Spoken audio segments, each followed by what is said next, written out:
11 players, many of them friends, some foes during the league season, now united for a single cause as they carry the hopes and expectations of a nation, the most unbearable, thrilling of emotional roller coasters.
Cheers. And if I didn't think it was worth one try, I'm gonna roll myself up in a big ball and fly.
Ladies and gentlemen, a warm welcome to you all joining us here wherever you are in the world for the eEURO 2020 finals. My name is Harry Channon. I will be hosting today's stream alongside my good friend Stuart Wesley. Wezza, welcome, my friend. We've been covering a bit of the playoffs, a bit of the qualification phase. This is it now. This is the finals. This is the real thing.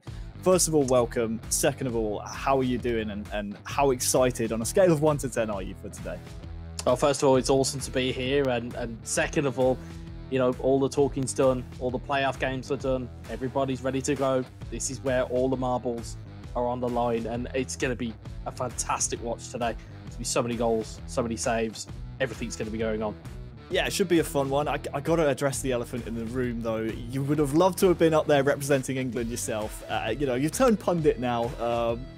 Can you put into words, maybe, before we start to jump into some of the tournament explainer videos, some of the other stuff that we have, the formalities before we get into the games, try and put into words what these players will be feeling before before these games start to kick off? Because obviously this is a massive tournament, massive opportunity for these guys. Back when you were playing, obviously this would have been quite a high stakes tournament. Yeah, and it's the highest platform there is for eFootball PES at this point in time, and I think the nerves will be jangling for a lot of people, and you know, players will have needed to have refined their tactics. They'll need to have worked on their game plans, their set pieces, all of the little pieces of the puzzle that go together, and hopefully they can make it work on the day. It's always about what happens on the day is what really counts for these players. So for those of you joining us for the first time, we have a tournament explainer video for you to explain how the entire process of the eEURO 2020 went down. Let's take a look. The eEURO 2020 is a gaming tournament featuring 55 nations, battling it out on eFootball PES 2020. The tournament is split into 3 main phases. First phase is the player selection phase for all national associations. Second phase is the online qualifiers. And the third phase is the finals. During the player selection phase, each one of the 55 nations found 2 to 4 players to represent them. In phase 2 of the tournament, the online qualifiers, the nations were randomly drawn into 5 groups of 5 teams and 5 groups of 6 teams. The nations played each other in their respective groups in a round-robin format. First place in each group qualified directly for the finals, while second place teams were drawn into 2 new groups of 5. The top 3 teams in each of these groups qualified for the finals. During phase 3, the finals, the 16 qualified nations were placed into a set of 4 groups, where they'll play each other. The top 2 teams in each group progress to the knockout rounds. Eventually, nations are knocked out until 2 remain, and the winning nation is finally crowned as the eEURO 2020 champions.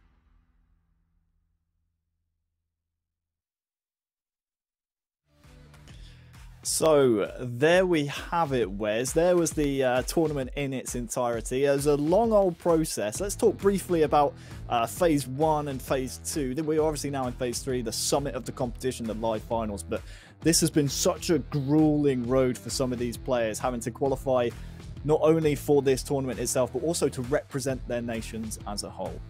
Yeah, I mean, the selection process for some, it started months ago, you know, and all of the hard work, all of the preparation, you know, the games, the difficulty of those games to get through to represent your country. And now it comes down to this, where you're representing your country in the eEURO 2020. It's kind of a, you know, it's the kind of the cherry on top of the eFootball PES cake, if you will, for most of these players. So it's going to be interesting to see how this all plays out.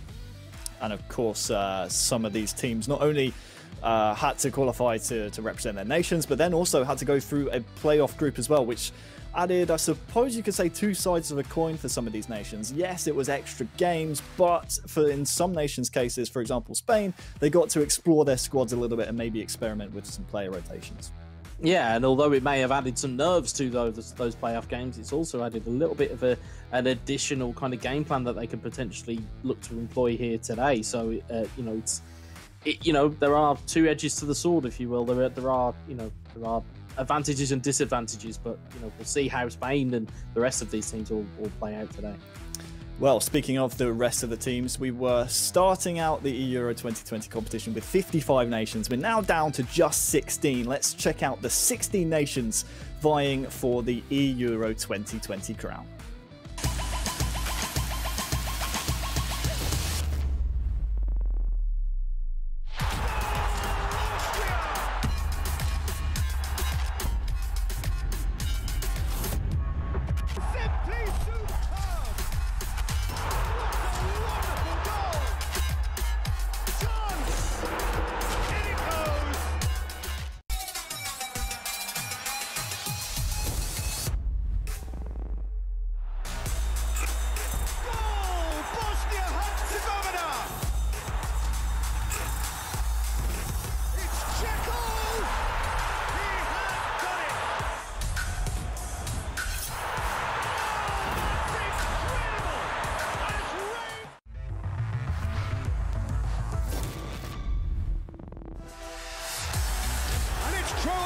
who take the lead. Goal, Croatia! Absolute gem! What a wonderful goal! They've done it!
Play all round. Israel! And that is about as cool as they come.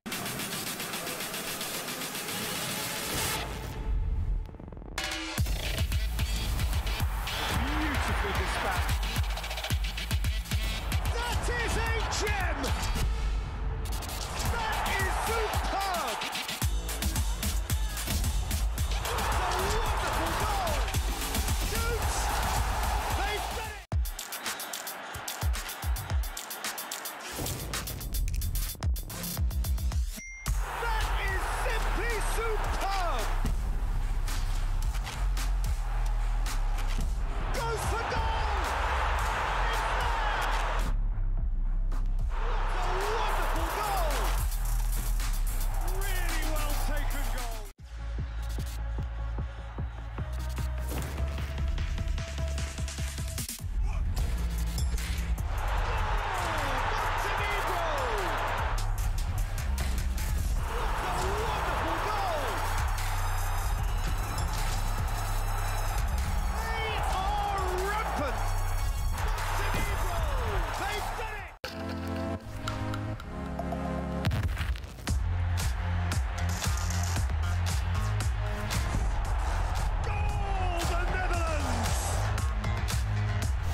So there we have it then, Wes. Some massive nations there. Down from 55 now, down to just 16. Some notable absentees in there as well. No doubt we'll get to that a little bit later on.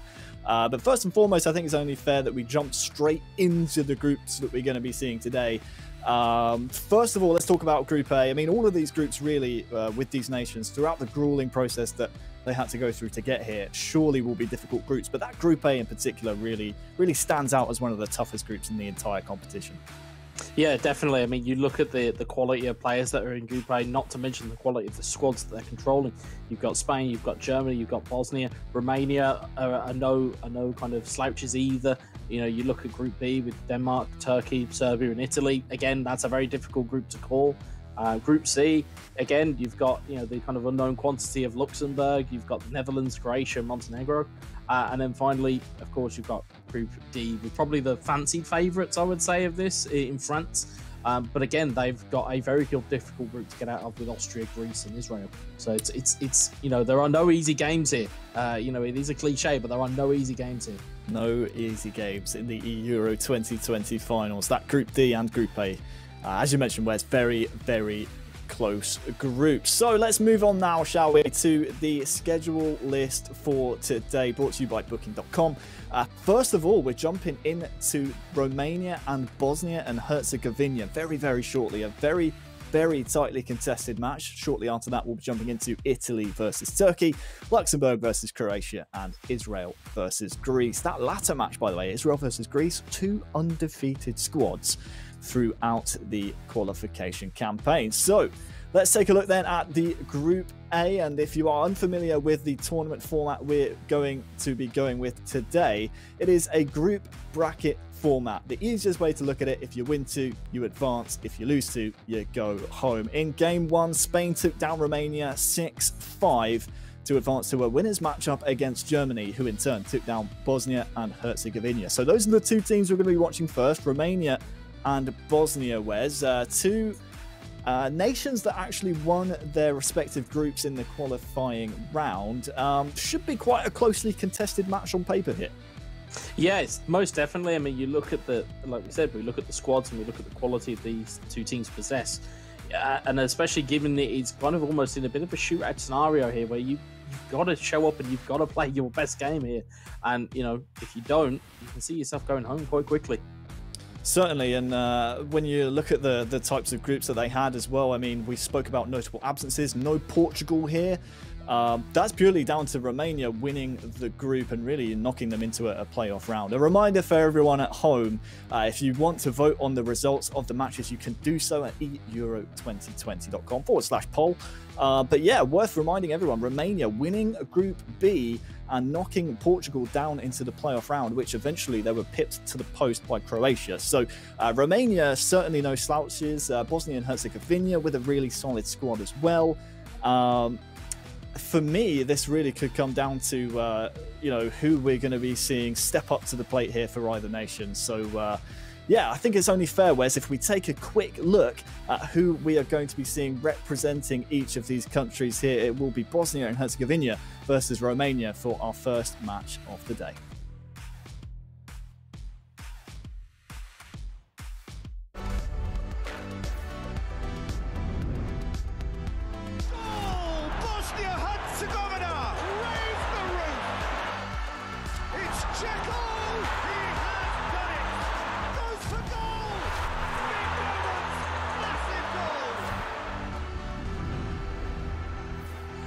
My name is Igor Zejcevic, also known as Plentiful Bot 7 across PES community. My name is Feđa Đedović. In PES world, I'm well known as Zeusinho. I'm representing Bosnia and Herzegovina National Football Association. Bosnia and Herzegovina are back in business. I know my teammate Igor for 4 or 5 years. We met at one local tournament, and since then we are playing together. My teammate Zeusinho is one of the best players, 9 times Bosnian champion, and having him as a partner increases our chances of achieving great results on UEFA eEURO 2020 finals. As a gamer, I am proud to represent my country and my football association. to the finals was not so easy. We had some great matches against Kazakhstan and Moldova. Has a pop, and he's done it! First blood drawn. But in the end, we were winners of Group C. And with that goal comes comfort. To win this tournament would be a great achievement for us because this is our first big tournament. I think it would be the best possible way to represent and promote our country. As a national representative, I couldn't be happier. I have a message for everyone else. Never stop dreaming, because dreams always come true.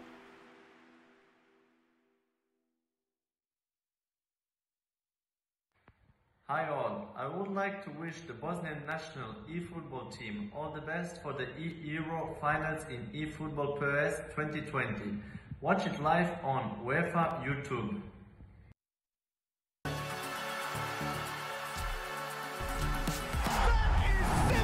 Superb! Going for goal! Goal! Romania!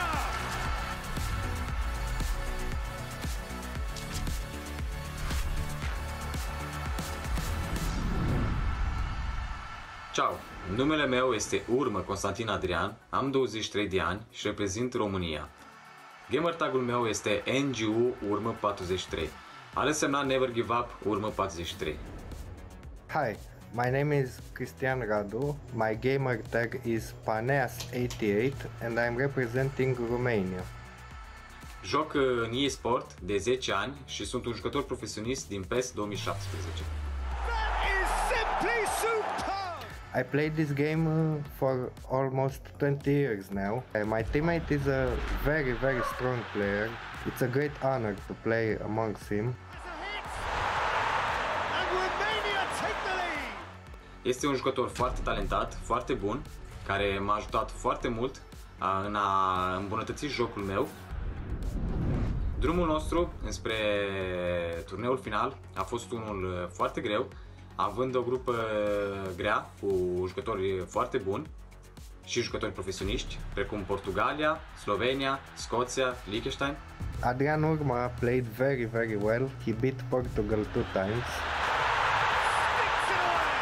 Dar datorită colegilor mei din națională a reușit să trecem grupa de pe primul loc și suntem foarte mândri.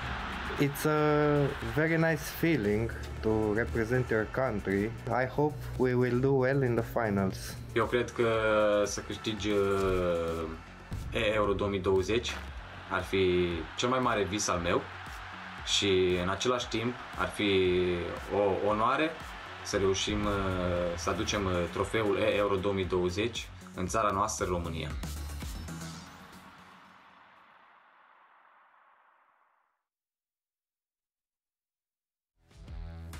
So good to hear from both nations' chosen representatives. Obviously, Romania setting their sights quite high on the eEURO 2020 trophy.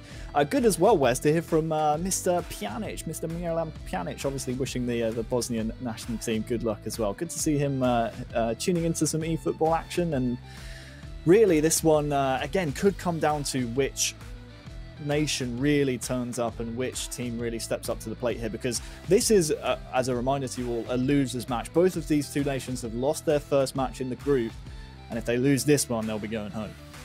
Yeah, I mean it's going to be a very hard fought game, knowing these two nations, and you know, Bosnia's representatives are well versed in pressure games. Irma from Romania is also very well versed in pressure games, and yeah, you look at the types of players that are on show here. You're probably looking to Bosnia being the stronger of the two teams, leading the line, Edin Dzeko, and as we saw, Miralem Pjanic would be the guy that would kind of orchestrate that midfield. So I would potentially go out on a limb here and say Bosnia may take this.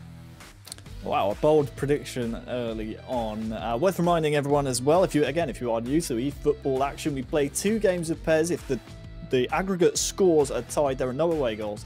If there are 2 aggregate scores are tied, then we will go to a third deciding tiebreaker match between the two nations. So plenty of eFootball to come today, potentially best of 3 matches overall. So should be a good day. Let's take a look, Wes, first of all, at some of the group results for both of these two nations. As we said before, they won their respective groups, Group B and C.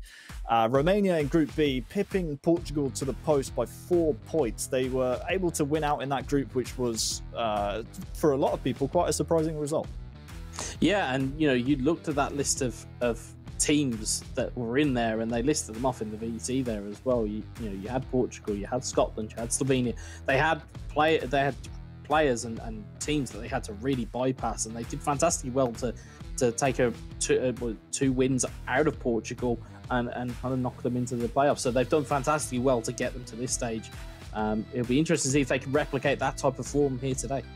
Yeah, Parnaeus stating that Irma was able to beat Portugal both times that they matched up, so Irma's probably will be the man to watch. And then on the Bosnian side, 20 points out of their group against 4 other nations, 6 wins, 2 draws, an undefeated record. It's time now to kick off eEURO 2020. It is Bosnia and Herzegovina against Romania. It's Plentiful Bat starting it out for Bosnia. And would you be expecting to see them maybe split the reps here and try and switch out the players, or do you expect to see Zousinho to take most of the load going throughout the rest of this group? As we see actually an early goal. Well, it's the first goal that we've seen so far today. Is Gojak the scorer, and from the most unlikely circumstance, a corner swung in well, just the 2nd minute of the match. It's an improvised finish, I think, here, Wes. Well, it's a near post header. You can see there that the Romanian goalkeeper's just inched out. It's that manual goalkeeping. We talk about it all the time, and it's that man Miralem Pjanic who's fired it in. It's a bit of a lofted header finish, and Gojak will be very happy to take that in. And as we were saying, we were just about to talk about whether Zeus and Plentiful Bat will split the load here, and it may be a case that Plentiful Bat takes the lead here. Well, what does Parnaeus do to respond? Wants to try and get a response early on. Here is Ivan. And it's straight into the back of the net, up the other end. The perfect response, an equaliser within moments. And well, so far both the defences have been lacklustre, but the attacks have been on point. Well, we promised action, we promised goals, and in the opening stages of this game, we've got both. It's a good bit of passing play there from Romania just to settle or unsettle that Bosnian defence. It's a cute little finish in the end, and again, the earlier you can strike back in a game of eFootball, Pez, the better. It gives Romania that little bit of a little bit of a kind of a foundation to build on. The acrobatic celebration from Romania there, and we're back level, and not even 5 minutes gone here. It's almost a bit of belief, isn't it, when you're able to get a goal back on an opponent who scored on you so early. That almost resets the tempo and now puts, well, almost the onus on the opposition. Parnaeus doing very, very well. We spoke about Irma being able to take down group favourites. It's fair to say Portugal twice, and now Bosnia try and stage an attack of their own. You almost feel like Parnaeus was overshadowed by Irma's performance. Obviously, we know Irma's such a strong player in and of himself. That's the beauty of the eEuros as well. So we get to see these players really be put under the spotlight. Here comes Plentiful Bat, though, for Bosnia and Herzegovina. Nothing doing in that attack, and now with the pause queued up by Romania, they have a chance to bring it out.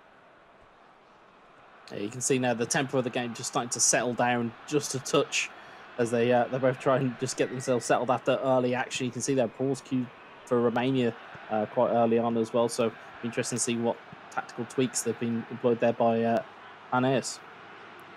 Kolasinac willing to let that one run, but that was a bit of a mistake. Now a chance for Parnaeus maybe for Romania to get something going, but dealt with well. Watch out for Dzeko holding the ball up really well. Gojak, the goal scorer. Krunic on that far side. Oh, a chance to poke it through there. Didn't quite come off. Bosnia and Herzegovina retain possession. Here is Kodro.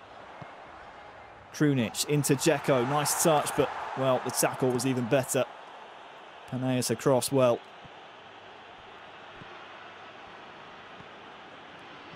Let's see what Paneas can do in terms of building an attack here. This pause has been queued up for, well, since he scored the goal, essentially. Clearly not happy with something so far, whether he's wanting to change some tactics, maybe some personnel, or maybe just has a bit of an itchy nose. We'll have to see. I was going to say, it may be a case that he's looking maybe to switch his formation to a more attacking option, seeing that he may have had a bit more of momentum. Or might just slide all the way through there, but, well, it's improvised defending. Works well, though, for Bosnia.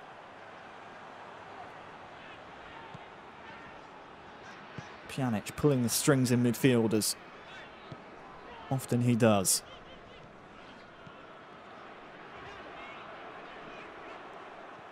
Reminder, Bosnia back in Group C, undefeated campaign for them.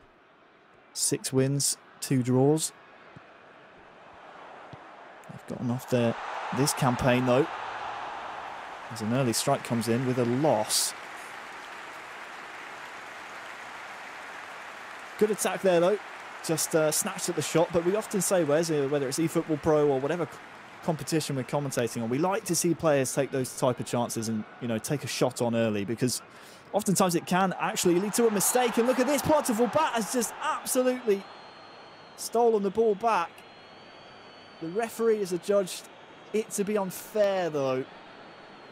So this one will be ruled out. Bit of a controversial decision for me there, Wes.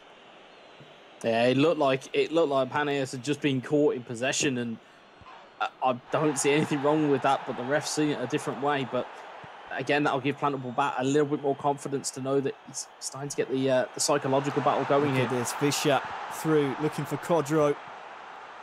Bit of a 50-50 ball. It will bounce back to Bosnia, but can't quite get it under control. Paneas almost on the ropes here. Pushas into the feet of Ivan, tries a nice bit of combination inside the box. Doesn't come off for him, though.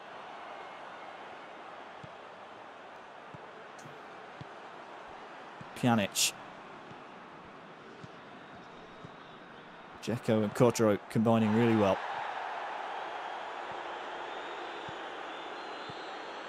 Oh, it's the type of match we thought it might be.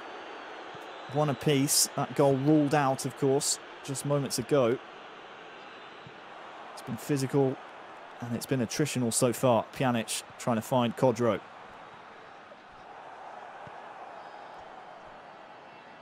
Half-time rapidly approaching, and, well, I can't see a particular switch at the moment from Romania after that pause, Wes. Anything that you're seeing maybe that Paneas has switched up here, maybe tactically?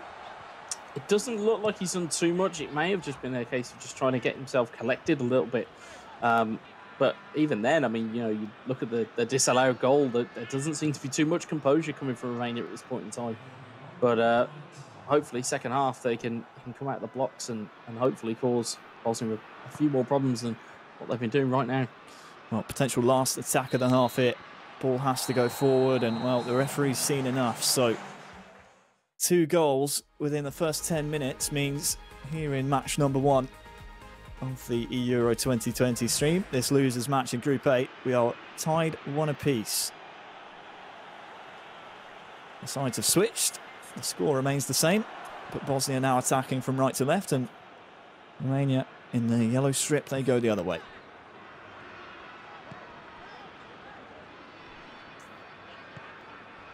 Krunic charged down very well.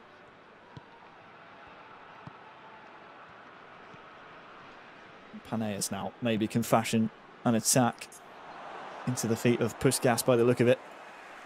Doesn't work out for him, though. Yeah, you can see he's just trying to work his way into that kind of area. It's just his players don't seem to be kind of following his commands, but you can also see the game plan from Bosnia at the moment. It's get it up to Dzeko, try and get it knocked down, try and force an opportunity down the other end of the pitch. It's good passing play here. Stanchu with the finish. The Bosnian fans in the stadium silenced. And after going down 1-0 in just the second minute of the match, Romania have fought back and now they have a lead of their own. You'd have to say, Wes, probably poor marking, poor closing down from Bosnia, but take nothing away. That was a great finish and maybe one on the shortlist for the Sokar goal of the day. Yeah, definitely. It was, it was a little bit of a defensive breakdown from Bosnia, but it doesn't, it does not take away from the passing move there from Panius. It's a great passing move, and again, pulling the trigger when you have that opportunity on. We sometimes see it in eFootball PES that players, they want that 100% opportunity, that guaranteed goal instead. We've got a little bit of a risk taker, Romania, which I'm pretty much a fan of in terms of play style on PES. So really good goal there. So pressure now on to Bosnia and Herzegovina. Reminder, we play 2 games of PES and it's an aggregate score, no away goals. It might come all the way through to Dzeko here. Won't get to it before Pantilimon does, but the good thing for Bosnia and plentiful bat obviously is that there is still another game of PES to come after this, so not all doom and gloom just yet, but can't really afford to concede any more. Here is Ivan. Marin tries to feed in Hadji, but well defended by Bosnia. And, well, the man's hacked down. The referee's played a good advantage, though, as well. That's an intentional one. Bosnia attempted to go forward, but this is one where if you're Romania, you just take the intentional foul, don't you? And you get bodies behind the ball. Yeah, and that's the thing. You're giving your team an opportunity to reset. These will be kind of, professional fouls, so to speak, but not ones that will gain you red cards. And it just allows that Romanian shell to kind of form up at the back. And I don't think Panius is going to be in any rush here to really press this game for a third goal. Be interesting to see as well the personnel switches. We of course have in the wings waiting for both these nations extra players in the squad. Panius though might go for 3. And it's now a 2-goal cushion. It's Ivan again. 2 goals for him. 3-1 to Romania. Another well-worked goal. It's not just one candidate for Sokar goal of the day. There's 2. Really good passing move and found a bit of a free man in the middle in Ivan. And again, it was just a slot across the box. And it's a wonderful finish. And Romania kind of throwing my prediction well out the window here and upsetting the apple cart, so to speak. Well, you almost argue if you're Zusinho waiting in the wings maybe to play this second leg for Bosnia. You're asking Plentiful back maybe to just try and get one back and make his task a little bit easier. So that might just be the micro goal set at the moment for Bosnia and Herzegovina. But so far in this second half, they've really struggled to fashion any type of opportunity. And Romania, they come forward once again. Romania really seem to have grown into the game in this second half, and that confidence of Panius, as Irma kind of alluded to, he's a very good player in his own right, and he's showcasing it here. He may not be known to many people at home, but he's certainly making himself announced here. One back though by Bosnia. And in Dzeko. Kodro. This is a bit more promising now. Some real estate to gallop into here for Bosnia, but once again just a little bit lackluster. They will retain possession, but chance may be gone. They'll have to fashion another one. Dzeko on the chase, but he won't get there. 78th minute. Excuse me, 78th minute. So far, Romania and Panius has absolutely bossed this opening game of the stream. Obviously, they've already played one in this group, but so far, Panius has stepped up to the plate. Here comes Romania once again. Trickles all the way through to the keeper, though. And so far, Wes, Bosnia in attack of, well, since the first half, really, haven't really shown up. And now look at this, Maxim. Just overplayed there once again by Romania, but we just haven't seen enough attacking-wise out of Bosnia and Herzegovina. Yeah, you've got to feel that the game plan needs to shift. I mean, you know, they have Visca on the wings, they have Miralem Pjanic in midfield. You'd look to say that they really need to look at using these players and getting them into more profitable, you know, places. I mean, even though as an overlapping, you know, left back, you've got Kolasinac who, you know, plays his trade for Arsenal. So there are players and there are weapons to use, but it's been largely been nullified by this Romanian defensive display almost in the second half. They've gone ahead, they've got their goals, and you know, Paneas is very, very happy to just keep the ball at the moment. Well, he's lost it here. Here is Visca. Looking to feed Dzeko, but you can see his stamina in the bottom right is, well, he's on his last legs. We're into the first of 2 minutes added on. Chance for a late goal here. Swung in from the corner, straight into the hands of the keeper, and well, it's disappointing really for Bosnia and Herzegovina. Romania will be the winners in a 3-1 fashion of this first leg, and not what we were expecting to see out of the Group C champions. No, not at all. It seems like the performance has kind of left them, and Romania have just taken over that game. It's quite a shock at this scoreline. It'll be interesting to see how Bosnia regroup here in this second game, really. It's, you know, and you've got to leave everything on the line, because if you're Bosnia, you lose this game, you are completely out. There is no coming back. So you're going to have to leave everything on the line here. Romania, though, they can at least tuck up and go, okay, well, we've got a 3-1 victory. We can relax, and we then take it into the tiebreak. But it's up for grabs here. It really is. We'll take a look at some of the best bits from our first match of the stream, and it started off, Wes, with a second-minute header replied immediately up the other end by Romania. But really, since the second half kicked off, we didn't see enough attacking output out of Bosnia and Herzegovina. No, we really didn't, and it was this type of move here, and it was, again, that was kind of the calling card of Romania in this game. It was that ability to be able to find those cute passes in space, find the right players at the right time, and to apply the finish as well. It's one thing getting into that position, but to have the composure to finish it as well. You know, it was there in spades for Romania. Yeah, it really was, and it's an interesting point that you raise, and that Bosnia need to step up to the plate very, very soon, purely based on the fact that this is a loser's match. And a reminder for everyone at home, the group formats that we have as we look through Romania's third goal. If you lose 2, you drop down, and you drop out of the entire tournament. So it's not like a traditional football tournament. It's not, you know, you play everyone in the group. It's a mini bracket style tournament. So these groups really can be cutthroat. Bosnia, they just have to turn it around here, Wes, don't they? Yeah, they're gonna have to change some type of tactic. They're gonna have to change their game plan, because it certainly was very largely ineffective for large portions of that game.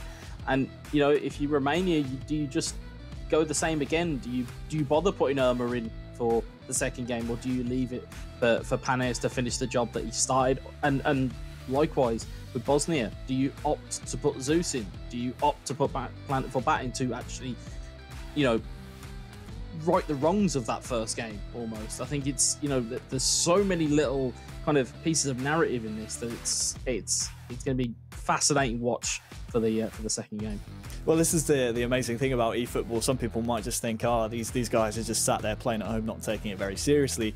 The fact is, these national governing bodies, these nations have all chosen squads, almost miniature squads, to represent their own nations. So there is that added level of competitiveness in there, and that, yeah, if things aren't working out with one of your players, you maybe throw in a wild card. You maybe, you know, you turn to a different player who might be able to get a different result for the nation. So I do question whether or not we will see that out of both of these nations. A reminder, if you've just joined us, Romania currently leading 3-1 on aggregate. So we look at the types of nations like Spain, Wes, who like to rotate their players. They give all their players different amounts of game time. Do you expect to see a similar type of thing from Bosnia, or do you think maybe there is a dedicated number 1, number 2 player here? Well, I think they're going to need to rotate it. I think the play of Planet for Bat wasn't at the standard that he's used to. and I certainly feel that they're going to need to meet this Romania team head on. But whether they make that change, I'm just an analyst. It's luckily it's not a job for me to choose, and I wouldn't like to be in that scenario either. Well, it's easy for us to judge here sitting with cold blood. Let's take a look at some of the match stats delivered to you by FedEx. 57% possession for Romania, but the one that sticks out for me there is 3 shots, 3 goals by Romania. So very clinical. And, well, most of that possession percentage would have come towards the latter stages of the game as well, Wes.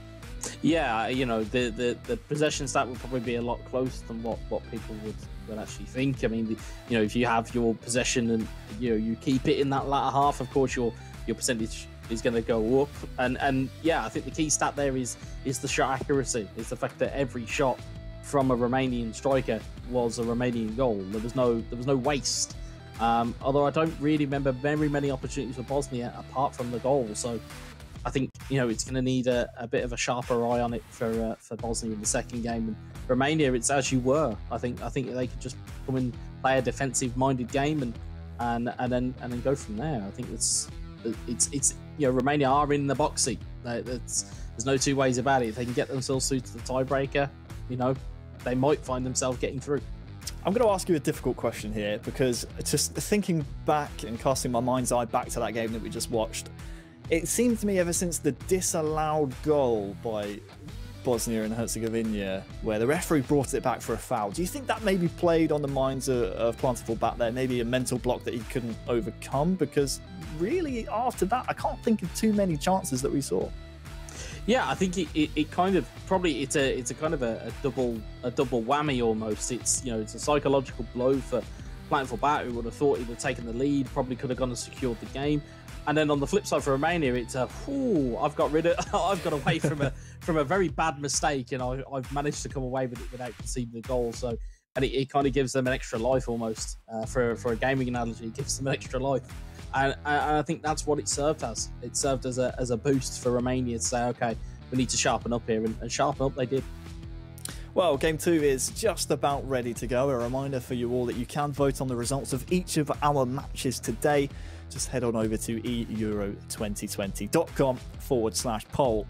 Romania then leading 3-1 over Bosnia and Herzegovina. This is a loser's match, so an elimination match. The loser of this game will be going out of the tournament here in the group stages. And I suppose we couldn't call either of these nations favourites to win the group when you consider the 2 other nations in this group, Spain and Germany.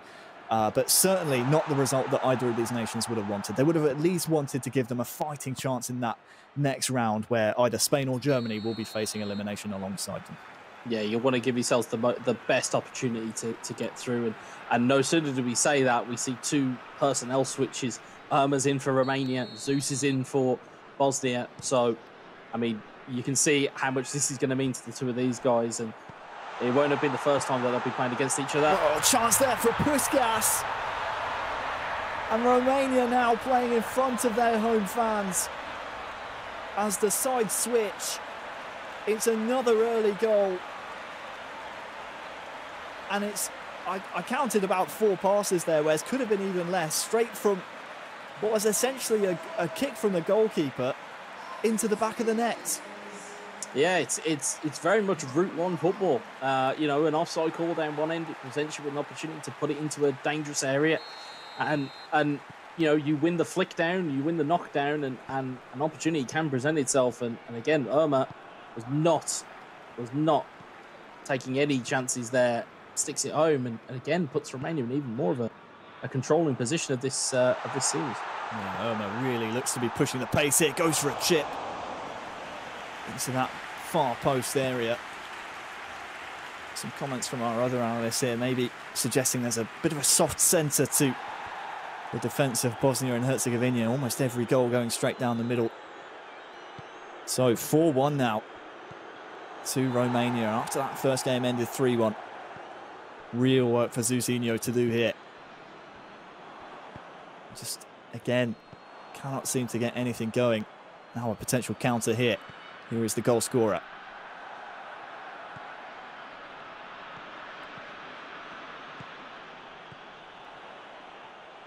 Coming forward now once again. Chip Chu into Ivan, who skips past the challenge of the defender. Real chance now for Romania.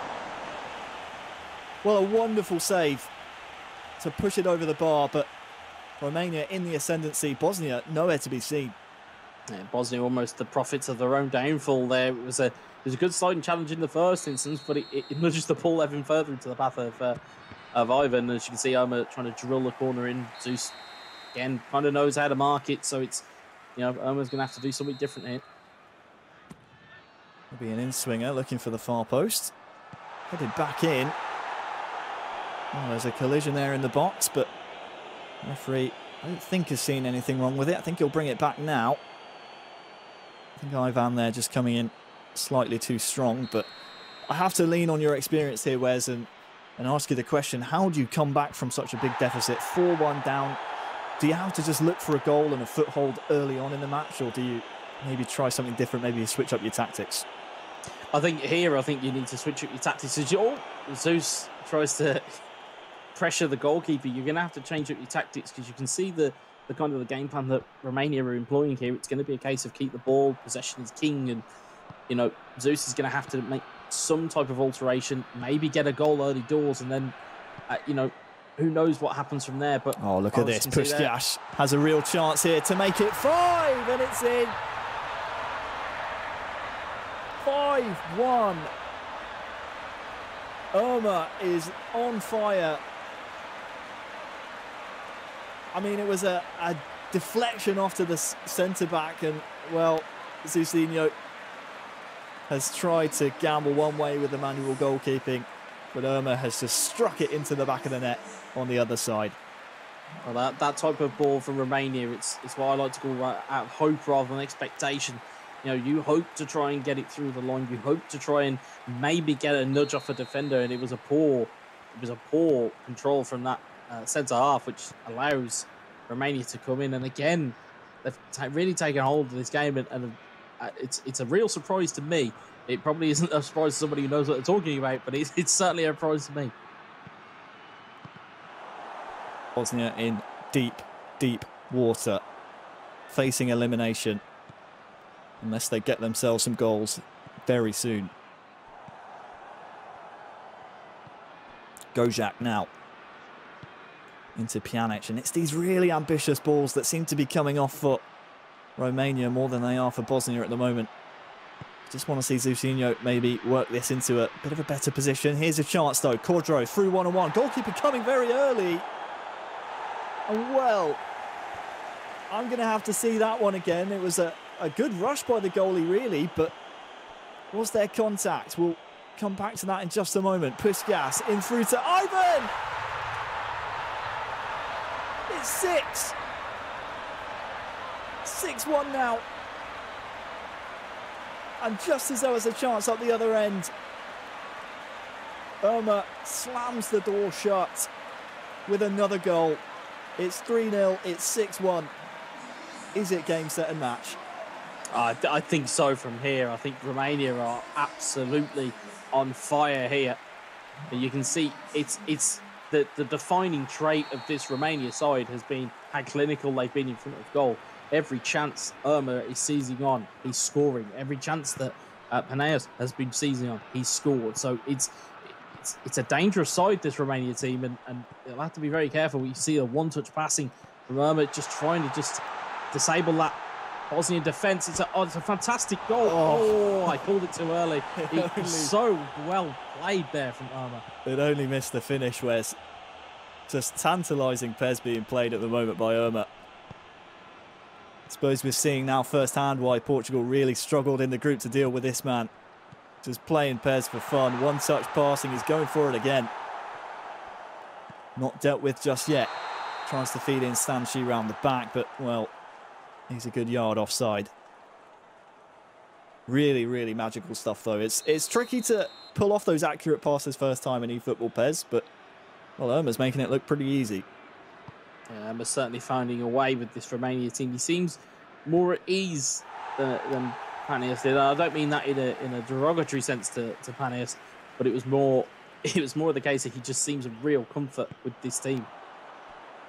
Now coming forward once again. Has a bit more room this time to maybe move into, but it's defended well by Bosnia and Herzegovina. But unfortunately for them, they are facing elimination here in the group stages. This was always going to be a tough group with the likes of Spain and Germany flanking these two teams, but Bosnia will be bitterly disappointed as Ömer tries to make it 7. It's 7-1. Puskas with the hat-trick. The match ball goes to that man. And while it's all smiles for Zousinho in the player image in the bottom right, it's all gone wrong for Bosnia and Herzegovina. We just saw there from Zeus, he had a very easy square ball on, and instead he goes trying to launch it up the field, but Ömer's counter-attack, again, as soon as he knows that ball is up for grabs, he knows where the rest of his players are, and he knows how to combine, and it's 4-0 before half-time. I will go out on a limb here and say that there's no way back here for Bosnia, and I think they'll be finding themselves out of eEURO 2020. Well, we hate to call it before the second half even approaches of the second match between these two, but Ömer's just playing with such ease at the moment. Here he comes once again. Right now for Zousinho, you have to say half-time cannot come soon enough, and there it is. A first half hat-trick from Puskas, flanked by an Ivan goal as well. No doubt changes here will be made by Bosnia and Herzegovina. You can see there exactly the changes that have been made, but really it has to be an attacking change, otherwise Bosnia have no chance of going through. Cleared there once again by Romania. Here is Pjanic, who is wishing Bosnia well before the match. This one will roll out of play. Ready for a Bosnia and Herzegovina corner. Pjanic standing over it towards the back post. It's still alive though, just outside the box.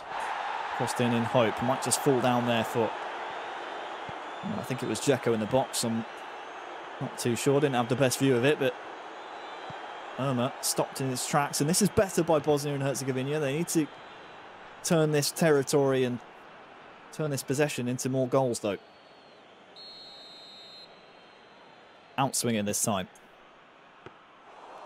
Straight into the hands of the goalkeeper, and for me, Wes, that's a bit disappointing. Yeah, it's probably his one first real opportunity of this half, and it just goes flying straight into the hands of the goalkeeper. And again, every time one of these chances goes by, it just gives Ömer just more and more impetus to rally forward.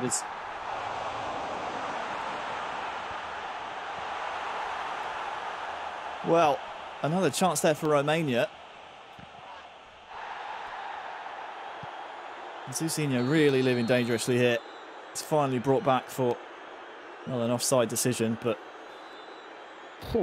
this is getting tricky for Bosnia really to come back from. I mean, it was tricky before half-time, but with the time slowly ticking away from them, it's really it's becoming an uphill struggle for them, and Ömer's coming forward once again. Look at the Romanian bodies here. Chipchu looking for the back heel. Unfortunately, it didn't target the player that he wanted it to, and well, that's going to leave him exposed at the back. Look at Vischer now on this near side. For Zousinho, has a man over on the far side as well, finds him. But, well, he was decisive, but it was the wrong decision in the end. And the chance here was just has slipped away. Yeah, you can just see there, it's just Zeus can see men open, but he just can't seem to find the final pass as he tries again here. There's just nothing doing, is there? It's that final touch that he's lacking at this point in time. And Ömer will be very happy to just kind of see this out at the moment. And again, it's not the most glamorous way to play eFootball PES, but it is effective. It is effective. Stand shoot. Gets a lucky ricochet there, Ömer, and well, that's going to further compound the frustrations of Zousinho. Look at this, Chipchu in once again. It's not fortunate enough to come away with the ball this time, though. Kodro now. Just was waiting for a man to make a run. It never happened for him, and now you can see some of the frustrations start to trickle through. Zerma just shielding possession here, trying to wrestle his way through, somehow comes away with it. And yet more frustrations, but Romania still have the ball here. Chance for chip shoot, fake shot has been brought down. Ball is bouncing everywhere here for Romania. Zeus finally gets it away.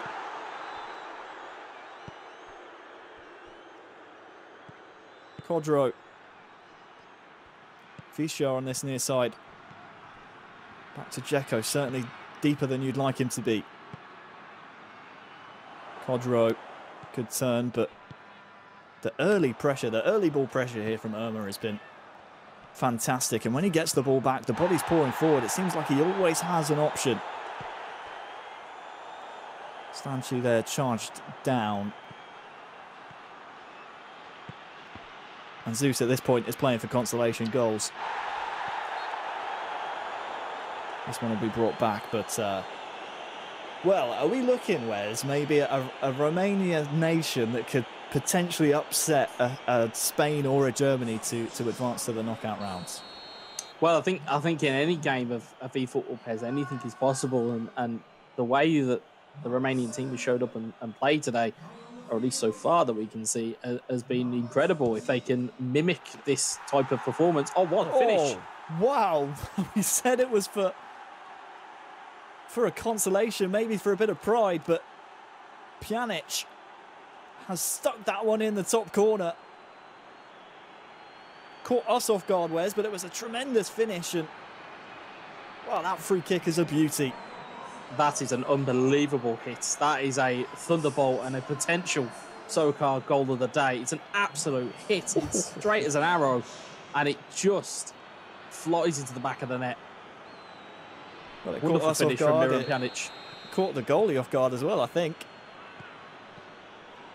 Although, again, a consolation makes it 7-2 now, unless Zeus can get himself, what is that, 5 goals back in the next 10 or so in-game minutes.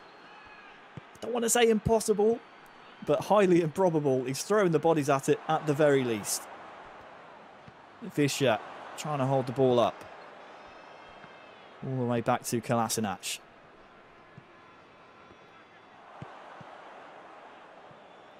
Though winning the ball high up the pitch might just spell trouble for Zeus's hopes of further consolations. You can see him trying to stop the play with these horror tackles. Ivan with the lovely turn. Chance here maybe for another goal. Palmed into the floor by the goalie.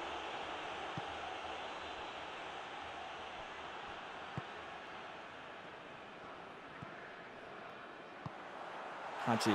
Oh, look at this. So much space here for Irma. Could make it 8. It's the cherry on the cake. 5-1. 8-2. It's another maybe defensive mistake from Zeus. I mean, maybe we can't judge his gameplay based on the fact he is 7-2 down, make it 8-2 now, but it just seems to be a repeat of the same goal for Bosnia and Herzegovina that will spell their elimination from Group A. It's very much the centre-back pairing of Bosnia would be under an inquest after this. The way that that kind of middle ground of the Bosnian defence has been kind of just completely bulldozed by a Romanian side. Questions have to be asked with the tactical setup, questions have to be asked with the game plan, but they'll have plenty of time to talk about that because they won't be a part of eEURO 2020 for much longer. Well, Irma wants 9. Game's not over just yet. Hadji's in the box. Dealt with. But unfortunately for Bosnia and Herzegovina, they've been dealt with. Romania win 8-2 to keep their dreams alive here in Group A. It was, a one-sided match, Wes. We can't really dissect too much about the actual gameplay, but what we could say is the fact that we are very much looking forward to seeing Romania go through and face the likes of Spain or Germany, whoever loses their matchup. So the question we posed mid-game, are we seeing maybe a team or a nation in Romania that can challenge one of these top-tier nations? I mean, we're going to get the answer to that question. Yeah, I mean, the strength of what they've shown there, if that's anything to go by, they're definitely a very much a dark horse leading into that game. I wouldn't want to be Spain or Germany in one of those, in their shoes. It's going to be interesting to see who comes out on top. I mean, what's crazy to me is the fact that scoreline happens after the first leg it finished 3-1. So Zeus had a good chance. He was, within 2 goals of Romania, but Irma just took that 2-goal lead and just ran away with it, as we see some of the many goals that we saw there in that second leg. But it was within Zeus's reach at kickoff. He just seemed to collapse a little bit. Yeah, I mean, that first goal, it came from an offside call from the opening passage of play. You can see there's a dreadful mistake from the Bosnian defender. And again, you don't want to give the player the like of Irma to that type of chance, because he will convert them. And you can see there just great passing moves, lovely finish into the corner. And it was all Romania. It was all Romania here. And, some of the passing moves that we've seen from Romania have been brilliant. Even some of the ones that we saw that didn't result in goals, but I'd say this is the pick of the bunch. This is a fantastic finish from Pjanic. It's a beauty, wasn't it? And you can't say fair of that. Even if it is a consolation goal, we're still going to remember that. Just look at that in the slow-mo, just a little bit of reverse swing and just goes flying into the side corner. Wonderful finish, but again, it was just punctured by these Romanian goals. It was Irma who was just running riot, left, right and centre, and ultimately took the game by the scruff of the neck. I mean, it's footballing defence one-on-one, isn't it, Wes? You have to be strong down the middle and make them go wide. Right there, we didn't see anything of the sort from Bosnia and Herzegovina. Commiserations to them, of course. It's never nice when we knock a nation out of a tournament like this, but only the strong can survive, and Romania stay alive for now. But yeah, a lot of defensive mistakes in the middle of the pitch will ultimately lead to clinical players like Irma and like Parneas that we saw in the first leg, result in goals. They're going to take those chances, and the clinical nature, I should say, of those players means we saw a lot of goals over those 2 legs. Yeah, well, as the old saying goes, defense wins championships, and the way that Bosnia defended it was never going to be a profitable side of things for them. And like I said, you give players like Irma and Parneas the opportunity to run riot. They were going to. I mean, you can see there the stats brought up here, as you can see, possession was quite even, but the shots, it was just raining on that goal from Romania. The only shot was Bosnia's free kick. That in itself tells a lot of the story. Yeah, it really does. I mean, 10 shots is just not a statistic that you want going against you, especially when you enter the second leg being down 2 goals. So really, really clinical. I suppose you could say from Bosnia and Herzegovina, considering, they scored 100% of their shots, but when you're only taking 1 shot, it will only result in 1 goal. I'm very, very excited and I'm anticipating the next round in Group A. We'll get to see that a little bit later on today, but Romania and in Irma particularly, for me, has shown that they are a nation that shouldn't be looked over. And I almost feel like entering today, Wes, we were just overlooking them a little bit, but we have to remind ourselves this is a team that qualified straight for the eEURO 2020 group stages in a group with Portugal. They were the reason that Portugal didn't qualify for eEURO 2020. They forced them to go through the playoff bracket, and in the playoff groups they weren't able to secure qualification there. But Romania reminding us after that performance, I think, that they deserve to be here among the very best. Yeah, most definitely. I mean, I know I picked Bosnia to just shade it in the kind of the intro, but oh yeah, I forgot about that. Completely blown out of the water, and I humbly apologise to Romania because that performance was out of this world. And to have those guys and to have that ability within them, they've really brought it to the party. And all of a sudden now, I think if you're one of the other 15 nations around this tournament, you're not going to want to come up against Romania. Certainly not. Obviously, they have to get out of this group first. Let's talk a little bit about the landscape elsewhere in Group A. Obviously, Spain and Germany join Romania in this group. They have yet to play their winners match, so the loser of their winners match will then go on to play Romania for the second spot to get out of this group. I would have to ask you right now, Wes, for a prediction of Spain-Germany. I'm going to put you on the spot. I know you were wrong about Bosnia and Herzegovina. But Spain and Germany is two real elite tier nations in the world of eFootball pairs. It's really tricky to call, but I'm going to have to try and push you for maybe a prediction there. Yeah, I mean, if you look at the makeup of those two sides, you've got Bayern Munich's, on the Spanish trio, and you've got Barcelona's kind of wonder kid almost in the Palma. I think you've got versus the experience of Schalke's German contingent. I mean, you're gonna have trouble picking your winner. It's going to be on the who's on the matchups, really. I mean, they've both got 4 players. It's going to be interesting to see who goes in. I'd probably say pick maybe Germany to nick it just because of the physicality element of their side. They're a lot bigger, a lot tougher than the Spanish guys, but the skill of Spain can still show through as well. So I would say Germany just to edge it. It will be an interesting one to watch. Obviously, we'll get to that a little bit later on today. We have to get all of our losers matches out the way first so we can try and let the bracket catch up. But interesting note that you picked Germany over Spain. We have to talk about the Germany squad themselves. Schalke 04 eFootball Pro players. We obviously have goal Matthias Winkler, who recently won the eFootball Pro friendly series in the 1-versus-1 format. So we always talk about them struggling in the eFootball Pro, which is a 3-versus-3 competition. eEURO 2020 is 1-versus-1. This is solo, and they are very, very strong solo players. Yeah, it seems to be that when they come together as a trio, it doesn't quite work, but 1v1, they've got a lot of experience, they've got a lot of know-how, and they'll know ways through the Spanish team. And likewise, Spain's representatives are well versed in 1v1 as well, so that's what makes that tie so intriguing. So we'll be returning to Group A later on today to see that matchup that we were just talking about. But now it's over to Group B. We have another set of commentators for you. It is Adam and Lee. Lee, take it away. Yes, thank you very much, and hello, welcome. Hello. What a absolutely dominated performance for the first game, Adam. Yeah, it was an incredible performance from Romania.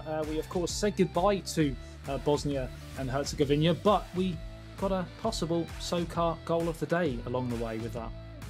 Well, we'll see. It was a pretty cracking free kick, there's no doubt about it. A crunching tackle before it happened.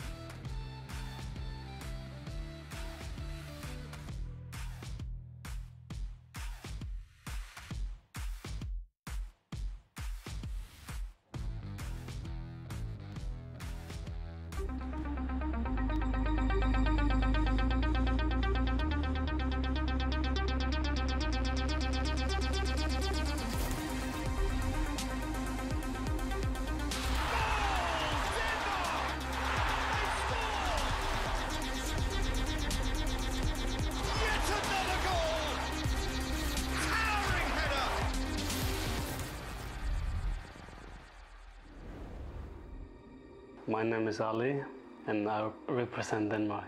I have been competing in esports since 2013.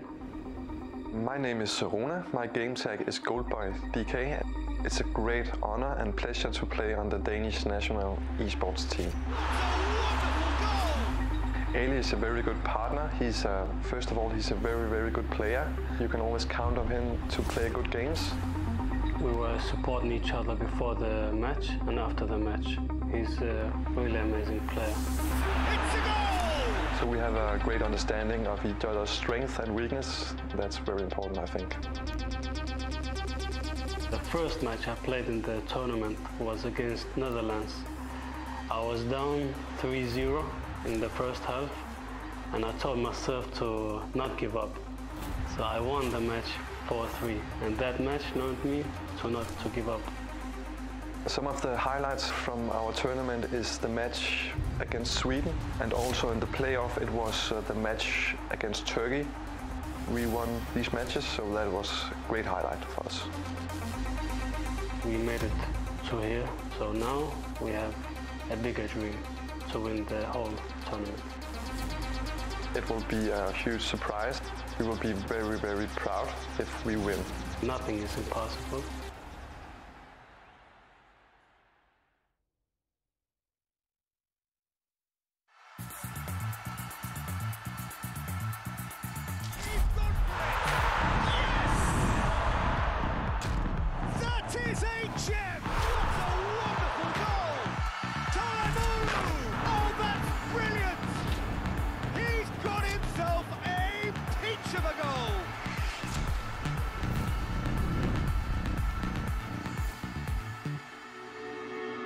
I'm Mücahit Sevimli. My gamer tag is Mücahit21. Hi everyone, I'm Doğan. My nickname is Godless Turtles and I'm representing the Turkish national team. I'm playing PES since I was 6-7 years old, but I'm playing competitively since PES 18. Representing my country is an incredible honor and super exciting at the same time. I want to make my country proud. My teammate, Godless Turtles, is a very good player. He's very good at keeping the ball. We always practice, we always try to improve each other. My teammate Mücahit is an extremely talented and calm player. He has become more a brother than a teammate. That is quite remarkable. I had to sacrifice time from my family in order to make time and prepare for these selections.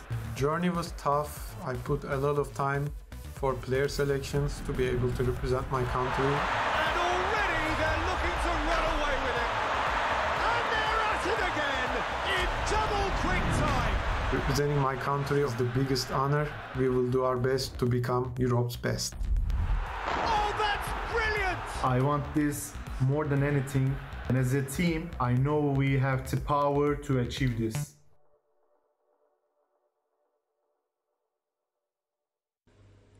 Milli takımımıza eEURO 2020'de başarılar dilerim. Kalbimiz sizinle çocuklar.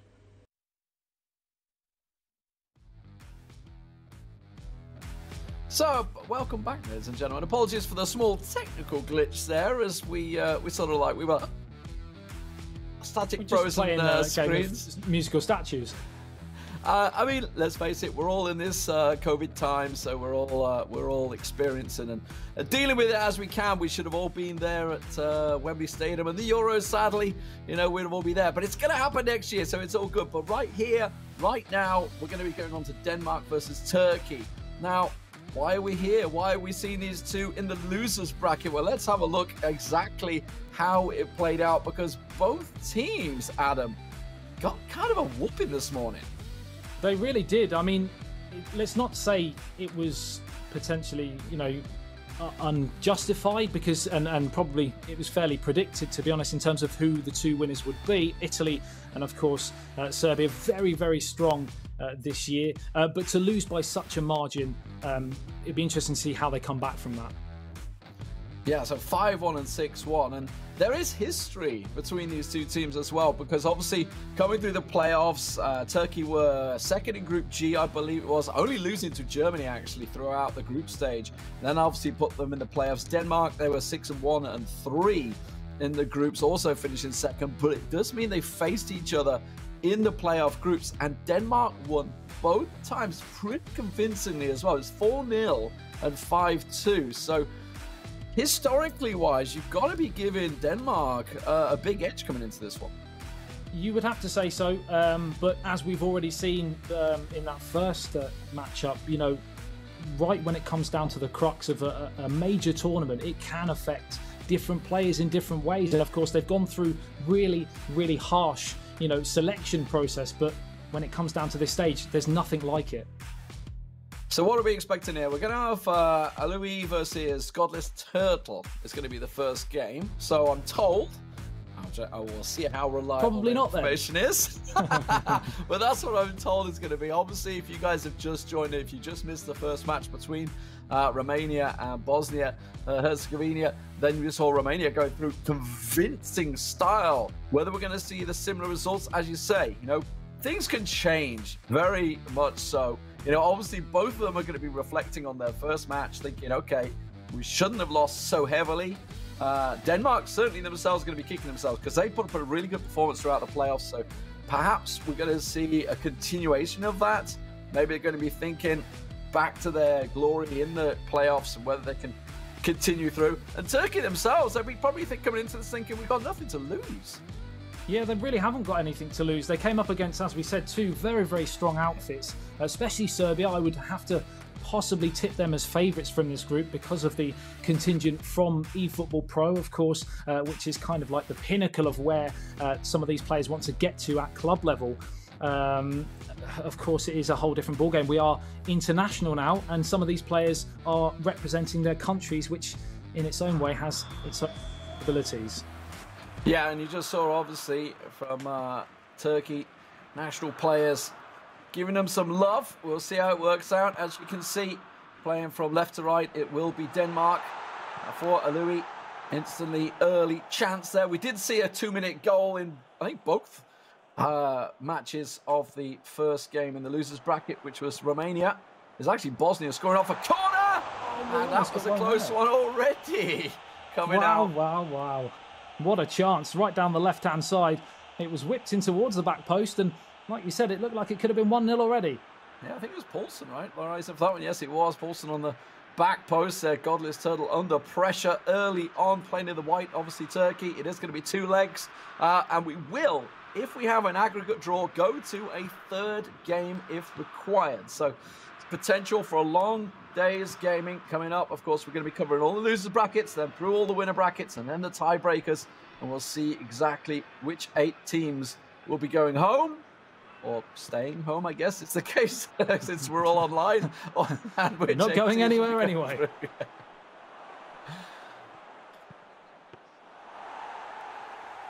Early chance there for Godless Turtle.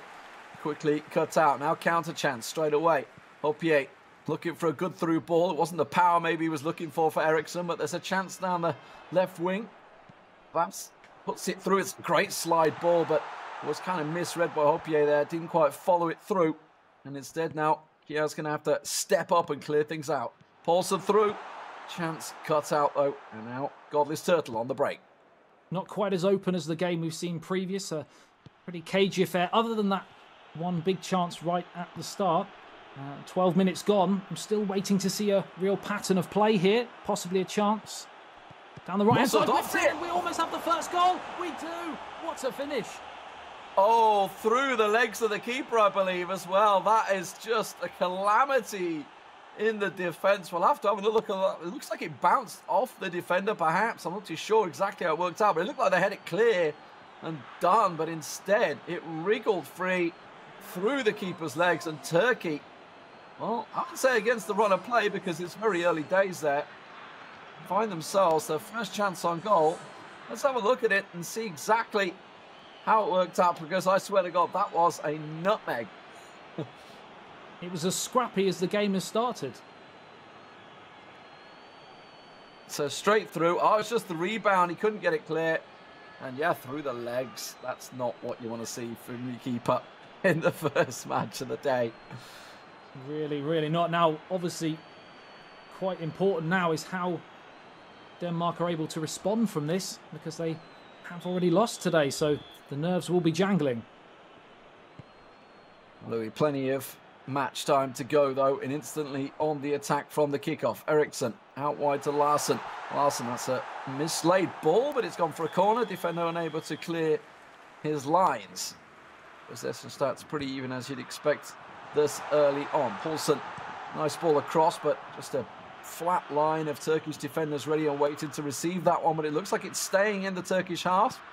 Again, we're seeing Alui on the... That's okay. That's a heavy tackle to get the ball back with 2 foot there, but it works out. 18 minutes gone, still just the 1-0 to Turkey, and it's pretty much the same passage of play as we've seen throughout the whole of the opening 20 minutes or so. It's been wave after wave of dominant possession for Denmark, but they're not really able to break this stubborn Turkish defence down. Close to just sneaking through though, but Anderson will find the ball. Eriksson, obviously the pivotal player in this Danish side, running things in the midfield. He's got this Turtle, looks to work it down the wing, but cut out once again is Braithwaite. Now on the ball, plays it out to Brun Larsen. Back in once again to Brun Larsen. Big chance for an opener here for Denmark, but he just let it run too deep and Mert off his line as quick as you can. Yeah, it's a real shame, a very heavy touch right at the end there after a lovely passage of play, intricate one-touch football, and unfortunately on this occasion it's not to be. Paulson very close to stealing the wall away there, but again, well, that one's launched at the Danish player, so it will be a Turkish throw. God, this Turtle Just the one chance, but that's all he needed so far. Will it be a cagey affair? Goal to start things off, but it's cut out once again. Yeah, on a counter. Tries to launch it down to Brun Larsen, but cut out pretty easily. And now Turkey on the counter. Try and slide it through. They got runners. One on the left, one on the right. Goes through to the middle and just about scrambles clear. Have a chance there. Comes and goes for Turkey. They've not had too many, but they've taken the one that counts on the counter-attack. The other side, though, is Denmark just can't quite find the killer touch again. Great strength from the defender there to just muscle Poulsen off that one because it looked like he was going to come out on top. He's a big unit, that's for sure. That's a great ball, though, for Eriksson. Back through to Poulsen. Able to get a full in it again. The keeper brave to come out to meet that one. Wave after wave of Danish pressure, and you feel that they need to capitalise while they're on top, because we've seen this style of game happen so many times in the past. If you don't take your chances or your opponents isn't justified, then the other team can go down the other end and make you pay. Yeah, we just saw with Bosnia, I mean, they had 100% goal ratio, well, shots on goal, but you know what? They just didn't have many shots. It's as simple as that. They went out. This is true. So, Denmark back on the ball. Poulsen over to Vass. Vass through to Braithwaite. Braithwaite with a chance of an opener here. Brun Larsen didn't fancy pulling the trigger. Tried to set it back up in the middle. We saw a lot of goals coming down the middle for Romania. It doesn't look like it's going to work out that way, but Turkey unable to clear the lines. It is just going to be a throw-in, though, once again for Turkey. Close game. There's a lot of numbers in the box when they get into that attacking third. They might have to possibly look to use the flanks more, because it's very congested every time they get the ball. Yeah, it seems that Turkey are trying to spray it wider. You can see that one, I think, maybe a touch offside if he'd have got it, but the defender beats him to it anyway. Christensen working well there. Here. Chance building. Is it going to be picked up? Yes, it was. A nice little back heel. Sets up for a potential shot. Oh, he's got tackle in the box. Surely. That looked like clumsy. And the ball couldn't be cleared. Looking for a handball potentially. But the referee was on move. There was a penalty shout for twice. Dragged down in the box and a potential handball. But like you said, nothing doing. Referee having none of it. We're back up the other end now. Chance for Turkey instantly. And he slots it home. And just like that, all the pressure that Denmark have laid on, undone once again. I hate to say I told you so, but we did say at the start of the first half that if you don't take your chances, you will be punished at the highest level. And that's exactly what's happened here. Lethal finish at the end of a flowing counter-attacking move there. Stunning play from Turkey. What a through ball, though. That's a beautiful, I mean, route one, but from the halfway line, through ball, just needed a single touch control and drives it home. Beautiful finish. Godless Turtle taking his chances when he needs them. Now, well, Alui is going to be kicking himself for that, that's for sure. Two simple chances, and now the break is on once again, but Denmark will get the tackle in. Short passing game, working well for Denmark. Now there's a chance, a big chance, but again, as has been the story of the game so far, it runs just a little too far. I know that's the first time I think I've seen Dolberg up front there. I'm not sure if he just changed him at half-time. Yeah, it's possible. I'm trying to see whether there's been anything done tactically so far in the start of this second half. It's hard to tell, as the passage of play seems to have continued where we left off. Turkey very, very happy. Godless Turtle just to sit in and soak up all of this Danish pressure as they're in again here. And then finally, when that ball comes in, the numbers are there to sweep it away. Confident enough to play it back to his keeper and then clear the lines from there. And almost set up a good counter chance as well. Just keeping control of this. Remember, it is two legs. Aggregate score will count, so doesn't want to play too rash. There's still plenty to lose here. That's a nice little ball back. There's a run on the space.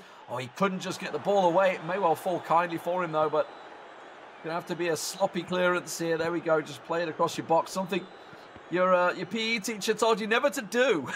Never play it across your goal. Clear your lines. Clear your lines. Didn't work out, though. Turtle. Yeah, he's just trying to squeeze it through. And I tell you what, Godless Turtle slowly getting more control. Even though obviously the score is his favour, the possession has not been, but he's starting to get a little bit more control in this. All we're seeing is more chances. It was pretty much penned in the Turkish half, despite Denmark trailing 2-0. They're still looking for an opener. I think the longer the game goes on, the more risks Denmark have to take, and that's obviously going to open things up more for Godless Turtle and Turkey here. Free kick chance. We just saw an absolute screamer from Bosnia in the previous match. A little bit too far out though, this one. Going to be more of an in-swinger for a header. See where he goes, or will it just be a simple short pass? It will down the wing. Doesn't work out, instantly read by the Danish defence, but that quickly goes against them. Leaves a big opening once again. That just trickles past, begging to be hit. I mean, you can't say that Denmark have had huge chances, and the big chances have come for Turkey, but that was another one there.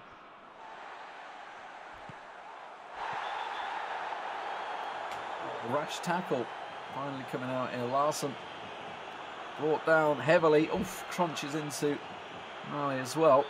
So now for a chance for a build-up here for Denmark. Looks like he's going to try and play it into the centre, but it was well read by Godless Turtle, looking for an onside player. Oh, and that is just a mislaid pass, and that's maybe the story of the game for Denmark so far. Just unable to convert in the final third, and I'm hard pressed, honestly, Adam, to think of an actual shot for Denmark. They've had so many chances that stumbled in the box, but never actually had a shot in anger. Well, this is it. They've had so much possession, so much territory, but they've not actually been able to deliver in the final third, whether that be the final pass or finish. And as a result, they look pretty toothless right now. And the longer the game goes on, as I said, it's going to open it up. And I can see potentially a third for Turkey on the counter-attack as Godless Turtles comes down the left-hand side and plays it back towards the halfway line. And he's just going to be more than happy to hold possession and not give anything away sloppily, because this game is as good as done right now. Yeah, just 15 minutes remaining in regulation time with a second leg to follow. Denmark really could do with a goal here just to get a little something on the board. Bear in mind, this is their home leg, effectively. As Godless Turtle flicks it through, not going to happen. It's going to let as you run. mentioned, though, quite importantly, second leg to come.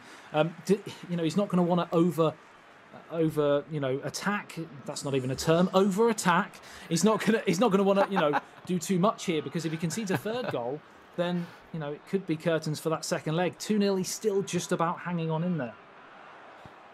Overflow. See where it goes. Can he try and push it through? No. Again, well read, well cut out. The Turkish defence has been solid so far.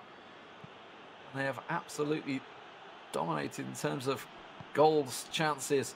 Denmark again, they cut it out. Now there's a chance for a counter here. That's a good through ball. There's going to be a chance for Brun Larsen. He's got the pace. Can he get it to cut across? No, he can't. And that's what I'm talking about. The Turkish defence has been on point. It really has, and you can see at the bottom of the screen, they've gone very defensive, and Denmark, of course, far more attacking, and that kind of almost played out there for the two teams. Unfortunately for Denmark, defences were well and truly on top yet again. Oh, a little late on the pass there, and that was to give a chance for a cutout here. Maybe a last gasp attempt at goal. Good through ball, gets him through, surely! Oh no, he's hit the woodwork. Can you believe Poulsen just did that? I mean, you're not going to get a bigger chance than that. What a time to score right at the death to make it 2-1. It would have blown the second leg wide open, and unfortunately for Denmark, story of the day, it's just a whisker wide off the post and remains 2-0 to Godless Turtles and Turkey. Like it's going to stay that way. One last chance here. Through ball cut out instantly. Brun Larsen might run it back, and he does, but it's judged to be unfair. And well, what do you believe? Very professional from Turkey, you have to say. Solid performance, honestly, overall. Like, considering the first goal was basically against the run of play, and the second goal, route one stuff from the kickoff. No nonsense. Beautiful through ball, by the way. And now we're seeing Godless Turtle just running the clock down, as you'd expect. So 2-0 in the first leg. A solid result to take with you. And there we go, just launches it to finish things off Just 1 minute remaining in this game. It's going to have to be a yeehaw attempt from Denmark, and he's already given the ball away. Yep. Final minute they've added on time. The fourth official, just the 3 minutes with the board. And it has finished here at the end of the first game between Denmark and Turkey. 2-0 to the latter. And you'd have to say, Lee, thoroughly deserved. Absolutely. And like I was saying, I'm interested to see exactly how the stats will play out for this one, because I am hard-pressed, other than the chance right at the end there from Poulsen for Denmark, I'm hard-pressed to think of too many shots.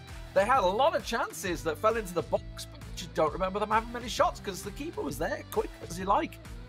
Yeah, the keeper, you know, was utilised very well. Some manual goalkeeping in there, bringing them out, you know, very quickly to those attacks. But most importantly for me was the final pass just seemed to be a little bit overhit, a little bit too excited possibly to get that killer pass away, and it just didn't quite happen for them in that final third. And of course they went down to a real sucker of an opening goal through the goalkeeper's legs. Not nice to happen. And this was the penalty confusion. It looked like two big shouts for a penalty. The referee unmoved, of course, Lee.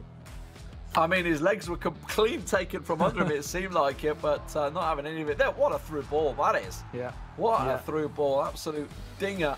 And a great finish as well, but look at that. From the halfway line, on a button. That is just about perfect. Barely needed any touch to control it and finish it. And that leaves Turkey a fantastic 2-0 lead. Possible skill of the day. We'll see whether it makes it into the high sense skill of the day or not, but that one at the end, that definitely won't make it into the skill of the day. It will not. It will not. Just going back to that second goal, the through ball over the top from Godless Turtles was almost like watching turtles from their eggs hatch and race into the sea. Is that good? No, terrible. I'm not really sure on that one. That was a tenuous link at best, but there's the stats.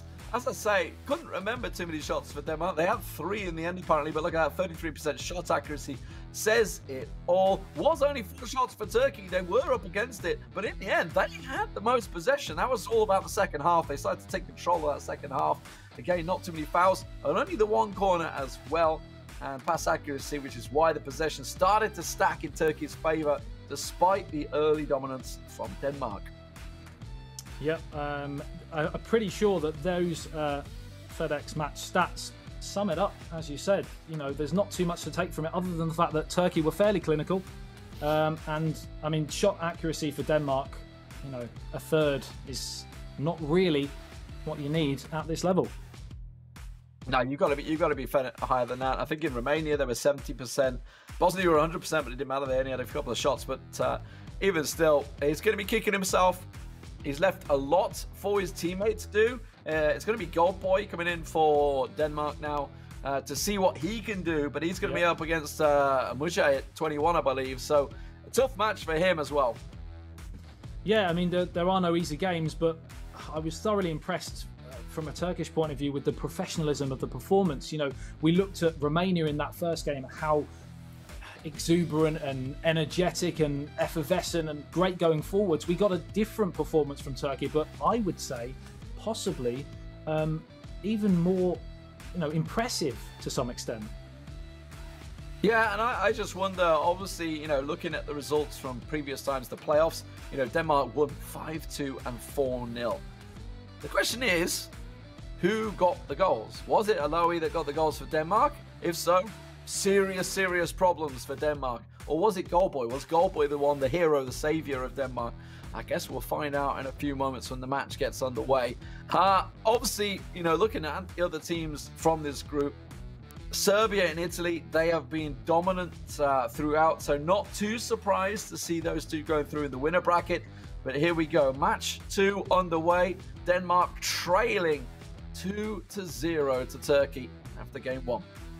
Yeah, let's not forget, this isn't over. There's still a long way to go. 2-0 is a salvageable result from that first leg. Certainly if they were to concede a third, then it could be well and truly cut and dried.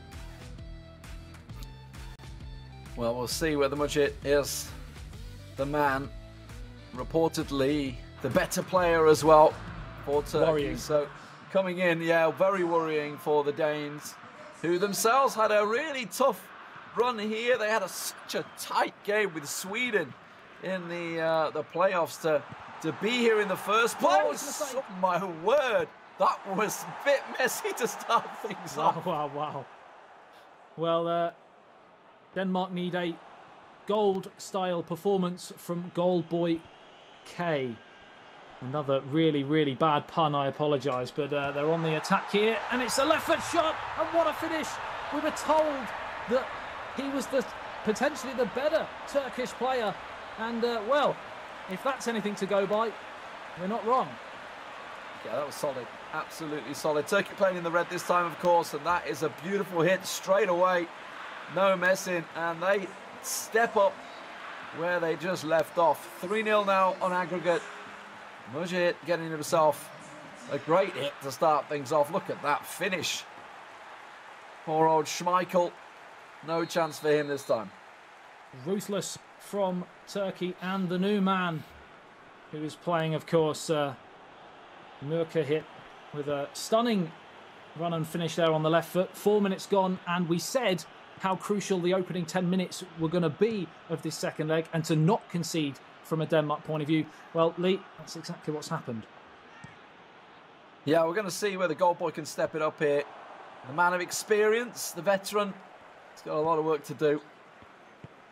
I like to see the Silver Foxes in action. Always gives us a glimmer of hope as the older generation of casters. Oh, it's almost exactly the same goal that we've just seen. I'll tell you what, I'm a little fearful for Denmark here, judging by the start of this first 10 minutes, because this may well be a lottery, as we just saw from the Romania game against Bosnia. That was also very one-sided in the second leg. Yeah, the worrying thing from a Denmark point of view is they're going to be chasing right from the start. So, you know, we've seen towards the back end of the first game how Turkey were growing into the match. Even though they were winning, they were growing into possession and territory and chances. Well, this 90 minutes could be a complete free-for-all on the counter-attack for them, because they have that 3-goal cushion. Oh boy, needs to keep his cool here, knowing he's got so much to do. Got to just sit and hoping he can work it, but it does look like Mujahid's going to just absorb the pressure and sucker punch him on the counter. That is a beautiful through ball. Tries to go for the top left corner there, but it was cut out well by the defence this time for Denmark, and now they've got to counter themselves. Does look like they managed to work it, but he's lost the ball on the wing, and Turkey is straight back at him. Yeah, it's difficult for them to really get a foothold in the game, and it's a second goal in the second leg. It's 4 on aggregate, and this is turning into a landslide for Turkey. Oh, take a bow, son. That was it's just hit it and win it. That's just no messing. The first time, didn't even consider the through ball to the striker. Just says, you know what, this is perfectly lined up for me. You can see he's ready to hit it already. Bang. Stunning finish there from Tussen, and Denmark just need to try and get Eriksson in the game, because every time he's getting the ball, Turkey, the whole of the team are just on the press. I'm not quite sure whether they're using gegenpress or not, but certainly it's being very, very effective, and the playmaker is unable to find any space to pick that final pass. But they're on the attack here. Denmark, left foot shot, and it's the same player who clipped or kissed the woodwork in the end of the first game has put it the wrong side of the post again here. Just pulls it wide, a little rougher on the side netting. Maybe had some fans hopeful, but it's dashed. But it is a chance. That's the glimmer of hope maybe for Denmark. And still 70 minutes to go in this game. A lot of time, a lot of goals, possibilities, but he's really going to have to go for it. It doesn't look like Mujahid's in baby steps. Yeah, it doesn't look like he's in any mood to let him have much more possession. No, he's going for, I would say, I mean, he can, right? He can go for those big, wild counter-attack plays. He's got that cushion that he's able to go for it, and that's just so dangerous for Goalboy. He has so many options in this second leg now with that 4-goal cushion. It's looking like he's fairly happy just to sit on this. You know, don't need to waste too much time and energy. Obviously, if Denmark are able to grab a goal, things might start, you know, things might start to open up a little bit, and you might have to be a bit more careful. But certainly right now, you can see from the period of play, he's just happy to sit on the ball and play it around. Yeah, I think he's using a defensive midfielder. Either way, there is definitely a fifth player floating around that back line that is being very deep. So, as you'd expect, with such a forward cushion, yeah, the anchor indeed. Sweeping it around, seeing what he could do. That one laid off. Oh no! A massive mistake by the defence, and this may well be written off already. It's 3-0 in the game. That makes it 5-0 on aggregate. Yeah, second goal for Tosun on the day. 33 minutes gone. 3 goals, all the threes, and in fact, it's number 9 as well, which is 3 times 3. No, it's not. That's really bad maths. No, it is. Good one.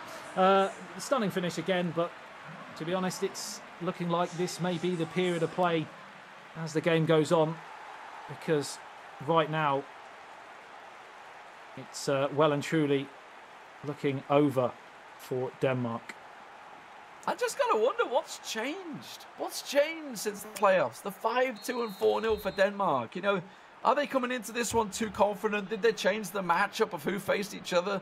Was Alawi thinking, I'm just going to run over Godless Turtle, and maybe he was a little bit surprised by him, because he definitely was caught on the counter a couple of times. But this is just one-way traffic right now for Mujahid. Yeah, it's a different kettle of fish. You've got 2 different players. Of course, we mentioned how the second game they were probably lining up for the so-called better player potentially to finish the tie if need be.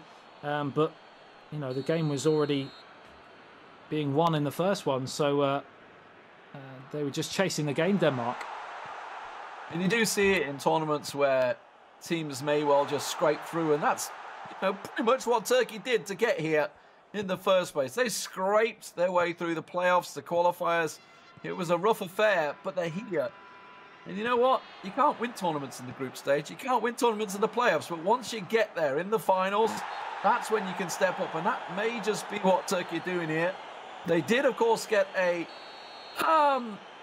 rude awakening this morning, I think it's safe to say, going down so heavily, 6-1 to Serbia. Yeah, I mean, we did say how it'd be interesting to see how the big results would affect the 2 teams, and certainly Turkey have come off it the better. I would just like to clarify for anyone watching at home that 3 times 3 is, of course, 9. It was a 4 a.m. start for me this morning. I'm getting a bit of stick behind the scenes, so I apologise for my own maths. I did get an A in GCSE, so I'm not sure where that maths has gone, but we've got another chance here, and it's a stunning header, and it's going from bad to worse for Denmark. And just to clarify, 3 + 1 is 4. It's 4-0 to Turkey. 4-0, and more importantly, 6-0 on aggregate. It's job done. What a little nod into the corner there. Nice little guided header. Really not a lot Schmeichel can do about that. I had the whole net to cover, and wisely judged the left side, but yeah, top corner. And well, this is just one-way traffic right now. It could be a case of how many and how high is this going to go. Yeah, it looks like we are going to be saying goodbye to Denmark in this competition, and similar to the Romania thought process, how far can Turkey go? They've played really, really well here, and they've recovered, importantly, from that first matchup. So, interesting to see. Yeah, something that we should talk about, I don't know whether it has been talked about, is obviously the teams are stat balanced, and that's a cheeky one. Okay, they've got one. They've got one. I mean, they're kind of making the point, it is still 4-1. It is still 6-1 on aggregate. 6-1 on aggregate, yeah. There's a long way to go. Come on. Pride on the line for Denmark, and that's the first. It's a deft little chest into the back of the net. I was going to say, that wasn't really a header, was it? It was like just like, oh, I've jumped too high. I mean, shouts for top of the arm there from some of the Turkish players, but the referee gave the goal. And back to the halfway line we go. Braithwaite, the scorer, right on the stroke of half-time. And it's been a half lead that's been well and truly dominated by Turkey. Yeah, one to forget for Goldboy there in the opener, especially coming into it so tight. But you could argue when he's coming into the game chasing, we don't know what he's done with the tactics. We didn't get to see the tactics at the start. Maybe he's kind of left himself a little bit too exposed in chasing the game. I mean, even if tactically you're not doing anything, from a mentality point of view, you know you've got to chase the game. So straight away, like you said, it's going to be more difficult and you're going to leave yourself more open. Yeah, and to let that goal in, I think it was, what, 5 minutes, the first goal as well. Yeah. Mujahid definitely stepping up from what I'm told. Harry's telling me, obviously this is a case of Mujahid stepping it up from his performance throughout the playoffs. That's got to be offside. Yes, it will be. So a little sigh of relief there. Two of them a mile off. Just having a jog. But still, long way to go here. 40 minutes to play for Goldboy to step up and do something. If he's going to get scoring goals, it's got to be now. Some of the guys, but oh, there's a chance here. He's through. He's onside. The goalkeeper comes, but doesn't get anywhere near it. It's another goal for Turkey, and they are putting in one performance here. Well, I mean, talk about a simple through ball. The defence was just nowhere to be seen there. Left hanging in the wind. Like stepped up, checked up. Yeah, tried to check his run and see if he could cut the ball out. And that was just, well, the nail in the coffin. As simple as that. 7-1 on aggregate now. We're going similar to the Romania game. And a very one-sided performance here.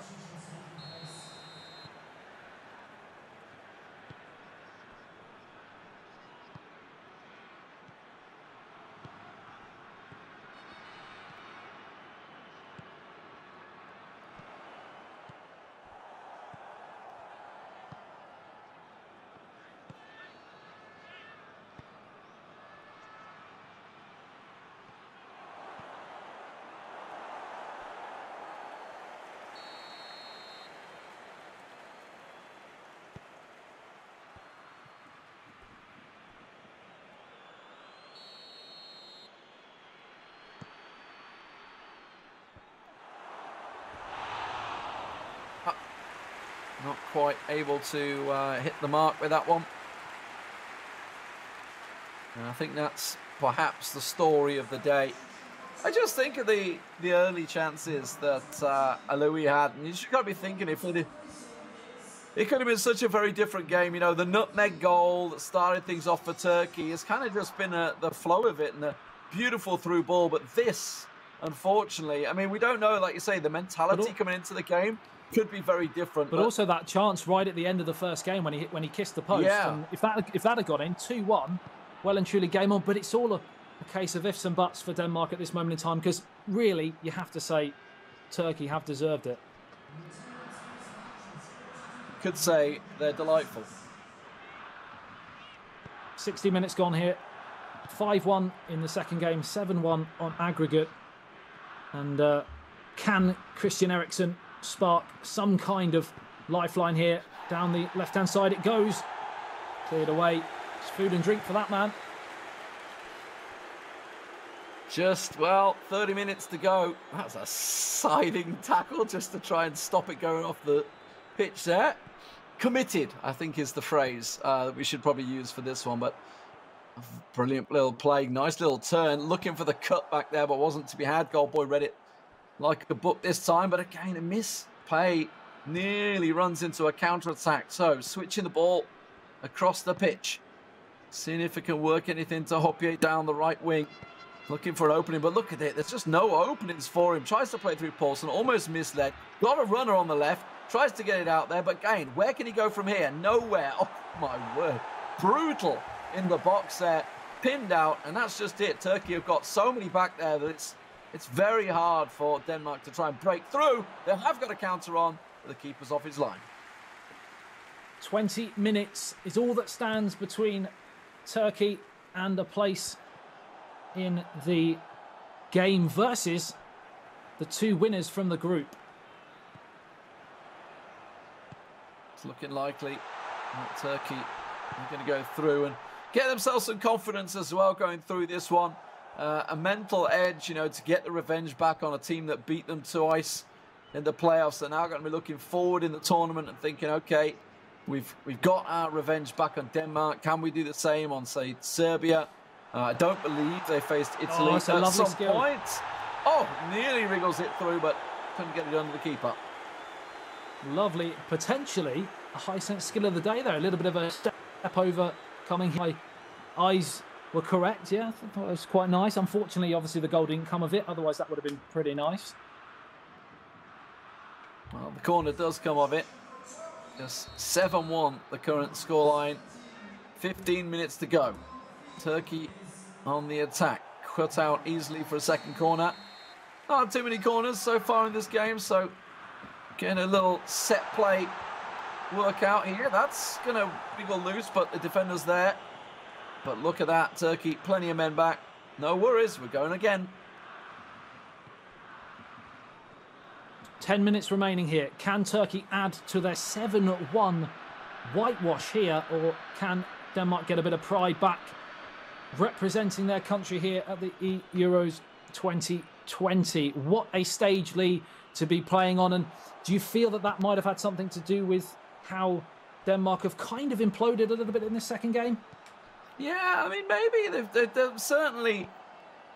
Maybe they just came into it too confident because of previous results, or I'm not too sure, or whether they've just not been on it this morning. You know, the fact that they've already lost 5-1 and now 7-1 in the morning is it's pretty rough. And that's it. Your tournament's done. You're out because there is no lifelines after this. This is the lifeline for Turkey. They are taking it with both hands and pulling themselves out of the mire. But looks like for Denmark is the last we'll see of the Scandinavians. They did, of course, take down Sweden. He can't even get the rebound. Oh, he still managed to get the play. Oh, beautiful finish. Where's that been? Where's that been for the last 180 minutes? Well, they've gone hell for leather to try and get something from this match. It was a very, very tidy finish as he cut onto his favourite right foot and just caressed the ball into the far corner after a stunning stop, you have to say, from the Turkish number one. But it's going to be far too little too late as far as their qualification goes, unfortunately.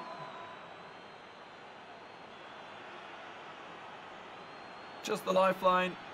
Nice little curler into the side netting. Kasper Dolberg there, nicely done. But celebrate as you will, mate. 7-2 is the scoreline. You know, goal boy, he's got the 2 goals. Unfortunately, it does come against 5 that Muzit has managed to get here. Yeah, he came out of the blocks right from the start and pretty much killed the game in the opening half an hour or so.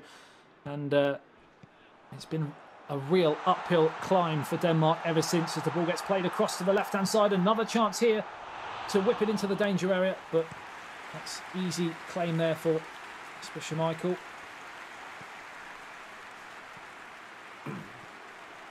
On the counter, whistle's about to go. It will now, because that's a full-on chop. Gets away with it though. But there we go, 7-2. Turkey will move through to the tiebreaker match, which will be happening later on this evening. Keep your eyes on the stream for when that's going to be happening. We've got so much action to go through. This is, of course, only Group B. We've got to go through C and D losers matches, then all the winner matches, and then we're going to get to the tiebreaker matches. We've got to see who their opponents will be. It's going to be, well, one of either Italy or Serbia. But let's first just recuperate and exactly figure out where the hell did it all go wrong for Denmark? You'd have to say, coming into that second game, as we mentioned on stream, the mentality of the 2 sets of players, it's a very, I wouldn't say very easy, but it's an easier job to sit on a 2-0 lead, and especially in eFootball PES 2020, to be able to sit there and just soak up the pressure, hit them on the counter, and to get that early goal like he did as well, it set it up for the rest of the game, really. Yeah, and looking at obviously the previous match where you had that beautiful through ball that worked it well. Here's a highlight, and you can see just 3 minutes in, smashed into the top corner. The story of the game and where it continued on. I think it went to about 4-0 before we finally saw a reply from Denmark. 2-0, very, very easy done as well after half an hour. And then, of course, the third goal was, I mean, have to go down as a defensive error, but again, because he was already behind by 4 goals to nil, he was panicking and he was trying to play the ball far too quickly. Should have just cleared his lines, and the rest was history, with a 4th there on the day as well, just before half-time, to pretty much kill off all hope of a turnaround. This the chest in the net. Goal. Is that so-called goal of the day? Not too sure on that one. That was certainly, well, a simple defensive error once again that set it through. They did manage to get a goal here. This was nice goal, nice little curler from a tight angle into the corner of the net there, the far post. But as you can see, the FedEx stats does match up. 46% possession. Turkey didn't have the possession, but they don't need to when they have 9 shots at near 78% accuracy. And while 5 of them found the net, unfortunately for Denmark, doesn't matter how good the stats are. The fact is, the scoreline didn't go your way. It certainly did not, and like you said, they didn't need the possession, to be honest, as they went into that game, especially after that opening goal. To be 3-0 up with only less than a game to go, they could just sit there, soak it up, hit on the counter, and that's pretty much what they did. Very, very ruthless. Yeah, solid performance. Obviously, coming up, we're going to have Group C and Group D. Obviously, we've got to see how they're playing out. Some big matches going to be going through. We're covering all the loser bracket matches today. That is to say, it's all the teams that have lost their first opening game within the group. All the opening games are being played out right now as they happen. And then we're going to be covering all loser matches. You'll get to see every single team today. Don't worry, you're not going to miss anyone. Just keep yourself on the stream and we'll show you all the action. If you missed earlier on, well, Romania, a dominant performance, and honestly, they had a very close game with Spain before that. I believe it was 6-5. Yeah, they lost pushed 6-5. Spain to the limit. Yeah, very tight from them. They will go through to the tiebreaker match that will be happening later on. That's obviously from Group A.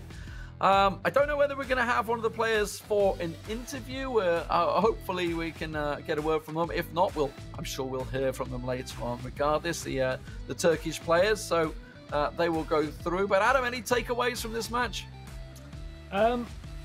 More so, actually, the first game. I think the professionalism from Turkey, just to be clinical in front of goal, because they weren't necessarily the best team. Certainly for large periods, the opening 60 minutes or so, they were towards the back end when they had the freedom of the 2-goal cushion. But certainly they just sat there, did the dirty work. You know, they were dogged in defensive areas, and they were clinical in front of goal. And I think, like I said to you, possibly even more impressive than the Romania performance for that reason. Yeah, I mean, obviously, for any teams that are going to be looking at, certainly be it either Serbia or Italy, they're going to be looking at the matchups and thinking, okay, got this turtle, he got a 2-0 win, but it very much could have been a different result had Aloe managed to take his chances. Yeah, certainly, and we touched many times on the last chance right at the death when it hit the post, but through a lot of the period of play, you know, Denmark were on the front foot. They had chances. It's just that final ball, the killer instinct, just as sometimes happens in big tournaments, it was missing on the day. And so, yeah, I'd certainly look at the matchups going forwards for Turkey, because the second game, I feel, was possibly the better performance from a Turkish point of view. Yeah, and of course, obviously, looking towards Mujahid, fantastic, solid performance. Out the gate from the start, 3 minutes in, gets himself the goal. The dream start for Turkish fans. I know there's a lot of you out there in the chats as well, as a lot of Turkish fans backing your team, so they will go through, which is great for you guys. Obviously, not so good for Scandinavia, because I think that's Scandinavia done, right? I think they're all out now. Sorry, say that again. All the Scandinavian teams are done, I believe. Yep, they are. I'm afraid. Sorry, Scandinavia, you are out of the tournament. So chances. I mean, it's the classic case, right? Denmark knocked out Sweden on the way here. They always ended up facing each other at some point. It's like England always having to face Wales or something like that. Sadly, England didn't make this tournament, did they? It's interesting, though. We've mentioned how Turkey obviously got beat in that first game. I think he said against Italy. If they were to play each other again, often psychology comes into it at the highest level as well. It's not just about the natural-born abilities, and often the team who's been beaten in that first game can sometimes produce a shock in that next game. So Turkey could find themselves going through after that. Yeah, I believe it was Serbia that took them down. But anyway, we're going to go to a quick break. When we come back, we're going to be moving on to Group C. That'll be with Harry and Weza. We'll see you in a few.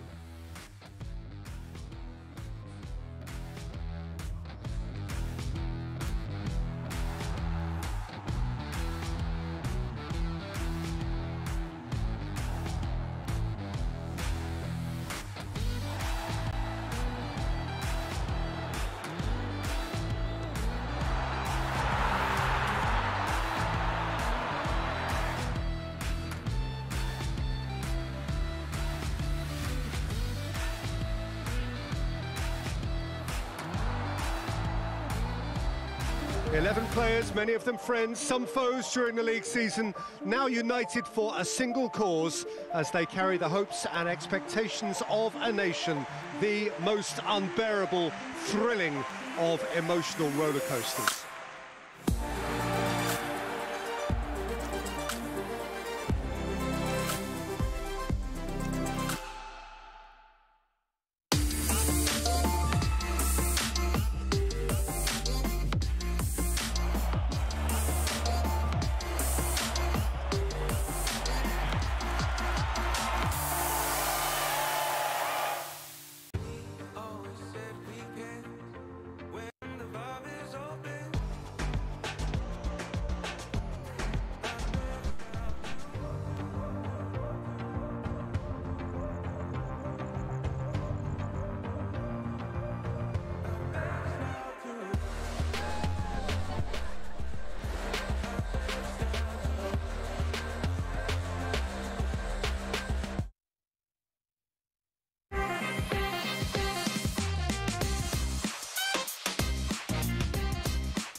Cheers. And if I didn't think it was worth one try, I'm gonna roll myself up in a big ball and fly.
Ladies and gentlemen, welcome back to eEURO 2020. We've had our first couple of games in Groups A and B. Now it's time to move over to Groups C and D. My name is Harry Channon. Thank you so much for joining me wherever you are in the world. You can, of course, be watching on the UEFA YouTube channel. You can be watching on facebook.com/Euro 2020. Joining me is Stuart Wesley, aka Wezza, and here are our next set of games. We're going to be kicking things off in Group C with Luxembourg versus Croatia, and then later on moving to Group D with Israel taking on Greece. Both of those nations went through qualification undefeated. So, Wes, we turn our attentions now to Group C. Our first real chance to get a look at Luxembourg. They obviously qualified through their group and didn't have to go through the playoff route. We can see how things have matured so far here in Group C. Obviously, Croatia coming up against Netherlands, who are definitely favourites to come out of this group as well, with a 3-2 scoreline. We saw them best Portugal and edge out Portugal in the playoff groups. Do we expect them to beat Luxembourg here, who have pretty much an unknown quantity to us, despite them winning their group? Well, if you looked at the results in terms of from game one, they only just lost out to Montenegro, did Luxembourg. So, you know, there's the strength with that Luxembourg team as well. To get to this stage, you know, I think if you're a neutral at home, I think they're probably the neutral's pick of teams to support.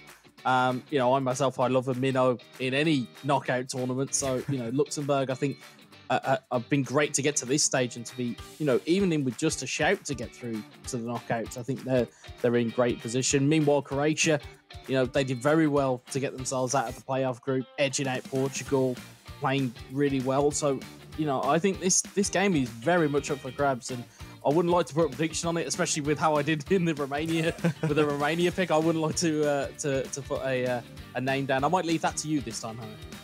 Well, we said Luxembourg. Thanks for that, by the way. We said Luxembourg, bit of an unknown quantity. Now it's time to meet the players from both Croatia and Luxembourg. And the shot! Goal! Croatia! And it's Croatia who take the lead.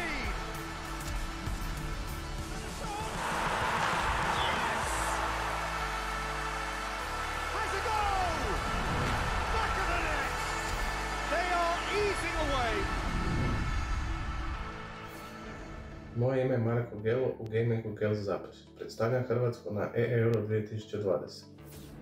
Hi, my name is Andriy Porčić, also known as Jar 18, and I'm representing Croatia on eEURO 2020. And they're at it again in double quick time. U eSportu sam od 2015. godine i predstavljati Hrvatsku je ogroman uspjeh i veliko zadovoljstvo. And it's Croatia who take the lead. This is my second year in which I'm playing PES on higher level. I'm representing Croatia with my teammate Gel Zaprešić, who is a great partner. He has more experience than I have and he knows how to deal with this pressure. Moj suigrač Andriy Porčić u pravom životu je velika dobrica, a na terenu nema milosti.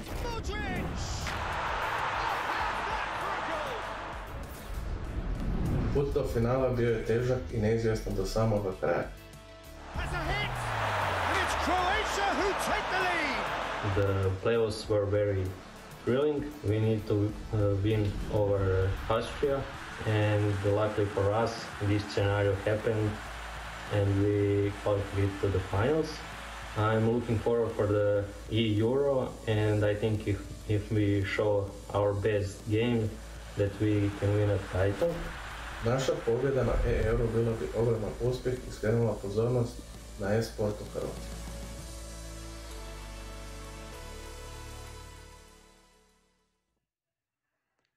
Ovim putem želim poželjeti puno sreće našim momcima Marku i Andreju na završnici eEURA. Igrate s najboljom ekipom, s Hrvatskom, tako da nema straha i idemo do kraja. Neka vaš dobar rezultat bude najava našeg velikog uspjeha iduće godine. Sretno, momci!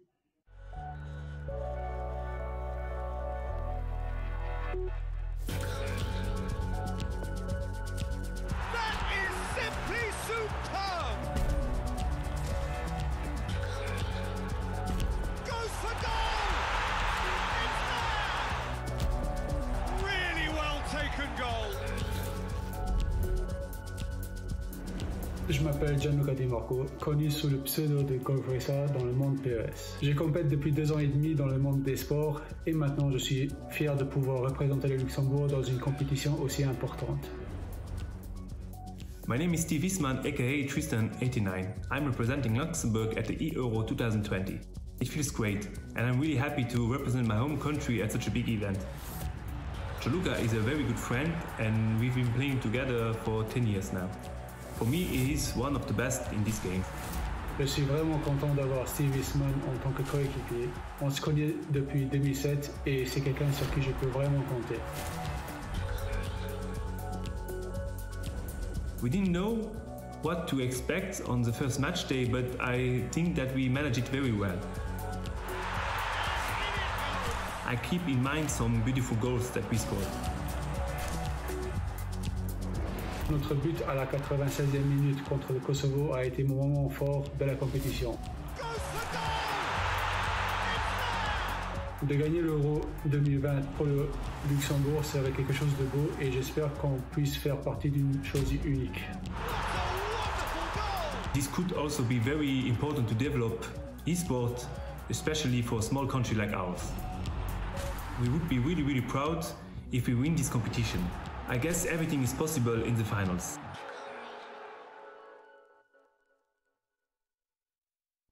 Good luck for our two eGamer, Golfways and Tristan for the eEURO 2020 final. You can do this.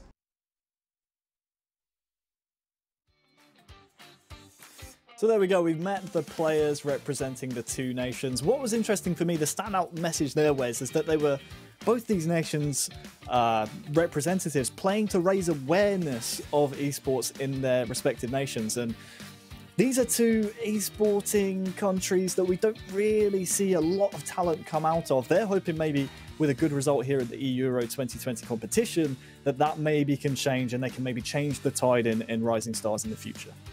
Yeah, definitely. You look at the kind of the growth of esports as a whole, kind of in the last couple of years, it really has kind of come on leaps and bounds. And for countries like Croatia and countries like Luxembourg, tournaments such as this, they can be, very much a beacon to kind of really kind of, improve that visibility on a kind of a world and European level, most definitely.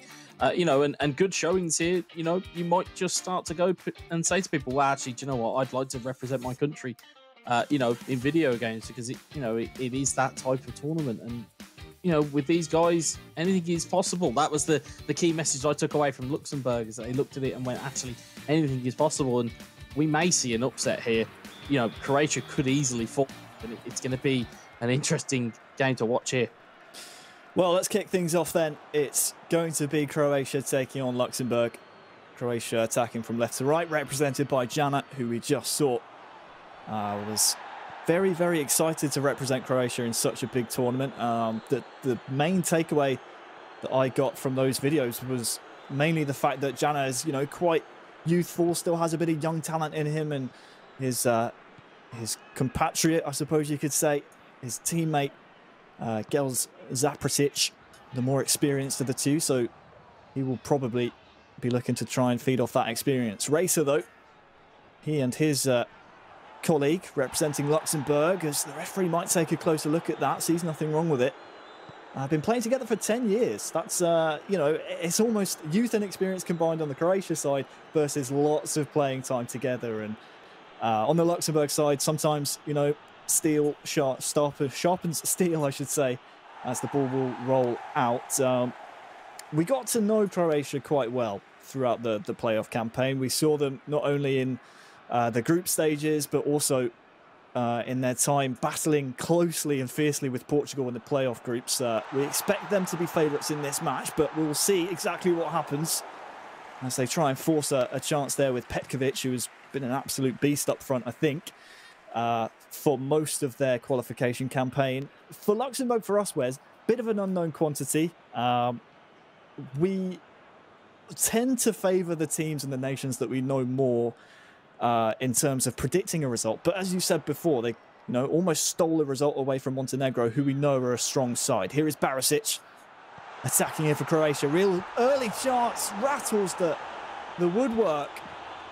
It's a header at the near post. Didn't have too much time to react and shape the header. Ball still on here though. Modric tries to find his man on the near side. I think it's Perisic just offside, but coming back to what we were talking about, we need Luxembourg here really to step up, because this is their time in the spotlight. They qualified through Group F, which we said when we did the draw was a wide open group. Now's the time to really stamp their authority on the competition. Yeah, definitely. You look at the way that they have equipped themselves for how they're playing here. It looks relatively like they've got a defensive shell of 5 at the back, which, you know, you've got to play to your strengths. When you're Luxembourg of strengths, they don't really have too many, but stat balancing does certainly help them out in that regard. So they'll know this team inside out, and they'll know what to use. And, you know, with Luxembourg, yeah, it is these types of games, you know, that are kind of putting them in the spotlight, and hopefully they kind of live up to their billing as group winners coming out of the qualification process. Sinani up to Turpel, but cut out well by the Croatian defence. Here is Petkovic. He's one you need to watch out for. Kramaric alongside him as well has been a real attacking force here for Croatia throughout their eEURO 2020 campaign. It falls kindly here for Barisic. He, though, is dispossessed well. And the racer falls to Kovacic, though, and, well, now Luxembourg can start to come forward. Here is Barrerio. He is unfortunately dispossessed. Ivan Perisic, who was wishing the boys well in that video message, will win a corner here for Croatia. Outswinger, real chance. Goalkeeper intervenes. And we're approaching half an hour gone. Still 0-0. Would you say this is maybe a win for Luxembourg? I'd say they'll be happy. They'll be the happier of the two sides here, definitely. Chance now. Making absolutely no bones about it. Clearing it behind for a corner. Jana with the outswinger. Goes for the front post, and it's in! A glancing touch was all it took. Dejan Lovren, the defender for Croatia, turned set-piece specialist. Front post header. Again, it was just a glance. It's all it needed, Wes. Yeah, it's all it needed. It had all the power in the world. We've highlighted it before in the playoffs and obviously in eFootball Pro broadcasts that, you know, that type of corner with that type of power, they're very, very hard to stop. So that's where you see a lot of these players will put a man out to kind of block the ball getting in the first place. It's very difficult to stop, but you have to get a man out at the corner, otherwise you can, you know, become susceptible quite quickly. Luxembourg want an immediate response, certainly a response before half-time would be nice. Janelo has steadied the ship off the kickoff, and now maybe can come forward here. Ivan Perisic with, well, I suppose you could say a heavy touch. Racer's defence did well, but the danger isn't averted just yet. Defence into attack now for Croatia. Perisic muscled off the ball again. This one's going to be a free kick, though, taken quickly. Perisic goes for goal! Brilliant piece of patience from Jana. It's Perisic, the goal scorer. It's 2-0 to Croatia.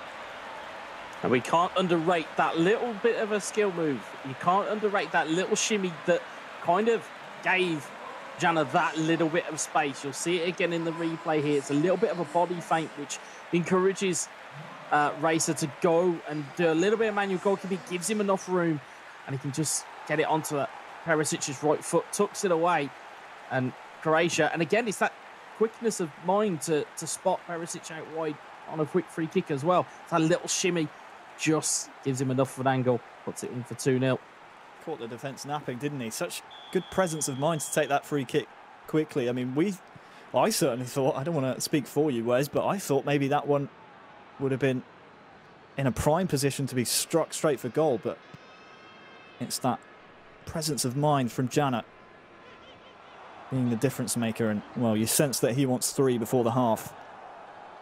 Racer, though, well, he's just going to put that one into Rosette. Try and get more bodies behind the ball. You talk about, you know, the presence of mind. We talk about these opportunities that players will wait for. They wait for that kind of, you know, higher percentage shot. You know, you wait for that kind of opportunity. And, you know, it was done to perfection there by Jana. Racer with a chance to counter here. 43rd minute, half-time rapidly approaching. Rodriguez just could not string the pass needed. It's a good tackle though. But it's falling kindly here for Croatia. Finally Luxembourg step in, but it's only to the feet of Modric, who can't find a pass. Bit scrappy towards the end of this first half. Rodriguez out wide on that far side. Well, 2 goals within 10 minutes for Croatia.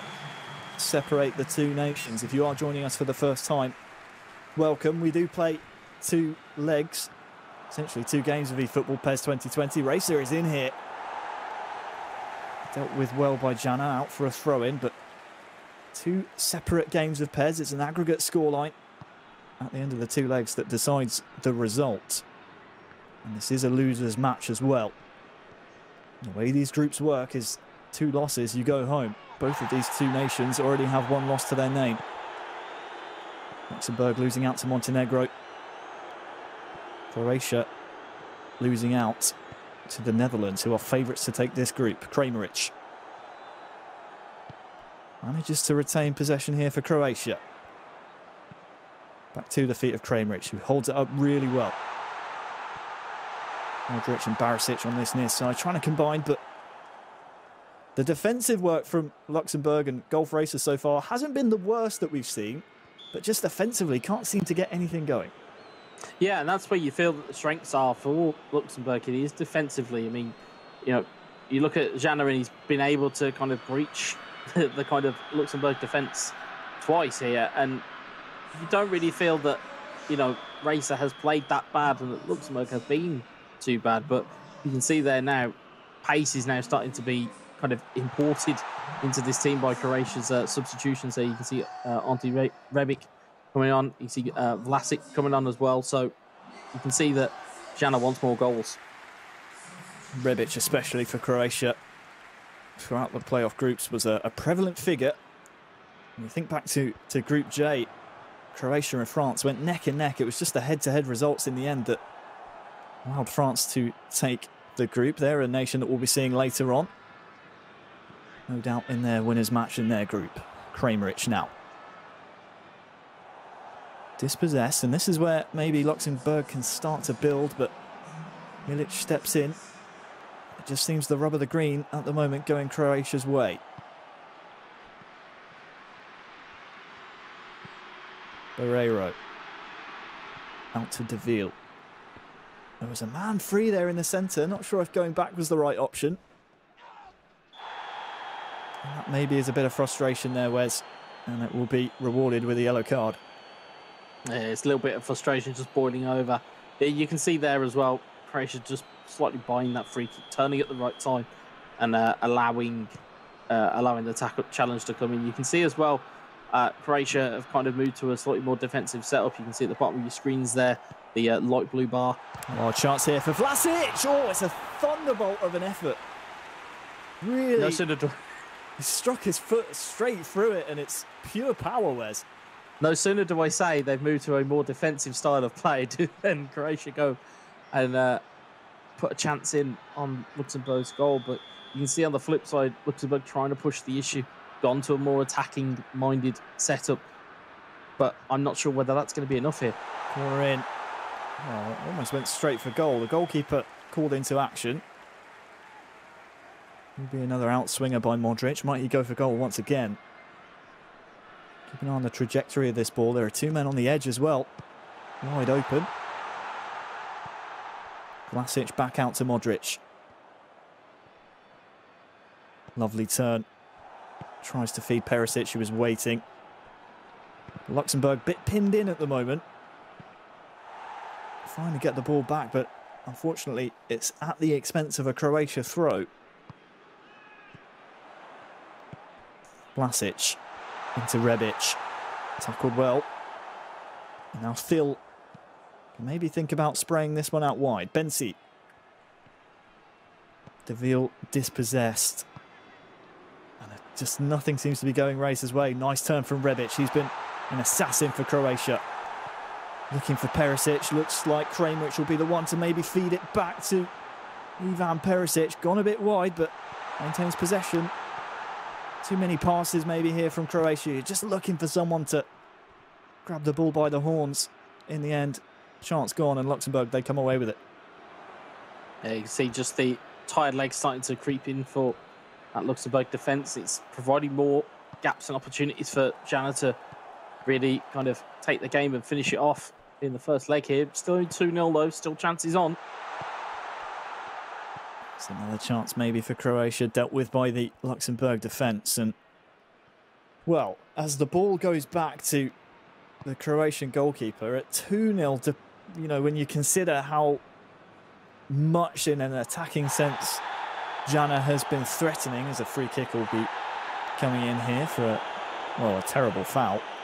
Do you maybe take 2-0 going into the second leg if you're Luxembourg? Yes, you're down. Yes, you don't want to be in this position in the first place, but all things considered, it could have been a lot more than 2. Yeah, I think all things considered, it could have been more than 2. And I don't really feel there's been a lot of opportunities for Luxembourg.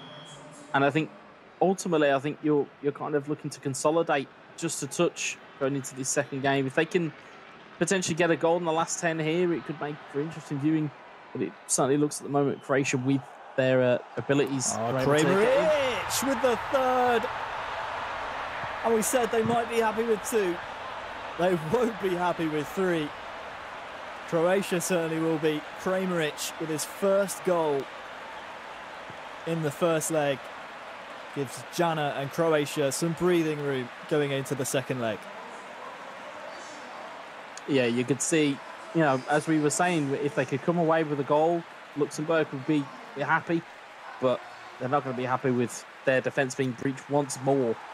Kramaric again finding space. Jana being able to work the space as well. You'll see it here. Even though there is 5 at the back, it's that ball back into the centre of midfield, opens up the gap. And again, if you're Luxembourg and you're putting too much pressure on the ball carrier, that's where that space opens up, because Kramaric has pulled off.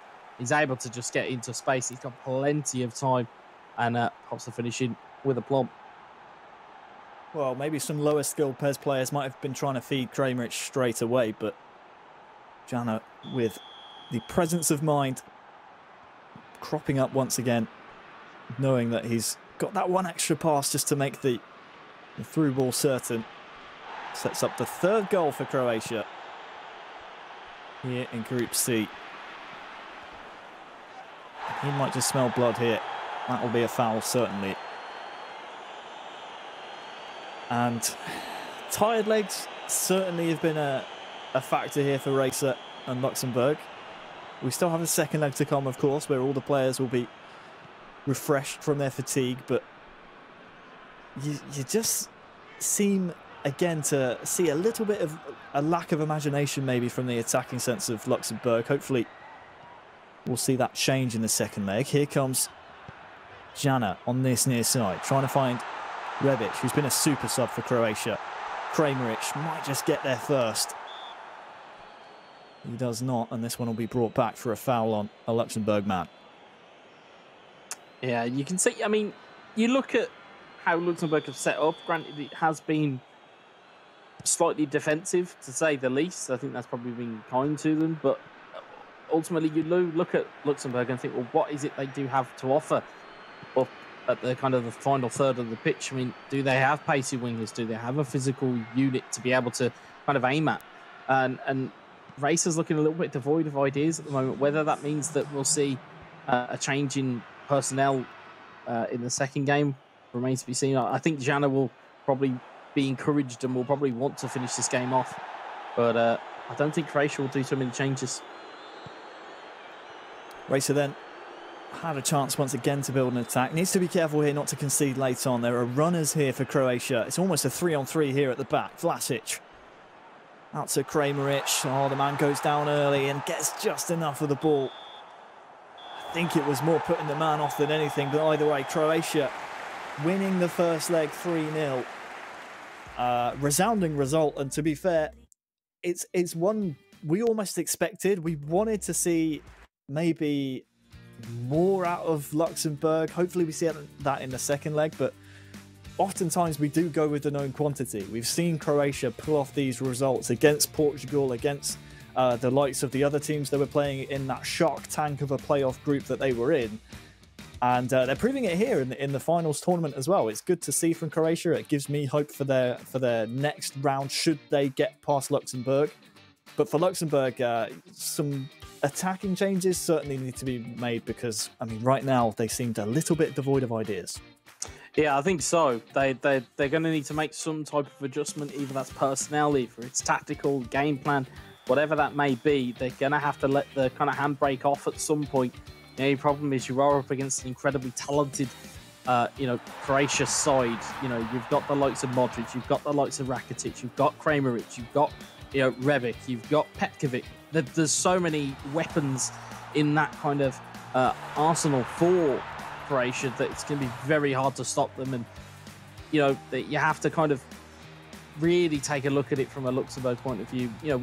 We would love to see a giant killing, but I think it's more now improbable more than impossible for Luxembourg to really take it away in the second leg. I mean, that second goal from Croatia with Rakitic doing so well, and with the free kick being played quickly, you might have just thought that would take the wind out of the sails and deflate the balloon that was Luxembourg's hopes here in the eEURO 2020 group stages. They steadied the flow and stemmed the flow a bit of the Croatia attack for the majority of the rest of the second half. But it just came down to that 80th minute lapse in concentration, and well, it allowed Croatia to get their third, and with a 3-0 cushion going into the second leg. Yes, we swapped sides. Yes, we changed connections here for the second game, but that's a really healthy cushion to take into a second leg. Yeah. I think if it was 2-0, I think you'd probably have a little bit more of a nervous side from Croatia. But now they've got that extra goal to sit on. I think they'll take this away as we just looked at the stats here. Granted, Luxembourg more accurate passes of the ball, and also had more of the possession. However, as we've always said, Harry, is that you can have as much possession in the world as you want. You don't put the ball in the back of the net, it will mean absolutely nothing. Well, this is it. 5 shots. I feel like the majority of those shots must have come in the first half from Luxembourg, because in an attacking sense, we needed to see better build-up, certainly, from them. I'm not counting them out at all in this second leg, by no means, because we know how fickle eFootball PES 2020 can be. We know how comebacks can happen, and we know how just a change in personnel, I believe Jels Zaprasic will be coming in for Croatia.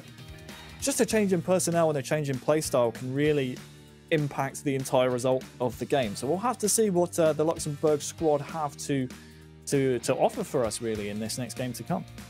Yeah, and it's just going to be a case of can Luxembourg, if they do get a goal early door, does that set off the alarm bells in the Croatian defence? Or more importantly, if Croatia take off early, does that mean batten down the hatches for Croatia? There's narrative there to be had.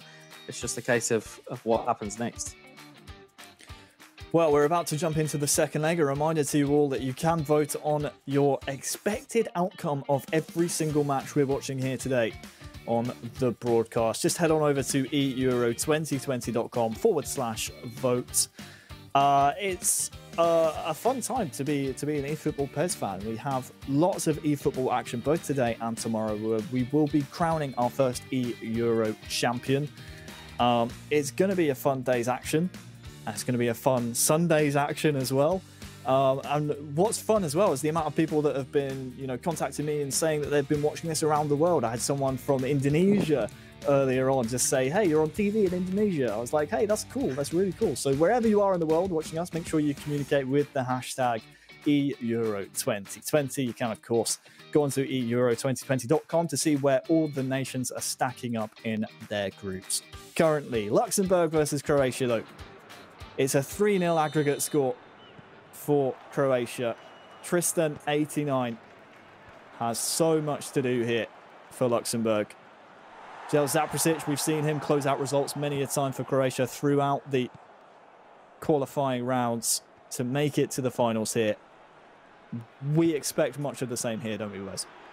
Yeah, I mean, you look at how Croatia's set up now, it's going to be slightly different. But again, I feel like it's going to be more of the same here. Yeah, watch out for Perisic here. Fresh set of legs. And, well, he tried to find his striker in the middle. Believe it was Rebic who's actually starting now for Croatia. So not the super sub we often see Jano use. Couldn't get it to go, though. Ivan Perisic here on the ball once again. Turns his man really well. Uses the strength to shield the ball as well. But Hall will come across. Shepherd the ball back. And now we get to see our first glimpses of what Luxembourg can do on the attack. And while the first touch really teed it up nicely for him, Tristan just reminding Croatia here that yes, they're 3-0 on aggregate, but he can be very clinical on the counter, just narrowly wide that time.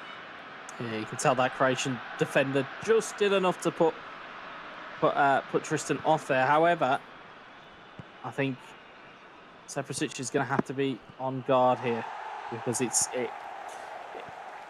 still very open at 0-0. I think that first goal is going to be absolutely vital. Whichever way it goes, it's going to really set the tone for this game.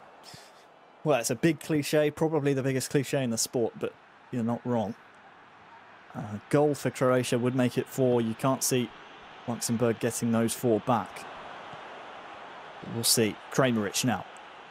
Rebic and Kramaric combining so well. Oh, he's blasted it off the bar. Brilliant, mesmerising 1-2. The finish. Well, I think it's just landed in my back garden. It's the second time that we've seen a really good passing move not have the goal or finish that it actually deserves. That was fantastic play from Seprasic. Just could not get the finish. And again, if you're Tristan, it's a let off, and it can give you a bit of an impetus to go forward here. Here he is coming forward now. Turpel off to Phil, has a strike.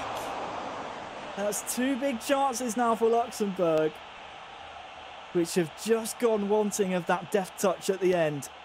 Brilliant move though, signs of life. Yeah, it was just that tiny bit of composure that was needed. Phil just launching that one past the post. But again, it was good build-up from Luxembourg. Again, there's still time in this. It's going to be a case of how Seprasic will get himself to the end of this game. If there's a mistake here, though, I mean, he comes out of it luckily there, but he needs to be careful with this passing game of his. 4 men forward here for Croatia. Seprasic might try and capitalise.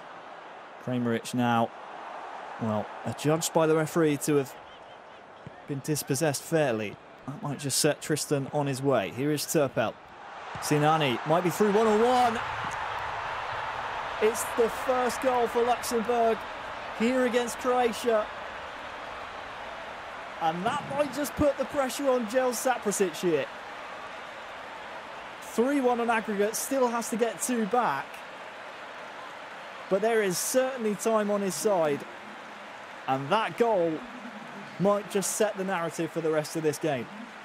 You listen in the distance, you can hear the fire alarms and the burger alarms that are going off in that Croatian defence right now. Luxembourg find themselves a goal up, and all of a sudden the complexion of this tie really changes. The narrative now goes to, can Luxembourg really build on this game? I mean, there's certainly time, there's certainly weapons there for them to use, and they've found a way through this Croatian defence. All of a sudden, nerves are jangling. We could find ourselves on the end of a fantastic fight back from Luxembourg. Equally, though, as kind of temperamental as this game can be, we may end up with Croatia scoring 5 goals, and everything I've said is meaningless. Well, for now, it's poised perfectly. Seprasic with the immediate response, potentially. Perisic! Great save. The referee's brought this one back, though, for, I think, a free kick just outside the D. So in a really nice position here for Luka Modric, or potentially even Ivan Rakitic to whip one in. Who will Seprasic go for? You're on the short. Modric steps up, goes for goal. Strikes the wall. Might still be on here, though, for Croatia. Bit of a mix-up at the back. And don't forget, Croatia and Seprasic had those 2 great chances early on in the game, the one that rattled the bar, of course. And, well, there's a chance again here. Luxembourg defending deep. But Tristan so far defending well. Kramerich intentionally fouled there. That'll be another free kick in a similar sort of position. A little bit further out this time, though, Wes. Yeah, you really don't want to be giving Croatia too many opportunities from here. It's prime real estate for the likes of Luka Modric, as we said before. First attempt hit the wall. Will they find this up and over the wall, though? Modric steps up, strikes it. Too wide. Could see his intention, try and go for that almost knuckleball style. Curl it around the wall. Didn't come off for him, though. Two wasted free kicks, really, for Zaprasic, and that might just start playing on his mind a little bit.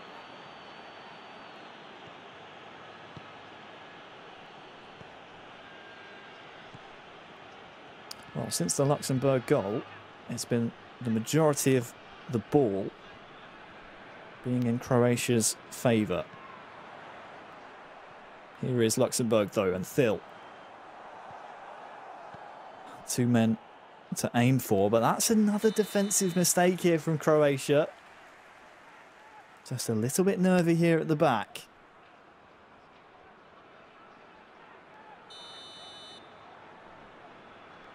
Rodriguez to fire it in. Didn't get past the first man, though. Just look out for this Croatia counter. For momentarily, it was 3-on-3 and might still be a lovely turn there from Perisic. Can anything come of it? Look out for Rebic making a front post run. Straight at the keeper, though, just lacking the final product.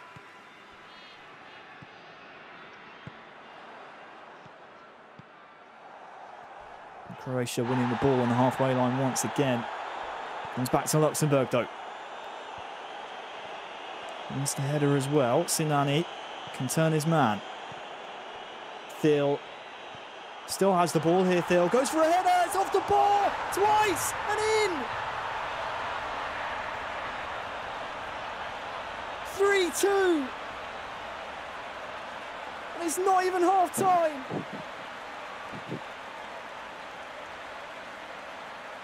On the third time of asking, it finally nestles in the net. And boy, do we have a game on our hands. Like we said, the tide has turned in this side. All of a sudden now, Luxembourg in the driver's seat. They only need one goal to bring it back level. I mean, it was a bit of a scrambled finish, but Luxembourg are not going to care. Bounces off the bar, off the goalkeeper, back off the bar. It's a diving header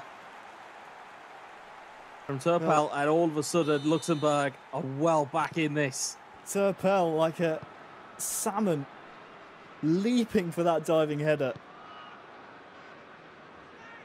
And Zaprasic is well and truly in Nerve City right now. Half-time cannot come quickly enough. Tristan maybe trying to push the pace here. That tackle's a nice one. Bit physical, but a classic challenge there. Half-time rapidly approaching, and, well, Tristan might just have one more bite of the cherry. Here is Rodriguez. Meant to aim for in the centre. More of a hit and hope, really, and that will signal half-time here in the second leg. 2-0 so far. 3-2 still Luxembourg trail on aggregate.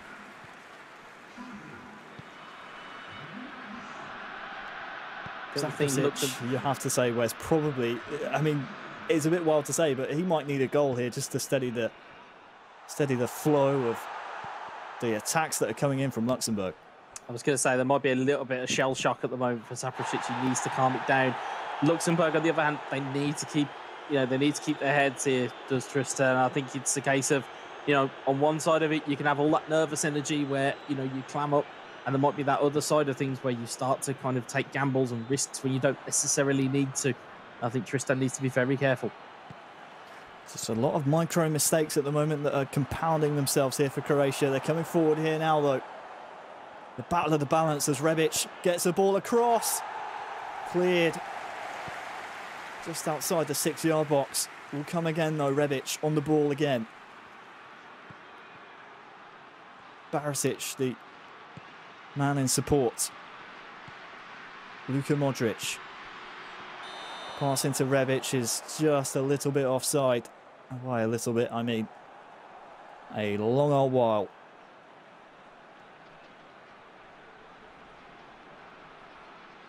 Pull back for a booking there on Maglet.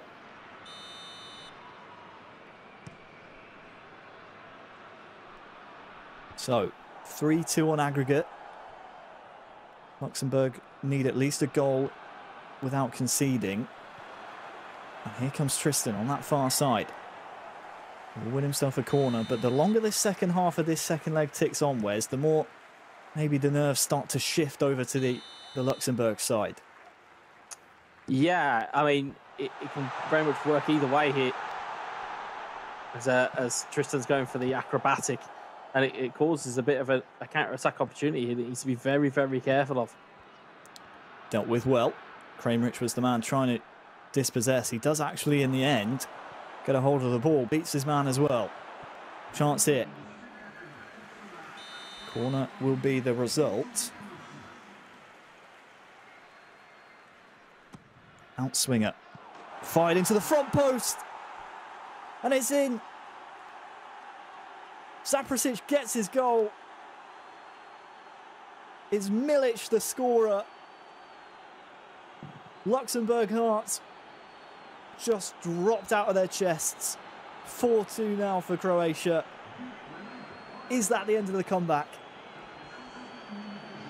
It's that well-versed set piece that we've seen so many times from so many nations. And it's Milic this time that gets up and beats the defender. I mean, he's running back for the ball. I don't think he's realised what that means for the tie, that he probably should just leave the ball in the net. But again, that looks like it's a real body blow for Luxembourg. And they're going to need a little bit of resilience here as the ball goes in. Yep, Sinani has a chance maybe to lay it off, and it's an immediate reply. Back within one, within seconds. Deville has reset the storyline. It's as you were. 4-3. The Luxembourg fans in the stadium loving what they're seeing, but they still need one more. I'll tell you something, even if they don't get through here, Luxembourg will have left their imprint on this competition. Again, it was a body blow to concede, but they dish one straight back into the heart of that Croatian defence. And Saprasic looking really vulnerable when it gets even to, even for a team like Luxembourg who don't necessarily have that type of capability up front. You've got to wonder if they do get through to the latter ends of this group stage, and they do get through to the latter ends of these competitions.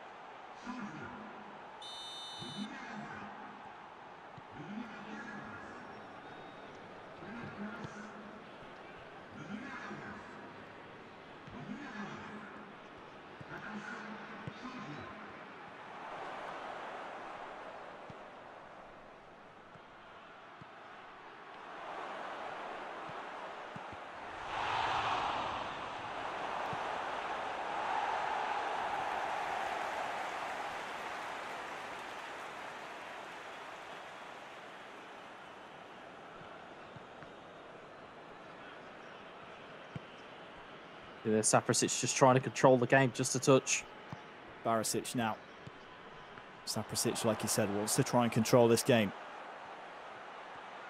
Still 20 in-game minutes to play. Barisic maybe to whip one in.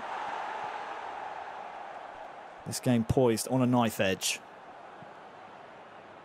Fresh sets of legs after that last goal for both nations, so just look out for the pace on the counter. That one's a little bit too ambitious for my liking. Now time is ticking down. What? I just can't call this, Wes. I mean, it's the game we all hoped it would be. Croatia, though, come forward. But once again are denied by Tristan and by Luxembourg. Damota. Denied by Croatia this time. Vlasic now can come forward. It's just back and forth. It's a classic game of Pez.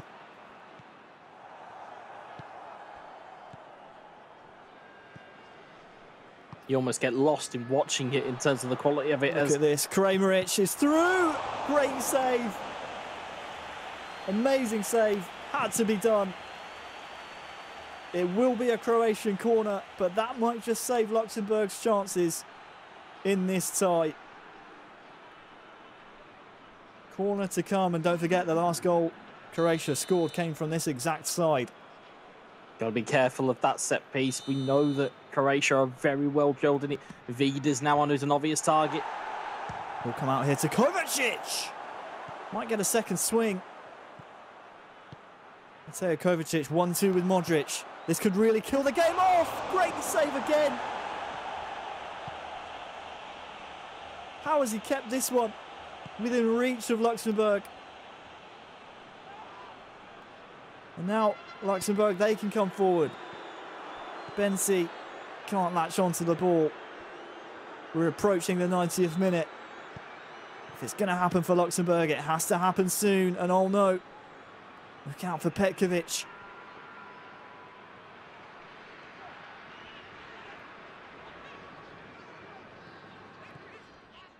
See Luxembourg, they can see and they can sense there's one final chance in this. Tristan trying his absolute best to work this ball up the field. Looks like there could be an opportunity. Deville, real chance here. Zaprasic blasts it away.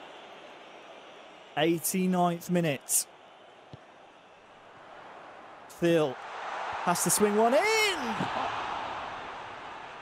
Was that the chance? Will he get another chance? I'm not too sure.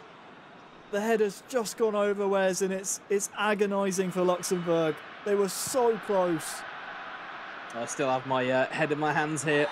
It looked like it was for all the marbles for Luxembourg. They just couldn't keep the header down as Perisic is hauled down, and again gives time for Zaprasic to get his house in order. But there'll be some real inquests with this Croatian side. Luxembourg with, have done incredibly well to get this far and to get this close, and they should be incredibly proud of themselves. But it's going to be Croatia, I feel, that are just going to close this out as the ball goes long.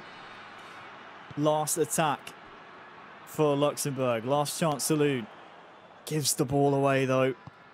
And for Tristan and for Luxembourg, you feel that that's the end of the road here in the eEURO finals. Kramaric has he... Oh, there was just too much to ask for there for Luxembourg. It's 5-3 to Croatia. 3-2 in the second leg. That is done and dusted. Yeah, you can see what had happened there. Luxembourg had gone all out attacking the hunt for that final goal to get themselves level, and instead they've conceded and they've gone down. They've played fantastically well, have Luxembourg, but credit to Zaprasic for, again, just steadying himself enough to get himself through into the tiebreaker game, and Croatia will be very happy with that as a performance, although not in that second leg. It got very jittery as soon as Luxembourg were there, and there's the final whistle. Well, that makes it official. 5-3 it ends between Luxembourg and Croatia.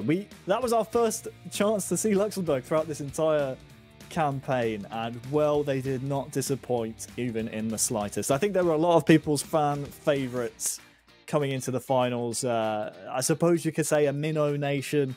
No one really expected them to get this far. They almost produced the shock of the tournament should they have pushed it to that game 3. You think about that chance at 4-3. We'll take a look at some of the replays here, Wes, but I mean, that entire second leg was a roller coaster of emotions. Yeah, it was a fantastic representation of how to conduct your PES gameplay. It's a wonderful through ball that found its way through. It was one touch and bang, straight into the back of the net. And again, Luxembourg, they had their rubs of the green there. just got the right side of it. And again, even more over the green for a double bar hit, which finds its way eventually into the back of the net. You know, and Croatia were reeling. Let's not get that, you know, mixed up. It was a nice finish from the set piece. Again, it was, you know, the danger of Milik there, but again, it was straight back from Luxembourg as Luxembourg found a way in and just about crept the ball into the back of the net. And all of a sudden, it was game on. And, you know, it was only through, you know, Luxembourg pushing forward did Kramaric had the space to finish off the game in injury time. And as you can see there from the stats, you know, possession was key for Croatia in the latter stages. But, you know, credit to Luxembourg for the performance they put on. Tristan, I mean, he gave it a good go. Both of these nations certainly stated before the match they were playing to raise esports awareness within their respective nations. They've just put on arguably the best match that we will see in eEURO 2020. I know it's early to call, but wow, that was an honest roller coaster, and credit really to both nations really stepping up. Luxembourg especially, never ever giving up. We will see Croatia advance to the deciding match here in Group C. And, well, they will play one of Netherlands or Montenegro, whoever loses that matchup. We will have that matchup later on in the show as well. Keep interacting with us, hashtag eEURO 2020. We want to hear your thoughts. We want to know if you are, you know, taking a lay down like we're about to, because we need a bit of rest after that roller coaster of emotions. And we also want to know who you're supporting in each matchup. You can go on eEURO2020.com/vote, and you can vote on each match and let us know. Wes, final thoughts from you. Croatia, Luxembourg.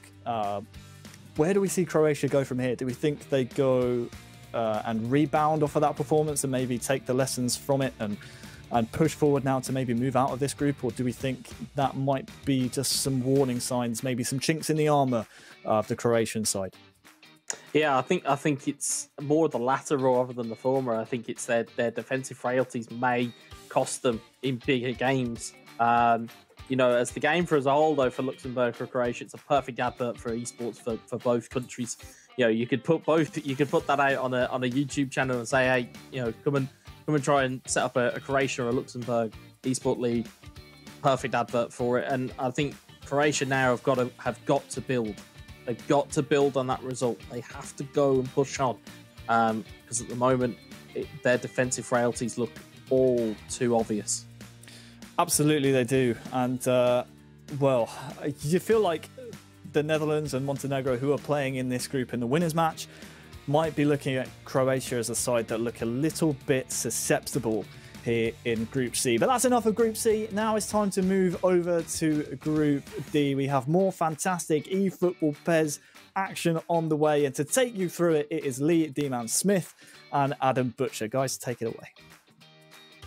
Yes, thank you very much, and we are back. So we're moving down over to Group D, Adam, and it's almost a battle across the Mediterranean, this one, with Israel coming up against Greece. Yeah, Israel versus Greece, and the games that they've just come from were against, you would have to say, well, Greece are one of the favourites of the group, and France, of course, I would believe would be one of the groups, one of the favourites, considering they actually have the best player currently in the world of eFootball PES in Öztürk. So you'd expect them to have won their game. Greece, on the other hand, they'll be a bit disappointed that they actually lost their game. But of course, it was France, so you can't, you know, have too much to say about that. This is the big test, really, now for Greece, though, because it's up against a team that you know, Gemis and Aka really should feel they have what it takes to go, you know, and go and beat them. Yeah, and obviously both teams coming through unbeaten in their group stages. I think it was 8 wins, no draws, no losses, just a straight smash in for Greece. Israel, they only drew 1 game. They won the other 7.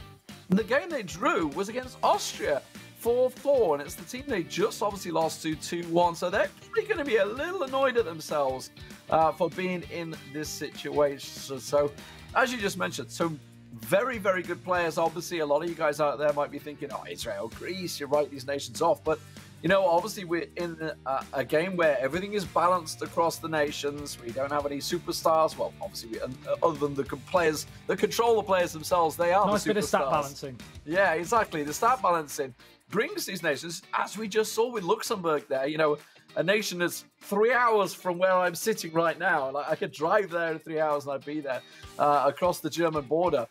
I'm not sure if they've got the borders open yet, so I'm not sure I'd be allowed in there, but either way. I'd stay where you are if I were you. Either way, across the border, putting up an absolute cracking show against Croatia. So we're expecting these two teams, Greece and Israel, to be really, really hell for leather. Yeah, I mean, they lost 2-1, I think, against Austria, Israel. So, like you said, they had a pretty good qualification, you know, stages, etc. up to now. Really, really hard one to call. Both teams, on paper, are pretty decent. Both teams beaten so far by teams that, you know, you would expect possibly to go a long, long way in the competition. So this is key now for both of these two teams. Well, obviously, we want to know exactly who's going to be playing for these teams. There is some very top talent for both Israel and Greece. Let's see who they are.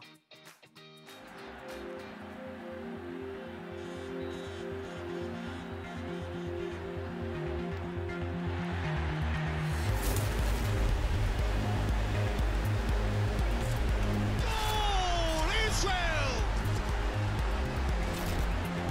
That's brilliant play all round. That is about as cool as they come. My name is Michael Astman and I'm playing for Israel. I won an offline tournament in Israel in order to represent my country, and we qualified for the group stage of eEURO 2020. My name is Orel Daniel and I'm playing for Israel. I'm competing in eSports for the last 4 years. Orel is the best player in Israel, and it's an honor for me to play and train with him every day. It's an honor to play with such great and talented player like Michael. My highlight was a winning goal against Russia at a stoppage time that gave us the qualification to the eEURO tournament. He's had a go! And more and more and more! Winning the eEURO 2020 for Israel will be my biggest achievement and will make a lot of people proud. Winning the eEURO 2020 for Israel will be a dream come true.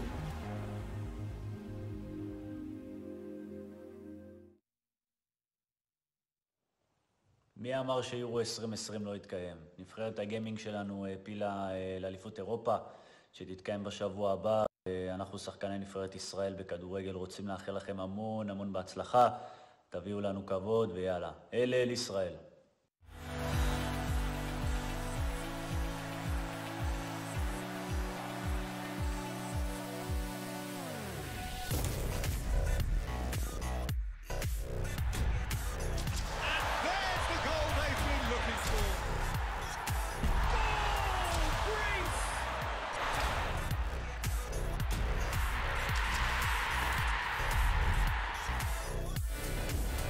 My name is Konstantinos Gemidzoglou.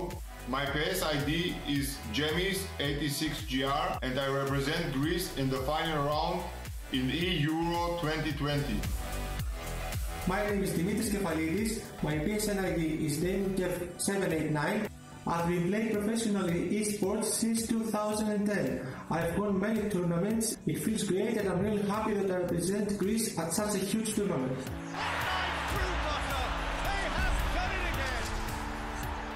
My teammate is a great player. The most important thing is that we communicate very well and we trust each other.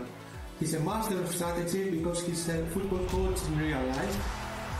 Χαίρομαι ιδιαίτερα που ο συμπαίκτης μου είναι ο Δημήτρης Κεφαλίδης. Είναι ένας πολύ έξυπνος παίκτης και πολύ καλός στην επίθεση. But now we are a very strong team. I know him very well, he knows me very well, and we have a great chemistry together. The way to the finals wasn't easy. I mean, yes, we won all the matches at our group, but all our opponents were very strong. I started first every match, and I won them all with great scores. My teammate played all the second matches, he endured the pressure too. He did a great job.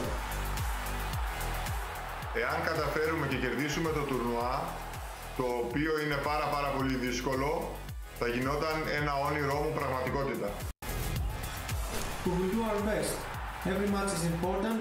We are really happy that we are at the finals of such a huge tournament, and we will give everything at every match.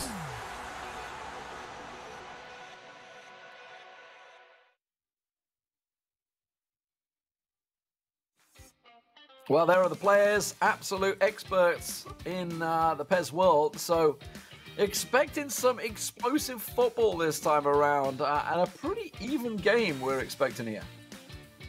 Yep, I think it's going to be pretty tasty indeed, and as you mentioned, I think it's going to be pretty tight as well. I don't think we're going to watch it be 9-0 now, but I think it's going to be fairly tight, because you've only got to look at the fact that Greece just missed out in the game against France, losing 3-2, and of course Israel just missed out 2-1 against Austria. So I would suspect it's going to be a cagey, feisty affair. I mean, both teams kind of alluded to it, that they did have relatively safe groups through to get here in the first place, which they did both. You know, at the end of the day, doesn't matter how good your group is. If you top it, you top it. It doesn't matter what you're against. You know, they both had some solid performances to get here. But, as they kind of alluded to, we are yet to face some proper top opposition. Well, they've just done that in the first round, and they find themselves in the loser bracket, which I don't think either of them are going to be very happy about. No, I don't think they'll be necessarily massively happy about that. You'd have to say that possibly on paper, Greece would feel a little bit more relaxed about it, because losing to France is no mean feat. They are probably one of, if not the favourites for the whole competition. But let's see how things proceed as we go into the first of the two allotted games between the two nations, Greece and Israel. Yeah, we'll see who's going to come out on top here. Obviously, Damangev on the attack, working well for him, but Greece look like they should be able to clear the lines here and get it clear. Beautiful switch of ball there as they lead it forward. Lovely ball down the right-hand side, and Asman now picks it up for Israel. A chance to play it straight through the middle, and first real chance for the first goal of the first game, and good defending in the end from Greece, and fired up towards the halfway line. Picked up on the left-hand side. Zika finds it all the way through to Donis, twists and turns away from the defender. Chance to play that towards the right-hand side. A real chance here for Greece, but great defending from Asman and Israel. But still, they have all of the possession here, Greece. And finally, Israel can breathe a sigh of relief. Up towards the right-hand side. 12 minutes gone here. Very cagey as we expected. Nothing of note in terms of goal-mouth chances, and I think, correct me when I'm wrong, of course, but I think we're going to see not too many goals in this encounter. Defences so far definitely on top as it's played up towards the edge of the penalty area. Chance to turn, plays it to Mitroglou, left foot shot. Wonderful save, outstretched by the Israel #1, and they survive.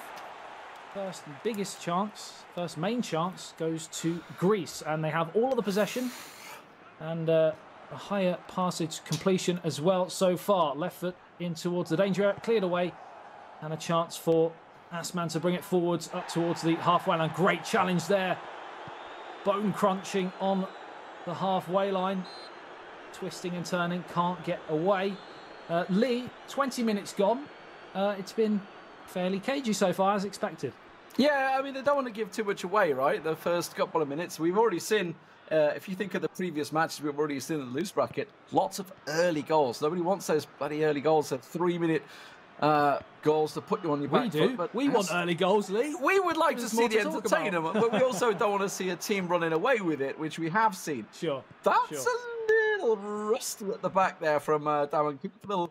A little bit of panic for a moment there, but it seems like he's playing a flat back line, which should be able to work its well. Found a danger as he gets caught out. No real counter-attack opportunities unless he can find a big through ball on the right there, and instantly slows it down. So Asman, that's a good through ball, but defense steps in nicely.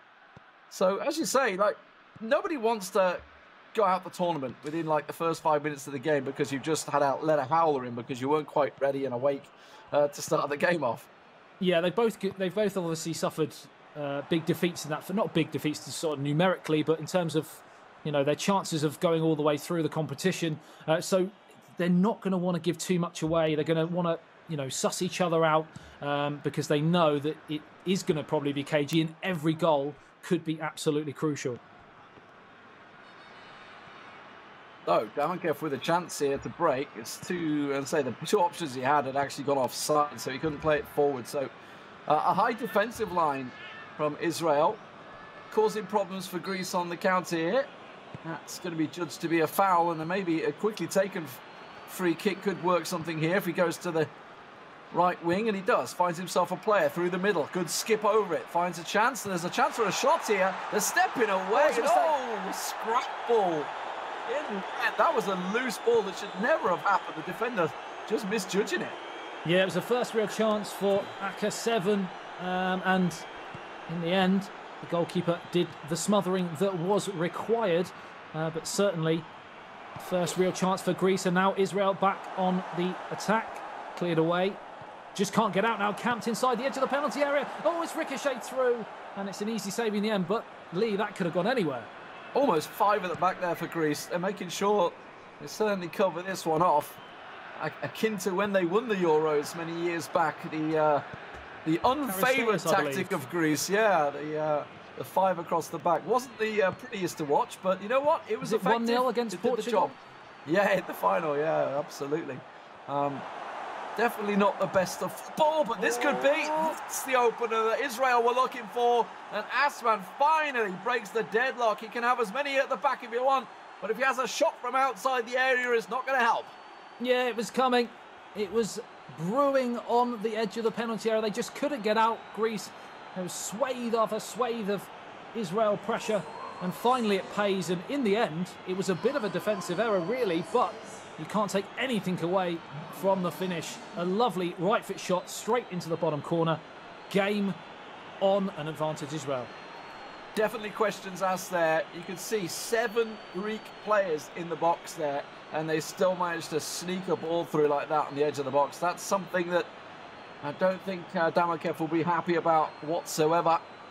But as you said, it was a defensive error. He had the ball, lost it on the edge of the box, and you just, at this level, that can't happen because you're almost certainly going to get punished for it. What a time to score as well, Lee. Right at the stroke of half-time. That will give Israel and Asman so much confidence here going into that second half. The goal scored by D. Saba right on the 44th stroke of half-time. And now we're back underway. Straight away, no changes in the second half. Now, a bit of a rash pass, but he gets away with it. Try and see if he could work something early on, maybe from the kickoff. Big opening down the left wing, and he finds it. Manages to get the through ball, plays it back inside. Looking for his player, though.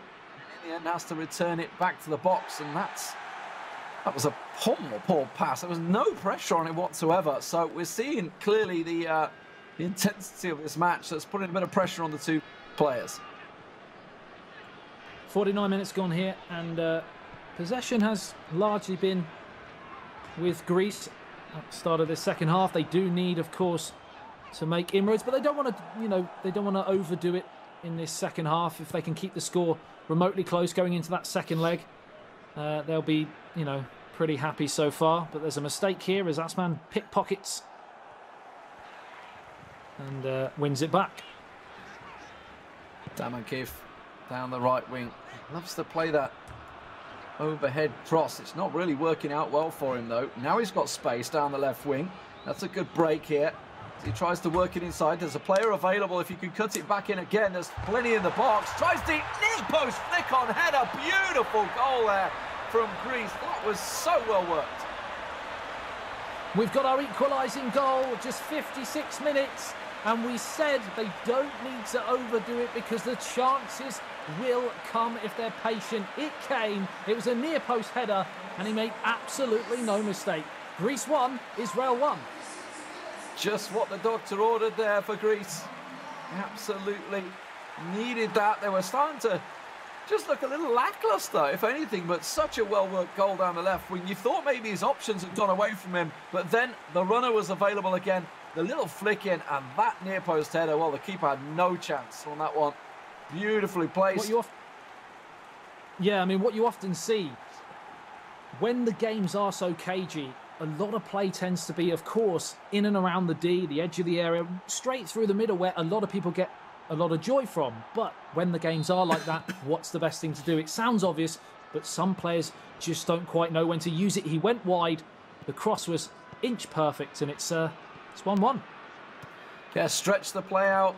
If it doesn't work, just recycle the ball and keep trying until you pull somebody out of position, and that's exactly what they needed there. And now they win it back in pretty physical style within the middle. It's what we expect from these two teams. Very physical game coming out from the Greece, just laying the ball once again. Oh, that was a miss pass, that one. Tried to spread the ball wide, but there's a big through ball opportunity. Oh, he tries to flick the keeper. The defender should be able to clear it off the line. He does. Nobody there for the rebound, and Greece get away with it. Wow, heart in the mouth moment there. Just when it looked like the ball was trickling over the line after the ricochet off the goalkeeper. Good save, of course. In the end, it went down as, but cleared off the line, and Greece now come away. If they were to score now, it would be a real spanner in the works, but cleared away finally. Well, a foul off the ball there. Play on was given for the Greek team, but Israel getting a little heavy on the touch now as Greek try and work it back. Israel, there's a massive opening on the right wing. He's got to use it. Big chance here, but he's maybe left it a little too late. Tries to cut back in the middle. Chance has gone begging, but he's managed to get back. Very scrappy in the box here, and a hefty challenge that he just about gets away with. Wow, wow, wow. Heart in the mouth moments indeed there. All eyes on the referee as the lunge came in. It looked like possible contact, but he waved it away, and they managed to clear their line. 72 minutes gone, and we've only seen 2 goals, but it's been enthralling for different reasons from what we've seen so far today. This is a fascinating tactical battle between Asman and AK7. It was just 2-1 between Israel and Austria, so expect it to be fairly low scoring, fairly physical. They scored a hell of a lot of goals, both teams, throughout the group stages, topping out their groups in fairly convincing style, in all fairness. So we expected this to be a tight game, and it's absolutely proving that way as Greece try to build something through the middle of the park. That's a stray pass that's going to find its way straight back at them there. Counter-attack opportunities are a little lacking, though. It's the Greek midfield will wrestle it back. I mean, I hate to say we are experts of the game lead, but we did predict a cagey affair, but he's in here. Oh, a chance to get the shot away. Just picked off the end of his toe, but they still can't get out here. It's wave after wave of Greece pressure. Oh, it looked like for all the world to see that was going to nestle into the back of the onion bag, but tipped away in the end by the goalkeeper. Wow, a photographer's we're starting save. to really kick off now in the last 10 minutes. Absolute photographer's save there. Made it maybe look a little more acrobatic than it needed to be. I think he could have just put an arm out and caught it, but it leapt up for it. And now Israel looking to counter something themselves. They should be able to get first to this, but the strength of Damages defenders working well for him as he switches the plays. Something he's been looking towards quite regularly is just using that overhead ball to switch the wing, switch the play. But Asman's managed to find a little niche in the armour as he tries to push on forward. Arms raised, people looking for through balls. He's finally found it down the left wing now as he tries to cut inside. The final whistle beckoning now with just a couple of minutes remaining as Greece try to counter. All eyes on the 4th official as he walks towards the edge of the technical area. And Demonk of 789's coming forward again. Of course, another name for AK7. They have multiple names, a lot of these players. With just 1 minute of added on time, it looks like we're going to end the first game in the stalemate that we started as another hefty challenge, pretty much summing up today's proceedings so far. Comes in again there. So just seconds. Is there one last gasp chance to snatch a winner from the jaws of a draw here? Oh, he's won it back. Last chance saloon here for Greece to win this game. It's challenge, and it's all over here, Lee. Played it a little safe, rotating, recycling the ball around the box. Make sure he didn't give too much away. Sometimes you'll see players sort of just go hell for leather and give it a last chance, knowing damn well there's no repercussions to it. But 1-1, all square. Israel with the lead. Quickly answered by Greece's beautiful cross and header into the near post. Very tight game, though. You know, some mistakes, I would say, with some passing in there. Some definite defensive mistakes where they just about got away with it. I think we're seeing how tense it is between both nations. Yeah, it's the old cliche.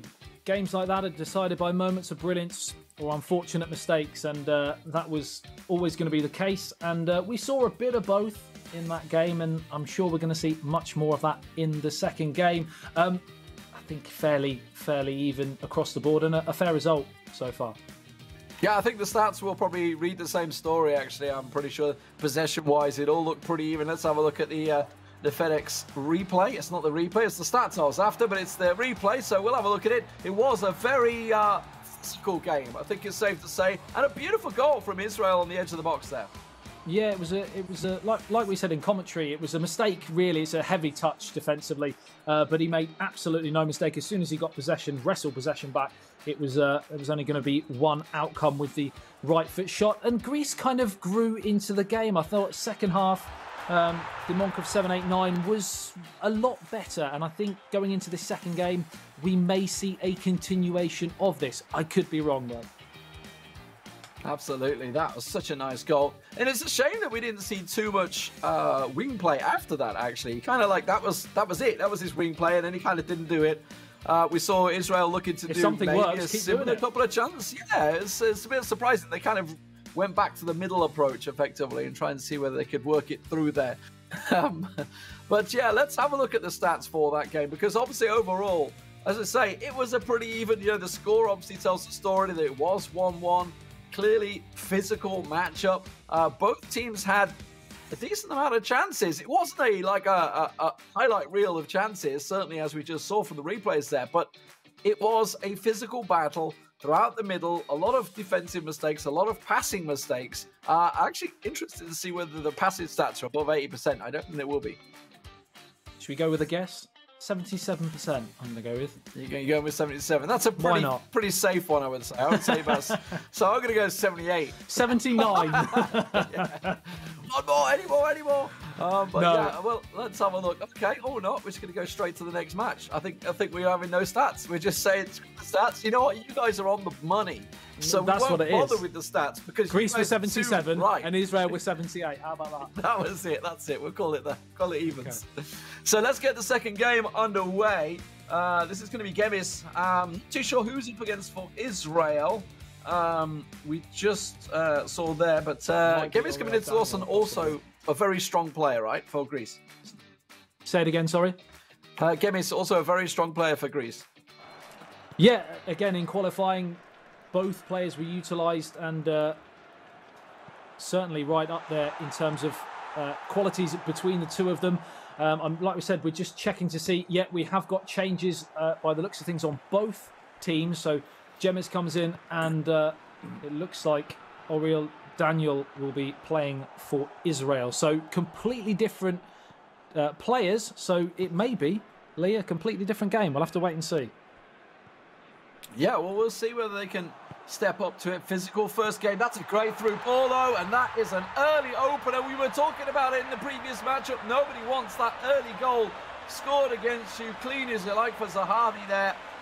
Must have been very tight for the offside rule, but given it's just about the worst start for a 1-1 close cruncher to go down so quick.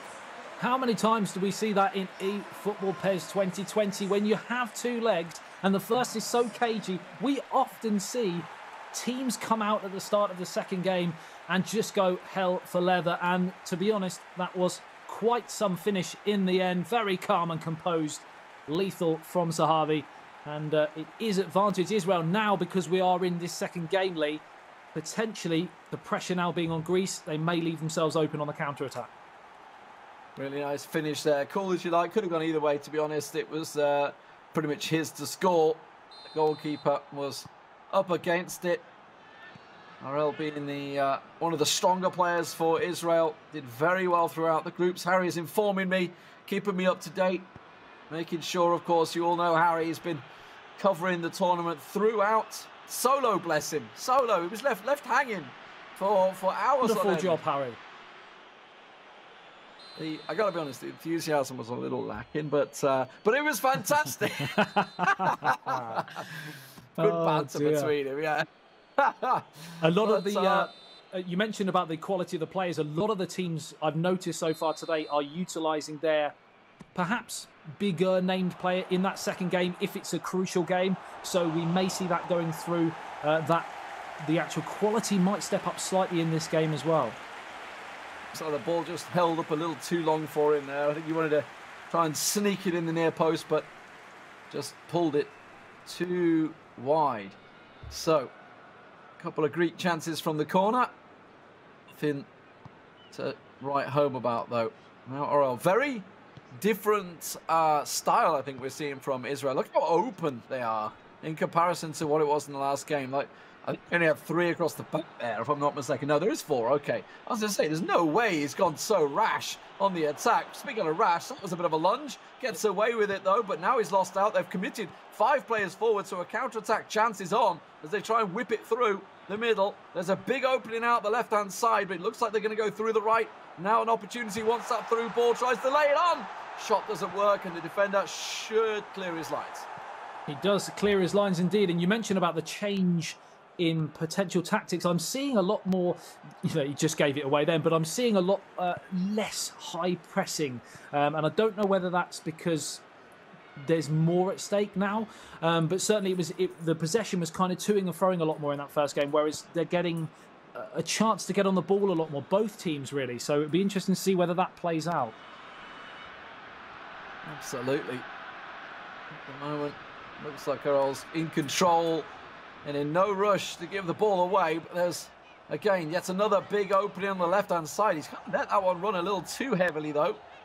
So, Yemis easily covers off the defensive work as now works it down the right-hand side. I wonder if we'll be looking for maybe one of those equalisers from across. Worked out for his teammate. Maybe he can work something himself, but it doesn't look like it's going to work this time as they get a throw-in. So 54% possession for Israel in the second game here as Jemis comes down the right-hand side, crosses towards the centre and headed up and over the top, and that has to go down as a chance there. Just couldn't get over it, could he? He was always under the ball. It was always going to go over the top of the bar. See, was still rising. Really have a chance at trying to direct it anywhere he wanted. So, goal kick. Just try and bring it out, and he's taking his time wasting on this already. Goal kick. Yeah, time wasting. 25 minutes in. It's not what you like to see, really. But you know what? You'd be encouraged if you agree so with that. I think so. I think so as well. I think he senses that there's a bit of momentum building here for Greece and Jemis, and I think, as I say that, the counter's on here. It's a real chance here for Israel for number 2, and he went for the chip when possibly smashing it across the face into the far corner might have been the better option.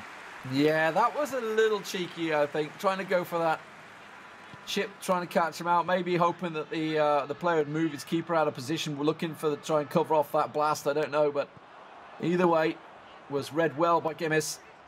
But now he has to try and cut the ball out. He hasn't had a great deal to do with the ball himself in the last 5-10 minutes of play. It's all been Israel as they push forward and once again win the ball back.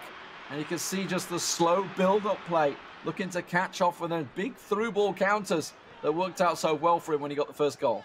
Yeah, Israel are much more casual in possession and a lot more laboured, whereas Greece are definitely pushing the pace here with some attacking mentality, according to Wes. Well, we'll see how attacking it's been because they haven't been able to get the ball, frankly. There's another one of those balls through, just on the offside trap. That's a great through ball. He's going to get in front of it, but the defender just cuts it out in the last seconds there. Socrates will clear his lines. And looking, actually, you know what? I might as well just run with it down the left wing. Nobody's putting the pressure on me. Keep going. He's keep on pushing. We saw an equaliser come from the exact same position. Can he get the flick in? No. A It's a mislaid really, pass. really sloppy pass. He had so much time on the ball there, and with 5 minutes at the end of the first half, this is the perfect time to score, and it has to go down as a chance wasted, but crucially, still has possession. Now they got another chance, another bite at the cherry. This time he does whip it in, but the defender's there. Could try and win it back, and does, but can't get this second ball as it's now lofted clear. Pretty much Route 1 defending. It's like watching England play right there as they just boots it not clear. anymore. Not anymore. Oh no, we are so good still, yeah. All eyes on the referee. The whistle to his lips at the end of the first half, and just the 1-0 scoreline. Another cagey affair, and the goal came after just 6 minutes. So you can see down the bottom, it is defensive versus attacking. So Israel looking to just try and hold out the lead. The second half is underway, and it will be Israel who have set their stalls out defensively and are just willing Greece to apply the pressure so they can hit them on the counter-attack. And this is the perfect opportunity here. Lovely pop off there. Second pass was a sloppy one. Still have possession, but has the momentum gone? Yes, it has. Back with Greece possession. 49 minutes gone. And it's down the left-hand side with Donis. Plays it in towards the danger area, but can't quite find that killer pass. Just cut out of the last, trying to see whether they could work it through. Clearly there's momentum gathering, as you mentioned with Greece. They've had a good couple of chances. They've had a cross. They've had a couple of cut-ins, but it's still been a bit lackluster. It's never really quite been clean, and it's almost more fumbled to a cross, fumbled to the pass, fumbled it through the middle, and that's what they're looking to try and get better. No conviction. That's a big chance. Massive opening here for Greece. Tries the flick. Oh, the ball is back to him, and he makes a right mess of it. What a chance that was for Greece. He's through, the goalkeeper's out. All he has to do is lift it over the top of the onrushing number one, and he just couldn't do it. He blazed it straight at the chest of the Israel goalkeeper. The chance goes away, and will he get a better opportunity than that? Heart in his mouth, head in his hands, should I say. Get it out, put your teeth back in. 58 minutes gone, and that was huge. Maybe he had his heart in his hands as well. I don't know. Maybe it was all there. Everything was in his hands. Just bodies and limbs and organs everywhere. Look at the opening on the right wing. That's what it's got. Oh, it's a massive, heavy ball. He knew what he wanted, but oh, my word. Such a heavy touch. And that's kind of been the story at the moment for Gemis. A little bit of pressure on him, obviously letting that goal in within 5 minutes. Now, we are seeing some pretty brutal clearances from the Israeli defence. So clearly feeling the pressure. Yeah, he's being rushed into it because of the press from Greece is so strong now, and it may produce another chance. Anywhere will do right now. All hands on deck for Israel because they can sense that this next 15 minutes is going to make or break their eEURO 2020 tournament. Just sort of change there, actually. You can see he's not defensive anymore, Orel. So Israel looking to try and work the way out of this one. Maybe feeling he's putting too much pressure on himself, just being the defensive mentality. I say that, he goes straight back to defensive. Straight back defensive. You know what? I thought he maybe was going to try and work his way out of it, but straight back into the defenses. And it's a chance here for Israel to bring the ball forwards. A second goal would, of course, kill the game off. And he's in. He's gone down. Referee. Oh, he's given absolutely nothing. And the Israel fans around the stadium were incensed and convinced that that was a penalty. Somewhat would have been fortunate, I feel, but the counter-attack is on here for Greece. It needs to be. Put your laces through it. Oh, no, he's put it wide. Just shoot. The defender Just clears shoot. it. Another chance to shoot. Puts it into the middle. It's just a calamity in the box. And finally gets cleared by Israel. But it's not done yet. They're still pending their own half. Pinball around the 18-yard box. 20 minutes remaining. Can Greece find the breakthrough to take this potentially to a third and decisive game? Because right now Israel are going through by 2-1, but we have had end-to-end stuff. The goals on the tally sheet up on the top left-hand side do not represent the action we've seen because it has been enthralling. Is there another chance here? Cleared away surely by Israel. They lost 3-2 to France earlier on. France coming into this as the tournament favourites. So if they manage to get 2 goals against France, we know they can score goals. But at the moment, they're not showing it. There's just a lack of ambition in the final third. There's been some scrappy chances for the Greek fans to try and feed off. That's just a hopeful attempt from Israel to try and feed off. And this is the sort of Israel. Israel are under pressure here. They're under severe pressure now. If they are to be able to get through this, then it's some defensive performance at the death. But really, well and truly, it should be 1-1 because they had a chance about that 10-minute ago chance when he went through on goal, and all he had to do, as you said, put your laces through it. It's 1-1. It's game on. And he just tried to be too intricate. He tried to pass the ball into the back of the net. Can they finally put their laces through it? Just hit the ball, and he can't do it. He just doesn't want to shoot. He just keeps passing it. What's he think? He's Arsenal, or anything going on in there? I think it's the what's happening. I think the pressure at this level is really starting to get to him Surely. because he knows that he's not going to have too many more opportunities. Oh, he's not. He's not. His time is running out. He's got about 10 match minutes left. That's at best right now. You've got to put your foot through the ball and just have a chance. Instead, he keeps trying this intricate passing that's just not working for him because Israel are starting to stack the box out. He'll push through again, cut out by Israel. It's not cleared yet. Has to scramble it back and then just boots it clear. Quickly cut out by the Greek defenders. Got to launch it back in there. 5 minutes on the clock is all that's given now, with about 1 or 2 in the extra time. And Israel have cleared the lines, and Manuel just trying to hold on to the ball here. Racing off towards the corner flag. If they can get possession, you bet that they will stay in the corner. They can't, and Greece come again. Just 1 minute plus stoppage time remaining is all that stands between Israel going through and Greece going home. Is there one last chance for the Greece contingent? It's still with Israel possession, but they've given it away. Anywhere will do. Seconds away now, and it's finished 1-0 to Israel after just 6 minutes. It was all that was enough to go to see them through. Oh my word, what a match. I mean, considering how low scored it was, just 2-1, can you believe it's a cat? I've gained a cat.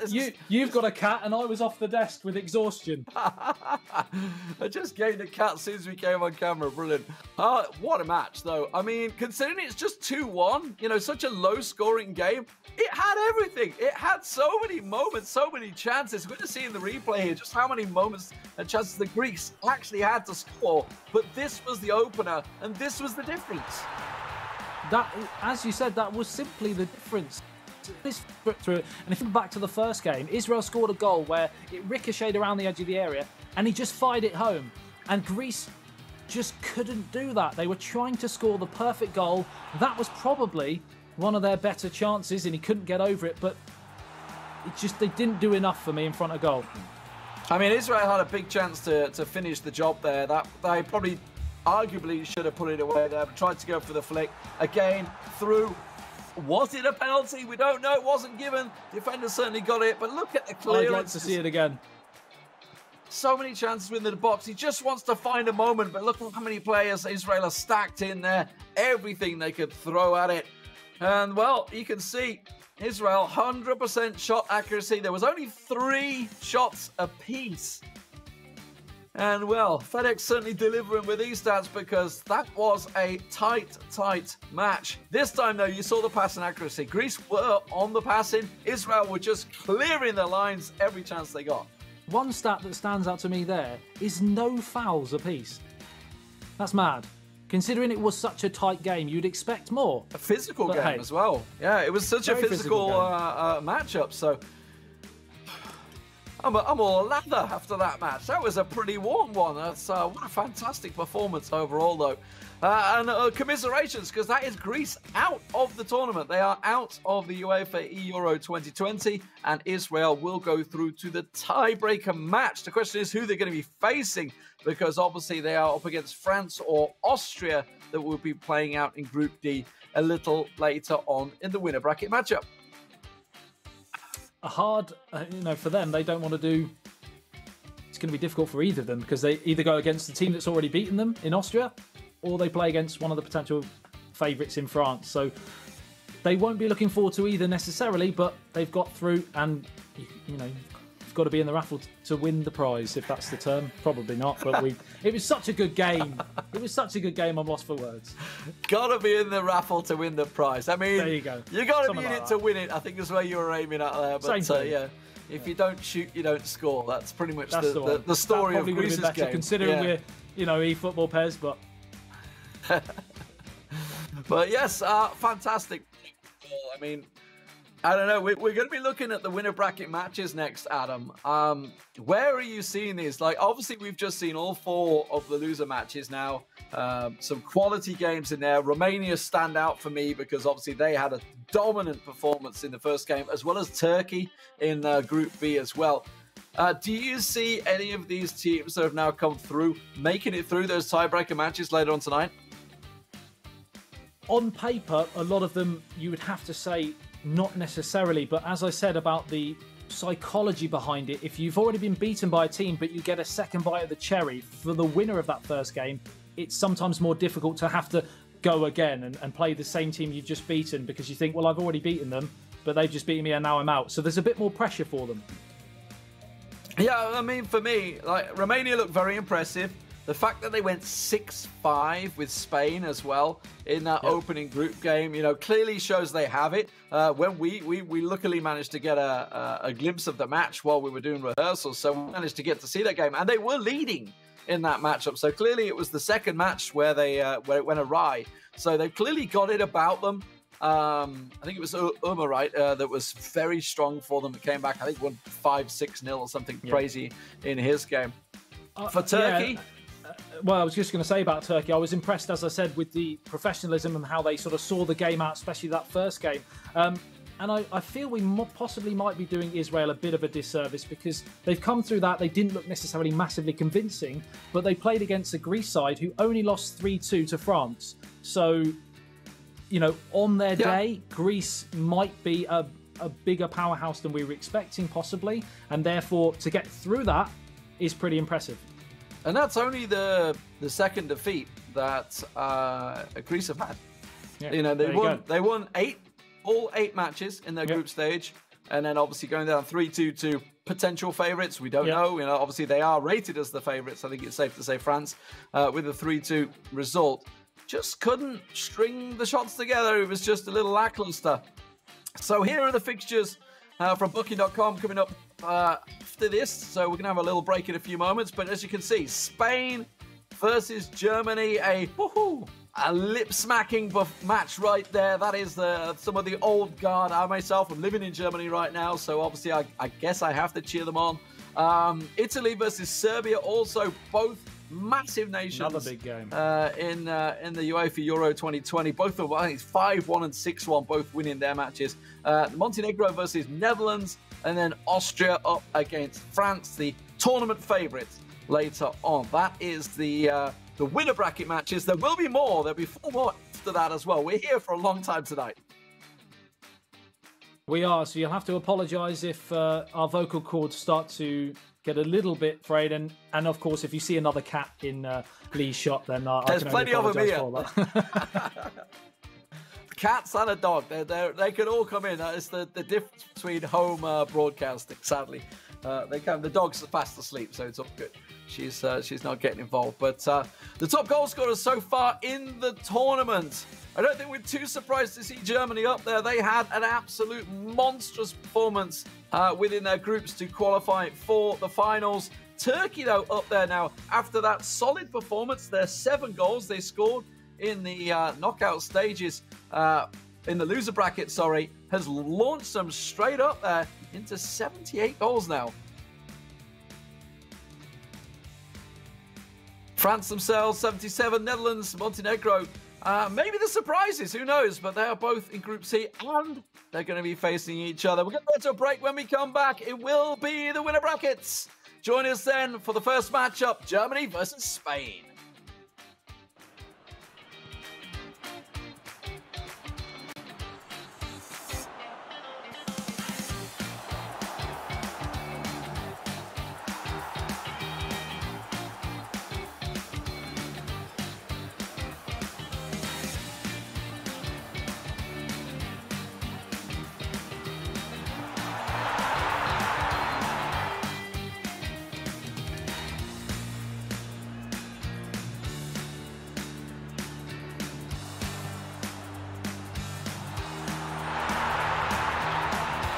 11 players, many of them friends, some foes during the league season, now united for a single cause as they carry the hopes and expectations of a nation, the most unbearable, thrilling of emotional roller coasters.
Cheers. And if I didn't think it was worth one try, I'm gonna roll myself up in a big ball and fly.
Ladies and gentlemen, welcome back. A very warm welcome back to you all to the UEFA eEURO 2020 tournament. My name is Harry Channon. Joining me is Stuart Wesley, aka Wezza. And boy, did we just see a tremendous game.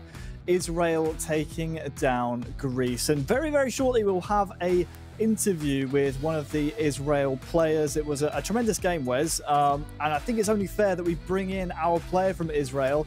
We should have on the line now Orel123. Orel, can you hear me, my friend? Yes, I can hear you. Well, very well played. Congratulations on surviving in the group so far. I have to ask, what does it feel like representing your country in such a big tournament like this? That feel amazing. I always played in the competitions. I represented myself. Now I represent my country. It's a very good feeling. Great to hear. And Orel, for me as a PES player, knowing kind of the types of pressures that you guys go through, where do you feel that the main strength is for this Israel side that you play with? Obviously, we know about Zahavi. Is he kind of your talisman? Is he your go-to player? Sorry, I can't hear you. I was just saying, we know of your team in terms of Israel. The main strength of your team is that through Zahavi, the centre forward. Do you like to play with Zahavi? Yes, I think Zahavi is the best player from our national team. He's the best striker from the group stage. It feels amazing to play with such a player. Well, Orel, we won't keep you for too much longer. One final question, though, before you go. Elsewhere in your group, France and Austria go head-to-head. You play the loser of that match. Is there a prediction you can make, or is there one nation that you would rather face? I'm guessing you don't want to face France, right? Yes, France is the best team in the competition. They have Walid, former world champion. Austria is also a very good team, but I prefer to meet Austria. Awesome. Orel, thank you very much for your time. Good luck in the remainder of the group in Group D, and we hope to see you in the knockout stages tomorrow. Thank you, Harry. Thank you, my friend. So, Wes, clearly very happy, very confident in playing through Zahavi, as he mentioned, and, very proud to be representing his nation in Israel as well. I don't really think we expected Israel to make it this far, but they won unanimously in their group, and they're still alive in Group D as well. So we'll see them later on today try and make it to the knockout stages. Let's take a look then at the fixtures approaching very rapidly. We have the winner matches of each of the groups, which means the winner of the next 4 games will solidify their place in the knockout stages. We're going to start, of course, with Group A. And you can see, what a amazing game we have to kick things off here in our winners matches. Spain versus Germany, 2 countries with humongous footballing heritage. It's the same in eFootball. Before I ask you the first question, Wes, I have to remind everyone at home, head on over to eEURO2020.com and let us know who you think is going to win this match. We are quite on the fence here, so make sure you go to eEURO2020.com/poll. Let's start with Spain, a tremendous nation. They have so many great players, and you know what, before I even ask you the question, Wes, I think it's only fair that we meet the players for both Spain and Germany, because they have a lot of e-footballing heritage behind them.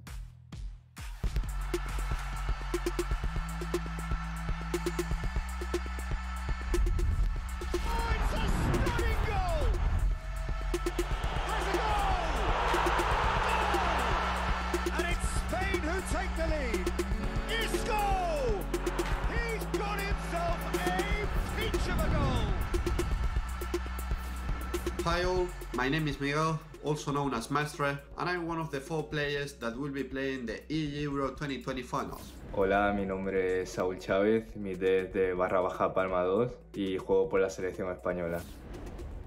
Hi all, I'm Alex Alguacil and I'm playing for the Spanish national team. My name is Jose and I'm playing for Spain at this eEURO 2020. The Spanish national team squad, we are the best 4-player possible selected.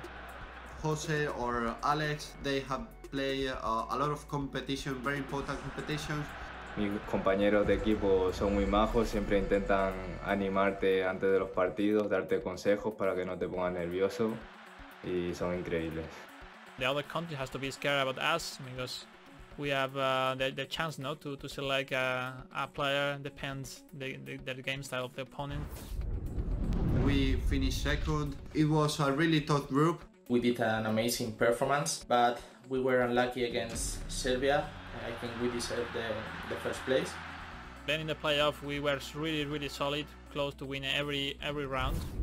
Y mis mejores momentos han sido ante Turquía, tanto la ida como la vuelta, ya que eran unos partidos muy importantes, donde nos jugamos tanto el primer puesto como la clasificación, asegurarla.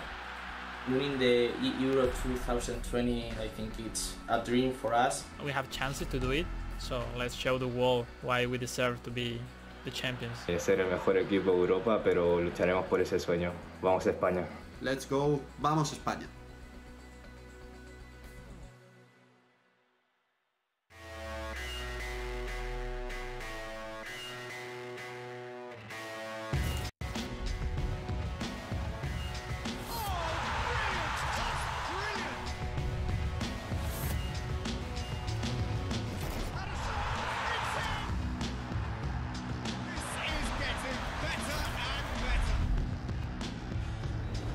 My name is Matthias Winkler, also known as Goal, and I'm playing for Germany. I'm playing PES since 1995. My name is Mike Linden, known as El Matador. I'm playing PES since 2004 and I'm representing Germany in the EU competition 2020. My name is Payam June, I'm playing for Germany. I'm playing PES for more than 20 years and it's a big honor to represent my country. My name is Mirab Ismailian and my gamer tag is Merriman and I'm playing for Germany. It's a great honor to represent my country. It's a great feeling and a personal award. How good is he? It's a good combination. We know each other, we know what the other thinks and how they play. I have only good things to say about my teammates. We practice a lot. It's a goal! Played the perfect qualification with 10 consecutive wins. With 10 wins, we qualified very confidently. My highlight was the match against Turkey, and that I won 5-2. It's a big dream of every gamer, but also for a real soccer player, to compete in such a big event. To win it would be a great honor for me and my whole team. It would be a dream to win the whole competition. We've got good players behind the controllers. When we can show our skills and maybe when the luck is on our side, I think it's possible. Then if we do this, we'll party. If not, we will do it later. But it would be maybe the biggest thing up to now.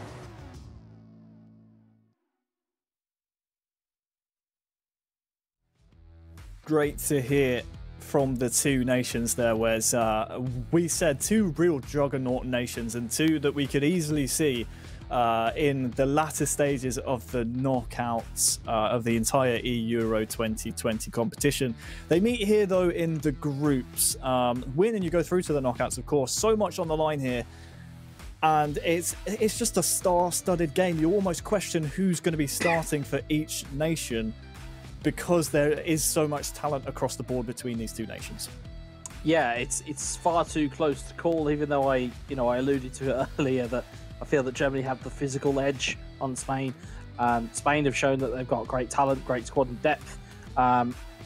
It's going to be one of those heavyweight clashes that you really want from a European tournament, and this is no different. We're almost blessed that we get to see it so early on in the competition, and again, we alluded to it. We may well see it in the knockout stages as well. So this might not be our only chance to see these two nations go head-to-head, but it will be Spain taking on Germany. We are just moments from kickoff, and there you can see the two men selected, arguably the two strongest from both nations. Alex Alguacil for Spain and Merriman for Germany, and it's Spain starting off here strongly. And the Germans, well, in co-op gameplay, not doing so great, but in 1 versus 1, it's a different story. Here comes Alex Alcathil with an early chance, second bite of the cherry. And it's a dream start for the Spaniards, who failed to qualify through the groups, had to go into the playoff groups. Well, that's a great start to maybe qualify for the knockout stages here at the finals. But I'll tell you something, the way that, you know, we thought that things were kind of going to pan out. We thought, you know, when we first were talking about these types of matchups, who was going to start for Spain, and we all thought, or we started to feel that it was going to be Jose. It's Alex who's came out of the box, and all of a sudden 3 minutes in, and he's got himself 1-0 up against the Germans. I mean, you know, Germany are going to have to really work their way back into this, but interesting they're going with Merriman to start off Germany. They're really interested. Gundogan now. Merriman. Well, he would have liked to have got the immediate response. It will be Alex Alcathil coming forward here once again. Attacking from left to right. We are still within the first 10 minutes of this game of eFootball PES 2020. Merriman, though, is no slouch. The German representative, of course, a member of Schalke 04 in the eFootball Pro League. Going up against Alex Alcathil, who represents, I suppose you could say, national rivals. FC Bayern München in the eFootball Pro.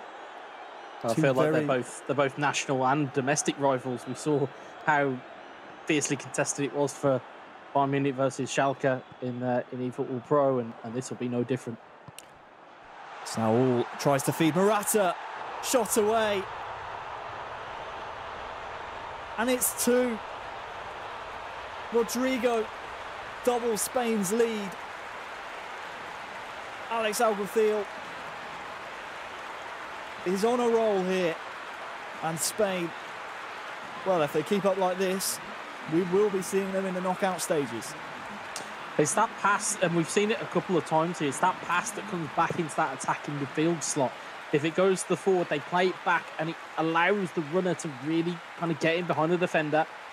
And it was a shame that Morata couldn't dink that over Neuer, but Rodrigo gets the finish.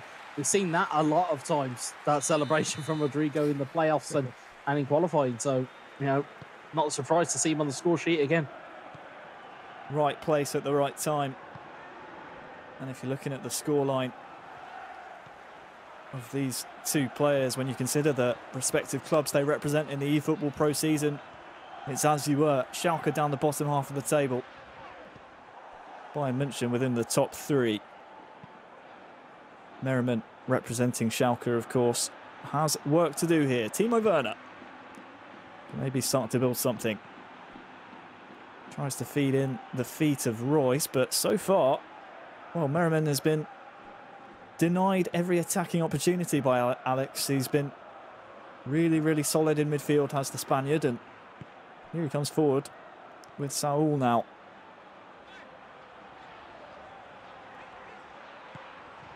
The Germans, of course, very proficient in the 1 versus 1 discipline of eFootball PES. I've struggled to get things going in the co-op aspect, but that doesn't matter at this competition. Merriman wins the ball back, but only momentarily.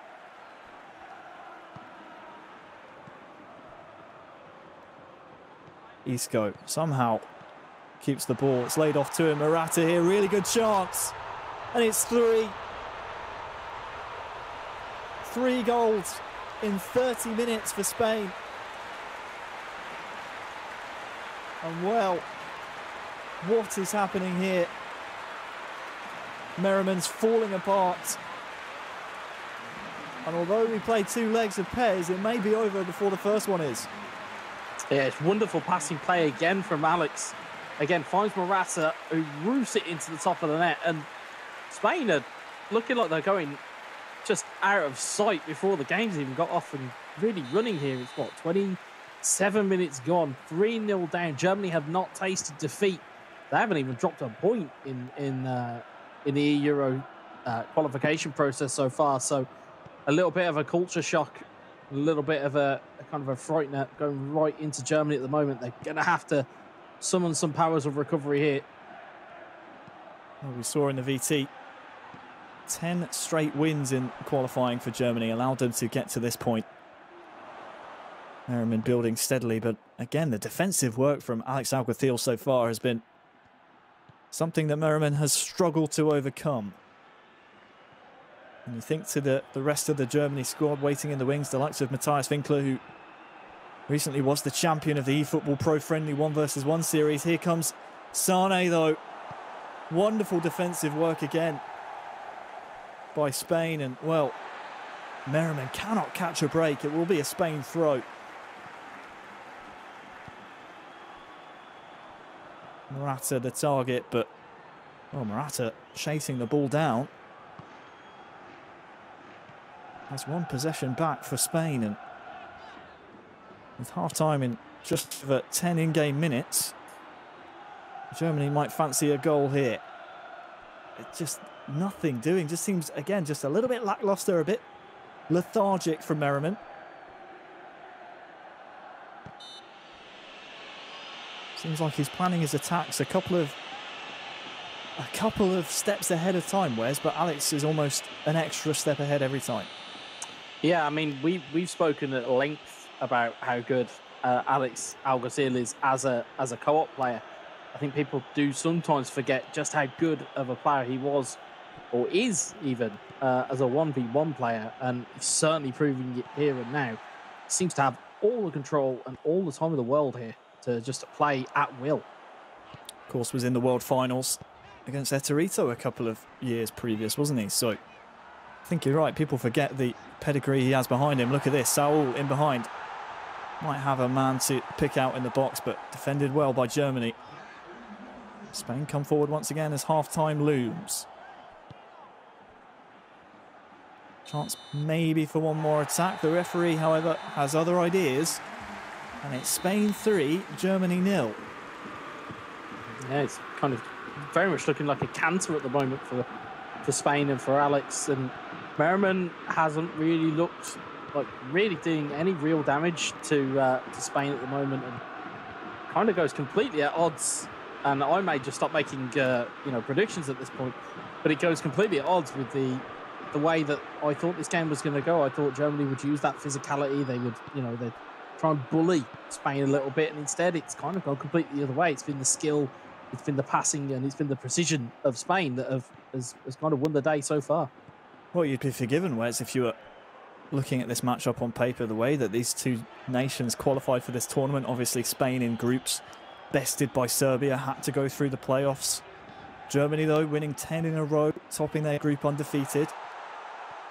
You'd have to say this scoreline is very much unprecedented when you look at it that way, but I think the previous point you bring up about Alex Alguacil being a really solid 1v1 player is one to fall back on here. It's certainly a very prominent point, and it's almost like he's rubbing it in our faces. Rodrigo. Yep. Chance for build-up. What a pass there. Morata might just get onto the end of it. Manuel Neuer, luckily, out quickly. But what does Merriman change here, Wes? He just seems devoid of ideas almost. Well, you've got to do something. You've got to, I mean, you can see all of his advanced tactics or advanced instructions are all in use. You need to try and change something there, maybe change the shape of your actual team itself, or even just bring on some substitutes, because at the moment, Alex is very happy to retain the ball, and he's also very happy to play defensively as well. Well, this will be a foul on Saul. So with the stoppage in play, I wouldn't be surprised to see some changes in the offing. Let's see who Merriman elects to turn to on the bench. I'm trying to think, is Serge Gnabry even on the pitch? He might be the super sub that he looks to. Julian Brandt brought on. Seems like the solo change here at the 61st minute for Germany is the way to go. Thiago and Paco Alcacer introduced. Marco Reus can feed Timo Werner. Nice turn. Gets his shot away. Not on target though, and that one really needed to be for Merriman and for Germany. It's the first real sight of the Spanish goal there for Germany.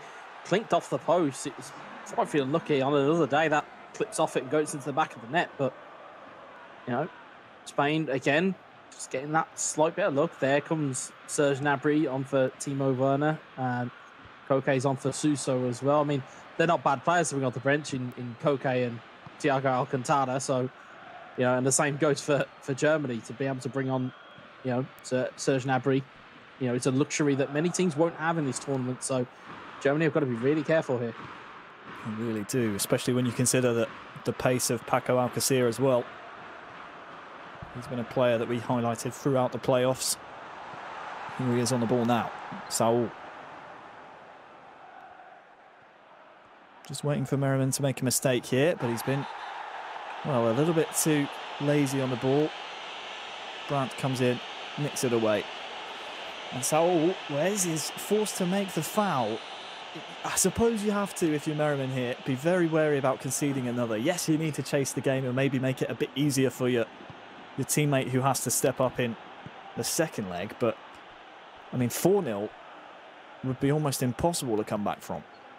Yeah, I mean, we saw it earlier with Croatia, is that, you know, playing Luxembourg, it was only, you know, it was a 3-goal deficit that almost got overturned in the second leg. So Merriman still has some hope here, but he's really got to give his teammates something to work with, a goal or something to just jar the nerves of Spain. Because at the moment, Alex Alguacil is, it's almost like a predator just playing with his food. He's just he's having his way with this Germany side. 15 in-game minutes to maybe find the chance needed. Lay off though to Sane. That's better from Merriman.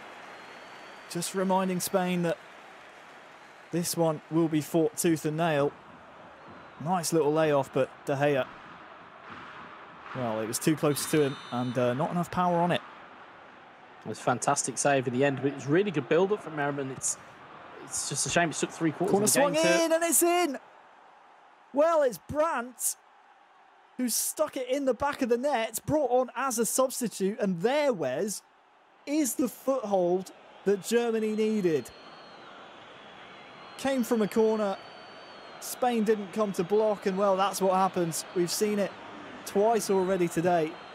The front post header, absolutely venomous. Well, no sooner did we say, 2 minutes earlier, we'd said he needs to give his teammates something to work with. He gives them a bit of a lifeline, but could easily be taken away if he's not careful.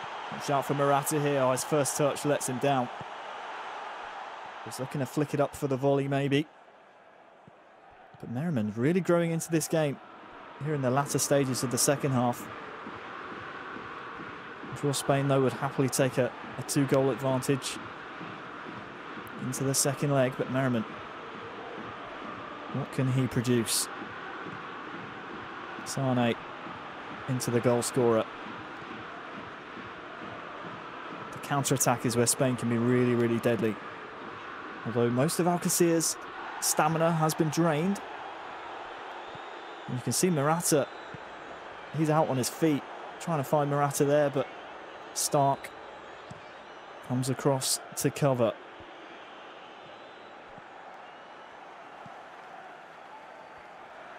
Time for possession-based football now for Spain.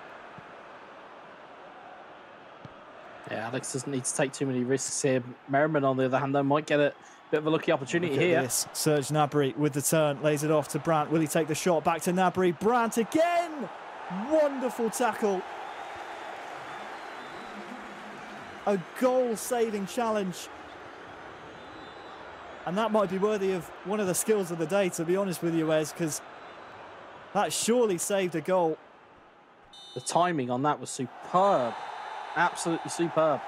And it's not necessarily the difference maker, but it certainly made this scoreline a bit more short in Spain's favour going into the second leg. The first, though, ends Spain 3, Germany 1. I mean, we need to catch our breaths, Wes, because that was high octane. We thought it might be with the calibre of player that we have for both nations, in terms of, you know, both the players, virtual players on the pitch, as well as the players behind the controllers. We can take a look at some of the replays, but the second leg now is set up pretty tantalisingly, but you'd have to say almost definitely advantage Spain. Oh, without doubt, it's been advantage Spain. And for large periods of that game, Alex Alexander Garcia was very much home. He was at home. He was comfortable. They had all the control in the world, as you can see from some of these highlights. In terms of the way that the passing was going, a little bit of fortune with both of those first 2 goals there, in terms of the save that just clipped off of Neuer, and then again the parry back from Neuer in the second. But the third goal, though, again, was just wonderful passing movement, and it was a fantastic finish from Morata to make it 3-0. And again, it's all set up for Germany to have to do something. And they get something. They get it off of Julian Brandt at a corner, flicks off the post. De Gea and the man on the line didn't take heed of that. And all of a sudden, changes just a little bit the other way for Germany. So, you know, Germany have it all to play for. Spain have got something to hold on to.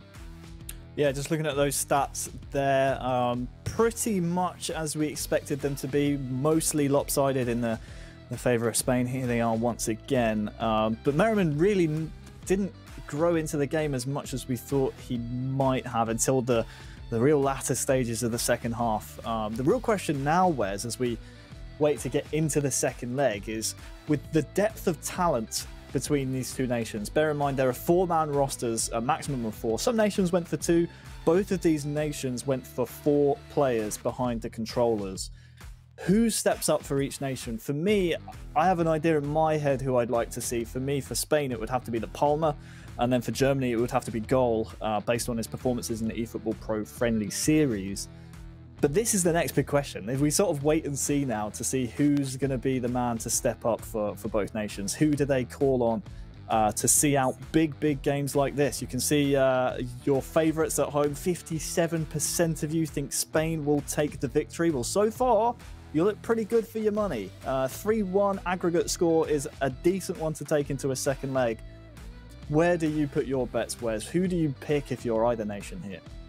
I think the way that this will probably go, and I'm just thinking in terms of the type of players that each of the players are on each of those teams, I think you're probably going to look to El Matador, and I think I've just had it confirmed in our ear there. It's going to be Mestre, who it would have looked to have probably been Mestre, as he's the more defensive of the 4 that's there. El Matador's the more aggressive and the more attacking of the 4 for Germany, so it's kind of almost, it's very much a winner takes all here. And I think Spain are in the box seat. I really think that they will see this home, but let's not forget Mike Linden or El Matador is a quality 1v1 player. So again, predictions are kind of out the window, because we're with these types of caliber of players. They can make anything happen at any given time on the pitch. Well, El Matador is the player to step up for Germany. He has to overturn a 2-goal deficit to give Germany a chance of qualifying out of this group in the winners' match. Even if either of these nations lose, they still have the benefit of dropping down to the tie-breaking decider match against another nation in this group who also are on 1 win and 1 loss. So it's Miguel Mestre in for Spain, and it is El Matador for Germany. And Mestre, despite having that 2-goal advantage on aggregate, you can tell the way he's set up here. He might just fancy taking on El Matador. He doesn't want to play for a draw. He doesn't want to, play for a 1-0 loss. He wants to get goals. Well, to cast my mind back to the Bayern Munich and Schalke game from eFootball Pro, I don't think there's any love lost between these two players in terms of the passion that was shown at that time. And I think, if anything, it's 10 or 100 times more when you're representing your country. So I think Mestre will want to see this through with a victory. So it's another matchup of Bayern München versus Schalke 04. Mestre, of course, representing the Munich club. El Matador representing the Gelsenkirchen region. Mestre, lovely bit of skill there to beat his man. Double touch as well. Doesn't quite come off for him. And El Matador, as a result of that, can break. Sane. Mestre misses the tackle. Werner. Some bodies forward here for Germany. Havertz. Brandt. Back to Havertz. Oh, good save. Still on. Double save from De Gea. A manual save from Mestre as well, Wes, which really saved a potential goal. Yeah, I mean, he's known as Dave the Save for an absolute reason. He managed to quickly get himself off his feet to get down for the save, and then again saved his team from conceding at the second attempt. Really good save from De Gea, and Mestre will be very happy to have him in his goal. Rodrigo into Morata, fake touch, and there's another goal for Spain. You could argue against the run of play, but Mestre has his game plan. He wants to get goals, and this dummy shot here really opened up the space on the left, and he fired it home. Yeah, I mean, both skill and precision. This lovely little back heel there. Dummy to just take the defender out. It's a wonderful finish into the corner from Alvaro Morata. And that is skill personified, and it's the type of play that you'd expect from Mestre. Although we talk about his defensive capabilities, he's just as good of an attacker as well. Well, that compounds the problem for El Matador now. He's given the ball away once again, and it's now 4-1, the aggregate score. And Mestre is coming forward here once again. Rodrigo trying to find the man in the middle. And goals, you almost want to see 2 more goals out of Germany in this first half. They're going to try and get one here with Werner chasing the ball. But at 4-1, you need to be within touching distance, don't you, Wes, of a player like Mestre before the second half plays out. Otherwise, Mestre is just going to frustrate you, and he's, well, more than likely going to get more goals himself. Yeah, and that's the real killer here, is that, you know, Spain's kind of defensive play when they need it to, it can be frustrating to play against because you might not see that ball for a while. So every time El Matador gets this ball, he's going to need to make something of it every single time. Otherwise, Spain will just punish and frustrate this Germany side. Well, there's an example of it. Nice switch of the play to Azpilicueta, not only to find the space to play out at the back here for Spain, but also just maybe to annoy El Matador a bit. He's won the ball back, though. Ginter up from the back. Havertz won't get there. We'll see which way the linesman flags. It will be a Germany corner. Swung in very quickly. De Gea outstretched. It was the Spanish keeper who got the last touch. Long throw, nodded away.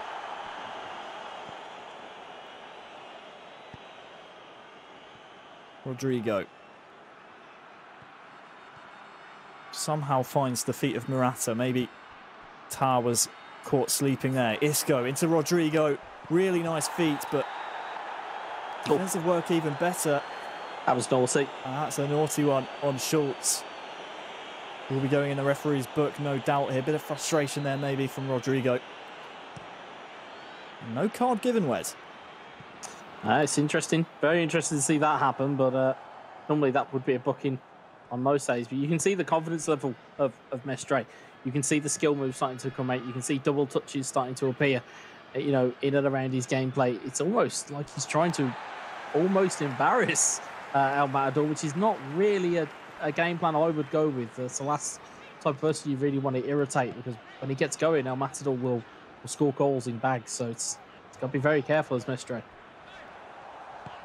Mestre under a bit of pressure here, but the ability to play out at the back from both Mestre and Alex Alguacil is surely something that Spain have worked on. And not only are they representing their nation, they're representing their nation's style of football as well. And we see it so often in the eFootball Pro League, but now they're showcasing it on the international stage as well. Just as I'm bigging him up though, Wes, he wants the ball out of play. Well, I was just going to say, in terms of, you talk about player ID, in terms of with video games, you talk about team ID and team ethos, and that's exactly what Spain are bringing to the table. They've been known about, you know, they've been known for the tiki-taka style of play for years, and you know, it's just an extension of that. You know, if you play in the way that a team is designed to play, you will 9 times out of 10 win at a football game. So, you know, Mestre taking one out of the book, certainly Alex Alguacil and the rest of the Spanish guys will as well, but got to be careful here. This second half, it's going to go by quickly. And if El Matador gets a foothold, I think we're in for a grandstand finish. So Mestre kicks off the second half. It is 4-1, the aggregate score. And Mestre, he wants to make qualification certain. A reminder that the winner of this match will be advancing to the knockout stages. So a lot at stake. Sane, lovely ball to Havertz. Is he onside? Can't get the finish away. We'll come back to Sane. Toni Kroos. Havertz just too far away from the ball. Busquets does so well. And those are the type of chances that if you are El Matador, well, you've got to be taking them. Definitely. Definitely. I think as well, what's interesting about the squad selection, both from Merriman and from El Matador, is that they've gone with Havertz. I know he's a highly rated kind of central midfielder, but in terms of for eFootball PES, it's a bit on the tall side for an attacking midfielder. Probably not somebody you want. You want somebody with a little bit of trickery. You'd probably want a Nabri or potentially even a Bellarabi. You want somebody like that in your kind of central areas to at least give yourself a bit of freedom to move. Ball's breaking kindly here just momentarily for El Matador. And Germany. Sane tries to find Brandt, and it might still fall here. It has a man over in the middle as well. It's Werner! Well, there's one. They've got one back. It's Timo Werner. Have Germany left it too late? They've got one though, Wes. Well, we talked about if El Matador gets one opportunity and he scores, that it might set up a grand slam finish. It's now, again, it's almost got that air of the Luxembourg game. It's the air of one goal back. Does that now mean that it's going to kind of set off a domino effect? Is it going to set off the the butterfly effect and all of a sudden Germany really get back into this game? Or is Mestre going to show a little bit of maturity here, and is he going to really kind of cement this down? As you can see, Royce brought on for Havertz. You see Gundogan brought on for Toni Kroos. You can see Sol's been brought on for Isco. So changes been ringing, isn't it, Wes? On the Germany side, Havertz taken off, and Royce, that little bit of trickery maybe that you're looking for here for El Matador. We'll see if it is the difference maker. Here's Brandt with plenty of time and space. Ginter into Werner. Back to Werner. Can't get the shot through. Mestre surviving for now. It will be another case of German possession. Royce fresh on the pitch. Into the feet of Werner. Wonderful hold-up play. Ginter, great feet. Werner, Sane. Mestre clears. Good spell of pressure here for Germany, but now it's Mestre and Rodri on that far side. Maybe just relieving a bit of pressure on the Spanish back line. One back by El Matador. Julian Brandt now. Maybe can run into that pocket of space ahead of him. We'll lay it off to Marco Royce. Went for the ball in behind, but that was a bit of an ambitious one. But recycling of the attack here is wasted. And El Mestre can maybe just catch a breather and try and take the ball out.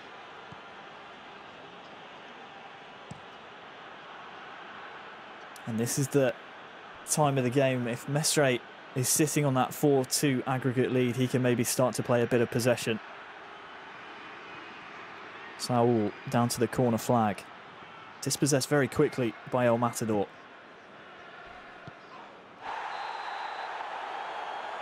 Well, that's a naughty foul on Mr. Stark. Suso no doubt will be going into the referee's book for that one. But it's better from Germany. It's better from El Matador. The question is it too little, too late?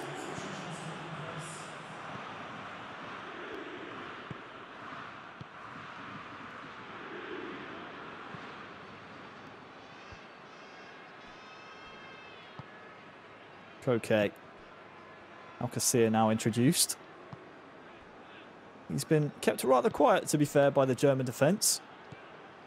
He gave a lot of the playoff teams nightmares. Here is Werner, though. Great save by Mestre. You could see as soon as that ball goes back to the feet of Werner, De Gea straight across to cover that corner. It's a big save there from Mestre. And again, for those watching at home, you would have saw a bit of manual goalkeeping. It's when it's at its best, and when it's at its worst, you will concede in those types of scenarios. Corner swung in, headed away though by Spain. 10 in-game minutes to get 2 goals here, Germany. Royce looking for Sane. What a save! Well, the pressure is relieved, but this save might be the pick of the bunch. We've had brilliant saves all day from De Gea. Got down low, stopped it with the left hand, and well, that sums up Germany's match. It's a huge save from De Gea again.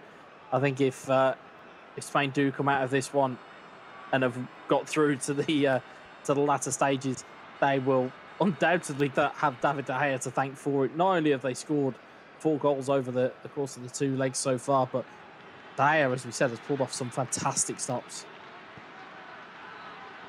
Well, Mestre and Spain are very, very close. Just minutes, in-game minutes away from the knockout stages here in the eEURO 2020 competition. They would be the first team qualified for the knockout stages, exactly how they would have wanted it.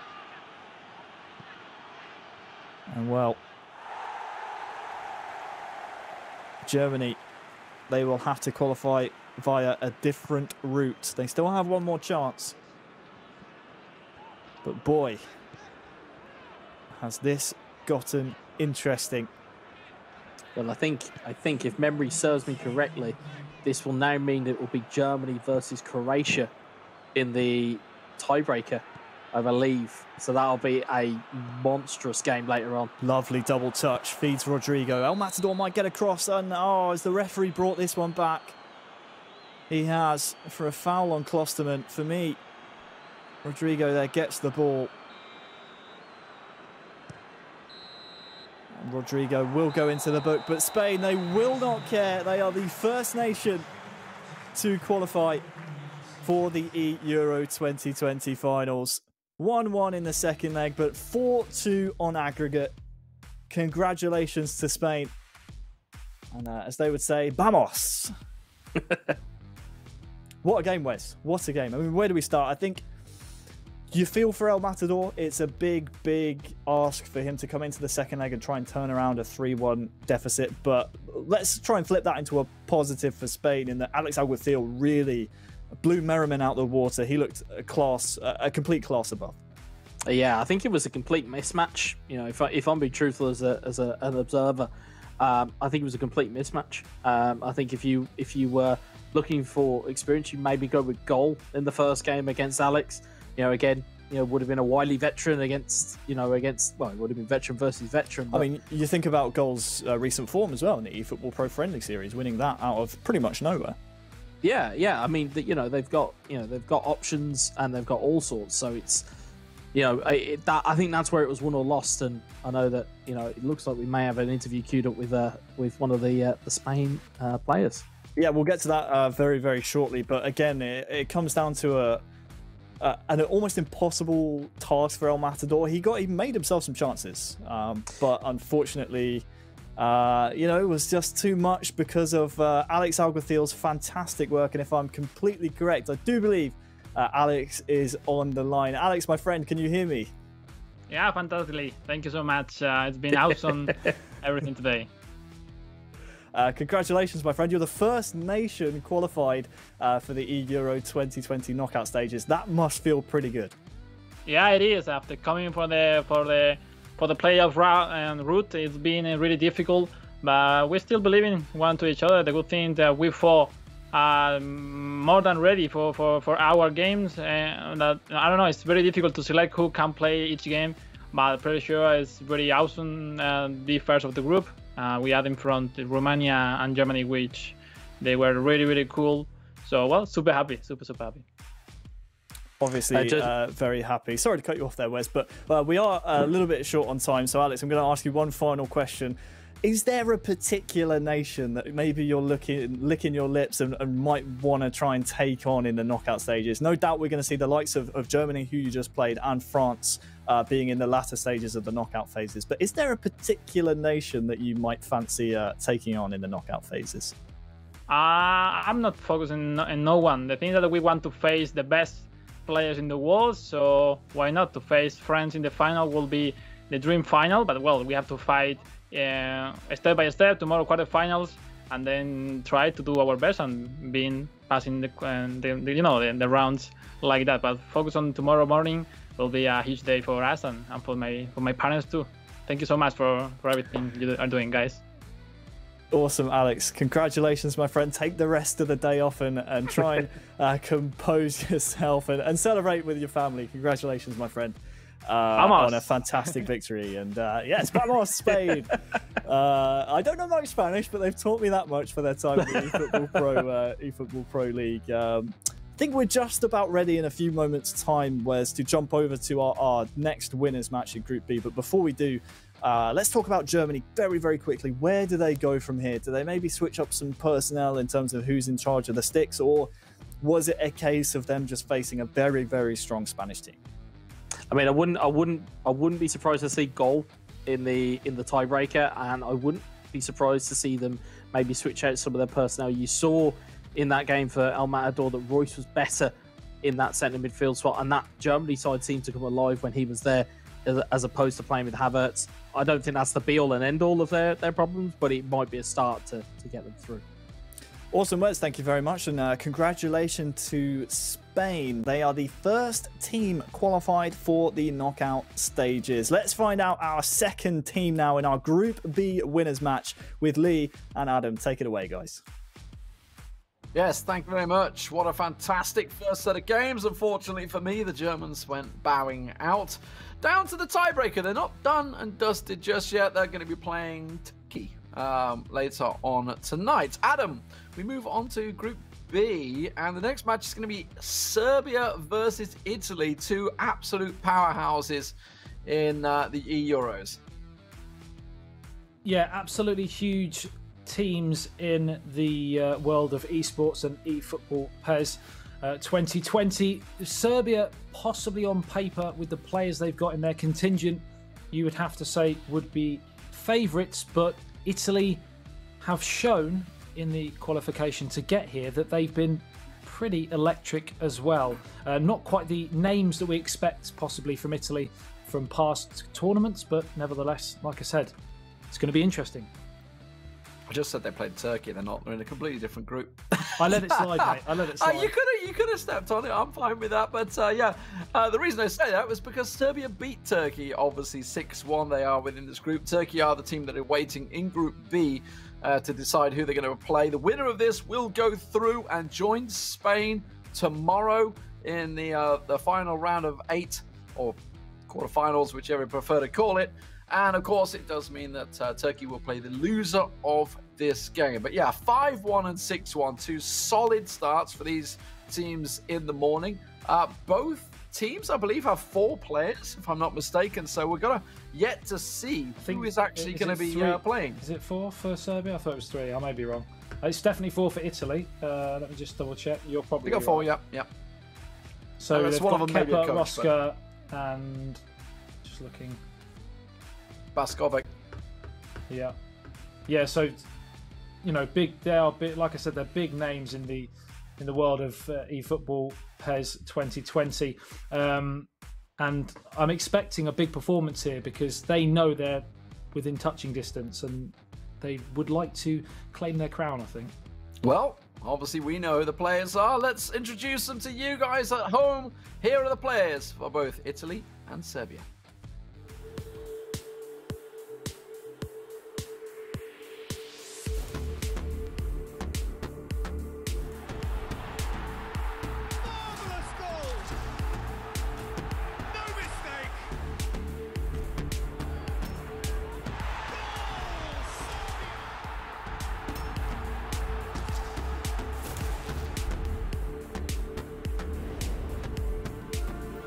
Hi, my name is Filip Panic.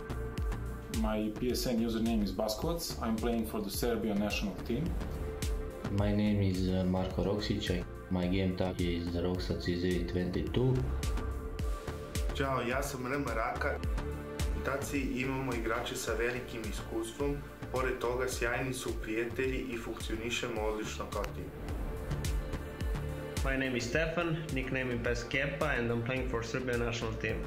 It's a big pleasure for me. I think it's good opportunity for me, for my team to show what we can do. We have two pros in the team, which makes us very strong. We are confident, we know each other for a very long time, and there's a great connection between us. Our group was a group of death. Before starting qualification, we think about finishing the first two places, but we want to finish first. Serbia are back in business.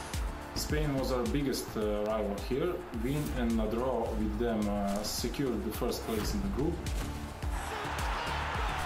We managed to win this group without loss, so yeah, that was a fantastic result for us.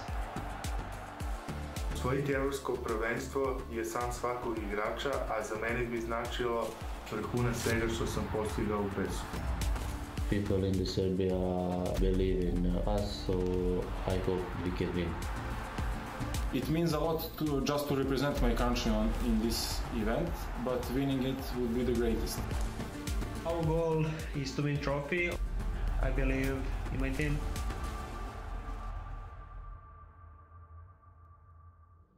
E-selekcija Fudbalskog saveza Srbije u subotu od 13 časa i 15 minuta igra svoju prvu utakmicu na Evropskom prvenstvu u PES-u. Nadamo se da će naš tim biti uspješan kao što je bio i u kvalifikacijama. Podržimo zajedno naše momke u borbi za prvaka Evrope.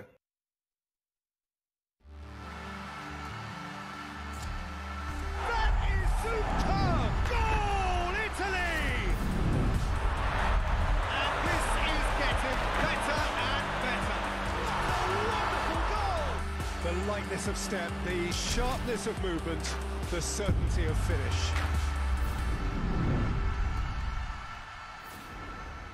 Ciao a tutti, sono Carmine Naples 17X Liuzzi e sono giocatore della nazionale italiana. Hi everybody, my name is Alfonso Alonso Grifox Mereo and I'm an official player of First Italian in National Team. My name is Nicola Lillo, Akan Galdan and play for Italy. I have been competing in eSport for 12 years. Hello, my name is Rosario Enrique Accurso and I play for Italy. I'm a competitive player since 2019 and I'm feeling proud to represent my country. My teammates are very solid people. They are all from Naples, a city that I love. My teammates in national team are excellent players. They work hard in training, where a good friendship was also born. I miei compagni di squadra sono veramente in gamba e oltre che essere bravi giocatori sono veramente persone eccezionali. Abbiamo legato fin da subito. The journey was hard. The toughest spot was against Montenegro, where we lost a crucial match, but we had the mentality to get on and achieve the first place. Spero di poterli rincontrare nella fase finale per prenderci una rivincita. My most important moment was victory against Ukraine with the result of 8-2-0. Win eEURO 2020 sure would be a thing to be very proud of. Winning for me would mean realizing my dream started a long time ago. Per me sarebbe motivo di grande orgoglio e una gioia difficilmente descrivibile. Winning Euro 2020 will be the crowning of our dream. It will mean that every effort and sacrifice will pay off.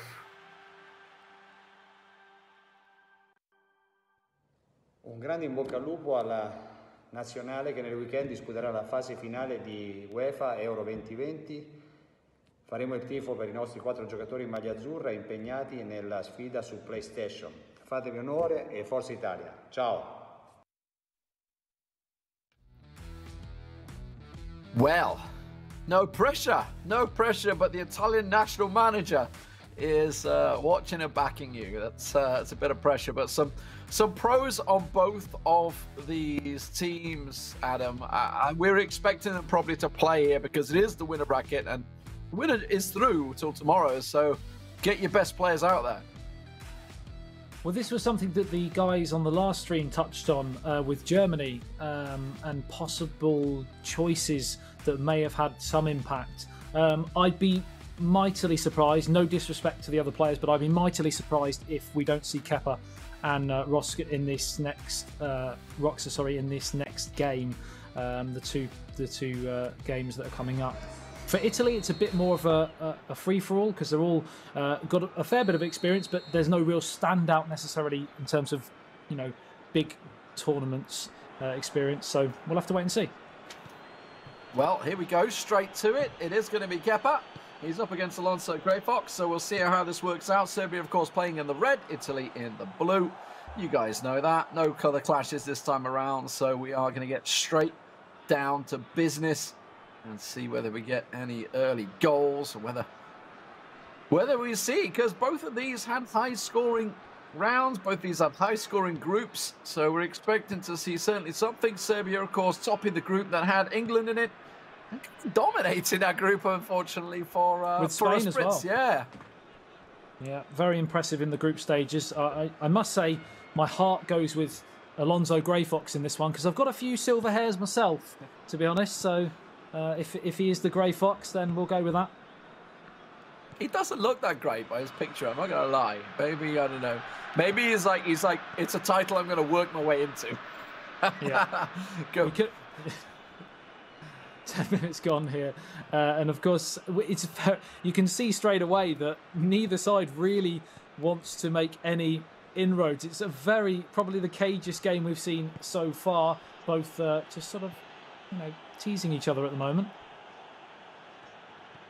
Yeah, very cagey start. Same as we had in the Israel-Greece game. It was a good 20+ minutes before we had any real threat on goal. Of course, this Spanish-German game was a bit different, a bit of a goal bonanza, that one. Some electric start from the Spanish squad. Don't think Germany really connected to the game for the first half. They were just fast asleep on Morata, but now there's a good break here for Kepa for Serbia. Real chance, and he just slots it past the keeper. That's the finishing that Israel and Greece were looking for earlier today. It's exactly what we were talking about. He was just waiting for that moment. There was no pressure really on the ball. Whenever Italy got it, he was more than happy to sit in, wait for that moment, that one little chink in the armour, and then straight away, like an ice-cold killer, into the far corner. 1-0 to Serbia, and it's worrying times for Italy with that. Too easy. Yes, that was a little easy, the through ball. Let's have a look at it again. A delightful little side pass. There's the through ball. Set himself up with a quick 1-2. And he just, like, defenders nowhere near him, into the side net. And away Kepa goes. Starts things off strong for what is a very strong nation within PES. And one we expected to certainly do well here. Kepa, arguably the best player for the nation as well. So if he can't win, who can? Who can for them? That's the question. Obviously, we don't know how the second leg can go, but let's not write this one off. We're only, what, 17 minutes into this one. Still plenty of time for Alonso Greyfox to work his way back into it for Italy. We've certainly seen tides turn before in eFootball PES 2020. And remember, Serbia did what we possibly weren't quite expecting, toppling Spain in the group stages. So we might see another shock here. But it's going according to plan so far for Serbia.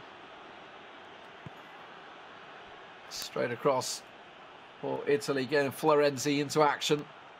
So Greyfox trying to work it down the right wing. Finds Jorginho, not able to cross that one in. Does instead go for Pellegrini, the defender, a long way forward there. And that's well won, though, by the Italian to weather the danger that was possibly coming towards him as his defenders were a little high-lined. Kepa looking for that quick counter, but instead just going to recycle the ball and slowly build the approach once again through the middle. This is very measured from Kepa. No misplaced passes, just making sure every pass counts as he switches out towards that left-hand side. But just as I say that, he gives it away but wins it back straight away. And this has been a reoccurring theme in the opening half an hour. Very quick to win the ball back when he gives it away. And he's on the front foot again here towards the edge of the area. Lovely one-touch football here. Now he's into the danger area, plays it across the face. 2-0. Like a knife through butter. It was just too easy yet again. And Kepa is having the game of his life so far. No pressure, no panic. Smooth. and cool as ice. That was such a well-worked team goal. Look at the passing, one touch across, and you think, oh, he should go for a shot. No, he just lays it off as delicate as you like for a simple tap-in, and absolutely nothing the Italian defence could do about that. You thought, with the player ahead of him, he should have had that, but instead, he was just a little lazy on the touch, and 2-0 for Serbia. A solid start with just 30 minutes gone. The best players just seem to know when to pull the trigger and when to play the pass. Like you said, many players or many people watching would have been saying, just shoot, just shoot. He waited. That final extra pass made it count. And he's, of course, 2-0 to the good. But a chance for an instant response here from Italy. Straight to the goalkeeper, goes down under the challenge. Referee waves it away. And that was a huge moment for Italy. They weren't able to take it. And Serbia clear their lines. Oh, we've said it so many times at this level, you have to take those big chances, and now there's a chance for Serbia building. Oh, what a tackle, though. Was it clean? No, it wasn't clean. Because to happen, it's a 2-on-2 at the back, so it would have almost certainly been a goal-scoring chance.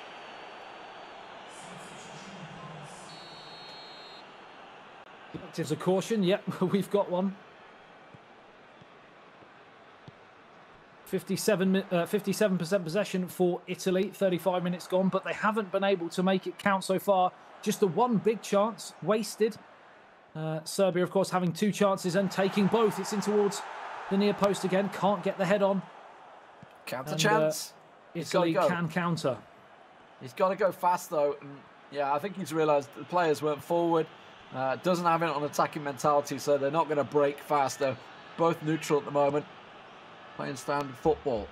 Long ball through, not going to work its way, and that's coming straight back at him. And almost dangerously as well, because Kepa is keeping very clean passing at the moment as he looks to work it down the right. Holds it back up, across the centre, space on the left. Just works it back to the defender and then back down the left-hand side. I like it. It's safe play. He's not looking for any of those rash through balls, and why does he need to? 2-0 up, as clean as you like. Another through ball chance this time should be easily cleared and will be by Alonso. But he needs to get it turning. It's about to approach half-time. And really, other than that one big chance that's gone begging, there hasn't been too much hope for Italy so far.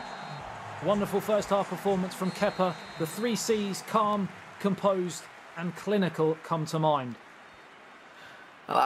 Weren't the 3 C's I'd have gone with? I thought cool, calm and collective was the standard, but... I thought I'd throw it out there. I thought I'd mix things up a little. You're definitely mixing it up. Yeah, I like it. He was clinical. 2 shots, remember.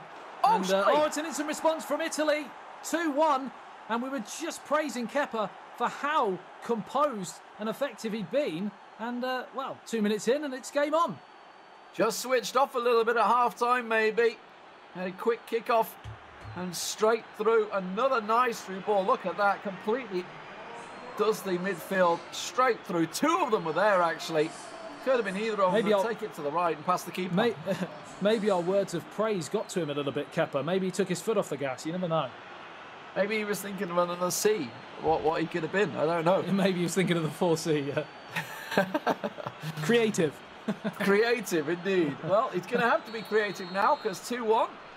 The deadlock broken, and Italy with a glimmer of hope. One that they didn't really have from the first half, in fairness. So Kepa maybe going to be a little angry with that one. There's a big option over to the left-hand side. Just couldn't wrestle past the defender, and a smooth pass back there was what was required, but there's a massive opening. The keeper's quick out and he's offside. Yeah, it was good defending in the end there as the ball broke through, and the offside trap worked wonders there, but yeah, Serbia looking for an instant response to get that 2-goal cushion back. But Italy, a lot of possession. If they can carve another couple of chances, we could see this game swing right on its head. Well, Kepa back in control, as we saw throughout the first half, looking to work those openings. And there's a lot of through-ball opportunities I'm seeing here for him every time he gets the ball. But Italy have managed to win it back here as Alonso Grey Fox tries to push it through. Very physical in the midfield there. And in the end,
Absolutely sensational finish in the end on the left foot as the ball gets played through. But he's got to use all his years of experience now, and the best players tend to come back from moments like this because letting a 2-goal slip is never easy. Now we're going to see what his mettle is made of.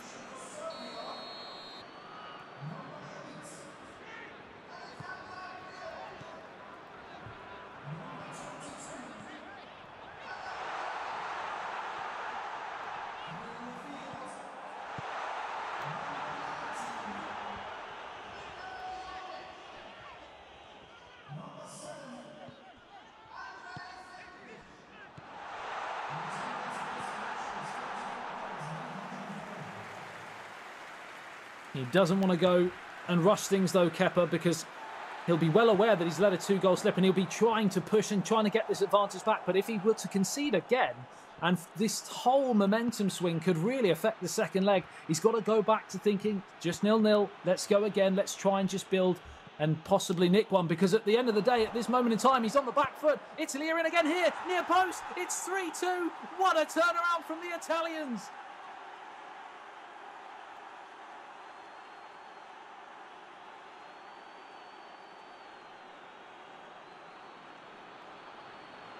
Maybe a lot of players would have gone for the goal, but he looked for that little cut back, the opening, and slots it home to the lower left-hand corner. Let's take a look at that one as he celebrates with his team for the hat-trick.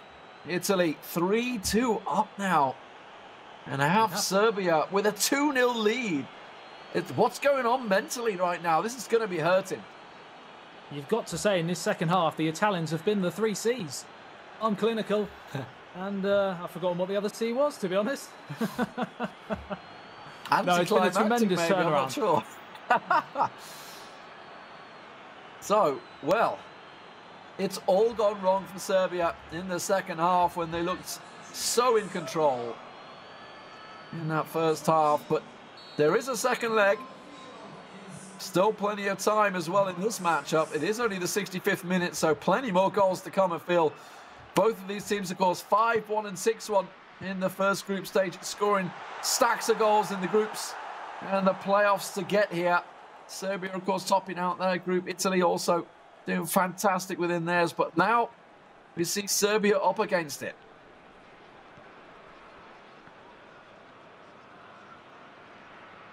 Seeing whether Grey Fox can clear his lines. He does. That tackle just straight.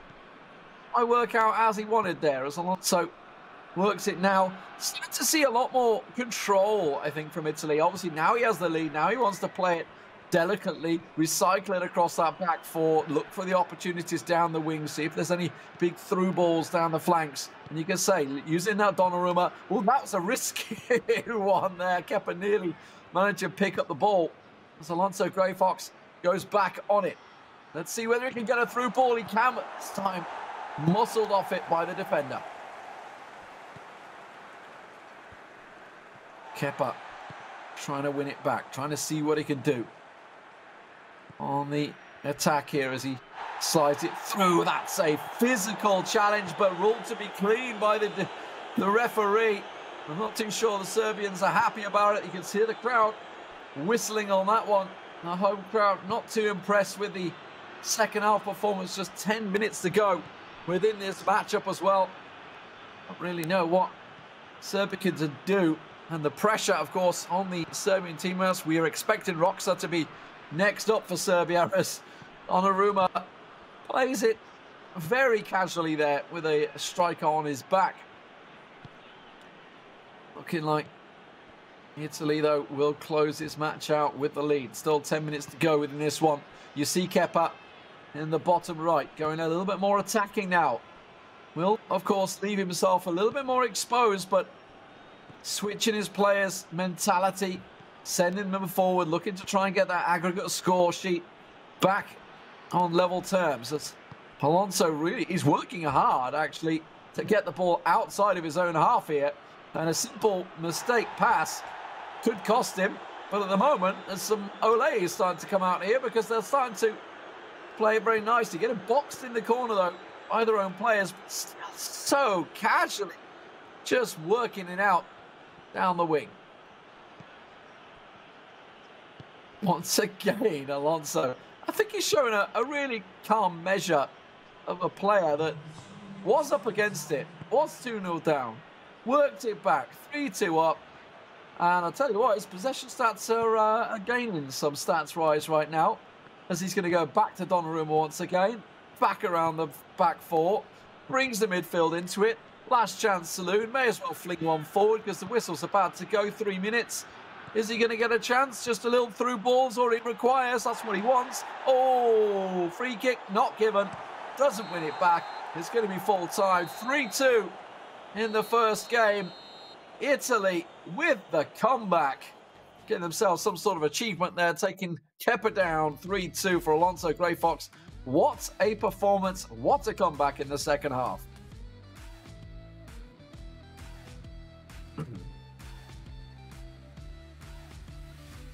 Fantastic result. We'll see whether the stats are, and have a look at some of those goals, because it started off so cleanly, Adam, for Kepa. He was looking like the man to beat. The man would take down Italy with ease, but it just didn't work out that way. I don't know what happened, what changed in the second half, but Alonso Grey Fox turned it on. And here's some of the replays of those goals.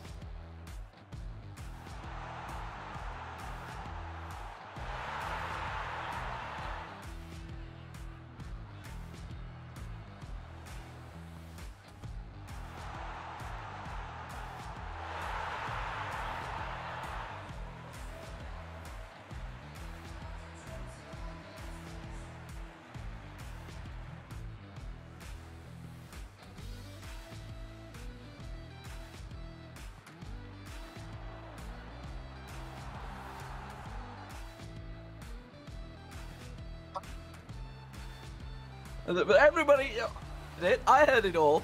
Don't worry. Did you hear it? Adam. Shall I go again? Is that better? I got it. Yeah, but tremendous mentality. You're welcome to go again. You muted yourself on the site, I believe. Yeah. So what I was saying was it was a brilliant turnaround from the Italian in terms of, but it was the mentality from a Kepa point of view. It's got to be questioned because it was so easy for him in the first game, or first half. He was looking home and hosed, very, very calm, winning every battle, everything that was being thrown at him. And then second half, just completely took his foot off the gas. I mean, look at the stats. 64% possession. Obviously, it was gained a little bit by the end of that. Obviously, he managed to gain a lot of it because they just kept the ball. 100% shot accuracy from both of them, but incredibly, there was only 2 shots by Serbia, and obviously they're the 2 goals he scored. Crazy when you think of how in control Kepa was in that first half. Don't really know how I managed to work out, but the pass accuracy, I think that for me is really what brought Italy back into it. 91% pass accuracy, that's pretty damn impressive at this level. And the quality of player that certainly can cut out those passes, and especially the pressure he was under going 2-0 down in the first half. Yeah, exactly that. The pass completion, the possession, he didn't look fazed by the fact that he was 2-0 down. Most players at this level would have just gone, I'm playing against a massive name in eFootball PES 2020, and I'm struggling after the first half. Didn't look bothered, didn't look fazed, and that was really, really impressive. I'm not bothered. He was not bothered. I thought the English people would get that one. But yeah, so I mean, it's not over yet. Italy, of course, in the lead, 3-2. There is a second leg coming up. Don't forget to get yourself involved in the poll as well. eEURO2020.com/poll, and get yourself involved.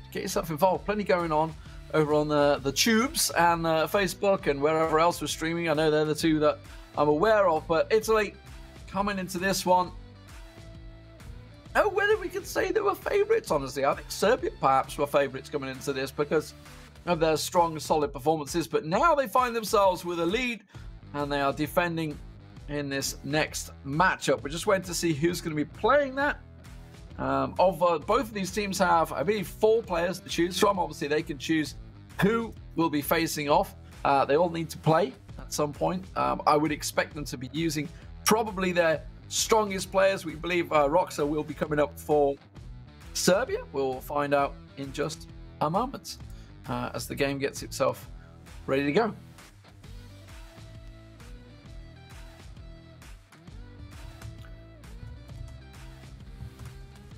just went in to see the match. Hopefully things will be going in a second as Adam works through his little tech gremlins. I've just got echoes going off left, right, and centre. I can hear half of the world talking at the moment. It's great. That's nice. That's nice. You hear me multiple times. My inner demons from a nightmare.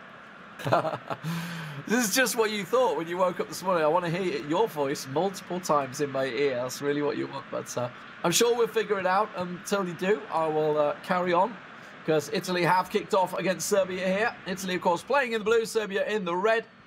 The current score 3-2 for Italy. As we do see, obviously, Roxa is playing for Serbia as we expected. And it is Mr. Naples himself stepping up for Italy. This player is actually based in Naples, I believe they said in that video as well. So all very close to one another as Roxa on the attack here. Maybe he can start things off as well as Kepa did. They certainly need the goals as he looks for a opportunity. His players just had to check their runs though, because they were both offside. That's some strong work though. Wins it back. Tries the little drag back across the box, but cut out well and read out well by Naples. 8 minutes gone here, and it's a big chance here for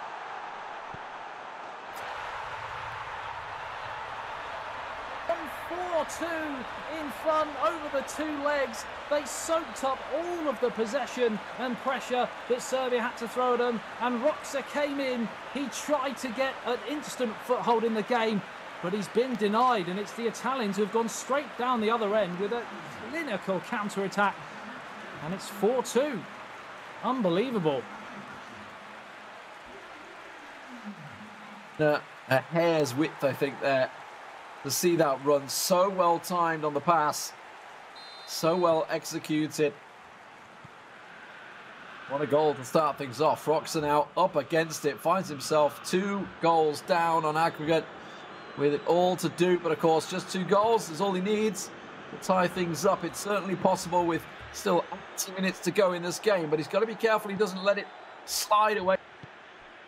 Going defensive as well, so it's within his chances to try and go for it as Italy do switch out. They were defensive-minded for a moment there. Maybe a teammate in his ear saying, no, no, no, don't sit back, because you'll invite pressure. And Roxa's certainly a player that can thrive on that pressure that he can apply to the Italians. Now they're going to have to work their attack once again. I'll be pleased to say that the gremlins in the machine that was making me hear your wonderful tones twice have now gone, so I can actually come into a sentence after you without you butting in again. But yeah, it's I don't know whether you managed to catch hold of that clinical counter-attack. It was some goal. Yeah, no, it's absolutely fantastic. Apparently I died off as well. It's wonderful. So, the little gremlins, they keep attacking us. We are obviously working from home, just like everybody else is in the world. Obviously, Italy were hit severe for that. Glad to hear that they are slowly coming out of the COVID, as we are here in Germany. But you guys in the UK are still very much deep in the trenches. But that's the world's problems. Right now, we want to talk about football. And, well, while it's not coming home, it may be for one of these nations. It's not certainly for England, because we didn't make it through to the finals that should have been taking place within England's sunny shores. Instead, we are here on the internet to you guys at home, and Italy lead 4-2, looking to be the second team to book their place into the quarterfinals alongside Spain, who dominated their match against Germany in Group A. Many people's eyebrows were raised when Etorito and Luca Tupelli, of course, didn't make the selection for the Italian squad for eEURO 2020. But to be honest, looking at the 2 games so far, the 4 players who have been put in have really done their job so far, as Roxa tries his luck from the near post there, and time running out, 4-2 the score. Chances still keep coming though, so it's not like he's wanting for chances. Just needs to get a little clearer of them. Maybe from this corner. Let's see. We don't get too many.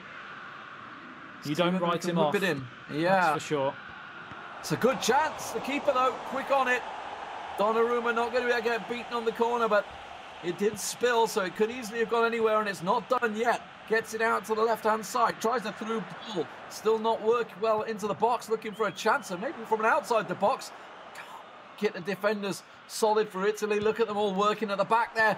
That, almost clattering off a hand on the referee having a second glimpse of it, but wasn't given as Serbia continued to work. It was good to see some pressure here as they try and work through, but that looks like it may well be a foul. No, it's still not given. They got a chance. There's an opening on the left-hand wing. Can he cut it inside? Oh, it was a weak effort. You saw what he wanted to do. Put it across to the player in the middle, but not happening. Crucial challenge coming in there from Jorginho to deny Tadic the chance to spin the ball round the corner. But 35 minutes gone, and the passage of play continues to be the same. The Italians sitting deep, waiting for that moment, and Serbia just starting to knock on the door. You feel there's some big chances coming very, very soon, and it might just be here. The offside flag is raised as it smashes into the back of the net, and it was the right decision, though, in the end. Way offside, did manage to get it in, so maybe a little bit of confidence boosting there for the player. But as it is, Italy hold strong. A solid lead for him, looking to see, running the clock down. We talked about this in the Israel-Greece game, the time wasting this early on can cost you. Certainly maybe give an edge to your teammate, to your opposition, sorry, that he feels you're that under threat. Donnarumma, though, quick off his line. I'll clear it. You can see they're pretty much boxed in at the moment, Italy. Serbia really applying the pressure with just 5 minutes to go. Excuse the cliche, but next goal is all crucial, because if Serbia were to get it, the tails will be up, and you can see another turnaround. But if the Italians were to get it, then it might just be all over here. It's a chance on the counter-attack, the right foot cross, deflected up and through to the goalkeeper and fired back down over the halfway line. And another chance here to mount another attack for Serbia as we tick towards the final minute of the first half. Crucial intercept there. That almost certainly would have been a clear-cut chance for Italy to make it 5. Just a little flick. Didn't quite work out. Still, second half underway. As you see the little changes coming out here. So gegenpress for, was it Italy? No, that was Serbia actually. Serbia, I think, that switched to it. So trying to put some pressure on Italy. Doesn't look like it's working out too well as that ball flicked off the back heel of Naples' players. The key thing to think about that with the gegenpress, if he needs this to be quite successful in the opening period of the second half, because if it gets to 20-30 minutes into the second half, then fatigue will set in, and then he could be very susceptible to the counter-attack. So he needs a goal here. Got to try and get one early. 4-2 down on aggregate. Chance here as he rocks it through the middle. There's an opening on the right, there's an opening on the left. Which way can he go? It doesn't matter. He gets a quick foul, but now he tries to take it quickly. The shot, it's almost a toe poke across goal. I don't know, the keeper got a house. Is that a save? What a save that was, if it was.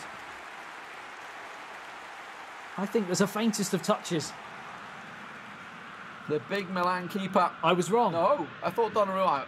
Honestly, I felt Donnarumma had a hand on that as well, but apparently not. The superstar, the making for Italy. He's got, of course, a legend to live up to as an Italian goalkeeper. Got a bit of work to do there. So unfortunately, but you know what? He's young enough that he may well be able to go on into his 40s like his counterpart. 55 minutes gone here. We're into a crucial 20-minute period, and Serbia need a big performance. And it's a chance to break through the middle. Good block though, and out towards this left-hand side with Chiellini. And into Jorginho. Up over the halfway line. Good interception and a chance for Serbia to come again here. Oh, he slipped it all the way through. He's in. Oh, it's got to be a card. Surely the last man there. And he was outside the box. That may well be a red for Chiellini there. Chiellini. Brought down, almost certainly was on for goal. And just a booking, just a yellow. Well I mean, he did have another defender with him. That could be the argument, but that's a chance. Oh, it's woodwork. The rebound. It's in. They've managed to get one back at last. By hook or by crook. Savic does get himself in there. One of the best midfielders in the world. Finds himself the net for Serbia. You've got to feel for the goalkeeper. I thought he just pulled off one of the greatest saves we've seen today. It's just crept in, though. And it's a real lifeline here for Serbia. And momentum now is key. It's huge at this level in the tournament. We could quite easily see now Roksa turn it on. Well, he needed that. 4-3 on aggregate. The score now. Serbia level things up within this game, but they've still got one to go in the aggregate scoreline. Just 30 minutes to go. And you talked about that gegenpress earlier on. Did have attack mentality on at the same time, but he's switched that off now. So back to normality. Calm things down for a couple of minutes. Oh no, that's not what he needed. Instant reply from Italy and Naples, and they get themselves the important 2-goal cushion once. It's almost like Italy are toying with Serbia here. They allowed them back into the match, and they went straight down the other end into the near post, calm and collected. And once again, Roksa has it all to do.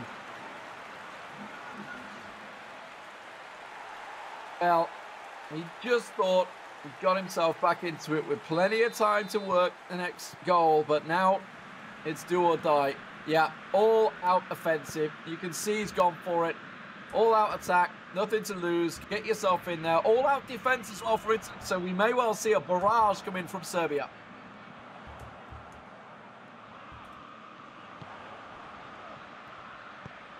.66 minutes gone here, and it's another chance here for Italy to wrap it up. He's chipped the goalkeeper. Oh, he's put it over the top. A simple side foot finish, and it might just have been all over. Has he been too elaborate there, Lee? Oh, was it a flourish too much? I don't know. He absolutely side that one.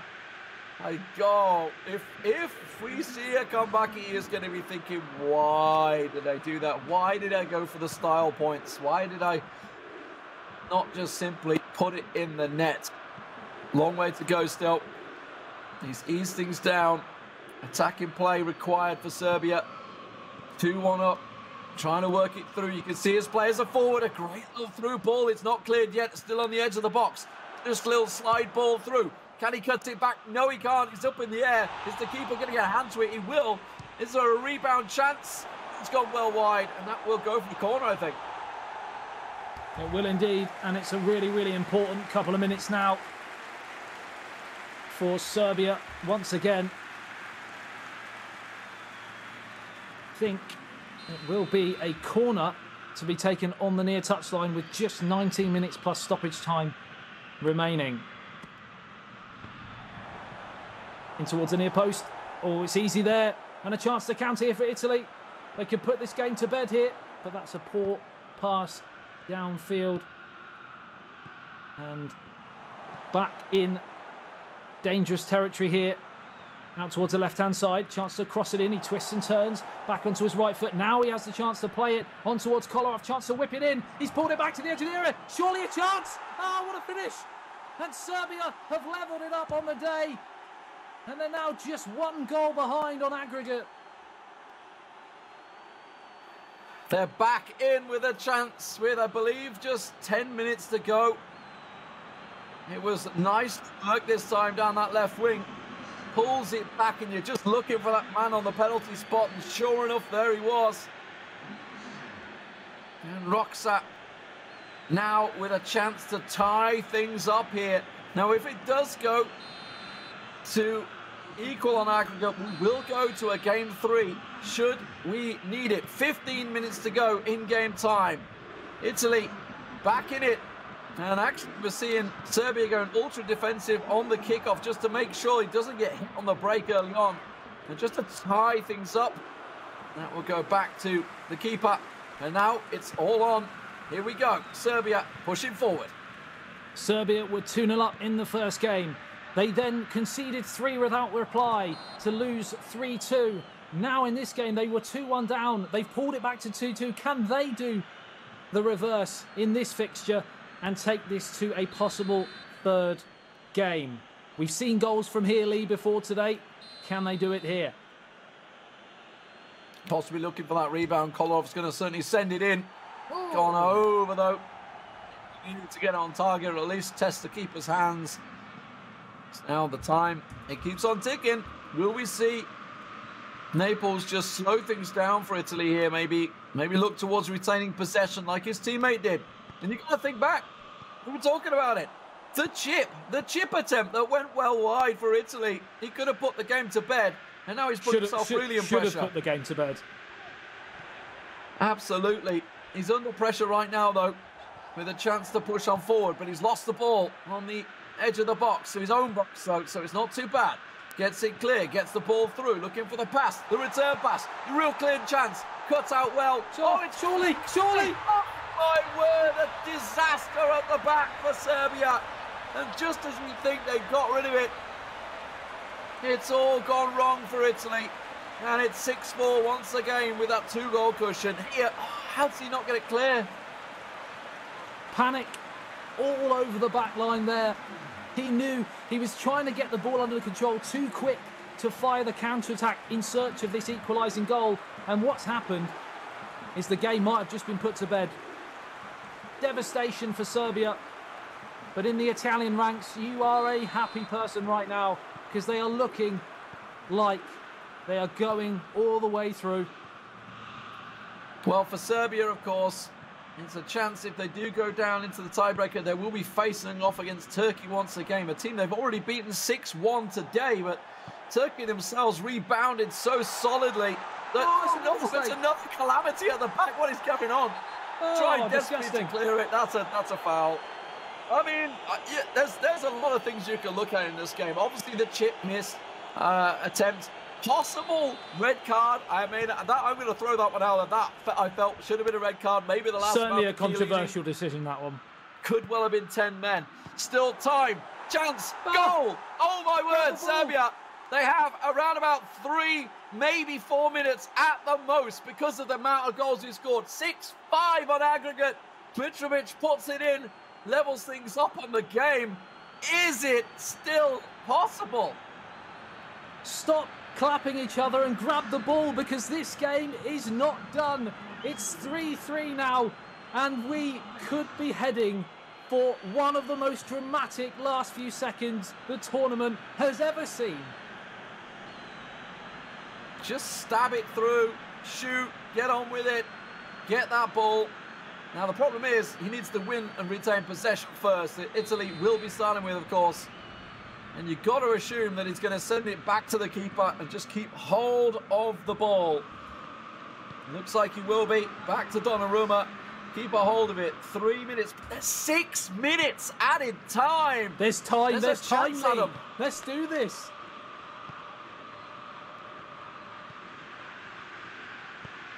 Italy on the attack. Okay. Oh, that's not good. That's not good. He committed too many forward. He's gone all-out attack. He's got to go and win it back. Another chance, though. The corner. He should be safe. The time is running. 4 minutes already gone. Just 2 minutes remaining. He launches it back to Donnarumma. And you've got to feel that is it. That was the chance maybe. Already gone. Just sends it down. Runs the clock down. And it looks like 6-5 will be your final score here.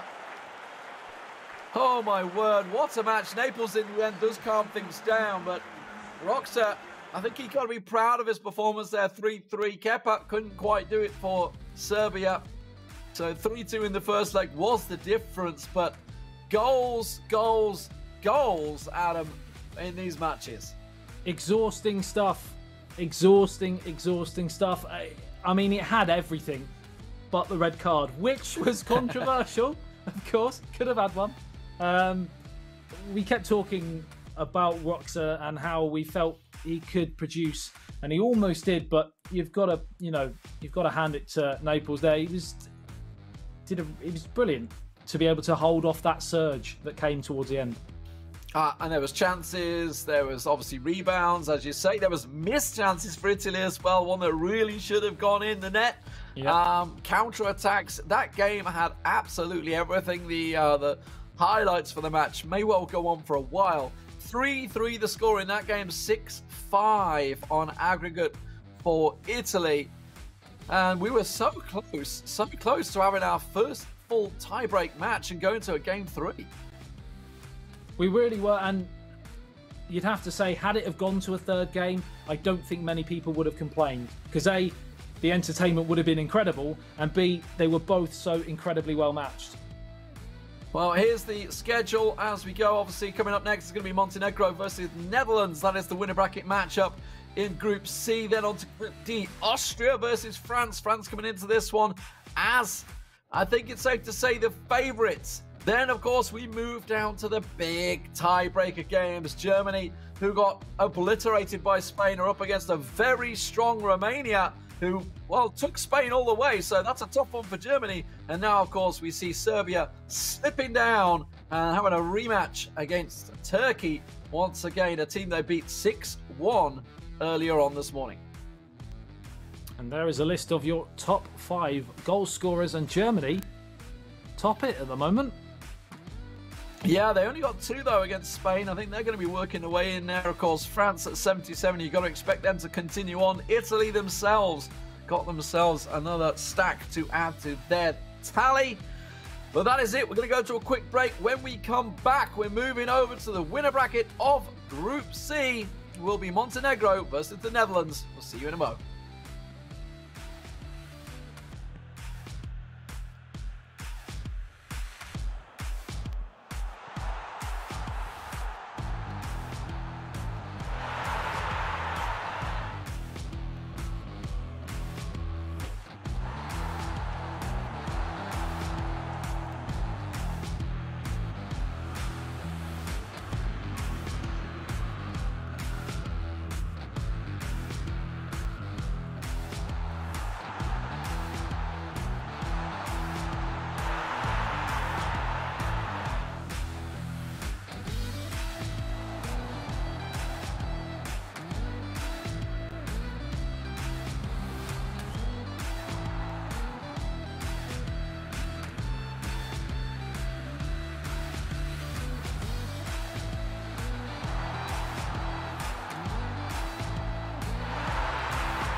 $11 players, many of them friends, some foes during the league season, now united for a single cause as they carry the hopes and expectations of a nation, the most unbearable, thrilling of emotional roller coasters.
Cheers.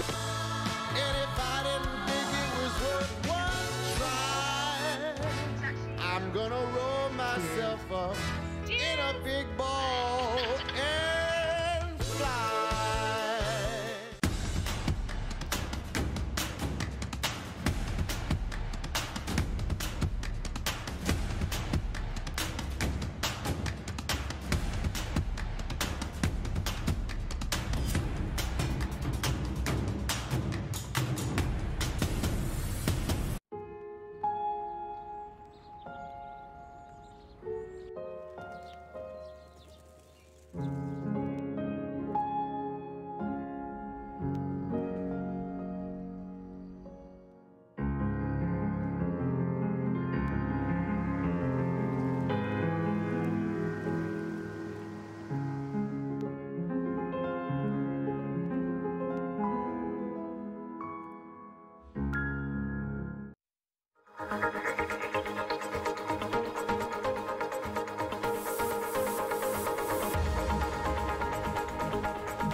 Ladies and gentlemen, welcome back to eEURO 2020. The eFootball just keeps on coming. My name is Harry Shannon.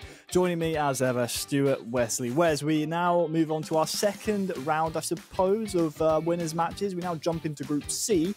And, well, it was a tremendous game of eEURO 2020 eFootball action. 2 rounds, I should say, of great games. You know what? All the games today have been absolutely tremendous. And if you've been loving it so much, you can head on over to eEURO2020.com and pick yourself up some pretty cool swag. Check out this. It's a nice little hoodie for when it gets a bit colder. It's a bit warm for me to be wearing it currently, but of course, this is a lovely little snug number that you can pick up at home if you do so desire. Just head on over to eEURO2020.com. Right, so let's move on then, Wes, to our Group C winners match. It's going to be a fun one. If I remember correctly, it's Netherlands versus Montenegro. Correct me if I'm wrong. I see you nodding your head. That's always good. And you can see the paths that both of these nations took. Obviously, Montenegro besting Luxembourg, who are now out of the competition. And Netherlands cutting it very fine against Croatia. Fair to say we know more about the Netherlands roster than we do about Montenegro, but there was one nation throughout the playoffs, or a couple of nations, I suppose you could say, including Croatia. But Montenegro were the other surprise package that we found throughout the playoff groups. And this will be by no means an easy game for the Netherlands. Oh, no, not at all. Yeah, with the calibre that Montenegro showed, it'll be a difficult game for the Netherlands. But, you know, we know of the Netherlands obviously a lot more. We know of the calibre of players. You've got Eldridge O'Neill, you've got Jos Sonneveld, 2 wily seasoned veterans and both pro players. You know, one is kind of, you would say, the heartbeat of Man United, and the other is the tactical genius of Celtic. So, you know, you've got, and they used to play for Celtic together, so they've got a lot of camaraderie, a lot of respect for each other. Yeah, I can only see this going the one way to the Netherlands, but, you know, stranger things have happened over the course of today. We've seen many different shocks, many different comebacks, so you never quite know what's going to happen. Netherlands, another footballing nation with such a great heritage. There's a similar feat in eFootball PES 2020 as well, as we are ready to kick off the Netherlands taking on Montenegro. It will be in Dominator up first, representing the Netherlands, and then for Montenegro we have Ramovic Oak, who we didn't get to see the most out of throughout the playoff groups. So with you having to use your entire 2-man or 4-man squad throughout these games, it will be almost the most of the pressure in terms of the pressure coming onto the Montenegrin side, going onto Ramovic Oak. We know what RTPG can do. What can his squad mate do here? He's attacking from left to right, and he's taking on, well, probably one of the favourites to go all the way in the competition. It's the Netherlands. And in Dominator, as you touched upon, Wes, of Celtic FC, captain of Celtic, I do believe, as well. Certainly the brains behind the operation. Do you think maybe he'll have the influence over Eldridge's gameplay as well, or do you think he's happy to let Eldridge, you know, figure out his own tactics and the way that he wants to play? Well, no doubt, I would imagine there've been discussions as that, you know, the best type of teams you can put together for the Netherlands. But I think you'll see 2 independent game styles. You'll see kind of, I think, probably a more of attacking mindset from Eldridge. I think Jos or Dominator will probably opt for a little bit more possession-based type of game. But as for Montenegro, I think they'll want to try and keep the score low. If they can take the first game 1-0, they'll be happy with that. So.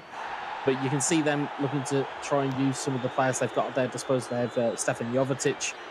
They've got, I think it's Djordjevic, who was also the main kind of focal point in the playoffs as well. So, you know, they'll know what they need to do here, Montenegro, as well. Jovetic with a snatching strike. Caught everyone off guard, including myself there, really.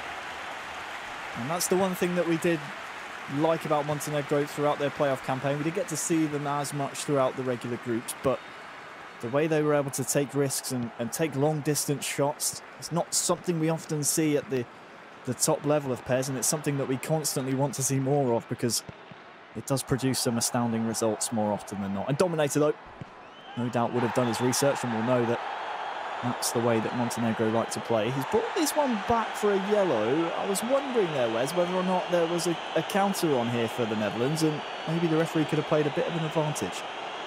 Yeah, I mean, that's the thing. You know, with hindsight, I think the ref probably did look just a touch early. I think he'll be slightly annoyed with that decision, but so will Indominator at this point. But he still has possession of the ball. See what he can do with it. Berghuis into Luke de Jong. It's in.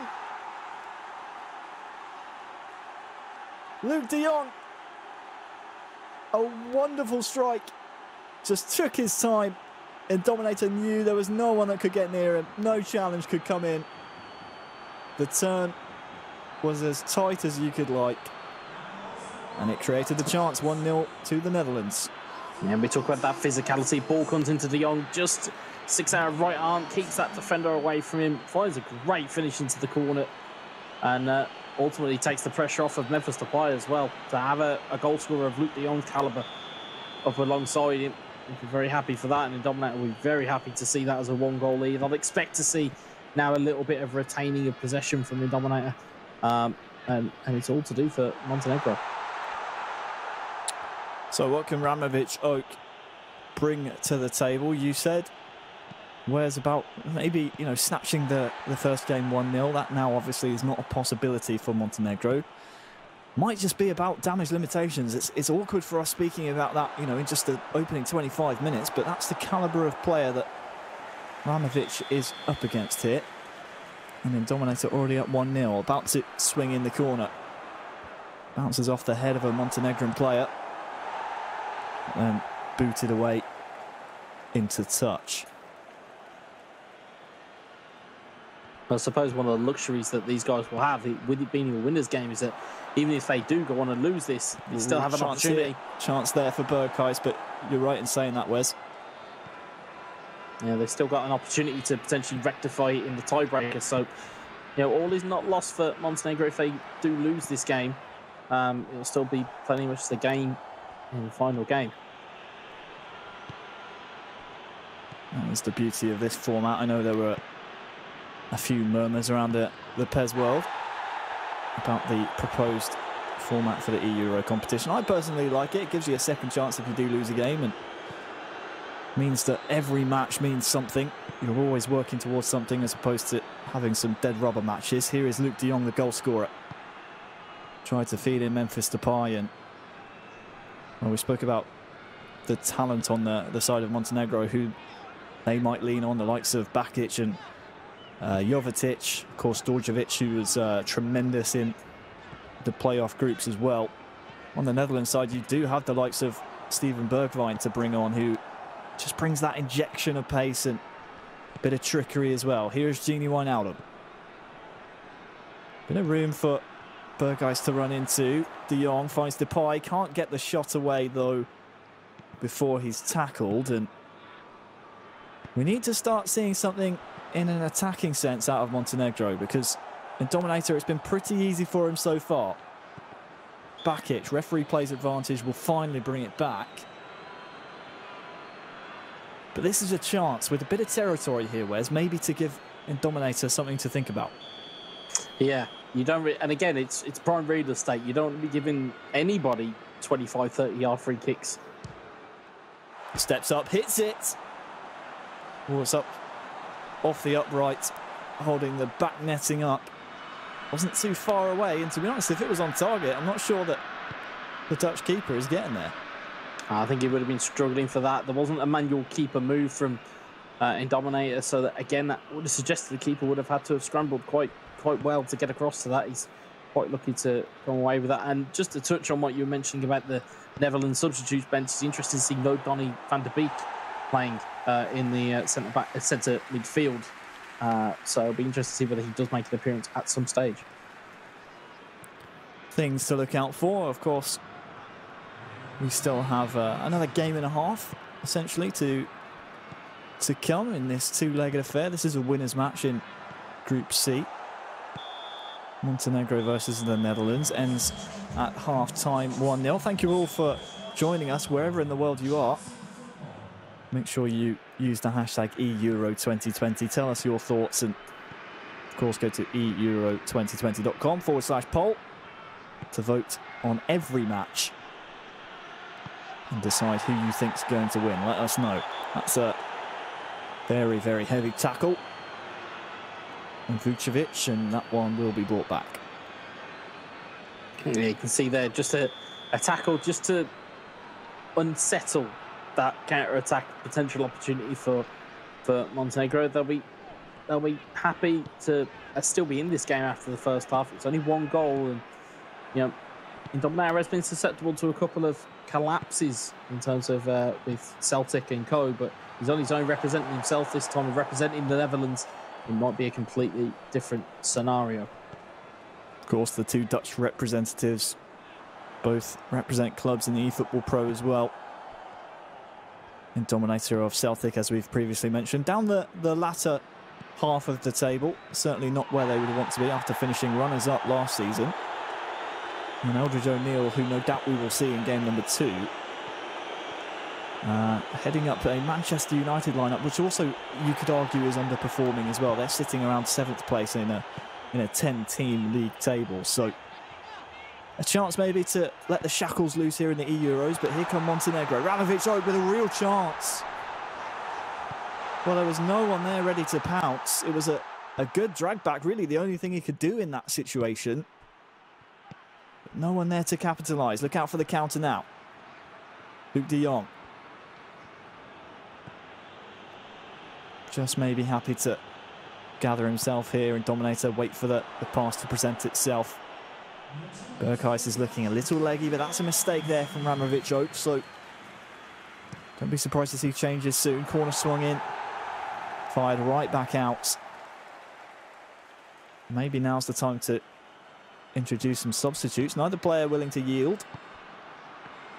Gini Wijnaldum into the feet of de Jong. Good save. He stopped it on a sixpence. The curl was there, but so was the keeper. Really good save from the Montenegrin goalkeeper there. But again, pressure not being relieved as it goes into de Jong. He's going to try it again, Wes, but, well, there's a chance now maybe for Montenegro to break, but there's never been really a sustained period of pressure from Montenegro, and that might be worrying for Arti in the game next up. Berghuis gets tackled, might still trickle through. But it is worrying, isn't it, when you're watching your teammate like this? I suppose, again, the silver lining is that it is only 1-0. Yes, you go into game 2 if it stays this way with a deficit, but it might be a statement of intent from a Dominator if he does go on to try and get more goals, which he is doing. Here come Montenegro, though. Djordjevic just cannot find that pass.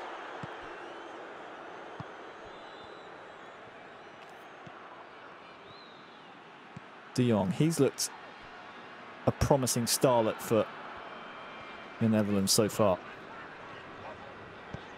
I think what the interesting thing here is, we're looking at two of the, highest goal scorers in the eEURO 2020 and the playoffs and also the qualification, and yet we're still sat here with a 1-0 currently with 15 minutes after the first leg. You're kind of almost waiting for this to kind of explode into life, really. De Roon looks to find de Jong. Does so. Lays it off to Dumfries. Back to De Roon. Berghuis cannot get through. And still no subs made. We're approaching the 80th minute now. You just feel like this tie in this first leg is just screaming for some fresh legs. Kosovic. Vucevic, Jovovic now. Just a little uninspired from Montenegro. That's a bit of a gift, though. Bakic can maybe find Djordjevic. And again, it's those little layoffs that Montenegro are looking for that just aren't there. They're constantly being closed down by the Dutch defence, and Memphis Depay is not a player you want to afford time and space. No, and to be honest, the way that this game has kind of gone, it almost feels like Montenegro have kind of come out and have been happy to kind of take the loss here. That's the kind of feeling you're generally getting from, or that I'm generally getting from this game, is that they seem to be happy with it at the moment. Virgil van Dijk, he's had quite a quiet day himself, hasn't had too much to deal with, steps in there, and here is Memphis Depay. Tries to maze his way around a Montenegrin defence, which has been fairly stout, it has to be said. It might just break for them here as well. Djordjevic has a man over on that left-hand side. Can he find him? Chance may be gone. Marusic. Well, I thought it might have been a corner, but the first leg will finish 1-0. About as cagey an affair as we thought it might be, Wes. An ideal first leg score, I suppose, for Montenegro, considering the strength of the Netherlands and how we were pretty much expecting them to come out and win this group. Being down by only 1 is probably the best result, considering how early they conceded in the first half, that they maybe could have planned for. Yeah, I mean, looking at it, there seemed to be more fouls in that game than there were shots on goal. It didn't really live up to the billing of it being two high-scoring teams that were coming in to try and secure their foothold in this tie and therefore get themselves through with the least amount of games played today. You would have thought that, given the way that the day is set up, given that the length of time you're going to be playing, you'd want to get through as early as possible. You want to try and get as least amount of games possible, so that way then when you get through to tomorrow, you then it's less games on the body, it's less games on the brain. You can at least kind of just get going, and instead there just wasn't really that kind of impetus to really kind of press forward and take the game by the scruff of the neck. Yeah, we'll see if the desire is there in Game 2. No doubt Artie and Eldridge will be stepping in. But you're right. I mean, especially when you consider both of these squads, I do believe, are two-man squads. You do want it. You're right. You're absolutely right. You want to try and get yourself qualified as soon as possible. We spoke to Alex Alguacil, obviously, earlier, and he was happy to relax and celebrate with his family before, the big final push tomorrow. There didn't seem that desire. I mean, we never really saw the attacking gameplay that we thought we might from the Netherlands, considering how easily they breezed through their group qualification campaign. Here are the match stats delivered by FedEx, and only 6 shots between the two teams. Montenegro not even challenging the Dutch goal in the end, Wes, and that pretty much sums up the entire game for them. Yeah, I mean, you can see there, at least, with those shots, Indominator was kind of resourceful. They were on target with the Montenegrin shots. We had that very early chance where they took it on as kind of a first-time shot, just trickled wide. There wasn't really too much more from Montenegro. Hopefully we'll see something different out of Artie, but again, we'll probably see something different out of the Netherlands as well, what with Eldridge potentially coming in and kind of taking up the kind of final leg, as it were.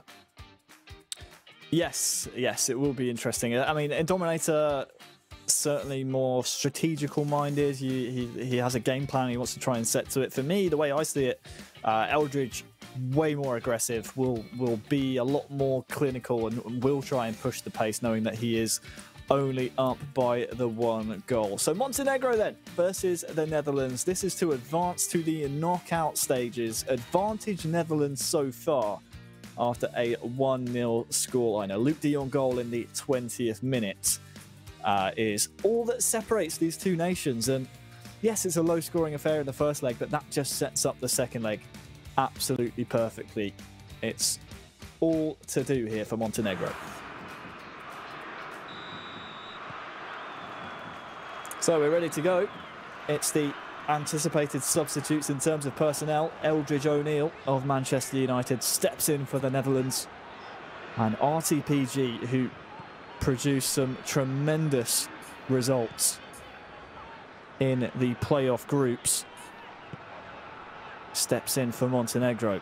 The classic orange strip of the Netherlands donned by Eldridge, attacking from left to right, and then Artie in the all-white strip of Montenegro. Eldridge winning the ball up the pitch in the final third. This could spell danger for Artie. We saw a lot of attacking gameplay from Artie, and to be honest with you, some stout defensive work as well, Wes, throughout the playoff groups. He was a player that really impressed us. Yeah, he kind of, and again, we talk about nations that aren't necessarily known about, or at least the players aren't necessarily kind of, household names within, the PES circle of things. But, Artie really showed a lot of mettle, showed a lot of aggression, showed a lot of kind of goal-scoring ability. As you can see, he was getting to the box. Yeah, Đorđević goes for the far post. Tricky angle when your body is shaped that way to try and get it back inside that far post. But just as you were saying, Wes, he is a player that can produce this sort of attacking gameplay. Yeah, and you can see that he's making changes all the time. He's still trying to figure out kind of where to go with this Montenegro team. Meanwhile, Eldridge, you can see there, has got set to swarm the box as one of his advanced instructions. That essentially puts all of your defenders kind of into the middle of the goal or into the middle of the penalty box. So you're trying to cover that middle ground. And maybe he's seen some of the games from earlier on today. Maybe he's seen some of the lackluster defensive displays, which has then resulted in him maybe changing his mindset, because at the moment it looks like he's very happy to just keep the ball rather than try and venture forward, which is a little bit un-Eldridge-like, if I don't mind saying. Maybe trying to use possession to frustrate RT, knowing the Montenegrin representative might be a little unexperienced. And of course, we have to remember Eldridge, the onus isn't on him in this match. He already has that 1-0 aggregate lead to take in to the rest of this first half, and of course the second to come. But RT has won the ball back just about. And now it's about what RT can do with the ball. He really needs to prove to Eldridge he's not one to be slept on. Jovetic tries to find Đorđević, but, well, really nice work at the back from De Vrij, and Eldridge is able to bring the ball away.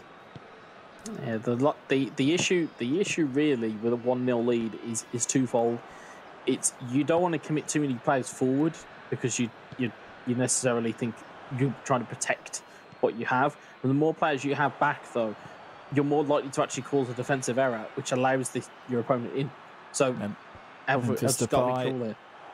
Tries to whip one in. There is Donny van de Beek. Just with some tight control there. You were calling for it in the first leg between these two nations. There he is. Memphis Depay has the pace to burn. Can he bring it back? Great save. Wonderful save that surely denied the goal. It was a save that was needed. Is De Jong here going to be adjudged to be offside? It will bounce out for a corner. Danger not averted yet for Montenegro. Whipped in. Just bounces off the head of a Montenegrin defender. Second corner in a row.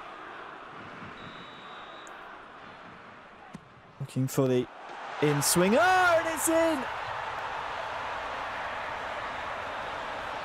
Who else but Virgil van Dijk stepping up in the virtual pitch for the Netherlands national team, the captain. His physical presence, well, he made it known. 2-0 now.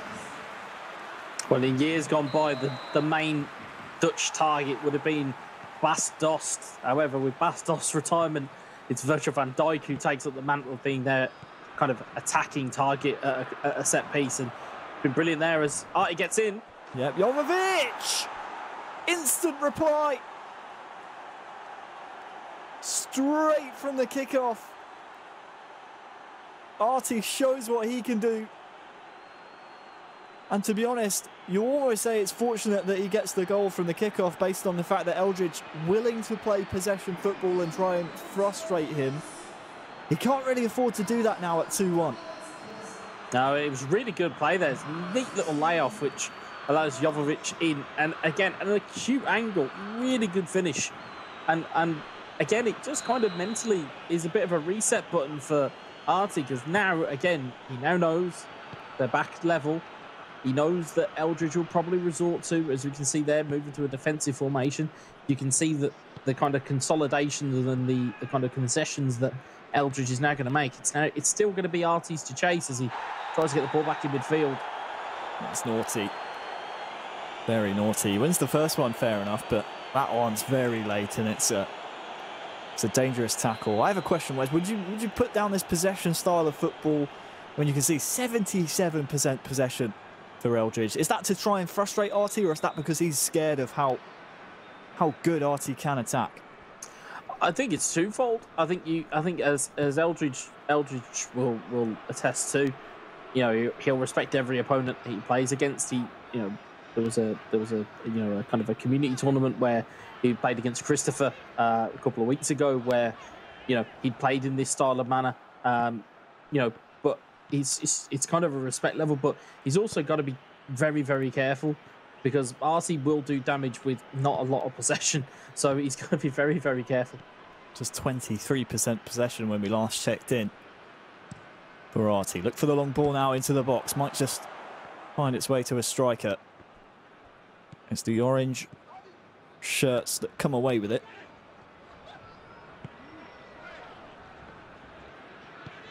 Now back to this possession style of game from Eldridge. Again, he is so wary of what Artie can do.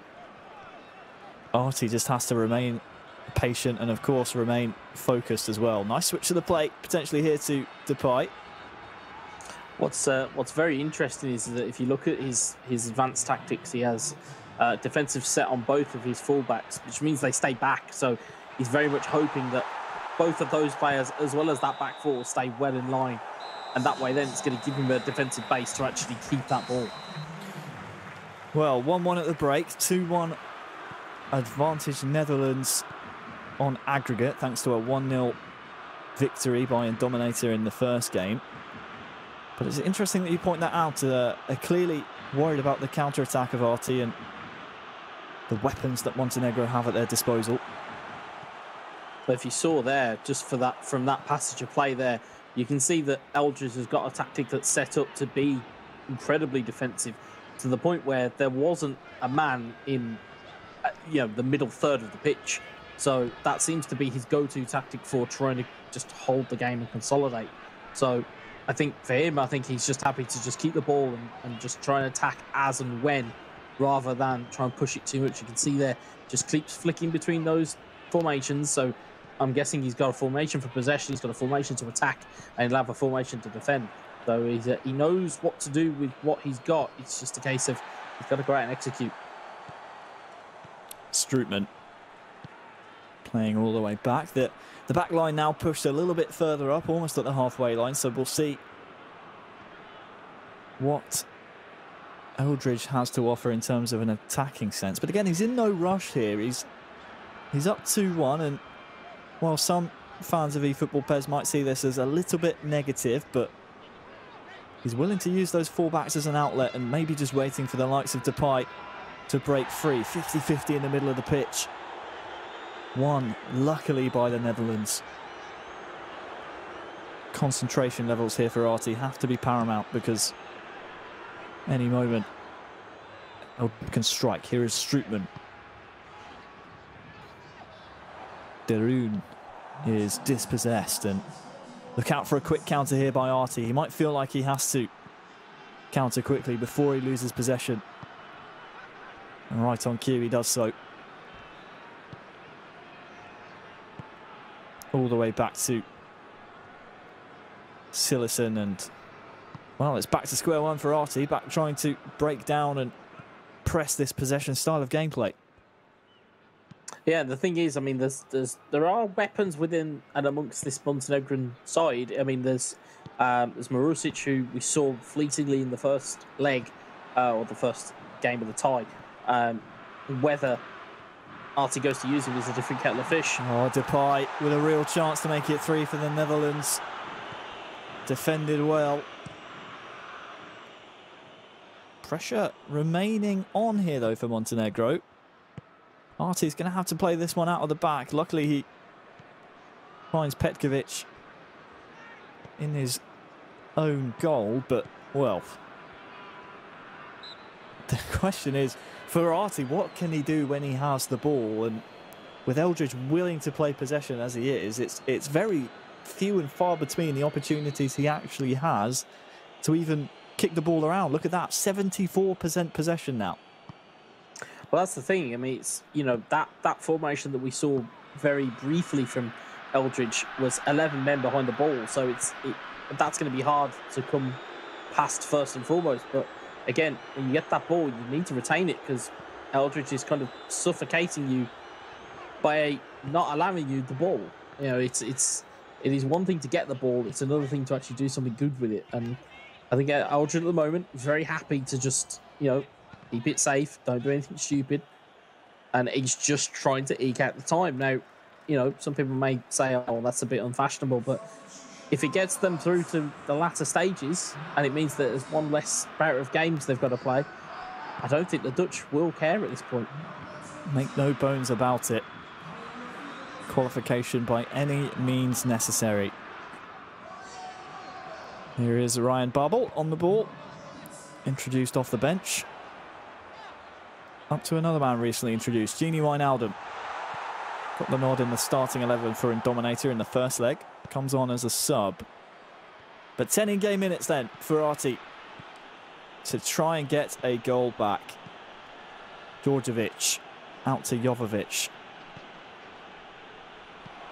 Was maybe looking for Djordjevic to make a bit of a deeper run there, but instead it's going to turn this possession over. Or will it? Well, I thought Eldridge maybe thought there was a deflection there going his favour, so he let the ball run. But that in turn has allowed Montenegro this throw-in, and more importantly, to retain possession. Jovetic into Magoja.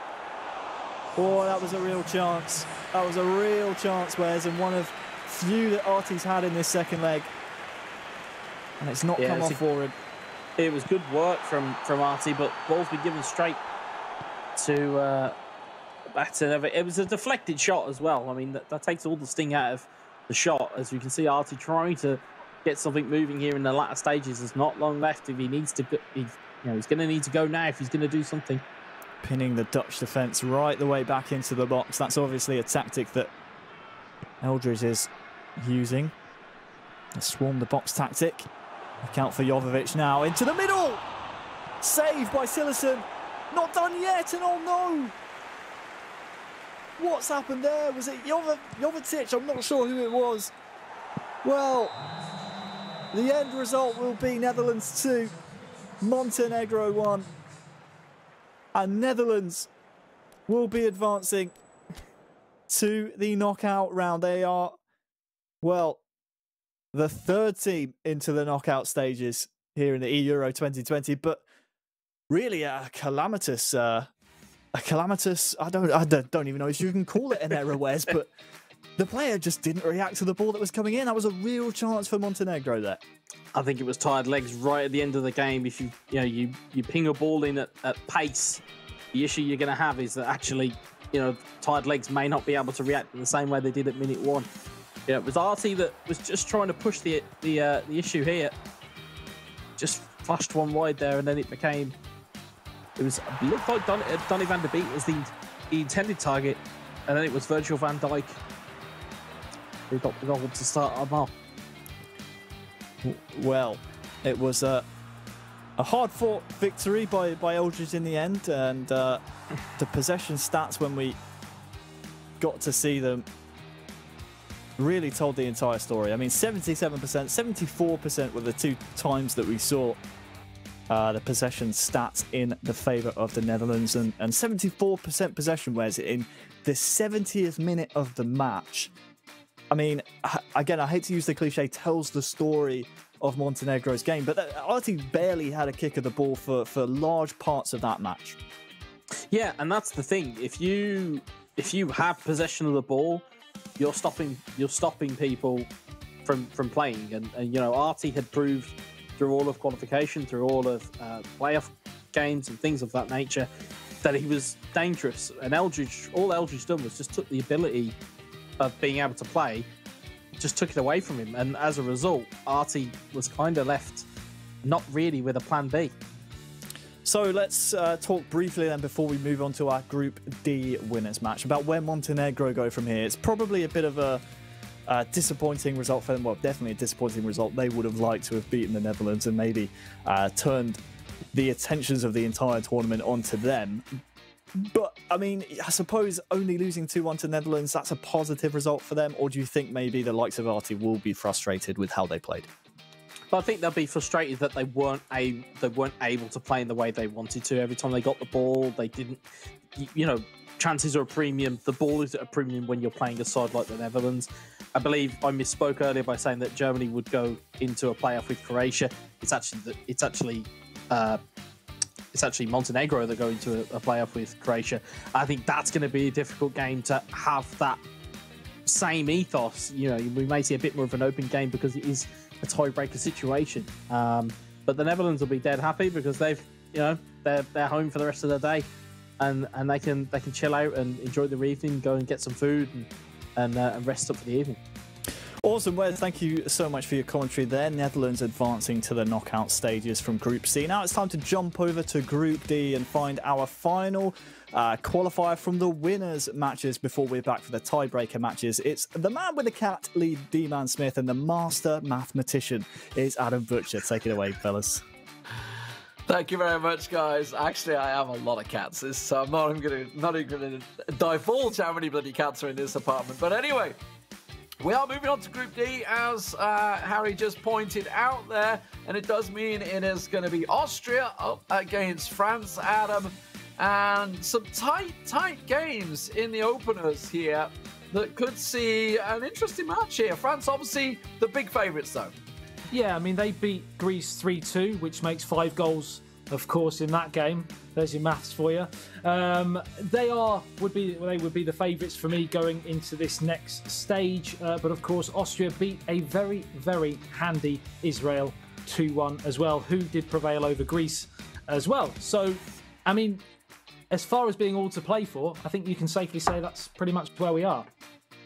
Yeah, so France, explain to everyone at home exactly why France are the hot favourites.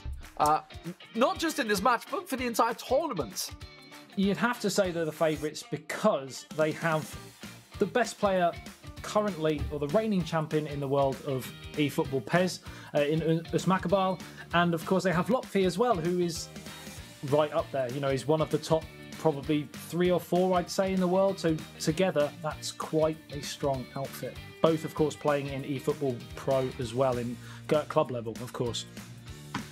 Yeah, so they're coming into this one up against Austria themselves, who overcame their demon effectively, which was Israel. They finished second in the group behind Israel, and she lost them twice throughout those groups, but in this time turned out on top 2-1 over Israel in the first match this morning. Israel themselves have gone through to the tiebreaker matchup, as you just saw there, beating Greece, a very tough match against Greece earlier on today. That means the loser of this match will be facing off against Israel for a last chance to reach through. The winner will join the likes of Spain, etc., that have all gone through. Obviously, we just saw Holland going through, and of course, we had the match earlier on today. But now, kicking off, Austria are going to be in the red, and of course, France are in the French blue.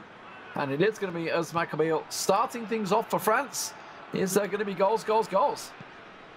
Yeah, so he's starting off for France, probably you'd have to say club captain, really, in terms of ability. But the club captain for Austria, you would imagine, is playing second, because he's not playing in this game. That is, of course, straight ahead. This task, of course, is anything but straight ahead.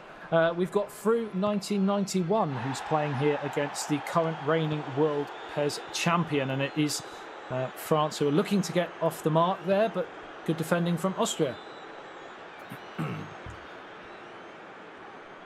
So we'll see how this one plays out. Through in the red, switching the things over. And of course, if you guys at home may be new to this tournament, obviously we do have a stat balance in effect. So you'd be thinking, oh, France are they're the world champions, they have a much better team. Well, obviously things are stat balanced out, so in terms of acceleration and pace, etc., which is why you may see some of the stronger players being used, some of the big units effectively, that can work effectively, because obviously their strength carries over as well. But nonetheless, France still have a very great team. Yeah, it's only physicality really that can be differentiated between different squads, and that is why you said, as you said, certain players are utilised that possibly you may not see in real football, because due to that physicality. But yeah, stats are pretty much the same across the board. Outside of that, 13 minutes gone. Not really seen too much in the attacking sense from either side so far. Again, pretty much most games we've seen, Lee, have been fairly cagey at the start.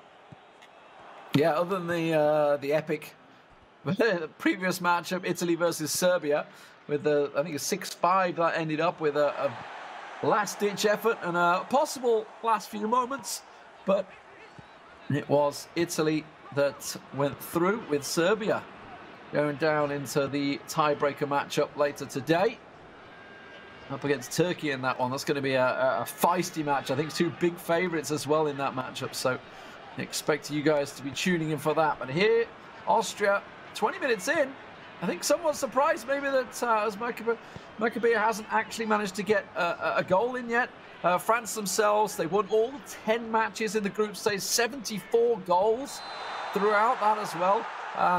Some teams have scored that many after playing about 14, 15 games. They did it in 10, so just shows how dominant they have been, which is why they're coming into this one as hot favourites. But it ain't over till it's over, and they've got a lot of work still to do here.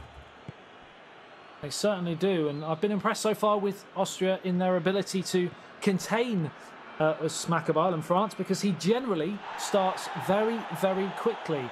Of course, this might be one route to producing some form of stalemate, certainly in the first half. We'll see if that plays out. Yeah, I mean, in terms of play style, you can see that the Austrians are playing full defensive, whereas Maccabi's pretty offensive right now. So they're both kind of, it's kind of as we stand. So I think that's pretty much how the match is going to go. Just a shade offside there for Austria, but as you can see, just the 3 in the French half. Everybody else behind the ball, everybody back. And that's probably going to be the tail of this. Just try and close France down as much as you can. Try and strangle possession out of them and strangle their efforts. However, chance. Big chance already, but a good save from the keeper. It was indeed, because just as you were saying how what a good job they were doing at stifling the French attack, it just suddenly popped its way through. And one of those camera saves, as you mentioned earlier, Lee, as he pushed it wide of the target. Yeah, very tight one. That's a decent ball in. Going to get deflected out, though. Does mean it's getting strangled out again. Fru's going to get it clear. Let's see where he can go with this one. Tries to wriggle it through, but quickly Kimpembe wins it back. The big defensive midfielder working wonders, but Austria now on the counter. Sabitzer could well be the key man for Austria. We'll see how he works out for this one. Baumgartling gets it forward over the top. Natovic trying to work something in, but Rafael Varane, the big Real Madrid man there, clearing his lines. Now Nabil Fekir, a man that could have been at Liverpool, but then apparently had an injury that nobody else saw. I don't know what was going on with that one, but anyway. One of the wonderful mysteries of transfer. As oh, it's a chance here for Fru, 1991, and what a save from the French number 1. I think that might be Hugo Lloris. I didn't check before the game kicked off, as Lamar comes forwards and now plays it out towards Fekir, who you mentioned previously, and the attack just fizzles away yet again due to the rearguard action from Austria. Impressive. We'll see how much David Alaba can play into this one. Obviously, the veteran in the Bundesliga for Bayern for many years now. A person that I've actually commentated with, by the way. That was an interesting one, because he barely spoke English and my German's rusty at best. So basically like casting with me then? Well, it's not quite so much of a struggle, but it was definitely easy. A big chance here, but that's going to be the keeper off his lines. That's a long run, because if he had not quite made that, that would have been a certain goal for Austria just before half-time. Just 1 minute remaining here, and that is the added-on time, and France have made absolutely no inroads in this stubborn Austria defence, and it seems to be a reoccurring theme so far that Maccabi just hasn't quite got going just yet. Fru's doing a great job of just stifling him effectively, and you could argue, other than that one chance for Maccabeel, I would say Austria probably had the better chances. We are still seeing him in ultra-defensive setup, so it's expected that it will be a bit of a quiet affair. We'll see whether that deadlock can be broken. Last-minute ditch clearance, and it was a bit of a rash clearance, just a hit and hope, if anything. As you can see, it didn't get out of their own half. It's still coming right back at them for France. Yeah, an impressive first half from Austria, but you expect France to up their game in this second half and go up through the gears as Antoine Griezmann plays it in towards Lamar. Chance to get the cross in. It is back in towards Griezmann. He just can't quite pull the trigger. Good defending again. They're just hitting this brick wall on the edge of the area every time. Well, it's gone out for a throw. Let's see. France. See, pass complete. It's just where it goes to show, like, France not even got the pass complete at the moment. Trying to go a bit more direct. That's a big chance and a big save for Austria there. Really a big chance, as Maccabeel's going to be kicking himself for not scoring there. Huge opportunity, and someone of, I believe that was Mbappe, someone of his talent really should be doing better. Will he get many more opportunities like that? We'll have to wait and see, but he certainly won't get any bigger ones as the goalkeeper comes and half gets there, and it's back out for another corner on the far touchline. 52 minutes gone here, still deadlocked 0-0 between Austria and France, and once again the goalkeeper's come and gone, and the header comes crashing down off the underside of the crossbar, and that really should have been 1-0 to France. I'm not quite sure how it's not. That looked like it spun just off the line as well. My word, how have they not got a goal? Maccabeel's going to be thinking, what can he do to break this deadlock? Two real clear chances to try and make it count for him. But now you're starting to see him go through the gears and really step it up. Wins it back there. A chance to slide through. Oh, last leg just stuck out for Friedl to try and keep him at bay, but it's still unable to get it out of his own half. Maybe a chance, but being in ultra defensive, all his players are behind the ball. All his players are back in the box. There's no out for him. Finally, has to just work it out, and he still doesn't get out his own half. Wave after wave of French pressure. It's played through again here to Griezmann and hacked away at the death. And I can just see as Maccabeel's face from here. I can't actually see it, but I can imagine it based on how he is in person. A very steely man. And of course, seeing that come back off the underside of the crossbar, I'm sure he would have had a look of pure distaste as the ball gets fired across, tipped away by Hugo Lloris. A stunning stop again there.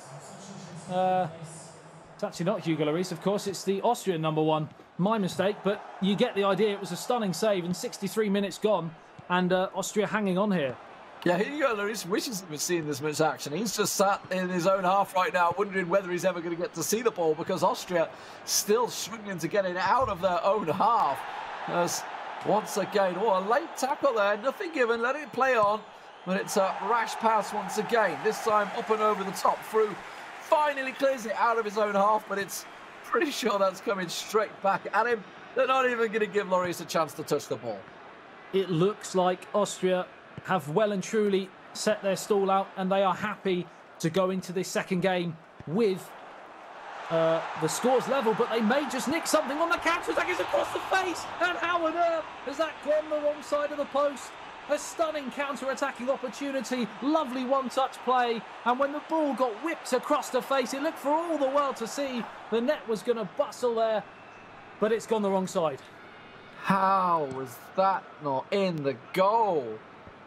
In a match that certainly a single goal could be a big difference, when they've had nothing the entire game really, other than a single chance in the first half. Yeah, that's, oh my word, that's simply a case of he's crossed the ball and he's not dragged it back to get the goal on target. Oh, he's going to be kicking himself for it.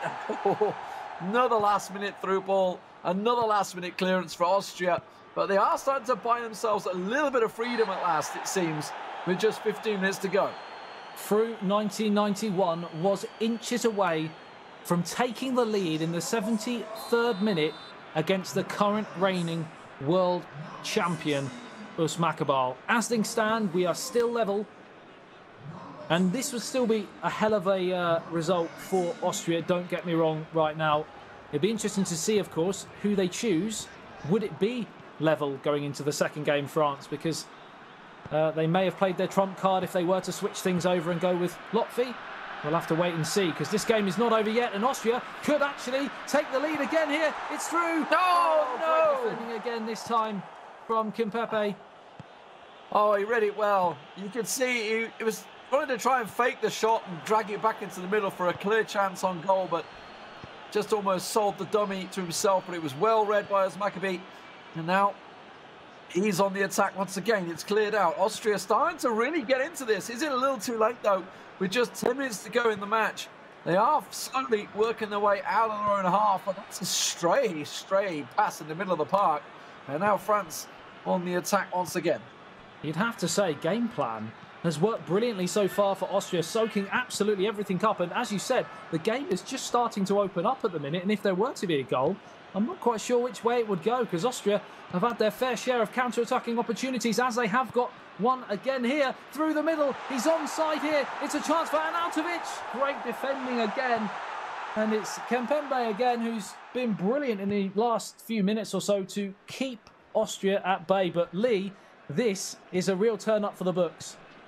Yeah, to stifle him out. I mean, clearly, obviously, if he wasn't on ultra defensive, he would get a chance to have players up with him. That's why he's having these single player runs. So he's not getting the support he needs. But also, he maybe wouldn't be in this situation if he wasn't in ultra defensive, because maybe it still wouldn't be 0-0. He's hanging on with just a minute to go in this game. And as you say, like, despite the fact, you know, France scored 74 goals in groups, and it was only a 3-2 win over Greece, but clearly it seems that there is a targeted tactic just for Öztürk, and it's worked. It's simply worked, you know, ultra defensive, block everything, keep everyone at the back. 0-0 first half. Austria will take that. The best player for France has been nullified. Absolutely, and I think looking at the two-leg situation, you'd have to say France would be favourites, but in a one-game shootout, which is what we have now, it's anyone's game, and it's a brilliant first performance from Austria. Yeah, and it makes the game a simple best of one, which is exactly what they wanted. I think that they are going to be absolutely delighted. Almost celebrating a win, I think, taking a 0-0 there against Öztürk. But now, as you say, it's far from over. We still have another very good player. As you mentioned, probably arguably one of the third best in the world. Top 3, could argue top 5, who knows. But either way, fantastic player. We'll see how it works out for them. Of course, the second matchup, it is aggregate scoreline if we do continue at 0-0. Would that be a shock if we don't get any goals? We need goals, Lee. We could go game 3. I mean, I expect to see goals for a team that scored that many in group stage alone. But Austria clearly have come with a solid game plan here. They've had, I mean, they played their first match sometime way this morning, so they've clearly had a lot of time to figure out a game plan of what they're going to do with France. They knew, obviously, from the outset, coming into the finals, that they were going to be in the group with France, so there was a strong possibility they'd be playing them at some point. So they've clearly worked with a coach on exactly how to beat them. They have indeed, and it's worked really, really well so far. Of course, they had that one glaring opportunity right at the end of that first game. They could actually be going into this game and in the first half as well. Aggregate scoreline. They had that big chance in the first half as well. There was a real opening, but here we are back into the second matchup, as you said. So this time it is going to be Dorad versus Semih. We'll see whether this time we have a change. And again, it's 3 minutes in. France will break the deadlock.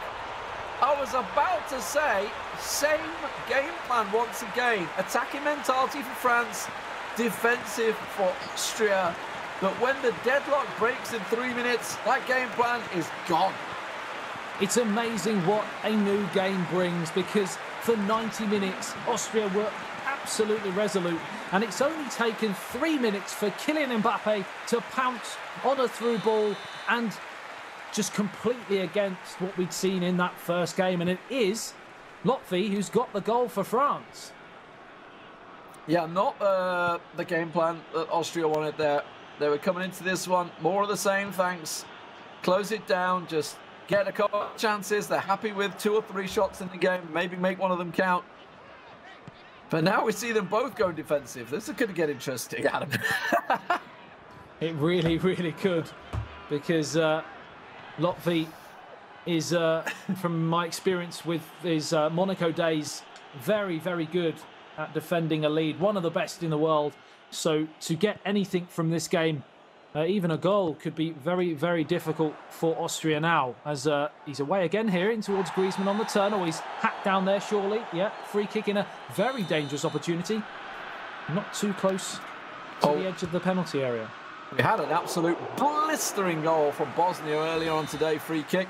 That one palmed out by Dragovic, no problem there. Just managed to keep his arm on it. Flicked in the inside post, near post header, not going to happen. So Lotfi is back to the drawing board. Keeping possession though from a corner, which can be important. You can get caught on the counter very easily from those if you just commit too much forward. And that may well be what happens here, but it's cut out nicely.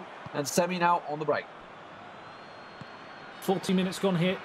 Just a 1 goal to Lotfi from France. A great finish in Kylian Mbappe, of course, but Austria just started a little bit of momentum inside the French half as it finds its way out left-hand side and just can't quite get the cross away. Good, strong defending again from Zuma. And a corner to be taken by Austria. France, of course, bossing large parts of possession here with 59%. Sem across, chance punched. Hugo Lloris just delighted he's got a touch of the ball this game. Frankly, I didn't get to see much of it in the previous matchup. But finally, we're going to get to see Austria having a chance here. They've no longer defensive, wanting men behind the ball, starting to make some pressure maybe on Lotfi, but Lotfi himself on the counter. Ooh, a little lucky to get the ball there, and it's maybe made an opportunity open up for him, but looks like what was there. Friedl, I should say, is there to put him off the ball.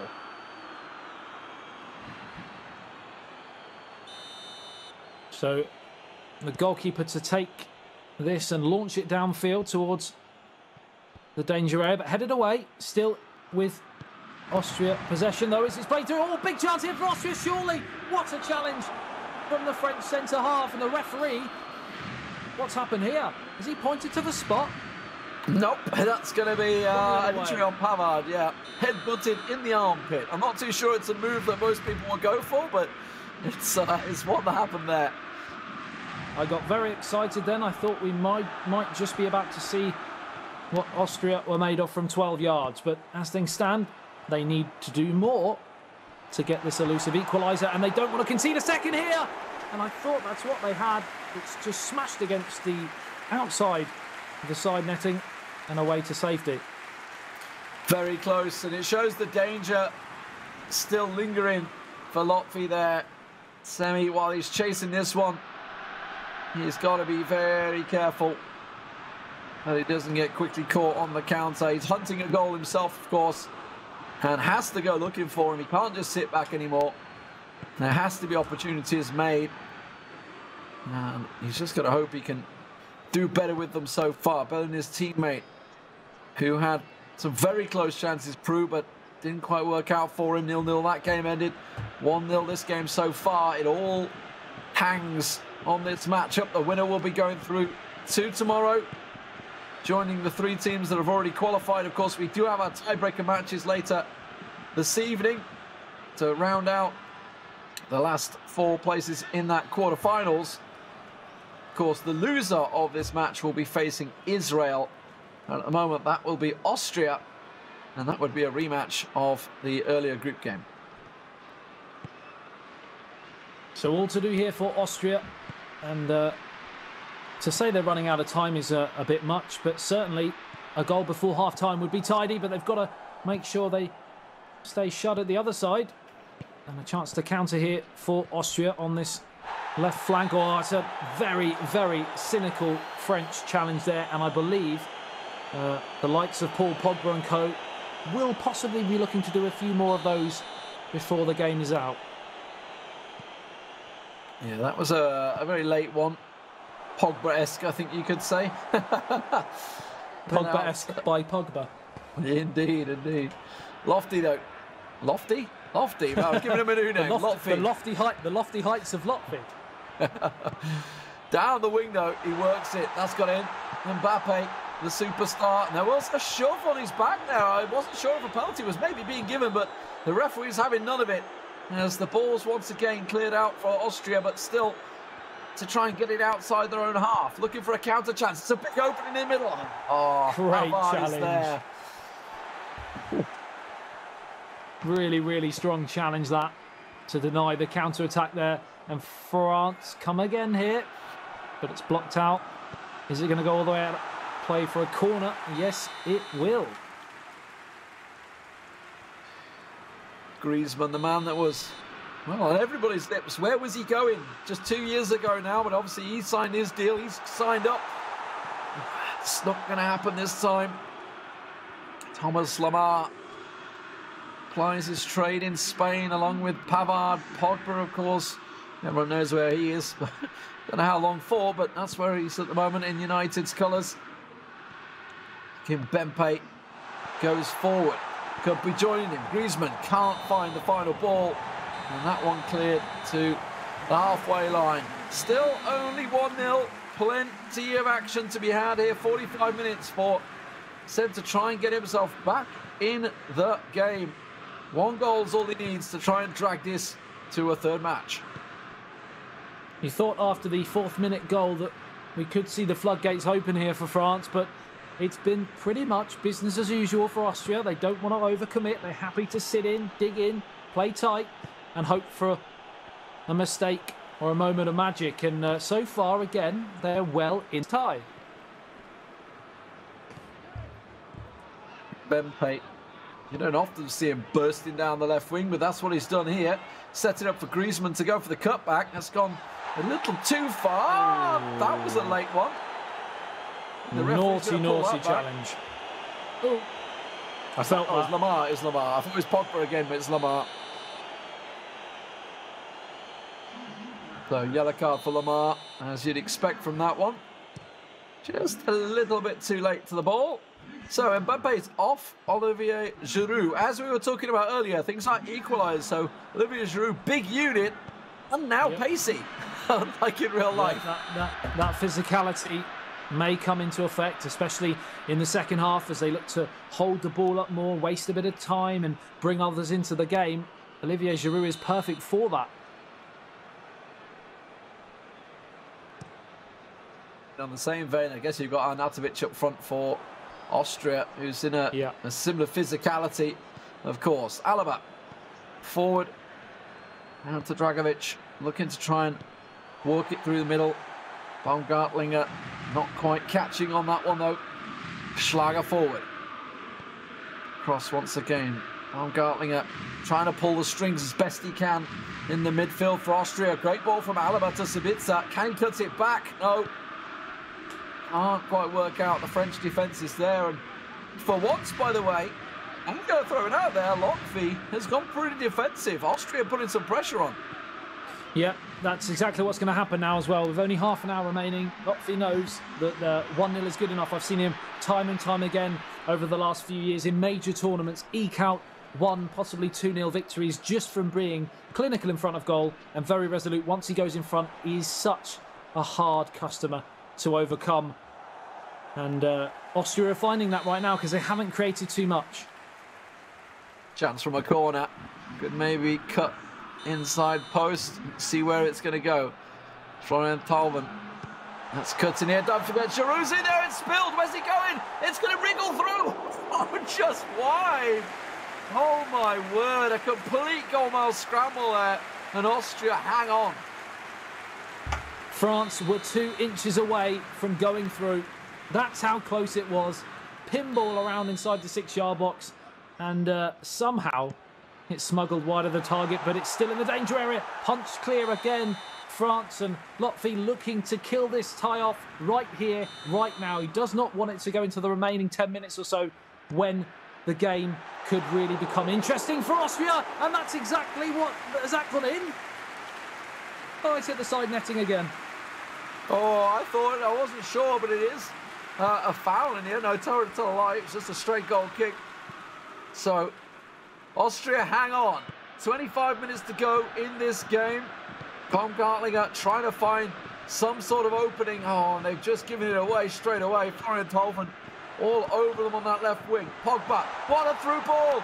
Thomas Lemar, he's on a yellow card. Just lays it off for a tap-in. Just about onside. The defender, I think it's Alaba that plays him on. And Dembele just taps it in the net for a second for France. What did I say? He wants to finish this game off now. A second goal cushion will possibly be enough. And it looked like Lotfi was on the same script. Let's look how close that is. Alaba, yeah, Alaba just plays him on, doesn't he? Yeah. And that's a simple tapping in the end for Dembele. Maybe they couldn't really check his run because Lemar could easily have just gone for it himself. So they had to track him back. In the Captain end, Lemar. Fantastic. Yeah. Unfortunately, as soon as you open up against France and these two players, you are in some dire trouble. Can they do the unlikely? What no one's expecting. What a save from the goalkeeper, and it's going to be turned just away. Another massive chance for Austria anywhere, either side of the goalkeeper there, and it's game on. Oh, Gregorich with a massive chance. Straight down the keeper's throat, though. Hugo Lloris finally getting called into action. Is it Lloris or is it Lafont? I don't even think it is, you know, after all of this. It's Lafont, isn't it? It's Lafont that's in the net, I can see. I think it's... oh, no, it's Aria. It's neither of them. Neither of them. So Hugo still wants to get a touch. Well, 20 minutes to go. Big chance. It's cut back. Straight at the defender. This is what we were talking about, the difference in players, though. Sometimes players will just snatch at it. Sometimes will be cool as a cucumber and just play it around and slot it in. And it looks like it's got to the point where Semih just snatching at any chance he gets for Austria and try and bring something back. I feel it's maybe time to start going attacking. I don't know, because you can see Lotfi, he's just gone back defensive and he's happy to just keep possession and play it around. And that, well, the referee let that one slide. That looked a bit rough. Yeah, it did indeed. But as you said, Lotfi now just keeping the ball. I would not be surprised if he tries to see this game out here, right now, and just keep playing this sort of football, keeping possession, not taking any risks whatsoever, because with only 13 minutes remaining, as you said, if Austria do get a chance, they possibly might snatch at it anyway. Yeah, and you can see it looks like the last 10 minutes of this game, just like we saw with Italy, I believe, against Serbia in their first match against Kepa. We saw Alfonso just keeping possession around his back four, retaining it, and then looking for one of those counter-attacking moments, and that may be what Lotfi's just found here. No, it's just going to have to drag it back. No option. There is a chance down the wing, but not real through balls. I think the term in the community is game management here, as Lotfi looks to seal this tie on the counter-attack here. Captain Fantastic, yet again, just keeping and recycling possession, drawing the foul. Very, very professional play from the Frenchman. I mean, I said Pogba-esque. I think that one's Alaba-esque as well. We've seen that many a time in the Bundesliga. Just leaving a toe in a little too late when he's a little abbreviated. Natovic. Certainly a little bit frustrated there. So, chance to... just going to play it short. I reckon this is even going to go back to his own half, you know. It is. As you mentioned, game management. Keeping possession, retain possession, whichever you'd like. Run the clock down, because Austria need to, and time is simply against them. And why not give your keeper a little run out and just send it forward? He could have done better with that. He's only come out with the ball. He's only got to come out with the ball. He's not going to get a goal from this one, surely. Lotfi, in the end, checks his run. I think he could have certainly had a pop at it there, but just going to keep the ball instead. Deep into added on time, and France are sailing through to the next stage with a 2-0 victory by the looks of things. Unless there's anything in the last few seconds, another clumsy, frustrated and tired challenge coming in from Austria, who have given absolutely everything and have really impressed on the day. But unfortunately, it's looking like they may just come up short here. Just going to nod it forward. Time, as you say, is against them. Maybe a last-ditch saloon. Doesn't look like it's going to happen. Well, whereas Maccabeal couldn't do it, Lotfi will. And it's going to be a 2-0 score. Oh, my word. He's made a howler. An open net. It was just a snatch chance. Could have been 3. 2 will do. They will go through. France through to the quarterfinals tomorrow. They're joining the likes of Spain, Italy and Holland all through to tomorrow. They are the 4th team through now. And of course, that means we'll be going down to the tiebreakers, where we will see Austria facing off against Turkey in the last match of tonight. Israel even. Sorry, not Turkey. Just to look at some of the highlights here. And that was the moment where Mbappe made some slack defending pay and set Lotfi and France on their merry way to a 2-0 victory. And there wasn't too much in it, to be honest, throughout, but just those key moments, the 2 key moments made all the difference. And I think Austria had possibly 1 or 2 big chances that they weren't able to take, and that was the story of the day. This was the 2nd goal. Captain fantastic. Job done. So the story of the day is they made them pay, it seems to be. So France go through, indeed, Adam, indeed. Better than my maths. At least you got the rhyming going. That's what counts. That's what counts. Let's get the stats on your screen, because obviously with the game going that way, it was clear that obviously France were in control. 61% of the possession overall. Pass accuracy pretty much the same, and of course the shots tells the story. 8 shots to 3. While they were only 50% on target, it doesn't matter if you get 2 of them in. No, indeed, and quite crucially there, the 61% possession from the French side, most of that coming in the remaining half an hour, where he just did not want to give the ball away, took absolutely no risks, and it never looked like Austria were going to be able to get back once the 2nd goal went in for France. So fantastic stuff. That is the winner bracket and the loser brackets now done. And we are moving on to the tiebreakers. As you can see, first up, we're going to have Germany versus Romania, then on to Serbia versus Turkey, a rematch right there. Montenegro up against Croatia, which I believe may be a rematch as well, if I'm not mistaken. And Austria versus Israel, which is also a rematch. 2-1, that one ended to Austria earlier on. We'll see how that plays out. That is going to be way into the late night of 11:05. We'll see whether we can push it any quicker than that. And of course, Germany now under pressure. Not only are they under pressure from going out of the tournament in the tiebreaker, France are hot on their heels with 79 goals and Turkey up to 78. I wonder whether Italy and the Netherlands continue their chase as we go. We're going to go to a break. When we come back, we'll be rocking and rolling into the tiebreakers. See you in a moment.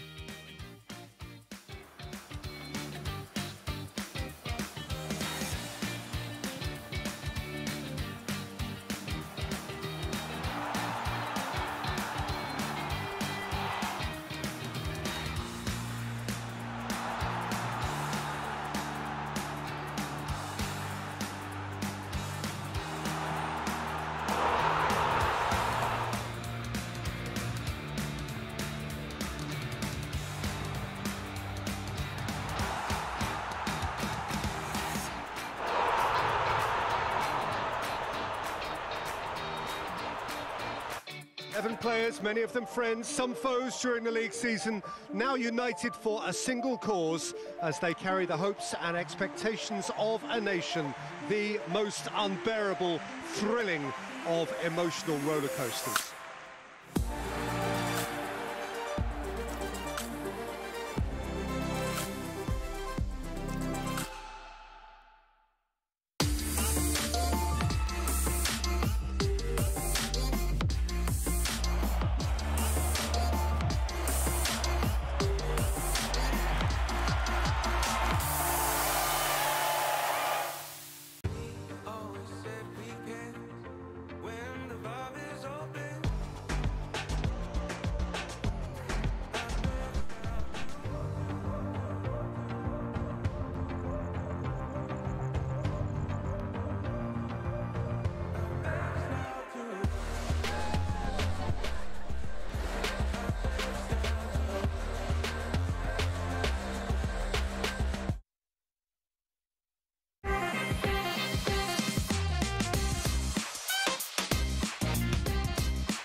Cheers. And if I didn't think it was worth one try, I'm gonna roll myself up in a big ball and fly.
Ladies and gentlemen, welcome back to UEFA eEURO 2020. My name is Harry Channon. Joining me, as he has been all day long and will be throughout tomorrow, is Stuart Wesley, aka Wezza.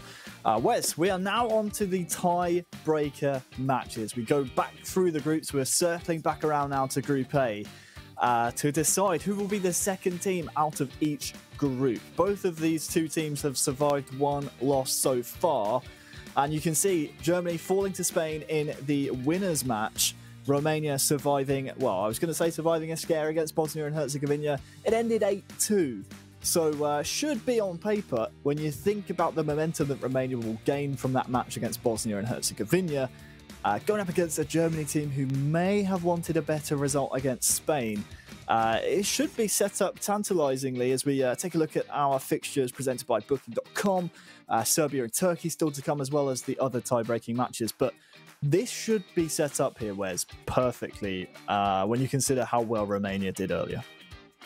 Oh yeah, most definitely, and the way that they conducted themselves against Bosnia was fantastic. You know, it feels like it's been so long ago since we seen that Romania game that we kind of forget just how powerful they were in terms of that one-touch passing from Irma. You know, being able to really put the screws to Bosnia, and Germany on the flip side, it's not that long ago that we saw them play very disappointingly against Spain. So this is really set up for, you know, the type of giant killing that we've kind of been looking for, you know, as casters, as neutrals, as it were. Germany, though, got some points to prove, and it's going to be fascinating to see who comes out on top here. Well, a reminder to you all at home or wherever you are in the world watching, thank you for joining us. You can go onto eEURO2020.com/poll and vote on who you think is going to win this match. And you're right in saying that we have this perfectly poised purely based on the fact that Germany earlier didn't really bring out the big guns. It wasn't the performance we expected out of them against Spain. Looks like they're sticking with Merriman to start things off against Panias, but the real danger man for Romania will come in the second game in Irma. But don't write Panias off at all. He was also able to get a result against Bosnia and Herzegovina earlier on today. So it's Romania attacking from right to left and Germany from left to right. Any early expectations? I mean, I know we framed this as a potential giant killing. Merriman now is going up against less of a calibre of opposition. Obviously, all these players here are of a decent level, but Spain are pretty much the tippy top of the entire pile. Do you think we might see the true Mehrab here in terms of what Merriman can do? Well, I think he needs a confidence boost, most definitely. Whether that's the case that he retains the ball for a bit, you know, gets his feet set, because, you know, you play the likes of Alex, you know, controlling a Spanish side, it's going to be very hard to go up against. We may see a better caliber of Merriman, but again, let's not discount Panias here, because he is a very good player. You know, even from the words of his, you know, kind of much lauded teammate in Irma, and as you can see, he's bringing the ball forward. Yeah, has a real chance here for Romania. Panias might actually get the first opportunity of the game. Merriman's still struggling to deal with it, and If you did miss that Group A winners match earlier on, Merriman in the first leg against Spain fell 3-1. He's attacking here though with Werner off the post. Real solid chance to maybe shut up the doubters for Merriman. Off the post though. Now Panias can maybe bring the ball forward, but you don't want to say a revenge tour here for Merriman, but certainly will be coming into this match with a chip on his shoulder and something to prove. Leroy Sané.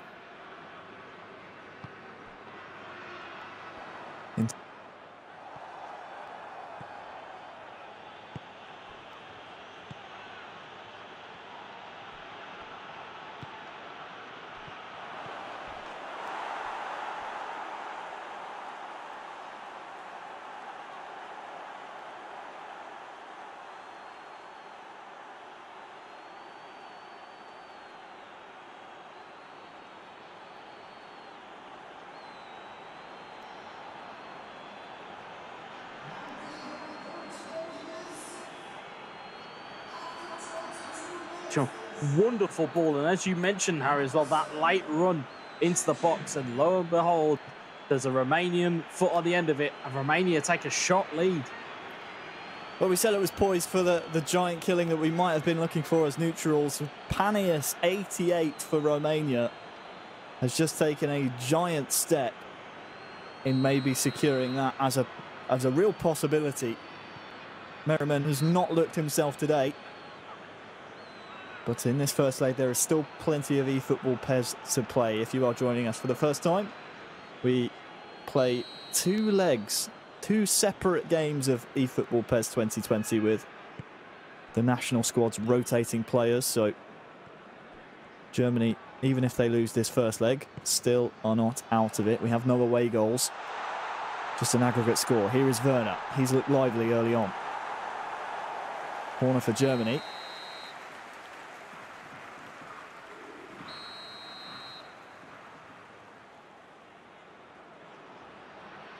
Looks like it will be the in-swinger from Sané.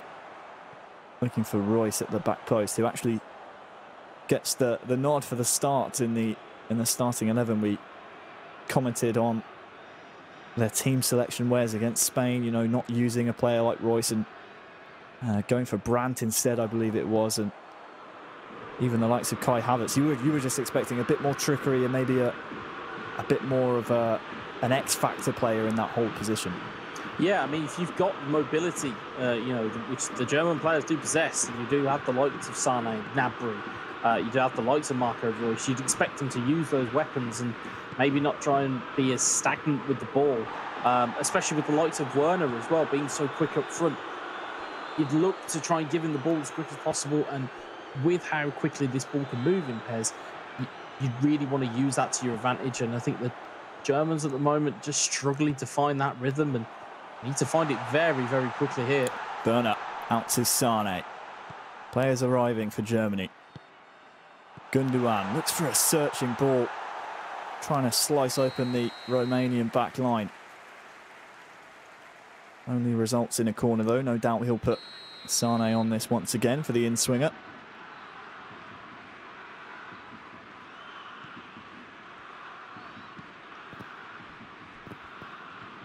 Merriman on the edge.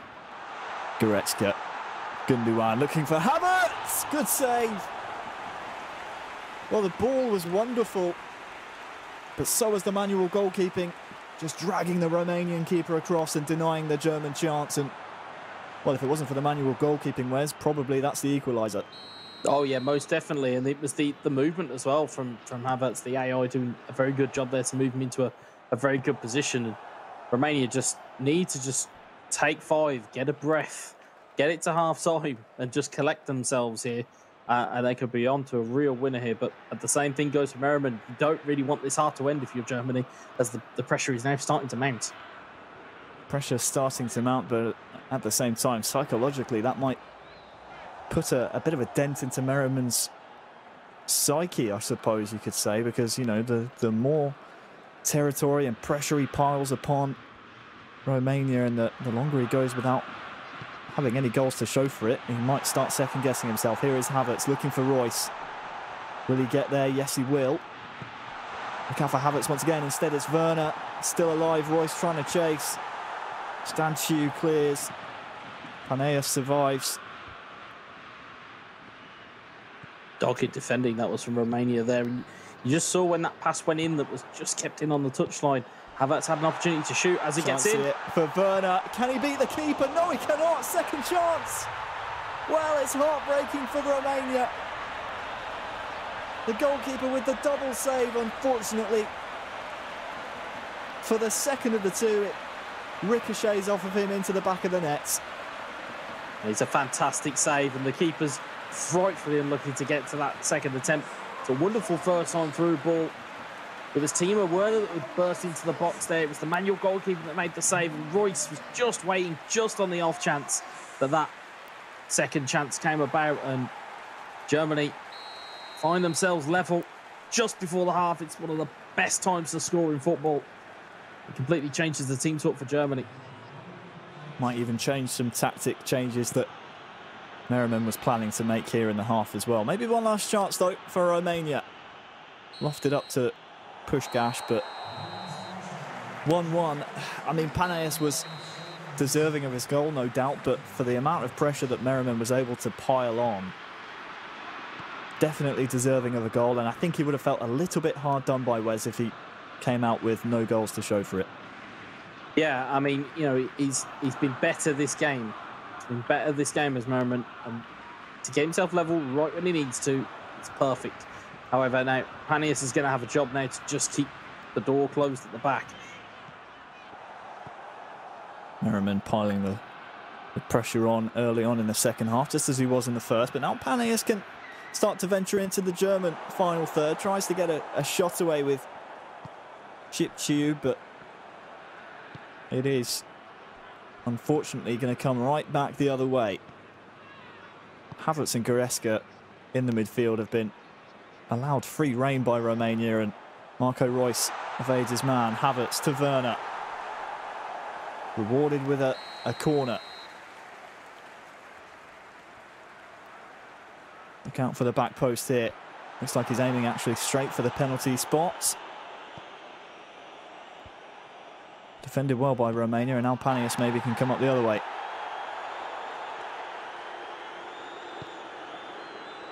Slowing the game down here, Wes, probably the wise decision, but well, he's given the ball away. Sane now through one-on-one. Does he go for the pass? No. The keeper rushes, and I'm not sure if Merriman knew the pass was on there. Maybe could have played one more.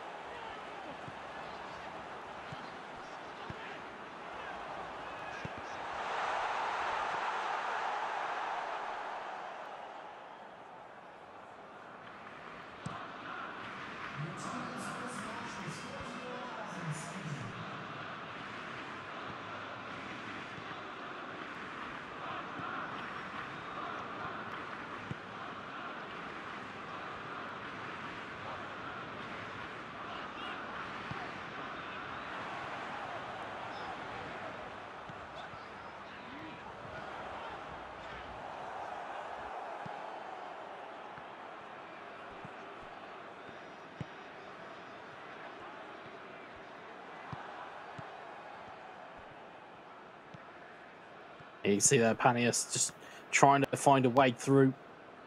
Just slowly building himself back up again. He's still got time on his side here. He needs to start being a little bit more industrious with the ball. He keeps giving it away in the midfield. He does, and well, this might bounce kindly here. Sane has Royce to aim for here as well. The pass just not accurate enough, just nowhere near where it needed to be for Royce. Needed to be right into his feet. Merriman now, well, gives the ball away. Ivan Puskás. Was there a foul here on a Romanian player? I do believe so. Looks like there was. So a chance in the latter stages here of the second half, in quite a promising position for Paneas, for Romania. to steal maybe a shock result away from the favourites, Germany. Strikes up. Oh, great save, but he's pushed it onto the post. And it's in by Romania. Panius with the goal that puts them 2-1 up. And that's a potential goal of the day. We saw it against Romania in the first match. Well, Romania have got one back. Look at the spin on that, Wes. I mean, it's fantastic. You couldn't put it anywhere else. It's a fantastic hit. Neuer just stretched every piece of his body to try and get to that. There was no stopping that. That was absolutely fantastic. I'm not sure if Neuer was able to get a touch on that at all. It looked to me like he had. But Merriman now finds himself a goal down once more, giving his German colleagues really a lot to do.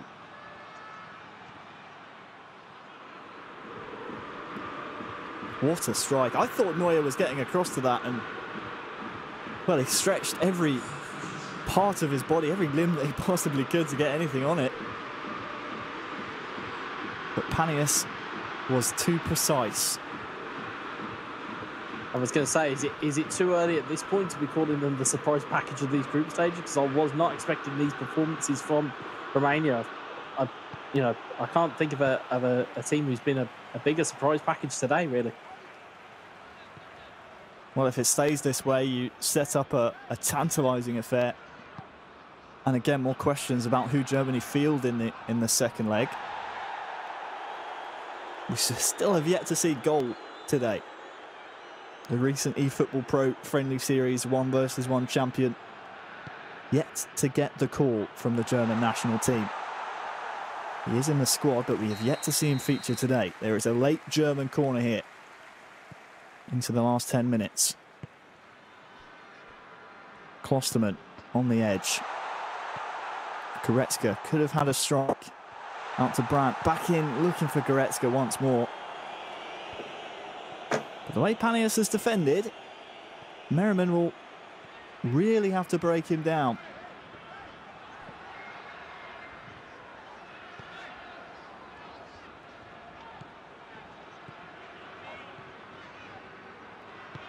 '86th minute now, 87th.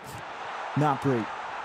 Brandt tried to turn, but again, the pressure from the Romanian back line has been too much for Merriman to handle. Royce looking for Gnabry, but once more it just finds a player in yellow socks, in yellow shorts and yellow shirts.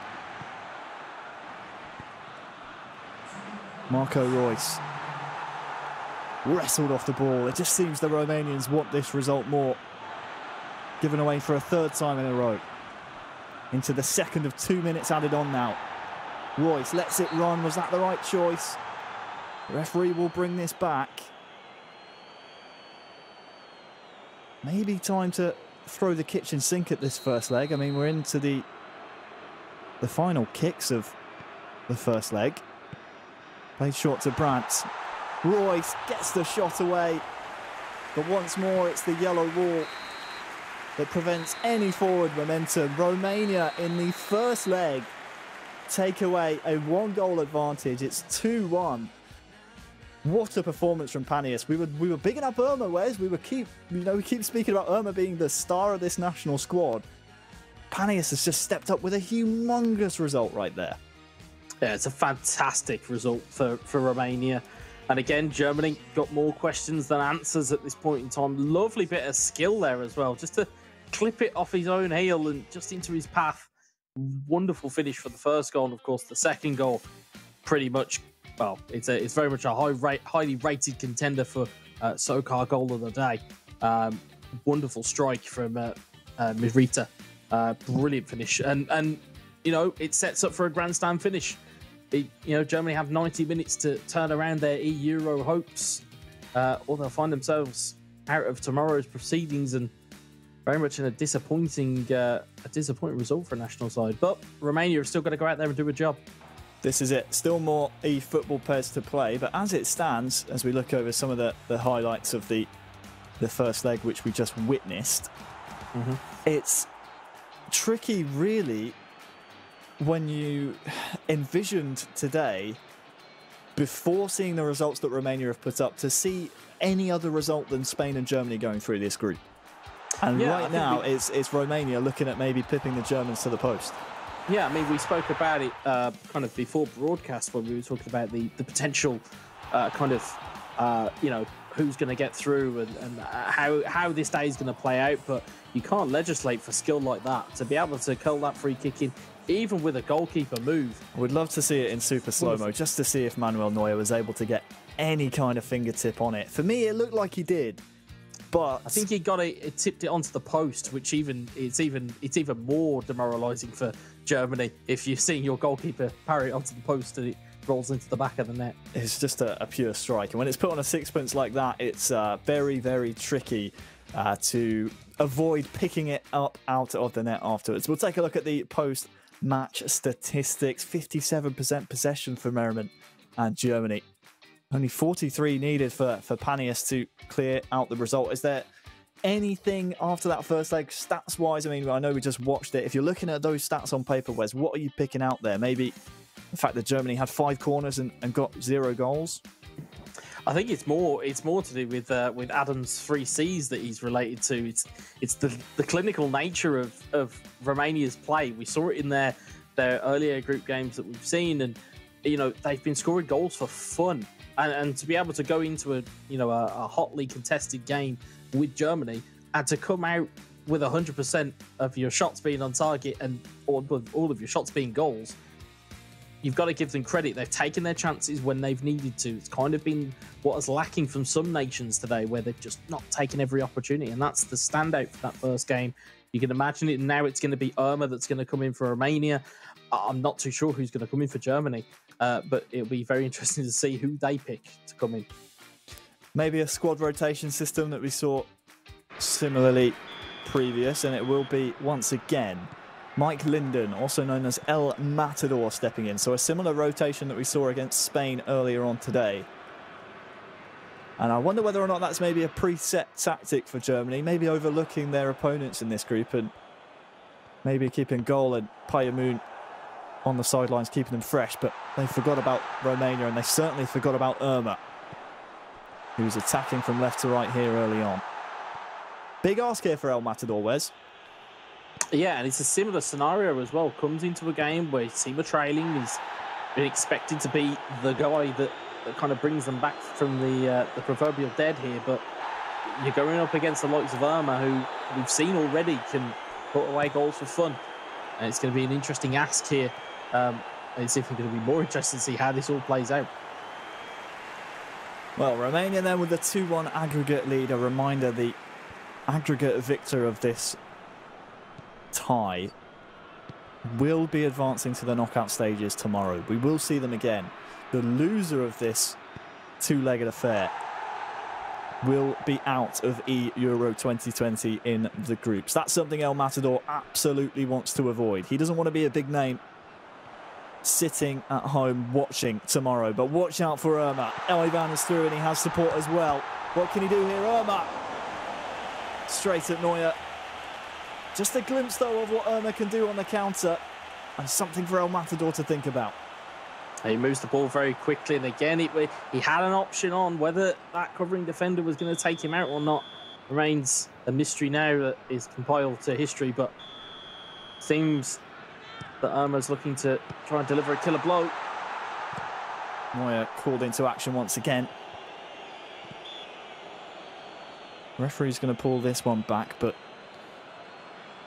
one thing that I liked out of the play that we saw from Irma earlier on today against Bosnia and Herzegovina was the tremendous one-touch build-up play. And it's something that, especially when you're playing online, if you don't have those lightning-fast reflexes and the concentration levels aren't at the very, very maximum, it's something that can cost you goals. And it's something that El Matador here, representing Germany, will have to be aware of and have to be concentrating at all times when he doesn't have the ball.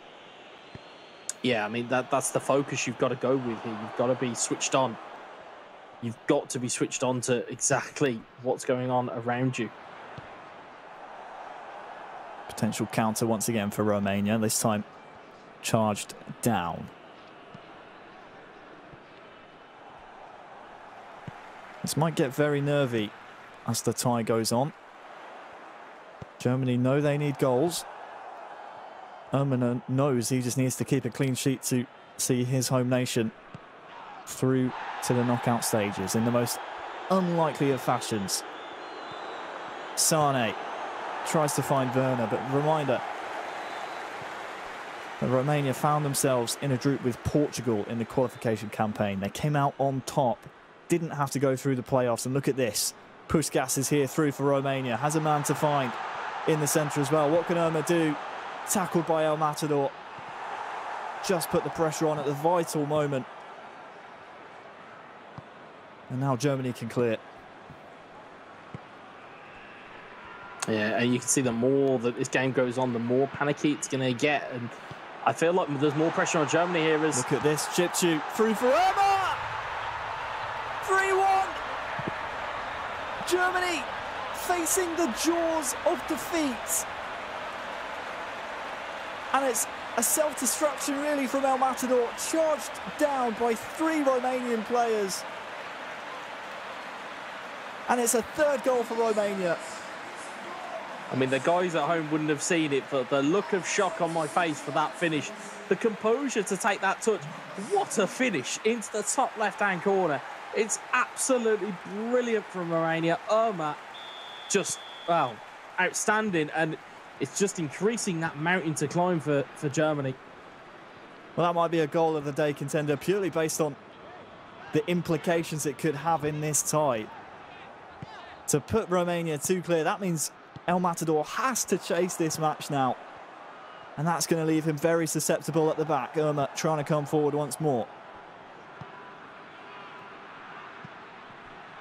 Sane with a ghosting run in behind Romania. Would love to get one back here, but Ömer's alert to it. And it comes back to those concentration levels. May have just lapsed there for El Matador. Has a chance though. Nice reverse pass. Werner does not get there first. And half-time is, well, just over 10 in-game minutes away. And Ömer, look at this. Ivan with a chance to maybe make it 4. Bounces back to him. Still a chance maybe for Romania. Finally, the ball comes up the other way. And time really to breathe now for El Matador. He's the one that needs half-time. Yeah, it's so delicately poised here. This, and I know we've heard this cliche all day. This next goal is crucial to the tie. I mean, you know, if it goes the way of Romania, you could be thinking it could be game over, but Germany's still dangerous here. Look out for Sane! Side netting. El Matador would have loved that one to be inside of the post. And unfortunately, just asking too much of his German virtual teammate, Leroy Sane. Every ball that goes forward, Romania are going to be dead happy to not see it come back. Kai Havertz. You can tell that Germany, they want a goal before half-time. What you want and what you get, Harry, are 2 very different things. You're not wrong there. El Matador just, again, being suffocated by yellow shirts, and really, you might be having nightmares tonight if this result stays the same. 1 minute of added time left in the first half of this second leg, and the referee's seen enough. So a big half of eFootball PES 2020 for these 2 nations and these 2 players. Ömer up 3-1. El Matador with it all to do, Wes. Yeah, you've got to think it's not only the pressure of the game situation, you've got to think of the efforts, obviously, that Germany have gone to in terms of their preparation, in terms of their team selection. They went through a training camp and things like that, and to potentially be out in the group stage, I think that could potentially be a real disaster. I mean, 4 players playing in the eFootball Pro League. I know we haven't seen Payamut in the eFootball Pro season so far. Once that resumes, that, well, it might be a different story, but he is signed for Schalke 04, I do believe. He is, yep. So to see 4 professional PES players fail to make it. Look at this again, Ivan trying to get in behind. I think Neuer might have just had the legs and had the jump on him there. But to see them potentially not qualify for the knockout stages, to be out in the groups would be, well, a devastating result for them. Yeah, I think without doubt. I mean, the game is not over by any stretch. You know, for all we know, there could be get 2 goals from El Matador and it goes to a draw. We just don't know. Of course, with Serge Gnabry now on the pitch as well, you constantly have to be on the lookout for those, again, ghosting runs, those runs that you just only notice at the last second. Here he is trying to steal the ball back, but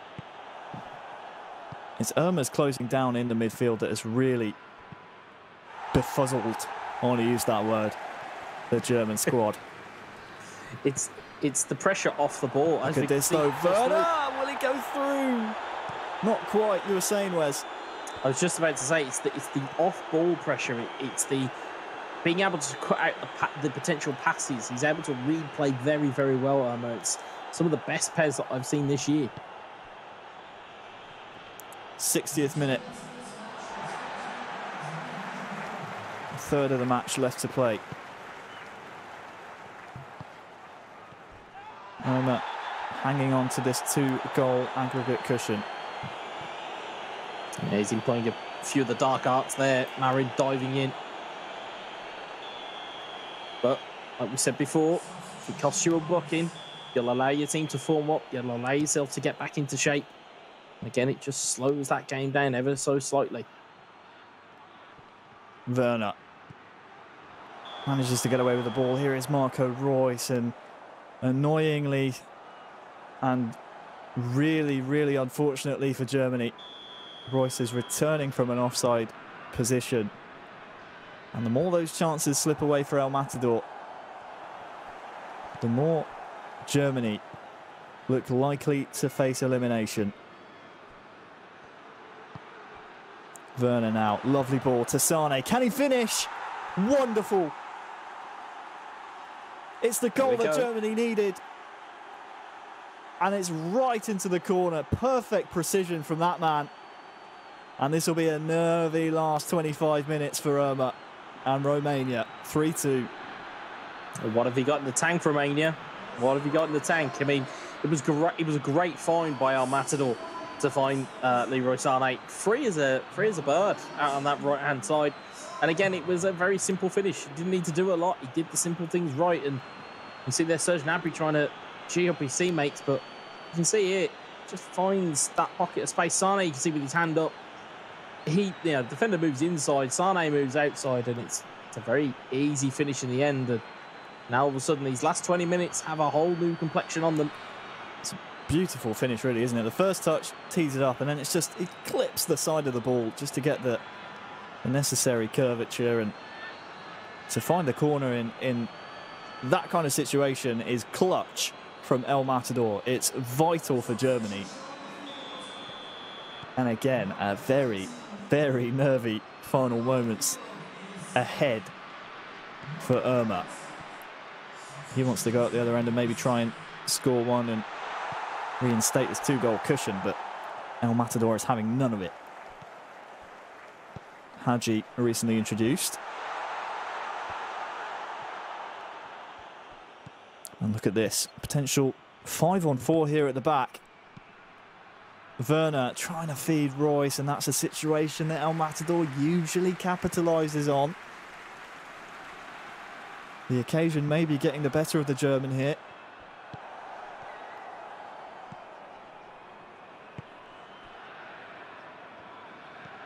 Reus, nice turn. Werner just suffocated by the Romanian midfield.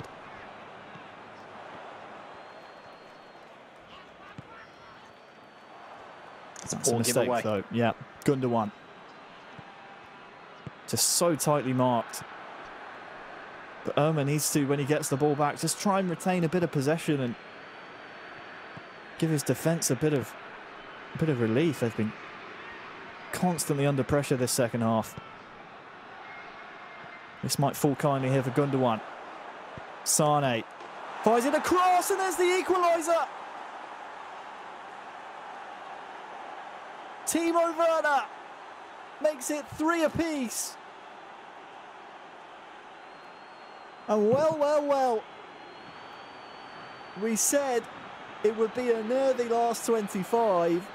It's now going to be a very nervy last 10. That is a huge goal. A slicer look, getting a deflection there, but again, the awareness to find Werner inside that 6-yard box. He's not going to miss from there. And it's that caliber that you get with El Matador. It's not, he's flattered to deceive at some parts during this game. And it's only now that he's really came alive with that Sane goal. A little bit of belief now. All of a sudden, does he really want this to go to a third game? I think not. I think he'd want to try and get this closed off. But Ömer, again, still going to be dangerous. Look at this. Chance here for Hadji to seal it. Great save. Unbelievable from Neuer. Immediately from the kickoff. And El Matador steps up once again. He sliced them open completely, did Ömer, and he only had to find the corner of the net instead of firing it straight at the goalkeeper. Corner comes to nothing, and now maybe time for El Matador to set up a counter-attack for Germany. Ball will come the other way, though. Falling kindly currently for Romania.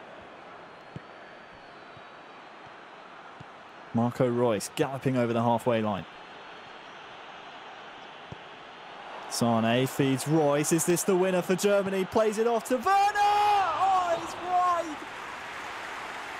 It's wide of the target from the man who's been on point all day long, Timo Werner.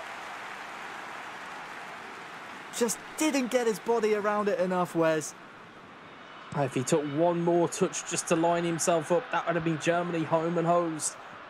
And we both had similar reactions. You covered your eyes, I put my hands on my head, and we were still struggling to understand how that's not ended up in the back of the net. But play goes on. There's 4 minutes. There's going to be, I would say, at least one more chance here. Who it's going to fall to, we just don't know. Well, will it be a better chance than that one? Chip shoot. Couple of men offside. That's why he hesitated. That just allowed El Matador to step in. 89th minute. Make it 90th. Lovely heel chop there. Werner is onside. Looking for Reus. Oh, vital slide tackle. Still alive. Werner. Gundogan. Back to Werner. Vital touch there. Just trying to keep the ball alive is Mike Linden. Gundogan. Back to Ginter.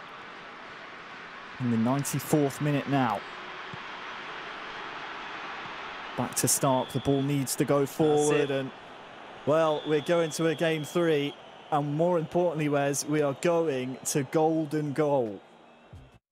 Yeah, I've not seen a golden goal in some time. This is going to be one for the nerves. I mean, it was a nervy last 10 in-game minutes in the second leg. We now have a potentially another entire game of pairs in that exact same situation. I almost want to take a break here, but we have to go straight into it. It was an unbelievable game of pairs. I mean, the comeback from Germany was amazing, absolutely amazing. I mean, we were almost writing Germany off, and they, proved their resiliency in El Matador. They proved their selection to be the right one. Now he just has to finish the job, and for Ömer or whoever Romania select in this third match, I mean, he has to try and steady his nerves and maybe try and get a goal back. Yeah, I mean, you full credit to El Matador, full credit. When all hope was lost, it was, probably one of the proudest Germans I've come to know, who dug them out of the fire, and to get them to a golden goal, situation. Fantastic work from him, and will probably be disappointed You know, he had the box seat, he had the time, he had the efforts on goal. Just couldn't find the right finish. So here we go then. No time to mess around. Chips you, and there it is. It took 2 minutes, and Germany are gone. Straight from the kickoff, Romania knocked Germany out. It took 2 minutes, Wes. I'm Wes, absolutely it took 2 stunned. minutes. I'm absolutely stunned. Almost done it. It's 4-3. Romania are through. Wow, wow, wow. Passing move. I mean, it's the most golden of goals.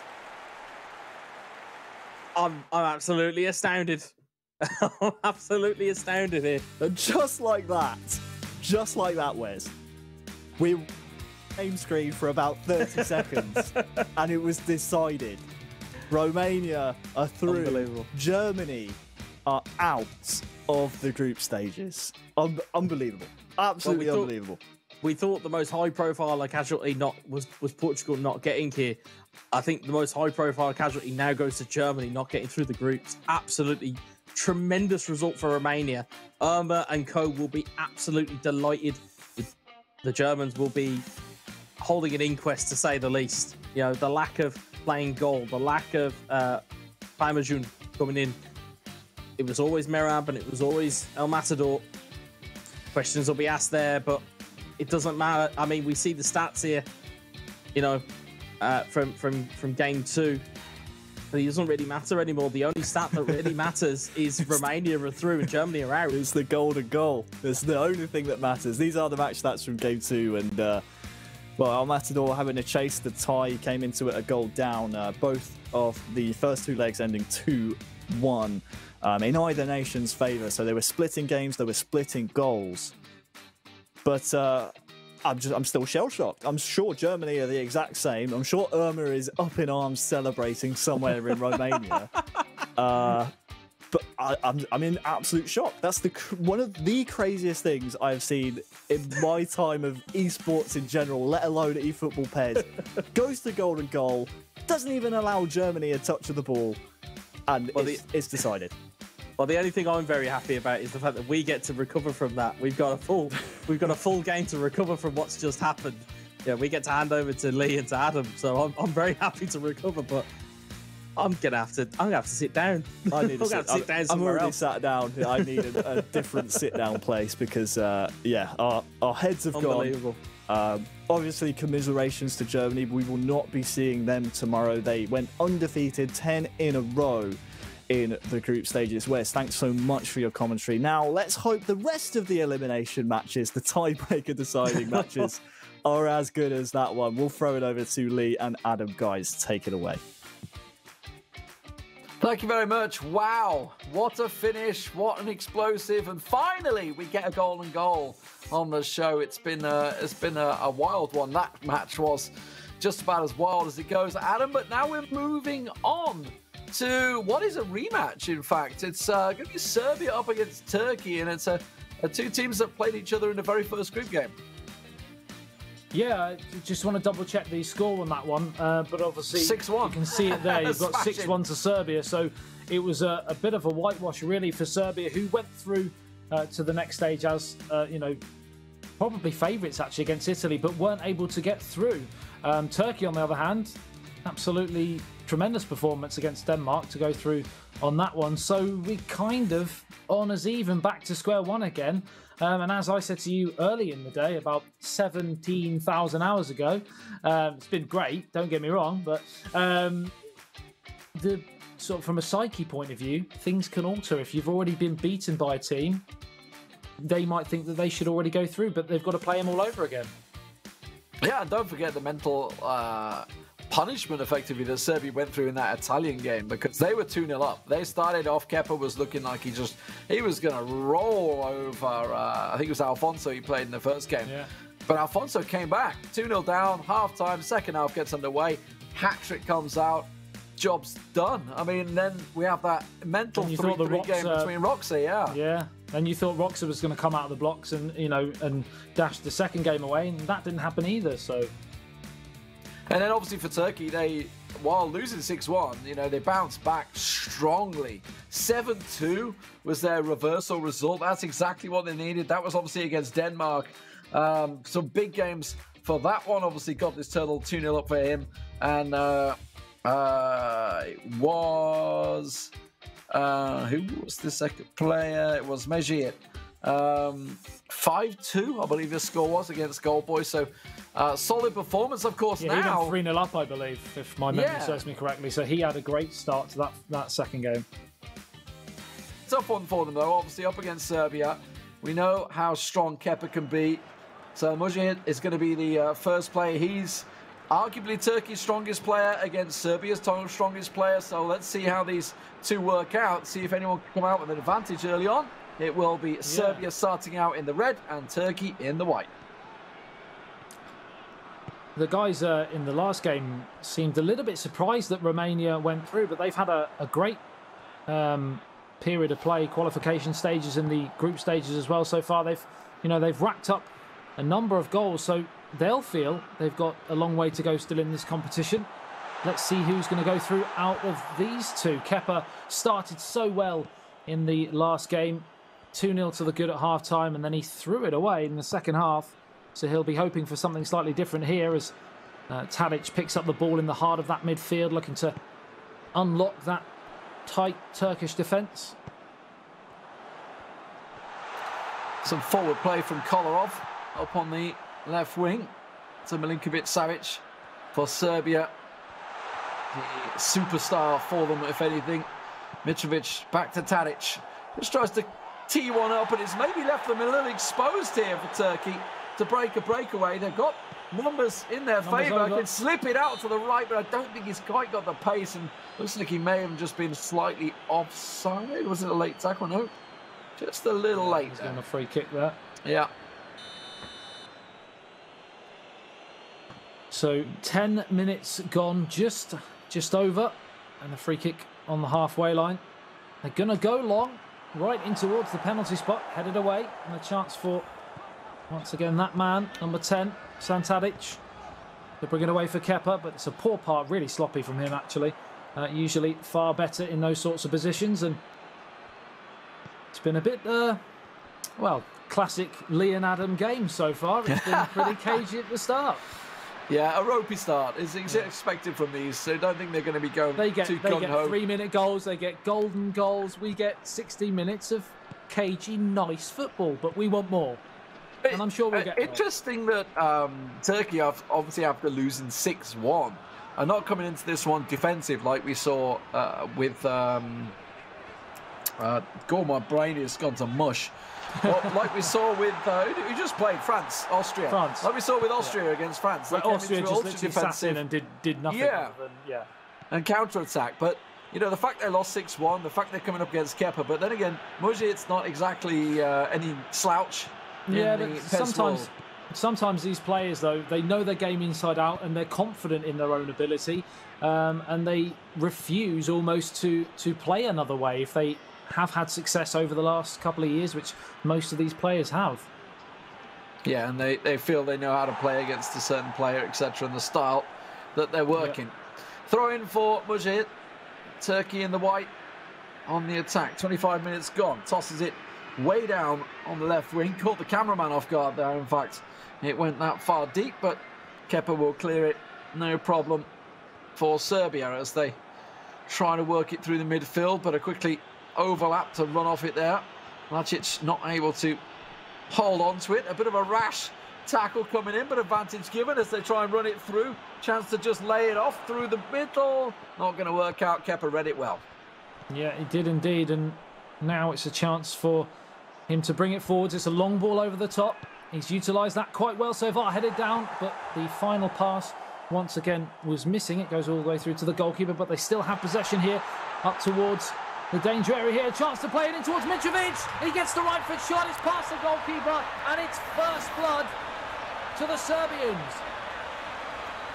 Wasn't sure whether the linesman was going to give it, but it looks like it just about counted. Mitrovic looks like he held his run perfectly. Let's have another look at that and see how close it is. So just checks his run there. This is where we see him coming through. Oh, it was actually the right winger, I think, that played him on. So the right wing just plays him through. If you have a look again, it is, yeah, it's the right wing, not the left wing, that plays him just onside, and he just manages to slot it. Yeah, past it was a real striker's finish there. So 1-0, Kepa starts as he did in the Italian match, but gave 2 goals away, and that's going to be probably in the back of his mind. And make sure he doesn't give a goal away. Just like that from the kickoff. Turkey right back in it. It's an instant response from Turkey, straight down the other end. Ball up towards the big man. Flicks it round the corner.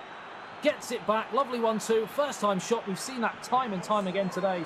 Players that are dwelling on the ball, the chance goes away. He takes it first time and just smashes it ruthlessly into that near post. And 1-1. Lovely little drag back there to set up the goal. You do often see players going defensive from the kickoff just to prevent that happening, and that's exactly what's happened now. Look, you can see Turkey gone full defensive, ultra defensive, just for the first couple of moments after the kickoff to make sure the players are in position and not charging forward. And I'm not too sure. I didn't actually catch a glimpse whether Kepa had done that. I don't think he did, but it looks like he's got a chance offside. Given just fractionally off. Well, a bit more than fractional there, to be fair. So, all square, 35 minutes gone. 1-1 between Serbia and Turkey for a place in the next round. And, I mean, for both of these two teams, they'll be very, very happy with the day's work if they are able to get through, because it's been a tough ask to get here. It's another chance here for Kepa. Cleared away. That was a strong shoulder barge in the box there to make sure indeed. They come out on top, but Turkey do wrestle the ball away, and there's a counter-attack opportunity. Look at this bounce of space on the left here. Mujit into the middle. Got a pen pass. Surely. Is that not given? I mean, the only one thing you can say is the referees have been consistent today. I've seen a few. I mean, he made no attempt at a ball there. The only thing I can think of as a defender possibly got his foot to the ball before the keeper decided to wipe the player out. But nonetheless, we're coming up to half-time, and Turkey are going to be thinking, how was that? Not a chance, but there may be another one here. Chance for the return ball. The 1-2 comes in. Can't quite clip it through the middle. The keeper all clear. Here's lines for Serbia as they're hanging on right now. Kepa, strong player, but up against it. He wriggled in his favour. It's still not cleared yet, as we have 1 minute just before half-time. There we go. So, all square at the first half. Kepa coming into this one. He has the stronger player, but Mujit just match him all the way. Yeah, I mean, we saw pretty much what we saw in the previous games. Kepa a little bit inconsistent, some moments of brilliance, and then some things that we don't expect to see, and mistakes creeping into his game that aren't usually there. Whereas Turkey kind of just following on from their great performance in the last game, where they managed to rack up a few goals, and they were impressive because they have been, only 1 goal of course, but they have been pretty impressive on the front foot. Shouldn't discount the fact that Roxa is also obviously a very good player, along with Godless Turtle. They're going to be playing each other after this matchup. As it stands, 10 minutes gone in the second half. I thought he was going to kick it straight in his face then for a moment. It's a bit close. Checking his run. The 1-2 is not going to work this time. That's a stray pass. It will mean Serbia can go on the attack. That's really well read, but cut out simply by the defence. Just tries to launch one back up there. Very high line being played by Serbia here, and it's giving Turkey a chance to try and wrestle the ball through the middle, but coming straight back again as it cuts out the midfield battle, currently where the challenge is being fought between two teams. Another chance for Mirhit on the counter-attack, but it's broken down, and Kepa comes again. Half an hour remaining. This is a very crucial period in the match, and you often see a few substitutions, a few tactical tweaks to try and wrestle some impetus in the remaining third of the match. But we are honours even, and we have been pretty much right through the game in terms of possession, territory. physicality, everything, you name it, it's been very, very, very even. Are we destined, Lee? Very early days, of course, but are we destined for another golden goal? That's the question. Well, we will see. Have to go a long way to meet the dramatics of the Romania-Germany game, that's for sure. Turkey. Could be like a London bus. They all come at once, indeed. Turkey, chance cut out there. I think it was offside anyway. Yes, it was. Quite clearly for Serbia there. I think two of them offside, in fact. So, free kick given. Turkey will send it upfield. Some changes coming through. So, Malik snatch off. Did not see that one coming on. Of course, we could see some big units. Look at Jovic coming on. So, speaking of big units right there. Çalhanoğlu as well, also coming up for Turkey. So, a couple of changes going through, of course, you know, stats-wise has been equalised. So, physicality certainly could be a big part of it, which what we're seeing. Luka Jovic going to be a lot faster than he is in real life in this version. Yeah, of course, Godless Turtles will be the second player for Turkey in the next game.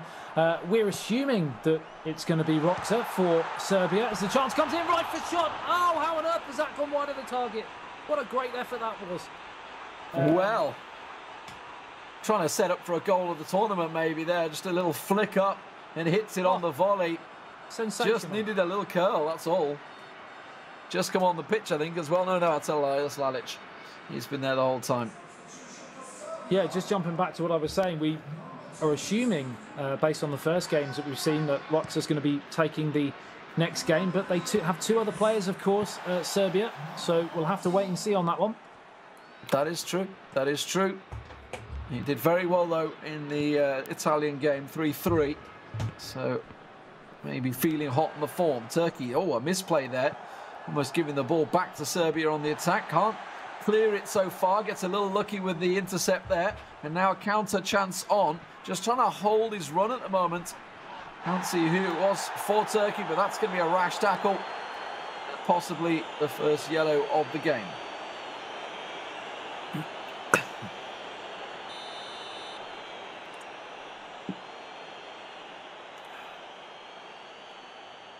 So yellow for Tadic. Jovic plays it forward. Mujir not able to go. Ooh, offside perhaps, or was that just judged as a push? Like a fairly evenly contested 50-50 to me, but it's a free kick right on the edge of the area, and this is a huge chance for Serbia. He steps up, it's over the wall. What a finish! They take the lead. Turkey 2, Serbia 1. And Çalhanoğlu just come on the pitch. The free kick expert comes on the pitch, and I think that's his first touch, you know. I think that may be his first touch of the ball. Still, that's some first questionable free kick. A questionable free kick on the edge of the box. Don't think Kepa's going to be too impressed about that one, how it was given. Now a chance, though, from the kickoff. Tries to set it up. Sits it through. To fall into the corner. He's tried it once. The second time he nails it. We've had minute after minute that's gone by and a bit of a stalemate in the second half, and suddenly the game has flashed to life. One sensational free kick, and then up steps this man. Mitrovic will not be denied a second time, flicks it up and smashes it into the roof of the net. Top right, postage stamp, eat your heart out, potentially Sokar goal of the day. Certainly going to be up there. Absolute top bins, that one. Keeper, no chance. He's already had a go at it. We saw it a moment ago where he just spun it wide. So he was setting up for it. And now all square after the devastating free kick for Turkey. 2-2, back on the counter. Turkey looking to try and push straight through. I think his man had gone just offside in the middle, but there's space out on the right. Tries to lay it up into the middle, but the defenders for Kepa are hot on his heels. And that's nicely won back. And now a chance to counter himself. A goal now would surely be enough for one of these two teams, and it will be. Serbia on the front foot through Kepa. He twists and turns, great strength he's shown there to get away from the defender. Mitrovic played it in, chance to turn, provider. Hacked away, and Lee, this is some tense drama as we get towards the end of the game here. Just like the normal games we get at them. It's just a slow burner, slow starter, and then it hypes up. Yeah, ramps right up there. 2-2 so far. A punch clear. Far from convincing, actually, here, as Kepa tries to get back in there, but looks like Turkey will clear the lines. Yeah, slow burner, a bit like our relationship, Lee. I wasn't sure about you when I first met you, but I think you're a lovely man now. As the ball gets played through, another chance here for Kepa, right for shot, save, what a save, deflected, should have gone in. Somehow he's clawed it away, and this game has flown to life. Oh my word, is that a high-sense skill of the day? The keeper with his foot there, saving the day. Oh my word, Mujahid now with a chance. Oh, it's another chance. It's got to be a goal, and it is. 3-2, Turkey regain the lead, and this game has got some late drama in it. I can't believe what I'm seeing, because it should have been 3-2 to Serbia. The goalkeeper pulls off one of the most majestic deflected saves I've ever seen, and then straight down the other end, Turkey go and score, and that could be a killer goal in this tie. Beautiful through ball as well. Çalhanoğlu just got on the pitch, and he's done. I think he's touched the ball twice. He's got 2 goals. I'd love to see the stats on him really at the end of this one, because I don't feel he's done much else other than just stand up the front there and tip it in the net. Fantastic stuff. But now Kepa trying to pull it equal once again. Last dying moments. You can see 4 minutes added time for him to try and draw something from this one, but he doesn't have the ball. And you've got to feel the Mujahid's not going to let him have it either. Anything you can do, Romania and Germany, we can do better, is what Serbia and Turkey are saying right now, as the ball gets smashed long towards Tosin. Chance to possibly hold it up in the corner, and that's exactly what he's done. He's forced a bit of time, and looking like now Turkey are going to win this first game. What a game. And well, obviously these teams are fighting for their tournament lives. You'd expect it to go that way, but Kepa will fall 3-2 to Mujahid, as we now obviously look towards the second matches. But highlights-wise, plenty of action from that game, Adam. It was a slow burner. It took a while to get going. I think we were just at 1-1 at half-time, if I'm not mistaken. But either way, that one certainly ramped up at the end. Yeah, I don't know where to start, because, like you said, it was so slow to start, and then suddenly, and around the 60-70 minute mark, they just went pretty crazy, and we saw goal after goal, attack after attack. We've seen everything but a red card in that game, although some controversial refereeing decisions, we might have seen one. But we let it slide, and it had everything. It was brilliant.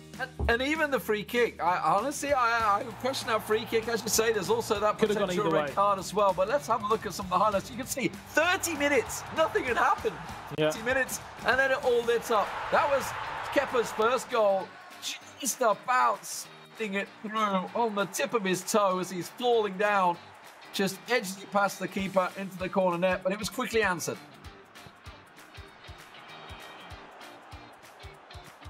And then it was an instant reply from Turkey. The ball got played through, smashed it in.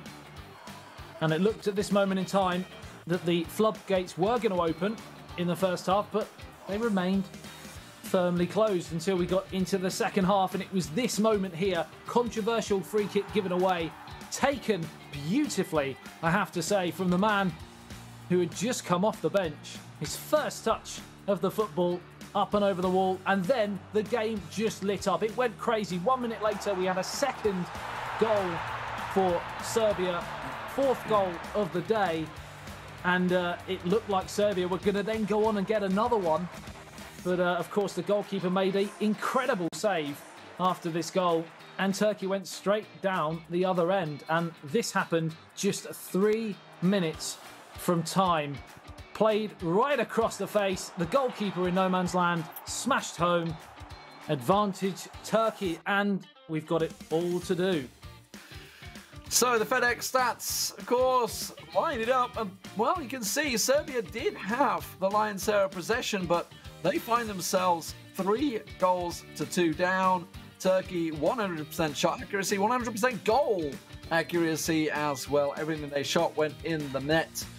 It's a shame we didn't get the replay of that save, because it was almost the whole play of it, from the shot, the save with the goalkeeper in the air with his foot that was up there. I'd love to see it close up. I'd love to see it close up, because it looked like there was a deflection as well. It was incredible agility from the goalkeeper.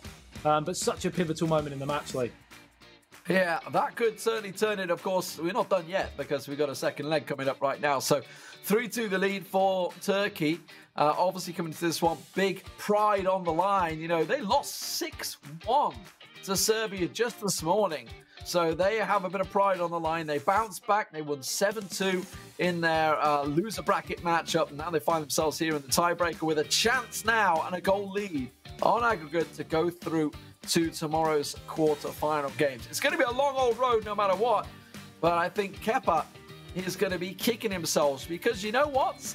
You know what? He's coming into this as the big man. He's lost 3-2 in both his games now. Yeah, I mean, not so much that second game because it could have gone either way. Both players played really well, but certainly that first game should have been very much all over. 2-0 up half-time and looked not even troubled in the slightest, and then just completely went into his shell. And I'm not sure because I've never seen that from him before. So we'll have to see how they respond in this second game. Of course, we believe it's going to be Roxa, but we don't know for sure. So we'll have to wait and see. Yeah, we'll find out who exactly is going to be playing. Obviously, for Turkey as well, they have a number of players listed. So we'll see who's going to be meeting the challenge, whether it be God This Turtle or whether we'll get somebody else stepping up. We will find out. But currently, Serbia trail 3-2. And it really could have been a very different story. You know, we were looking at a potential red card in there. I still question the free kick that came about for Turkey's second goal. And then, of course, the acrobatics. But it was a quiet start to the game, and maybe we'll see the same again, or maybe we're going to get one of those 3-minute goals that we've had, that we just saw, actually, in the golden goal for the Romania matchup. And here we go. It will be Roxa, and it will be God This Turtle for Turkey. So Turkey this time are going to be playing in the red, and Serbia switching into the white, of course, home and away colours this time around. Just to confuse us even more. And it will...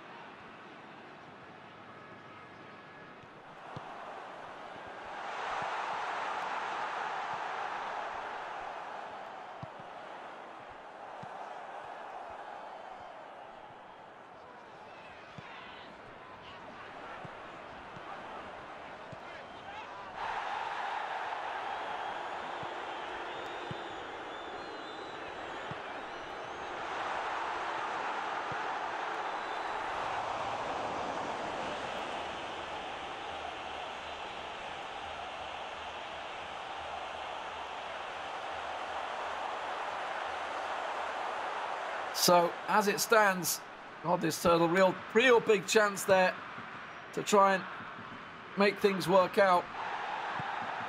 Keeping the possession as well. So he keeps on pushing through. That's a great through ball, you know. Big opportunities opening up on the left-hand side. Players coming in support as well. Some early pressure for Turkey here. If they could get themselves another goal, give them that 2-goal cushion, it would be the dream start. It looks like Roxa's not having any of it. Absolutely not. So we've got that classic Lee and Adam cagey affair to start, but if it explodes like the last game did, I'm more than happy about that. And it might just do here. It's 1-0. Curse to the commentator, because what a finish that is, and what a counter-attack that was from Serbia. And it's game on. It's level. It's 3-3. I tell you what, it's a curse I'll take any day to get the entertainment that we're seeing from these teams.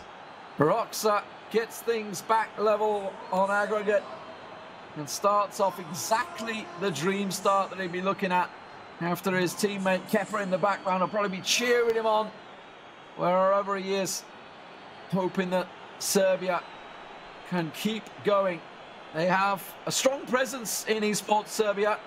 They've got some top talent across many eSports titles, and it's looking like right here they could be going through the quarterfinals, but there's still a long way to go, a lot of goals to be scored, and Turkey will have a say in that. Indeed they will.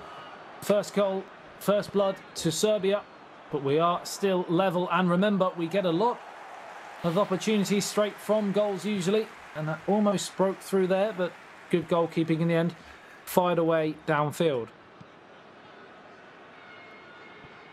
Roxa just keeping the pressure on. looking to... Oh, it's opening up for him, you know. Yeah, he thought about a shot. I was just thinking that. The defenders were backing away from him. He might go for one of those long-range shots because why not? There's a big opening in the middle. Oh, it's just cut out in the last second by God, this turtle. Just a shin play, effectively, keeping it out, but it's still not cleared. Like you said, after the goals we've seen today, why not? And it's another chance here, really ramping up the pressure there. Roxa in search of a second goal on the day to put them in front. 4-3 on aggregate. This is a tasty battle, and that was a tasty challenge. Just a little late. Took the ball off his toe there. So Turkey with a free kick in their own half. Sets up the play though. They were under pressure for a decent amount of time there. Godless Turtle will step things up. 2-0 was his score earlier on today against Denmark. A confident performance. However, he was under pressure for a long period in that game, and it was really just counter-attack play that worked out for him. And we're similar here actually from Roxa. And he's looking for one of those counter-attack plays right now as he tries to work it down the left wing. He's got a player ahead. It's just ahead of the player as well, so it's going to be offside, but he's in position now. Gets the ball across, tries to flick it through. Muscled off it in the end by the Serbian defences. And now a counter for Roxa. Yeah, you mentioned the game against Denmark that Godless Turtles had, and he wasn't electric in terms of play, but he was certainly efficient, and that's something that he looks to have continued here, but he's got to come from behind. Lovely turn there on the halfway line from Yilmaz. Now plays it forwards, tries to get the return. Hacked away though. Good challenge, and now Dusan Tadic plays it down this left-hand side. Another chance here for Serbia. A second goal would really spread a lot of confidence through the Serbian ranks. Whipped in towards the middle of the goal. And almost a very unsavoury own goal there. Very close to an own goal. I wasn't quite sure whether he was going to whip it across, but why not? He had plenty of options available. Oh, that's a poor corner. Can't get past the first man.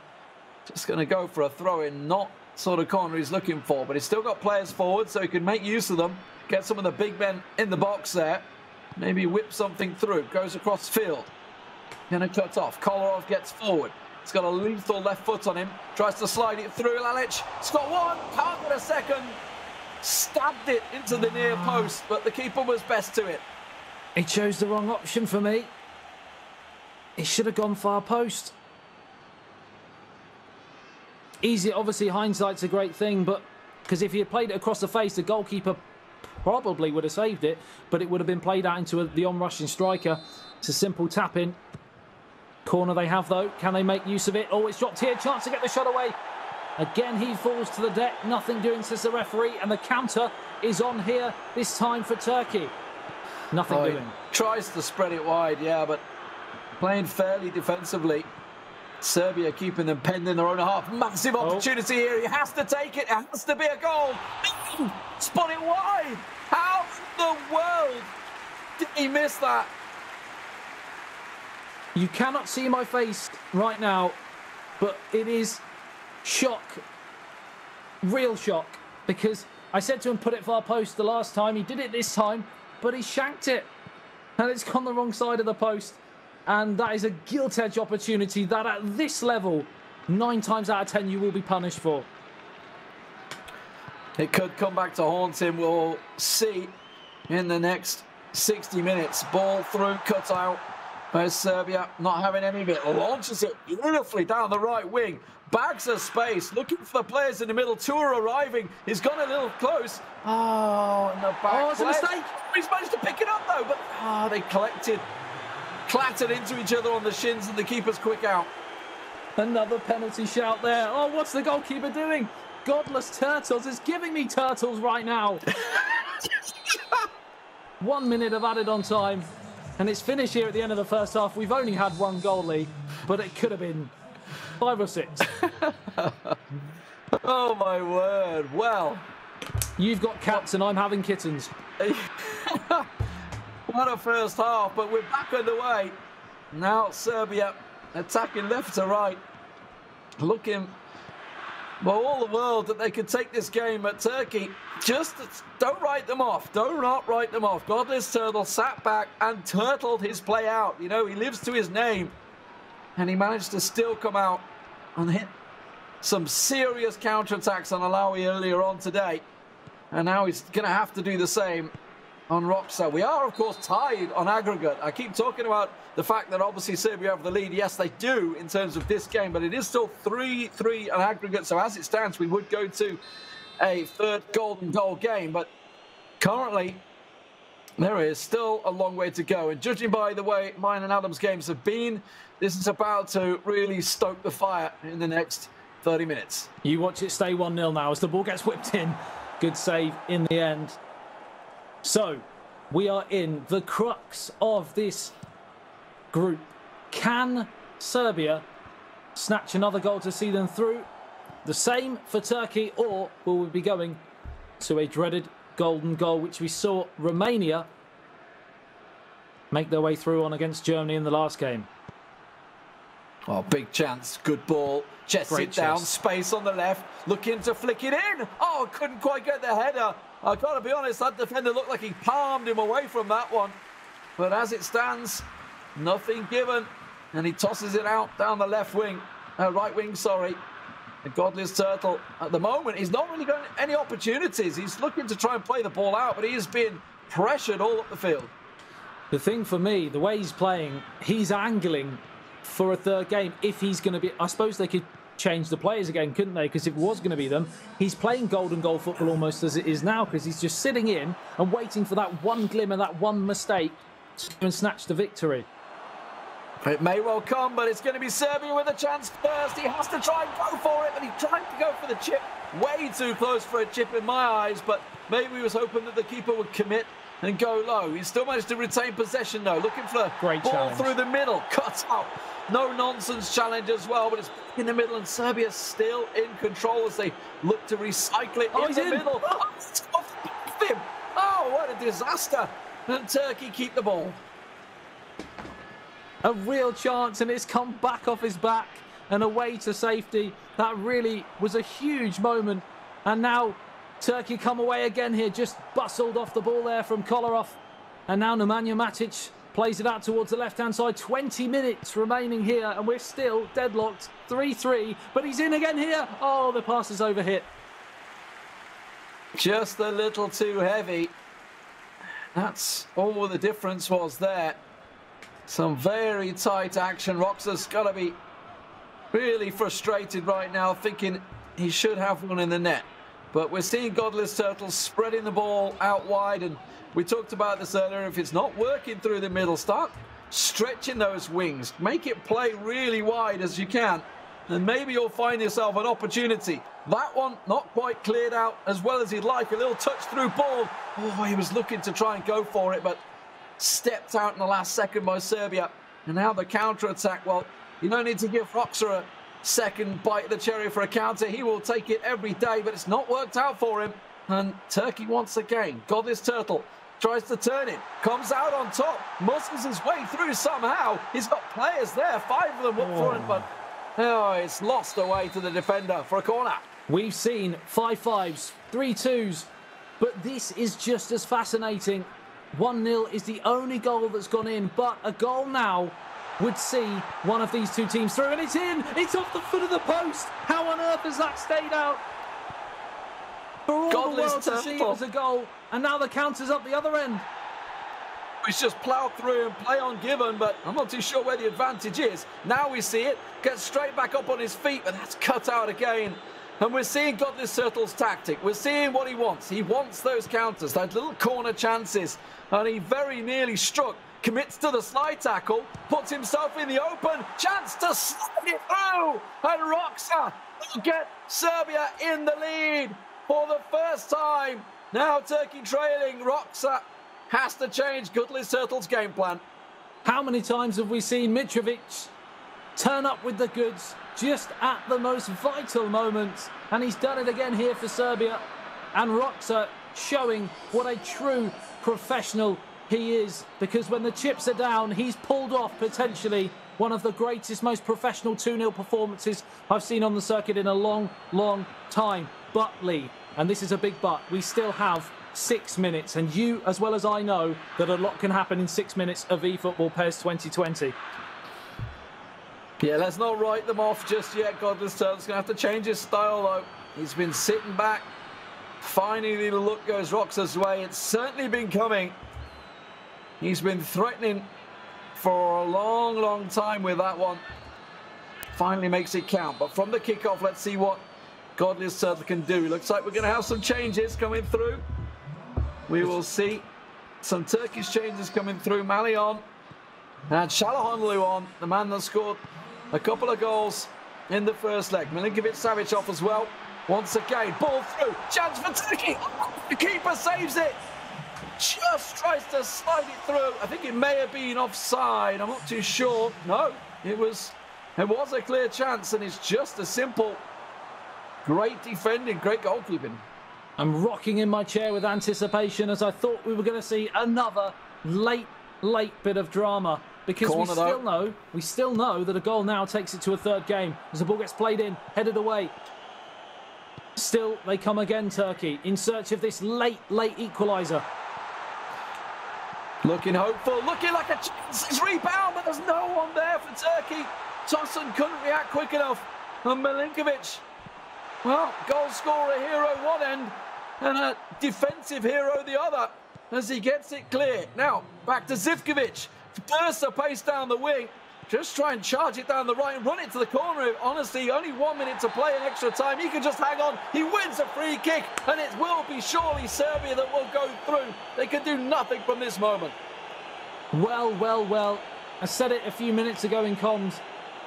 How professional Roxa has been in this specific match. They came into it, and they were trailing 3-2.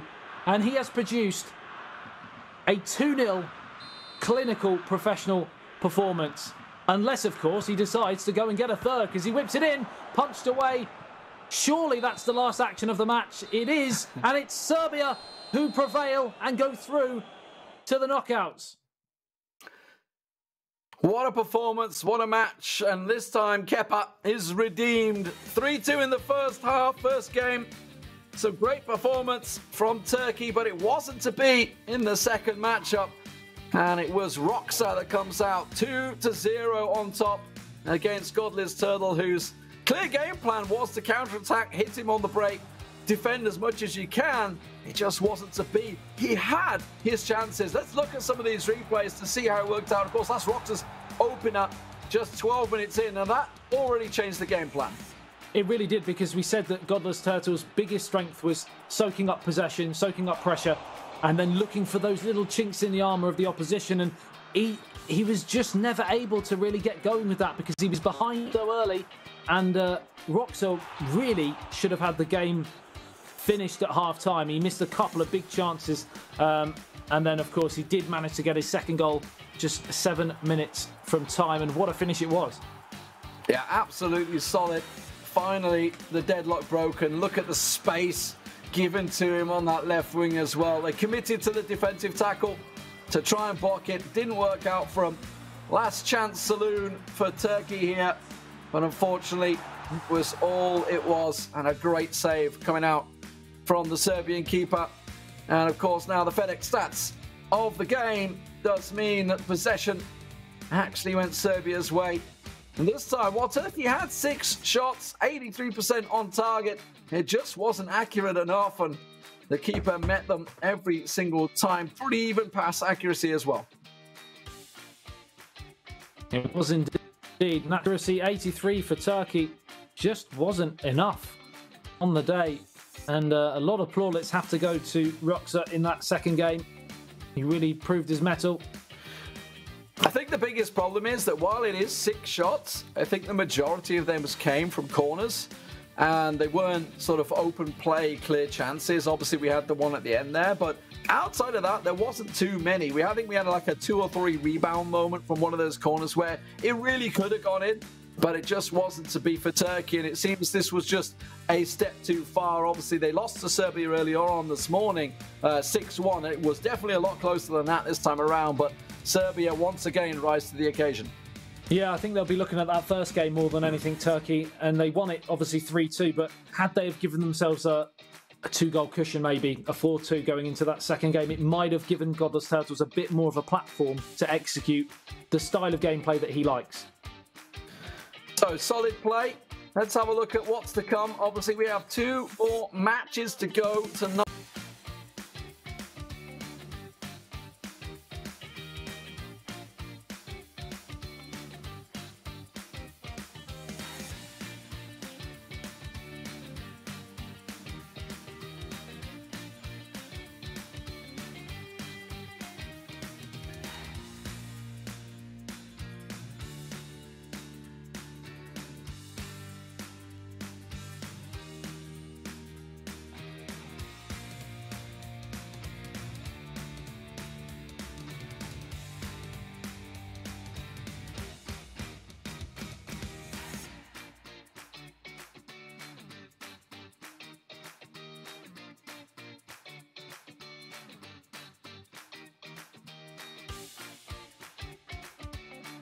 Of course, you got.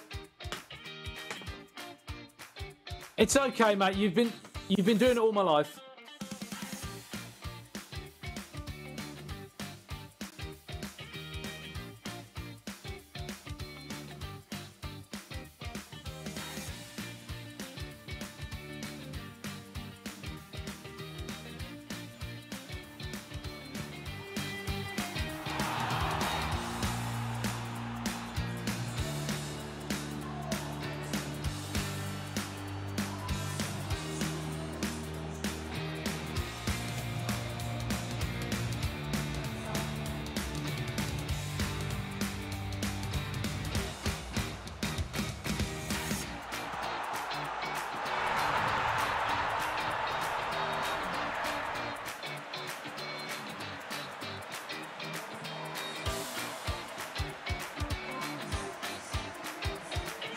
Eleven players, many of them friends, some foes during the league season, now united for a single cause as they carry the hopes and expectations of a nation, the most unbearable, thrilling of emotional roller coasters.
Cheers. And if I didn't think it was worth one try, I'm gonna roll myself up in a big ball and fly.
Well, welcome back, ladies and gentlemen, to the UEFA eEURO 2020 finals. My name is Harry Chan, and joining me, as ever, Stuart Wesley. We have the front row seats, as do you, to the remaining tiebreaker matches. The two we've had previous have been absolute stonkers. So hopefully the next two will be the exact same. Whereas I'm very excited to get these underway. I don't know about you. Yeah, I mean, it's been a long old road today, but we are finally at the kind of the conclusion of Group C. And yeah, if those first two tiebreakers are anything to go by, we're in for an absolute barn burner here. Well, both these two teams have fallen to eventual group winners, the Netherlands.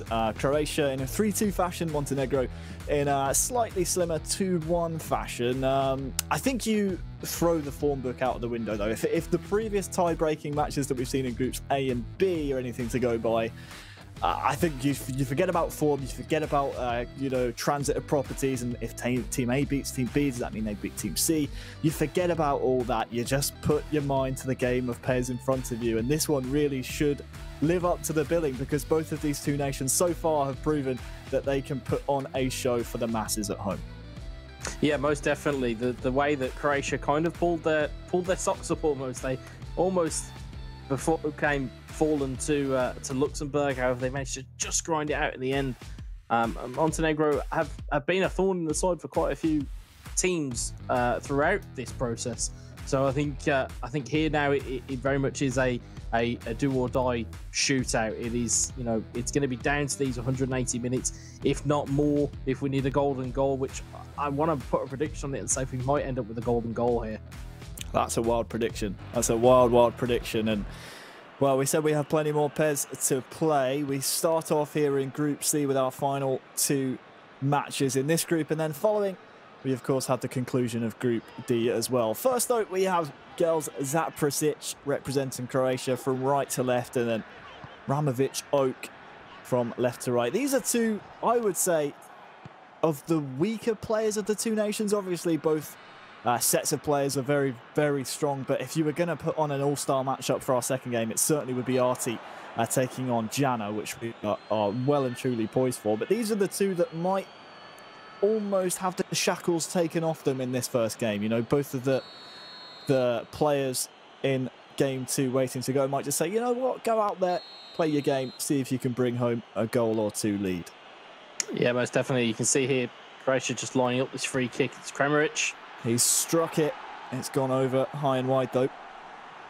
Yeah, and that's small bit to say about pressure as well. Like you said, you although the shackles may be off you, it is also up to you to give your opponent or give your partner an opportunity to win the game the second time, or in the second leg. It's, we saw with Germany, you give your teammate a couple of a goal deficit to deal with, and you're really putting them up against it. So these boys will both want to go out and win this game and win it handily.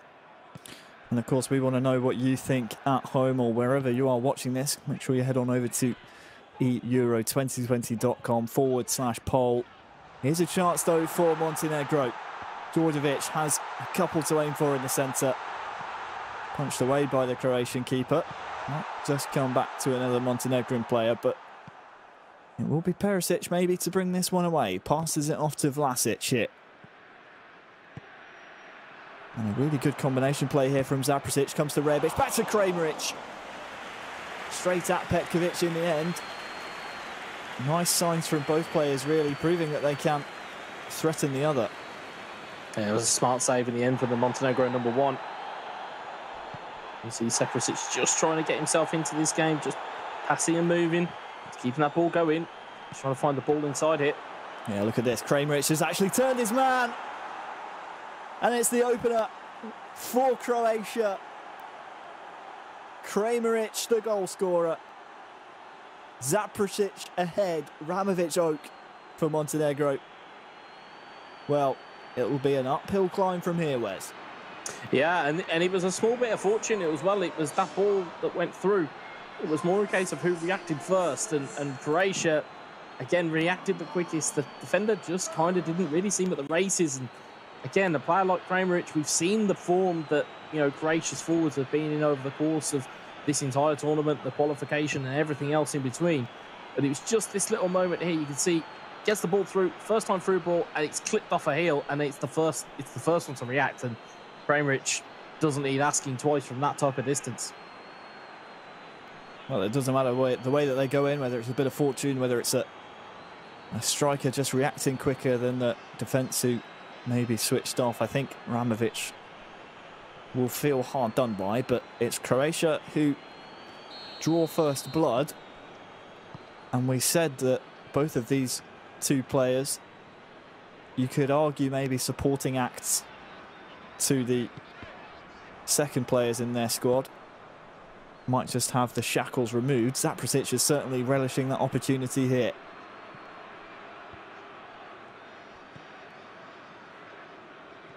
Let's take nothing away, though, from this Montenegrin side, who have fought tooth and nail to be at the finals here. If you cast your mind all the way back to the qualifying round, they had a pretty tricky route to make it there, falling second to Italy by just 2 points. Had to qualify through the playoff groups and almost didn't even make it that far when you think back to Ukraine just being 1 point behind. It could have been a completely different story, but against all odds, Montenegro are here. But, well, Gel Zaprasic wants to try and put an end to their fairy tale dream and not even give them a chance going into the second leg. You can see as well, Zaprasic kind of, he's a little bit playing for pride as well. Let's not forget. I mean, the last time we saw him today, it was against Luxembourg, and he looked a little bit pedestrian at times, and his defensive frailties were there for all to see. And hopefully he's smartened up his defence a little bit and given himself an opportunity to right the wrongs, as it were. But Montenegro are not going to let this go lightly. Chance now for Ramovic to build steadily from the back, but the pressure from Croatia so far has been, well, it's been tricky for Montenegro really to build anything so far in the first half. Finally, we're starting to see a few passes strung together. What can happen now? Djordjevic actually in behind, through 1-on-1. Can he finish? Well, of course he can. When the keeper is lost at sea and he's made to look like an absolute fool. Just took his time, knew the goalkeeper was going to move. And it's Djordjevic who equalises, one apiece. When you get to that 1v1 part of this game, it's almost a game of chicken. It's who flinches first, and you can see it was good little 1-2s around the corners, got round the back of it. You can see their keepers moving them all around, and I tell you, if he'd have been stood in front of his line, he may have got a hand to that and saved that around the post, but it's a bit of an error from Zaprasic. As you can see, just kind of doubles back on himself, and you can see he stood behind the line when he tries to make that save. One of those ways, isn't it, where because Ramovic is taking so long to take the shot, Zaprasic is almost second-guessing himself and is trying to get his player into a position where he thinks the shot's going to happen, but it's just too far behind the line. Well, that's the thing. You take too much time, and your opponent will make the decision for you. And in that sense, I mean, Ramovic was a great finish from him, and again, now the tide turns once more. Now it may be Montenegro into the ascendancy. Look out for that Croatian front three, though. They're happy to stay forward should Zaprasic get the ball back. But look at this. Jovovic lets the ball run. Bakic crosses in. Can he win the header? Second chance. Oh, Kalinic is down smartly this time. Finally gets his hands on the ball, but it's not over just yet for Croatia. Djordjevic is coming forward. Finally dealt with, and chance maybe for one last Croatian attack, Wes, before the half. Yeah, and you know, if you're in this scenario, you want the last chance of the half, because it'll stop your team, or it'll stop your opponent from getting the counter attack. I still feel there's a little bit of time. Just depends on what the fourth official gives us the added on time. We haven't had too many stoppages though, so I imagine it won't be too long. Zaprasic trying to make something happen, but Well, Ramovic Oak has certainly grown into this first half as it is now rapidly approaching its close. Can he win the ball here? Actually, Marusic has time on the ball, might have dwelled too long. A bit of fancy control there to take it away for Croatia. That will be the final moments of the first half. Montenegro certainly in the ascendancy.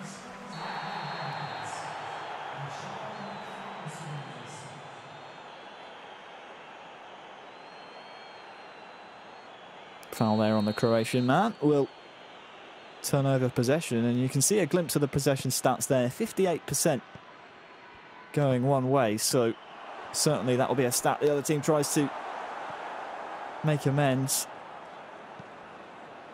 Ramovic now coming forward, can't find his striker, so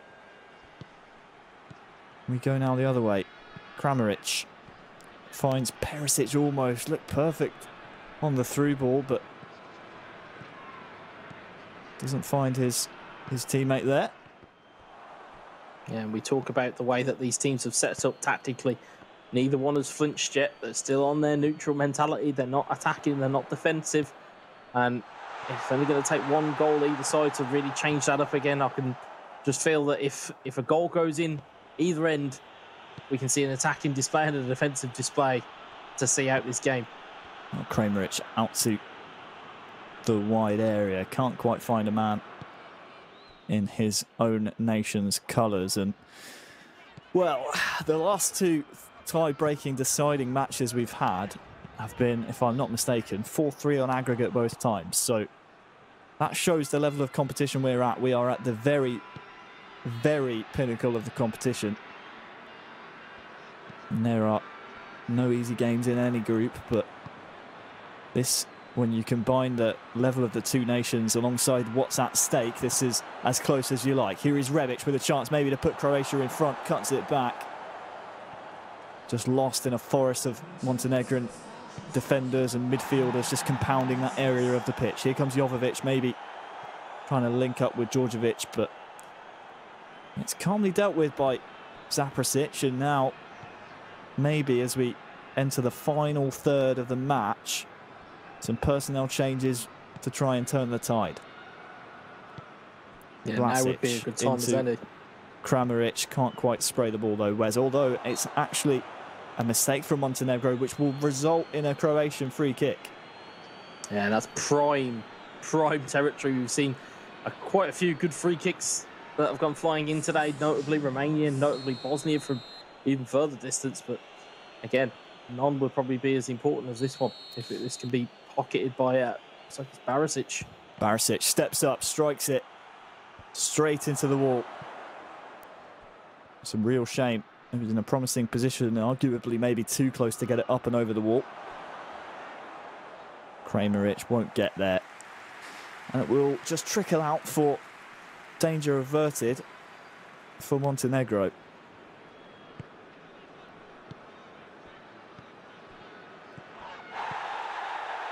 What can they build from here, though, in midfield? The referee surprisingly has brought that one back. I think probably because the pass was being played backwards, but that's naughty from Modric, and Zaprasic just trying to prevent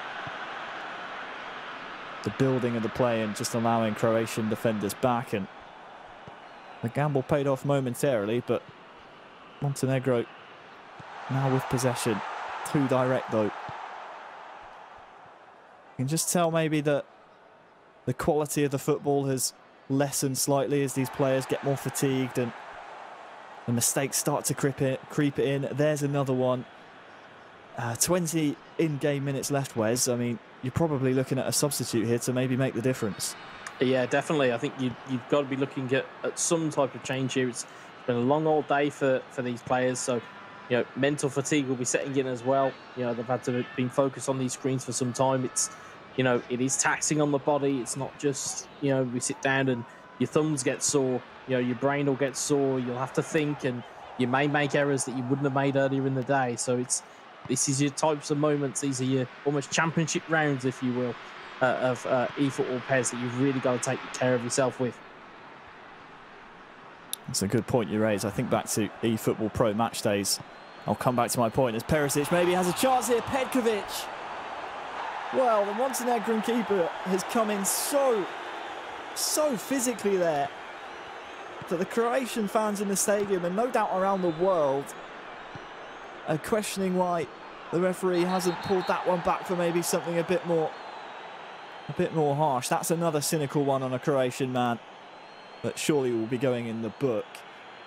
Coming back to your point about fatigue, I mean, one of the things that I see the most when Bayern München in eFootball Pro match days are playing towards the end of the day or the latter stages of the match day, we often see Alex Alcathil with his eye drops, just looking after his eyes and making sure that, you know, those concentration and vision levels can stay at the peak. So you're right, it's not just a case of sitting down with the controller and playing at your optimal best the entire time. It is taxing.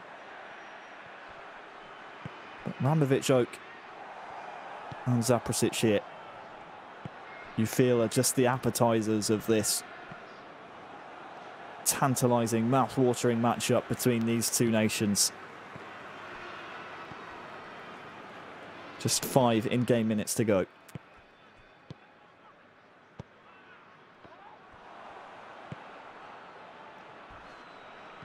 Kramaric into the feet of Petkovic, who is fresh on the pitch, and this is another foul here, Wes, which maybe didn't need to happen for Montenegro, and it's just given Zaprosic a chance at the very end of the game to get a strike away. It's Modric who steps up, but once again cannot get the ball over the wall.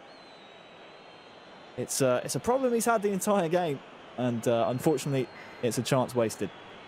Yeah, they're not the type of areas you want to be giving players like Croatia have in their disposal. You know, the opportunity to find their range. It's going to be quite lucky for Montenegro that, you know, Croatia have been largely ineffective at set pieces. Otherwise, could have found themselves in a real problem at the moment. But I think a draw, if it does turn out that way, I think is a fair result for the first game. But it sets us up nicely for leg 2. That it does. So the first leg ends 1 apiece. Both nations happy to play out a draw. It wasn't for the want of trying, of course. There were attempts on goal left and right. But now we set up a second leg, Wes, which is, as we alluded to, really mouth-watering. It's a true battle of the rising stars, I want to say. We'll take a look at the replays here of leg 1 between Zaprosic and Ramovic Oak, but it's their 2 national teammates now that we turn the attentions to. Jana and Arti, 2 real standout performers throughout the qualification campaign that now go head-to-head for a spot in the knockout stages. Well, it's like a relay race in athletics, isn't it? You know, you put your arguably best man on your last leg to finish strong. That, you know, I think the only team that we've really seen today, we've kind of flipped the script almost, has been France. You know, they sent out Bosmakabal out first and put Lotley second. Instead, we've seen most of these teams, or if not all of these teams, go with that mentality of putting what you'd say is the weaker player out first and then put your strongest person into close. And, you know, Jana and Arti, you know, we've seen it in the playoffs, we've seen it all around in terms of the games they played. Both very good operators. So this, like I said, if my prediction is true, this ends a draw and we go to golden goal. That's where I'd still feel this is going to go. Well, don't adjust your sets. I'm not Lee D-Man Smith. He wishes he was this good looking. I'm actually Harry Channon. Probably the same with Adam Butcher as well. It's not Adam Butcher, it's Stuart Wesley. We've been on the commentary, of course, for the most of today, and this is now a leg for all the marbles. Yes, you could say that either nation would have loved to have brought a goal lead to make things a little bit easier, but for us as a neutral, for us sitting here with cold blood and watching from almost a distance, I suppose you could say a virtual distance, it's set up perfectly. You don't have to worry about the aggregate score, you don't have to worry about any of that, you just have to worry about the result in this game right here, right now. It's set up perfectly. Yeah, the nerves on each side must be at their highest level that they could possibly be. This is the last chance saloon for Montenegro. Sorry, not Macedonia. Where did I even get that from? Montenegro or Croatia. It's the very last chance saloon for them. Well, Macedonia are in Europe at least. North Macedonia, I think they're referred to, but at least you're not like Adam Butcher, who was asking if Messi was playing today in the European Championship. Or that 3 times 3 is 9, and wasn't quite sure. We won't roast him too much. RT then with a chance here early on. And it's the dream start for Montenegro. Stefan Jovetic stepping up to the plate. RTPG strikes first.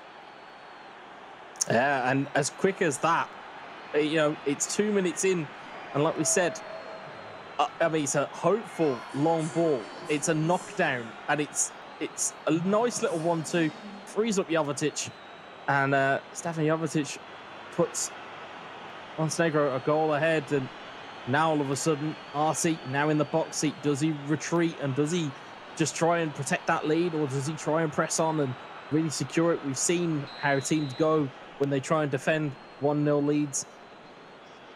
It's up to Jana now and see whether he can produce some moments of magic with this Croatia team to level the playing field. Well, Jovetic, as he usually does, cropping up in the danger areas, and well, if you're the Croatian defence, you look back on that and say, well, how does the ball find its way to that area in the first place? And more importantly, why is it not falling to one of our players? It will be RTPG attacking into the final Croatian third. From right to left, of course, we need to introduce the Croatian representative as well, Jana 18, attacking from left to right. These two, throughout the qualification campaign, real standout performers. We spoke about at the draw show all the way back in January, seems like a lifetime ago, that this is a prime competition to find new talent, and these two really have stood out for me in the eFootball PES universe, and hopefully will be names that we see for years to come, because previously, I mean, for me at least, I had heard of neither of these two players, so it's good to see them now showing what they can do on the big stage. It's very much a shop window for a lot of teams. I know we obviously alluded to the likes of Luxembourg talking about putting, you know, esports on the map in their country. It's the exact same philosophy with these two teams here as well.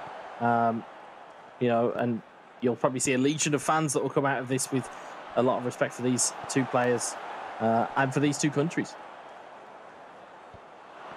Still a lot of eFootball PES 2020 to play, of course. If you are just joining us, welcome to the eEURO 2020 e-tournament. You can find out all the information you need to on eEURO2020.com. Whether you're watching us or on the UEFA YouTube channel, on the Euro 2020 Facebook page, wherever you're watching, thank you for joining us. Make sure you use the hashtag eEURO2020 and let us know who you think is going to win the entire thing. We still have an entire day's action to come tomorrow with the knockout rounds, and we will crown our eEURO champion. You join us here in a tie-breaking game. This is to win and advance to the knockout stages tomorrow. Petkovic here for Jana. Will not get the rub of the green, and the ball will bounce the other way. And I do have to apologise for Adam Butcher. He didn't actually ask if Messi was playing in the European Championships. I just wanted to make him look a bit foolish. Is that the clarifications part of the broadcast, yeah? That is the clarification, yeah. He's texted me and said, "Oi, tell him that's not true." Great strike there from Jana. Will force a corner, and this is what we like to see. Maybe some risks start to be taken. You're still early on in the game. Why not try and snatch a goal back? I mean, a lucky deflection there, Wes, and maybe we're seeing this beat 2 apiece on aggregate. Yeah, and that's the thing. It's those tiny moments of, you know, if it goes, you know, if it clips off a post and goes in, or if it takes a deflection the other way and throws the goalkeeper out, it can change everything. Modric with the cross, looking for his man in the middle, and it's not very authoritative defending at the back for Montenegro, but it gets the job done. And it's honestly all Montenegro need to do at this point. It's like we said earlier about the Netherlands. It's, you know, through by any means necessary, and if it means that they clear their lines every single time the ball comes near them, that's what Artie's going to do. But again, the more times you do that, you're going to give Jana every bit of impetus to come forward as he comes forward again. Yeah, look at this. Petkovic is in. Great stop. Won't even go out for a corner. That was Manuel keeping at its finest. That was a superb save from Artie there. Really was. Danger not over just yet, though. Well, they might be now as Jovetic turns defender. I mean, really, really nice save. We've seen Manuel goalkeeping look a little bit silly, and you might wonder why you do it. Well, that's a prime reason why. Danger not averted, though. Kramaric! It's a corner. Jana really putting the pressure on now.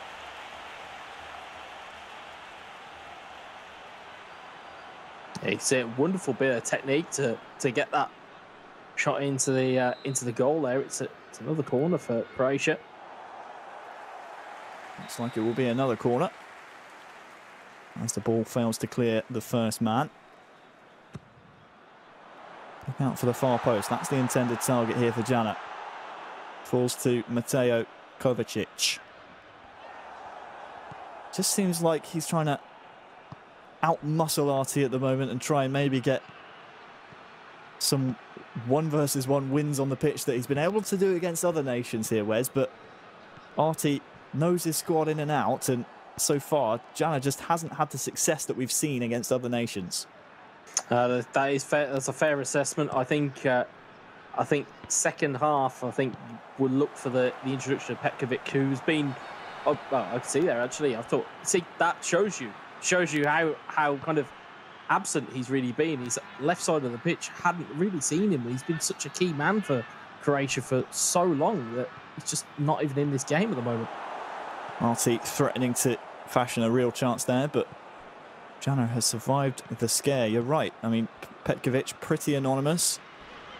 We saw previously Zaprasic favouring to bring him on as a sub and start Rebic. It looks like Jana is going for the reverse, so don't be surprised to see Rebic feature later on. Oh, a real mix-up at the back here for Montenegro. Artie survives for now. Stoppage time in the first half is what we're in right now. Luka Modric looking for Perisic. This one will be cleared, and that will be the end of the first half.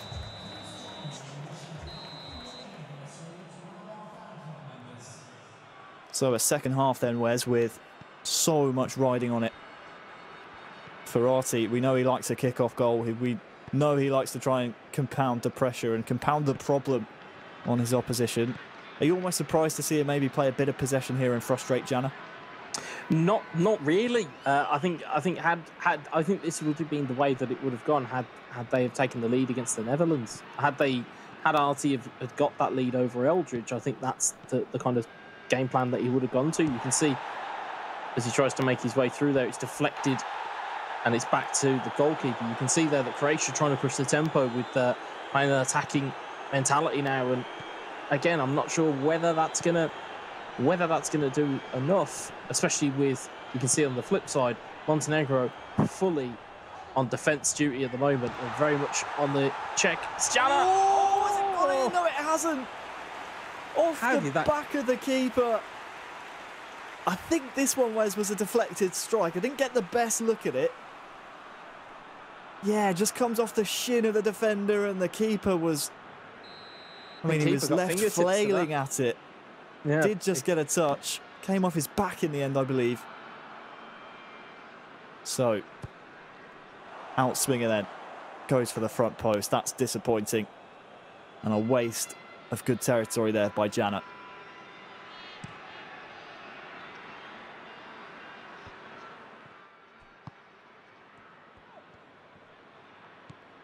Luka Modric. You just sense that there's more goals to come. Here is Ivan Perisic through 1-on-1. Essentially, there's your equaliser. Ivan Perisic stepping up for Jana. Croatia back in it. Game on. Yeah, we said it was going to be a case of would pushing the issue be enough from Croatia, and it's proved right in the end. They now find themselves at equaliser. Now Artie's now going to have to come out of that defensive shell and try and get back his goal advantage. The issue you're going to have, though, is he going to have the energy? Are Montenegro going to have the legs here? It was Perisic, lovely finish in the end. But you've got to question how much this tank is left for Montenegro here, as we know that Croatia have got so many reinforcements on the bench. It's going to be very interesting to see what happens next. Yeah, great finish one-on-one. Was very, for me, decisive. And that's what you need to be in that kind of situation. Don't look for the extra man. Just wait for the goalkeeper to move. He didn't in the end, but Perisic with the classy finish that Jana was really looking for. And this has blasted this second leg wide open between these two rising stars.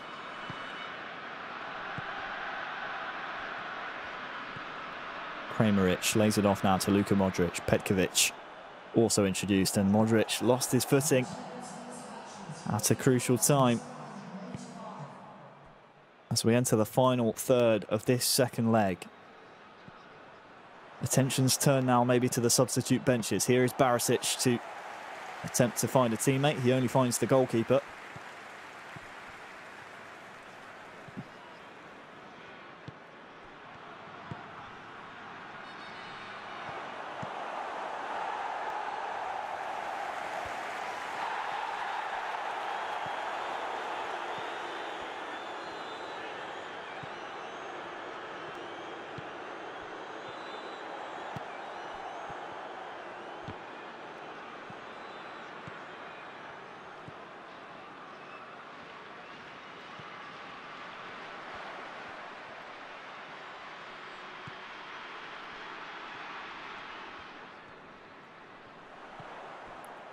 Chance now, building.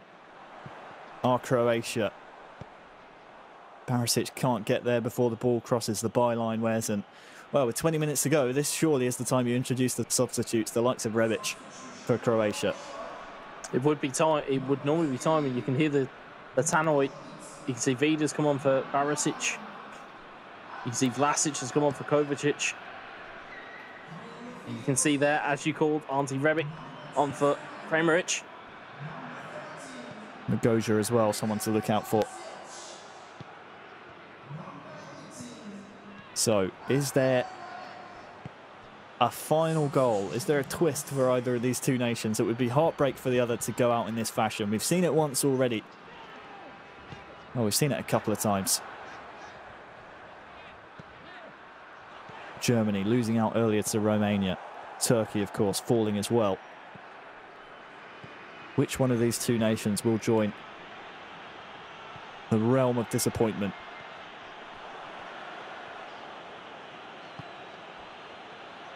Magoja. Back to him now. Maybe played too much there by Arti. Now Jana quickly and swiftly lets the ball do the work. Rebic hacked down. But look at Ivan Perisic. He's found a lot of space on that far side. Crosses in. Comes back to Modric. Rebic will use his strength. Obviously has a lot of stamina here as well. Modric thought about making the run, but just hesitated as the pass was played. And, well, you can see the slide tackles coming in from Croatia at the moment. I mean, Arti was doing the same on the other side. This is just purely professionalism at this point.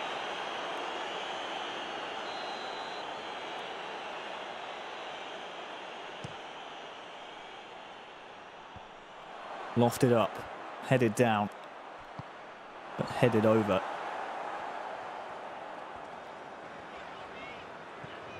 Rebic with some nice feet to evade the tackle. 86th minute we're in now. A goal soon would surely win it for either nation. Vital interception by Lovren.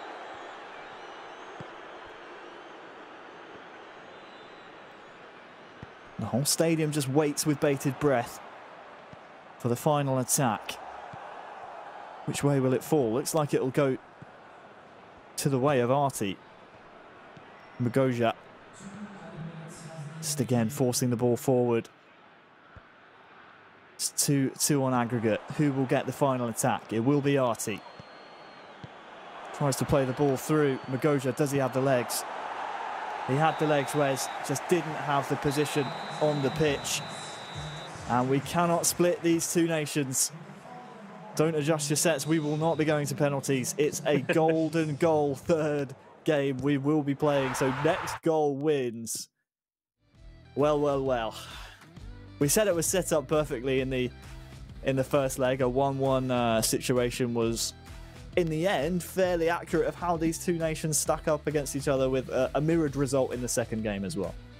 Yeah, you can see two very evenly matched teams. And for once, I mean, it's took me all day, but I finally got a prediction correct.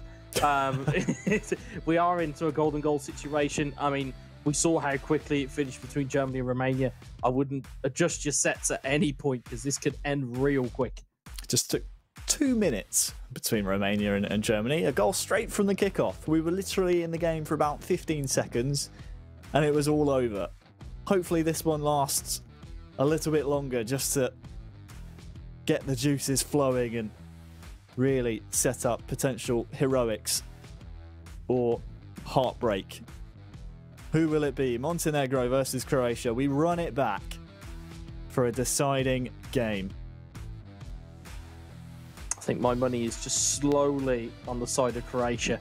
I mean, you know, as the point's been made in the background, this could go as long and we could potentially end up in a penalty shootout. We just don't know. They've been that evenly matched. We could be here a while. Well, my issue is, I suppose not really an issue, but the fact that Arti now has full stamina Montenegrin players to play with, that's something Jana needs to be on full alert for, and he's going straight for the jugular here. Djordjevic cannot get to the ball. But Arti, he knows when his players have the stamina, Wes, on his side, he knows he can be a threat, so Jana needs to be very, very aware. But you get the feeling that Montenegro's kind of starting 11 are pretty good and it's well drilled from Arti's side. It's when he has to go to his substitutes bench that I feel that he struggles a little bit. It's just lacking a bit of depth, isn't it? Yeah, they're lacking a little bit of depth. Whereas Croatia, they've got a whole host of players on the bench that can be brought on to great effect. So, if the longer this game goes on, it's going to benefit Croatia, I really feel. But hopefully it doesn't go on too long, because again, if you're Arti, you want this game over quick, so essentially you can get rested. It's really open. I mean, you can see there Montenegro also playing ultra defensive. They could be just battening down the hatches, hoping for one glorious opportunity to go, or they could potentially try and look on penalties. Well, look at this. Perisic, well, tried to feed Petkovic. It's been, a long old campaign. You don't want to throw it away with one silly slip in a golden goal situation. So that's why we're seeing neither nation, neither player take any risks here. Arti just cannot get the ball to go. The thing is, as an onlooker, you're probably looking at it going, just attack, just go for it. It's like, no, this is the culmination of several months of hard work for these players. Who are we to say that they should be rushing? Luka Modric somehow comes away with the ball. Barisic might be able to cross one in! Well, the first real chance in golden goal comes and goes. Saved by the head of Petkovic in the Montenegro net. That's some improvised goalkeeping. You save it with your face. Yeah, I'm not sure he knew too much about that one. The resulting corner is wasted. But that one will be sore in the morning.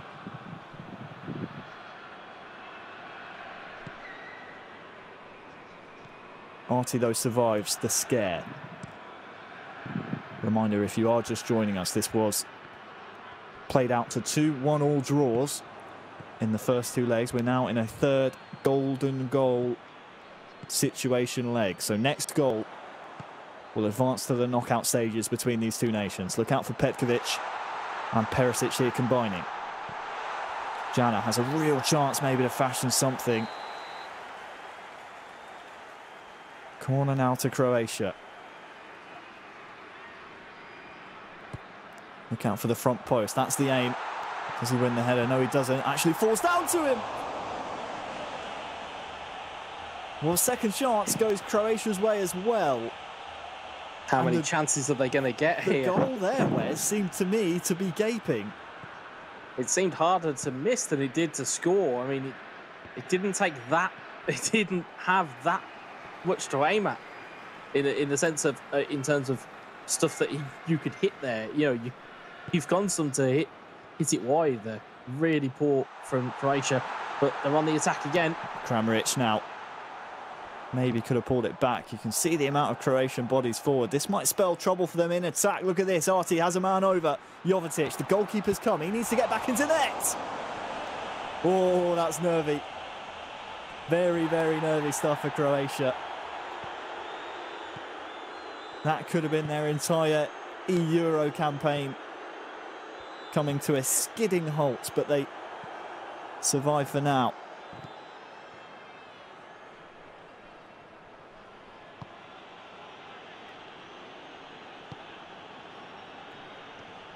Both nations with chances.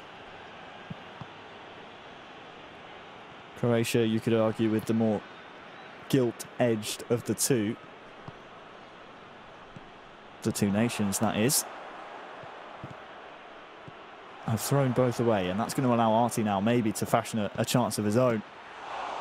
There was a shot in there, never looked on balance. And which way is this going to go? I just cannot call it.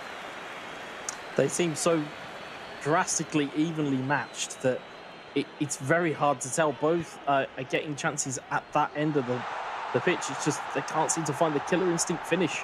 Barisic trying to turn his man. The ball once again failing to clear the first man. Jana will maintain the pressure here. This pressure cooker just continues to reach boiling points.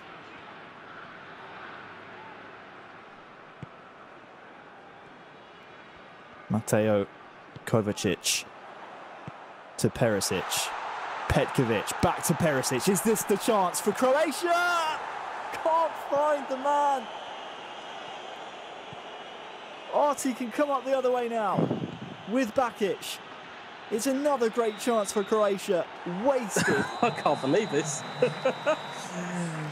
And it's unbelievable.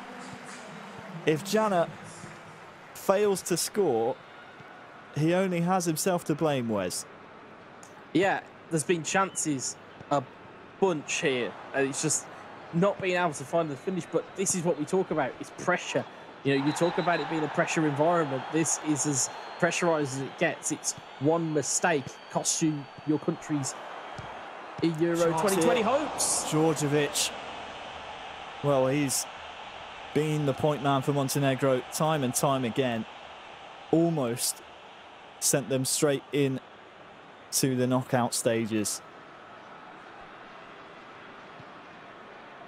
Arti, the ball actually falls quite kindly to him. Might go twice in a row as well. Kramaric now has 4 defenders in front of him to beat. Support now in the way of Petkovic, but well, he's muscled well and truly off the ball. Makes amends though. Ivan Perisic. I just feel like he's the player to maybe unlock the defence here. Petkovic back to Kovacic, dispossessed. And well, Jana will chase this one down. The result will only be a goal kick. But this one, Wes, could be destined to penalties. It really could.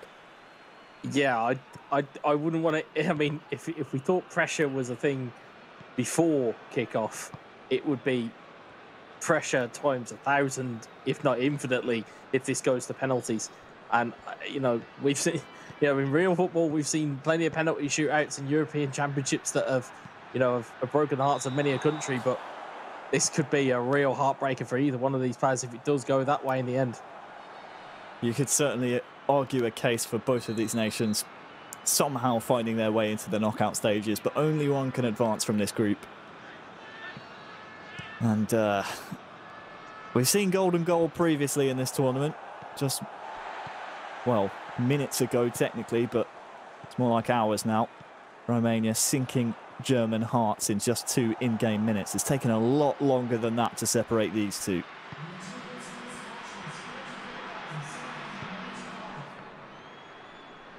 Kovacic. you said, Wes, the longer this game goes on, the more it favours Croatia. We'll see if that holds true here. Perisic uses his body well, goes for the acrobatic. Might fall here for Modric, passes it off to Kovacic. Ivan Perisic turns his man really well, can cross this one in as well. Arti survives again. And the cauldron that is that stadium is really hotting up now. What must be going through the minds of these two players? I'll ask you a question, Harry. If you were playing, would you prefer to lose in 2 minutes, or would you prefer to lose at the 90th minute of a golden goal? 2 minutes. Yeah, 2 because minutes you've not every day. had those opportunities. You've not had those gilt-edged chances. And, you know, Croatia could potentially look back on this as a huge chance missed. And Montenegro surviving almost by the seat of their pants. For the record, Wes, I'd prefer not to lose at all, but you didn't give me that option. There's only an A and B in this scenario. There are no C. Dejan Lovren.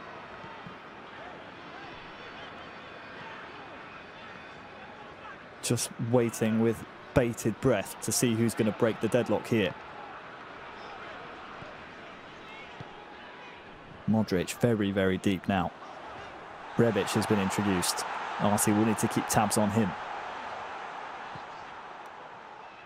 Modric pushed a little further up the pitch now. Barisic just went slightly too early. It's by the finest of margins, but I mean, those are the measures we're dealing with now. A matter of inches, a matter of millimetres at this level. Yeah, it's not long left in regulation time either. There's no substitutes been brought on yet. It's not that I've seen. Well, looks like Magoja's on for Montenegro, so I think there has been 1 or 2 changes, but we've been focused on the game, as have these two players. Free kick to Montenegro. Yeah, and it's in a decent spot here as well, isn't it? Oh. It's gone the other way, actually. Give it the other way. Wow. Yeah, it's fooled me as well. Luka Modric now. 9 of the Croatian 11 in the Montenegrin half. Rebic, though, dispossessed. Arti, you could argue, hanging on. Hasn't really had a sniff of an attack in quite some time, but has 3 players to aim for up front. Here's one of them. It's Djordjevic and Jovovic combining. Here is the latter, tries the back heel through ball. Would have been nice, but just asking too much. We kind of forget as well, Harry, is that these guys have played each other in the playoff groups. So these guys will be well versed in how each other play. So it's almost, that's kind of the reason why we've got this stalemate. Both sides are kind of built up of physical players. They do have some technique in there as well. But they've also, these players have probably practiced against each other more times than we can think, not to mention played each other competitively. So we're at a real stalemate at this point, unless somebody can find a piece of magic in the last 7 minutes. Will it fall to Montenegro? Kramaric out to Rebic, who you would want to see making deep runs and using the most of his stamina that he has saved up. Vlasic dispossessed though. The ball rockets into a Croatian man. That piles the pressure on. And here is Rebic making one of those deep runs we were looking for. Kramaric the target. Back to Rebic. Barisic can maybe fire one in. It will be an 89th minute corner.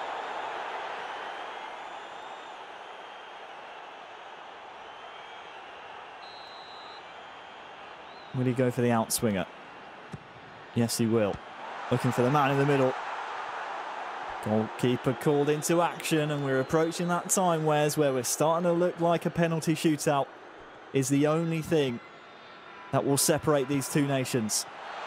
Unless Jana tries to find Rebic once more. Is there one final attack here for Montenegro? Arti comes forward, Magoja. Into the 92nd minute, that was coming from one Jana. last chuck into the box here. I mean, you have to throw everything at it. This surely will be one of the last kicks of the game. The goalkeeper stays back. You can see there the tactical switch there to bring on Rakitic for penalties. Well, will it pay off? I mean, we're in the third of 2 minutes added on. Finally, I think the referee will blow up. Wow. Our first penalty shootout. 90 minutes, Wes, of golden goal could not separate these two nations. Jana steps up first. Will he score? Saved! Saved by Montenegro. That substitution for Rakitic did not pay off. Brilliant save from Montenegro. So Arti steps up to take the advantage. Saved! Saved by Jana. It's as you were. Perisic now for Jana. Misses.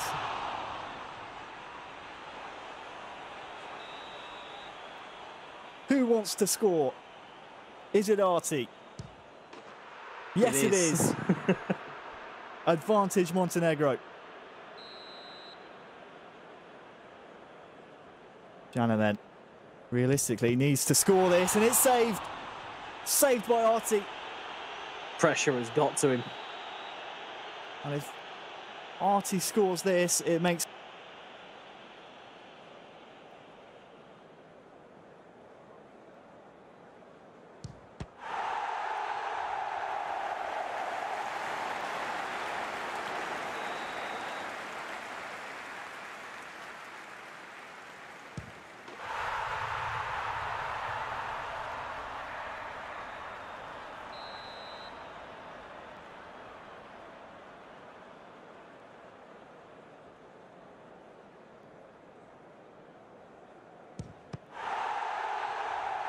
From Montenegro, or off of Montenegro. We're now even, Steven.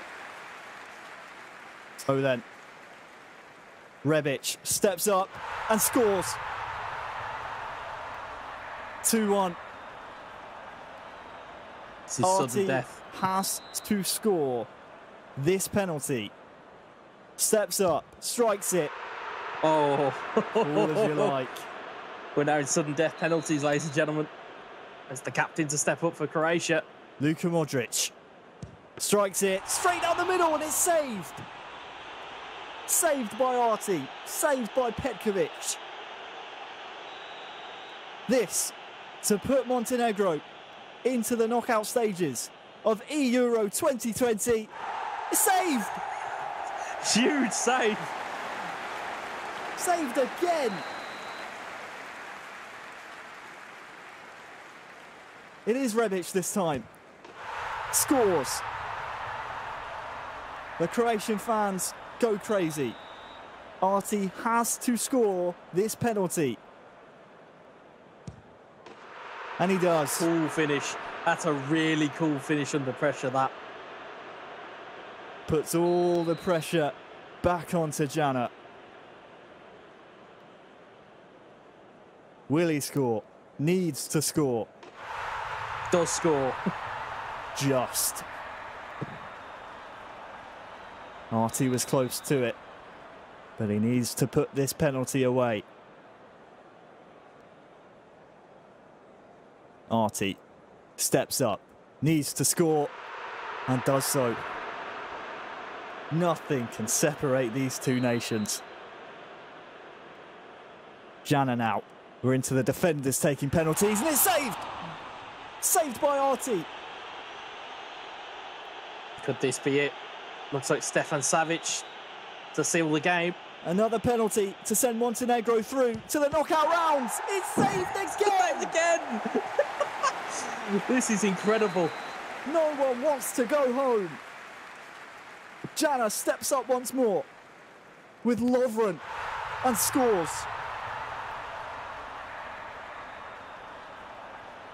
This one has to find the back of the net. For Arti, for Montenegro. Needs to score. And it's saved! Croatia are through.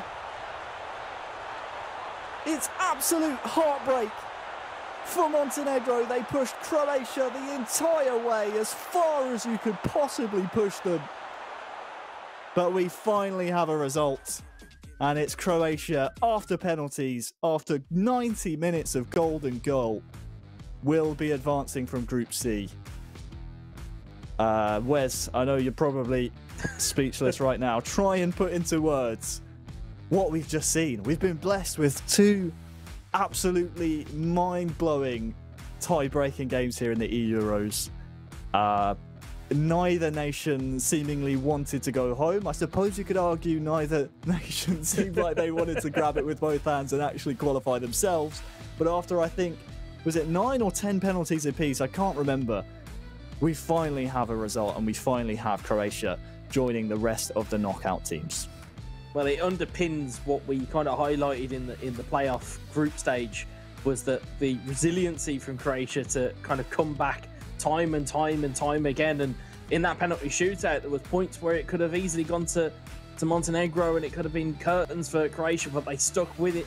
Even Modric misses a penalty. He's arguably Croatia's best penalty taker. Rakitic was brought off the bench. He misses a penalty. And of all people, of all unlikely heroes, it's Dejan Lovren who pops one into the top right-hand corner. And yeah, I mean, it's, you know, it's hard and it's difficult to separate them, but it had to go to penalties. They were too evenly matched. They really were. I'm not even sure, to be honest with you, if we have time to look at the replays from that match, purely based on the fact that that match seemed to go on and on and on. It was a real marathon series of games. Really, really harsh, though, on Montenegro. You have to say that the route that they took through the NGB qualification phase to actually represent their country, to then go through the grueling qualification process with all other 54 nations around them, to then have to go through the playoff groups, and they go out like that. I mean, your heart just bleeds for them. Yeah, I mean, it's incredibly cruel, but on the flip side, you know, commiserations to Montenegro. They can be absolutely proud of the job that they've done. Like we said, to come from exactly where they were to where they are now, it's been an incredible journey. And to go out on your shield in a penalty shootout, I suppose is not a bad way to go, because you know what, you've took somebody to the absolute limit. And a team like Croatia, we kind of fancied as dark horses going into this tournament. It was going to be there. I mean, you can see there 50-50 in possession. You know, the shot accuracy, there wasn't that many shots. It was just an absolute war for the two of them. And to go out on penalties, you know, it's unfortunate, but we have to separate them somehow. Well, these were the match stats from the game 3. So the golden goal game. I mean, we saw some really, really good chances, didn't we? Saw some really good chances for Croatia. None of them taken in the golden goal regulation time, but luckily for Jana, luckily for Gels Zaprasic joining him in the Croatian national side, they will be featuring in the knockout round. But you feel like if they didn't make it through, Wes, that they would have been definitely ruining some of those chances that they had, because there were some real gilt-edged chances in there that they missed.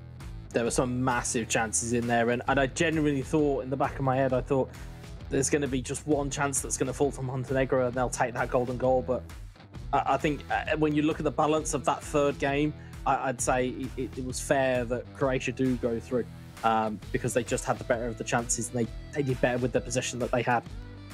Well, thank you very much, Wes. That was a real fun marathon series of eFootball PES 2020 to cover with you. It's now time to hop over to our final tiebreaker match of the group stages. We'll find our final team to join the rest of the nations in the knockout round. Let's throw it over to our commentators. It's Adam Butcher, and of course, first, it will be Lee Smith.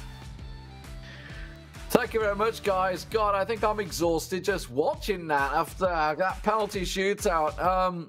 I don't know what to say. Dejan Lovren winning a penalty shootout. You know, as an Upa man, I'm kind of proud, but also thinking, how did it get to Dejan Lovren? I mean, we were calling it behind the scenes, miss, goal, miss. It was ridiculous. Oh, what a game. So we're moving on. It is the final game of the night, the final tiebreaker matchup, Austria versus Israel. They faced each other this morning. Which felt, I think it was like 10 hours ago now. Austria coming out on top 2-1 in that game. Of course, they've both been through the ringer since then. Austria going down to a very tight game against France, 0-0 in the first leg and 2-0 in the second. Meanwhile, Israel also had themselves a pretty tight match against Greece. Greece being eliminated in 4th place in this group. So I gotta be honest, Adam, we've just had a really close game there. I think we might have another. It's gonna go to golden goal and penalties. No, I mean, all games in Group D have been very, very tight. Not a lot in it. Even the so-called favourites in France were, you know, nearly didn't go through at certain points. Drew nil with us, for example. So it's going to be very, very tight again. Yeah, and obviously France, I think, are now technically the highest scoring team in the tournament, despite the fact they've played a lot less games than everyone else out there. So, of course, they're through. The question is who's going to join them. We're going to get them going as soon as possible. Obviously, let's recap ourselves about the players that will be taking part today. Of course, we saw all of them earlier on today. For Austria, we had Sem and Straight Ahead. No, tell a lie. It was Fru that played, right? Fru was the one that held up as Fru in 1991. Yeah, he held up as Mekabil for the full match, played fully defensive. I'm hoping we're not going to see the same from him. We're going to see what he can do rather than having to put on a defensive display, maybe an attacking display this time around.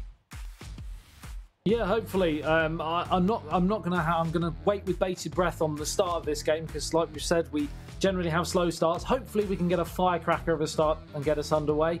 But my heart says, well, my heart and head says it's going to be a very, very cagey affair. And for Israel, we saw Astman and Orel earlier on today. Will be Daniel Orel once again starting things off. This time he's up against Straight Ahead. So Straight Ahead coming in for Austria. Obviously have the 3-player roster, so they're rotating through it. So let's see what Straight Ahead can do for Austria, playing as the red, Israel in the white and blue. Yeah, and interestingly, he is the captain. So quite why he's not featured as much currently, I'm not too sure. Maybe we'll see now. They were just waiting for this all-decisive game for him to come to the boil. Let's see. Whether they were maybe not confident or confident against France. I'm not too sure how it works out. Maybe they were just thinking, you know what, we'll rest and come up for the next match. We'll see what he can do here. We are seeing defensive setup from Orel to start with here, though. So clearly feeling on the back foot, maybe in the opening 10, or maybe just hoping he can settle himself in and make sure he doesn't let in one of those early openers that we've seen in the first couple of minutes before. As it is, Austria on the attack. Yeah, I mean, we often see that quick start, like you said, we nearly got one there. But it's possible that Austria were looking at the fixtures, and certain players tend to play different styles, of course, so therefore maybe they felt that he wasn't quite suited well enough to play against the likes of Öztürk, but he's better suited for this matchup now, so we'll wait and see. Certainly started brightly. I think it was Errol we heard of earlier. I believe it was in the interview, right? Talking about Zahavi, believes he's one of the best players in this at the moment. Obviously, with the way the stat balancing works, believes he's one of the best forwards, one of the highest scoring forwards for him, and that's why they're using them. Of course, with the stat balance in effect, it does alter how some players who you may believe in real life would be better sometimes will be affected. As it is, though, it's Israel on the break at the moment as they try and build up an attack down this left wing. Nice little through ball. He's managed to find his way through. Gets a great cross in. Just couldn't get anything on it. I think a header on that may well have found the net because the speed of that cross was like a bullet. Yeah, fiercely whipped in by Oriel Daniel there. And it was the first real chance he's got into the attacking third in this match so far. 20 minutes gone, and it has been generally pretty much Austria possession. But that's promising there from Oriel Daniel for Israel.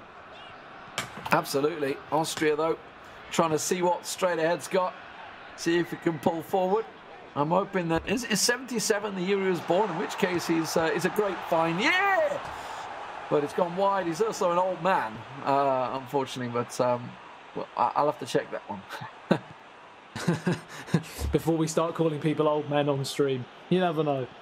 As the ball gets played up towards the halfway line now for Israel, starting to grow into the match after a fairly slow start. As now it's Austria's turn to drop deep, and Straight Ahead to soak up some pressure. I mean, judging by his picture in the bottom left, I'm pretty sure he's not a 1977 fine wine. He looks You never definitely know. a lot younger. You never know. He could have aged very, very well. Well, I like to think I've aged pretty well, but not No, that you well. haven't. You haven't. I'm joking. 30 minutes gone. And it's been a lot of Israel possession in the last 5 to 10 minutes or so. Can they fashion a chance? You mentioned that fiercely whipped in cross is probably the best we've had so far, just nobody on the end of it. Outside of that, just a one shot from distance for Austria, and as we expectedly, a cagey, tight affair that's going to go to a third replay match and penalties.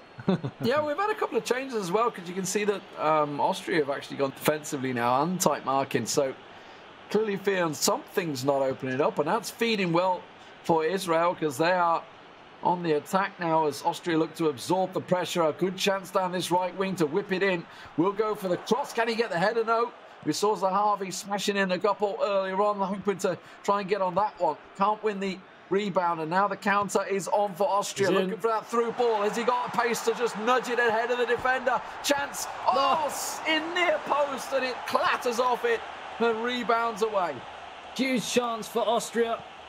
Smashed back off the foot of the post with the goal at his mercy. A player of his talent, you really should be taking those chances. And now Israel go down the other end. The offside flag is raised. But that was the first time to turn the screw, and it almost paid dividends.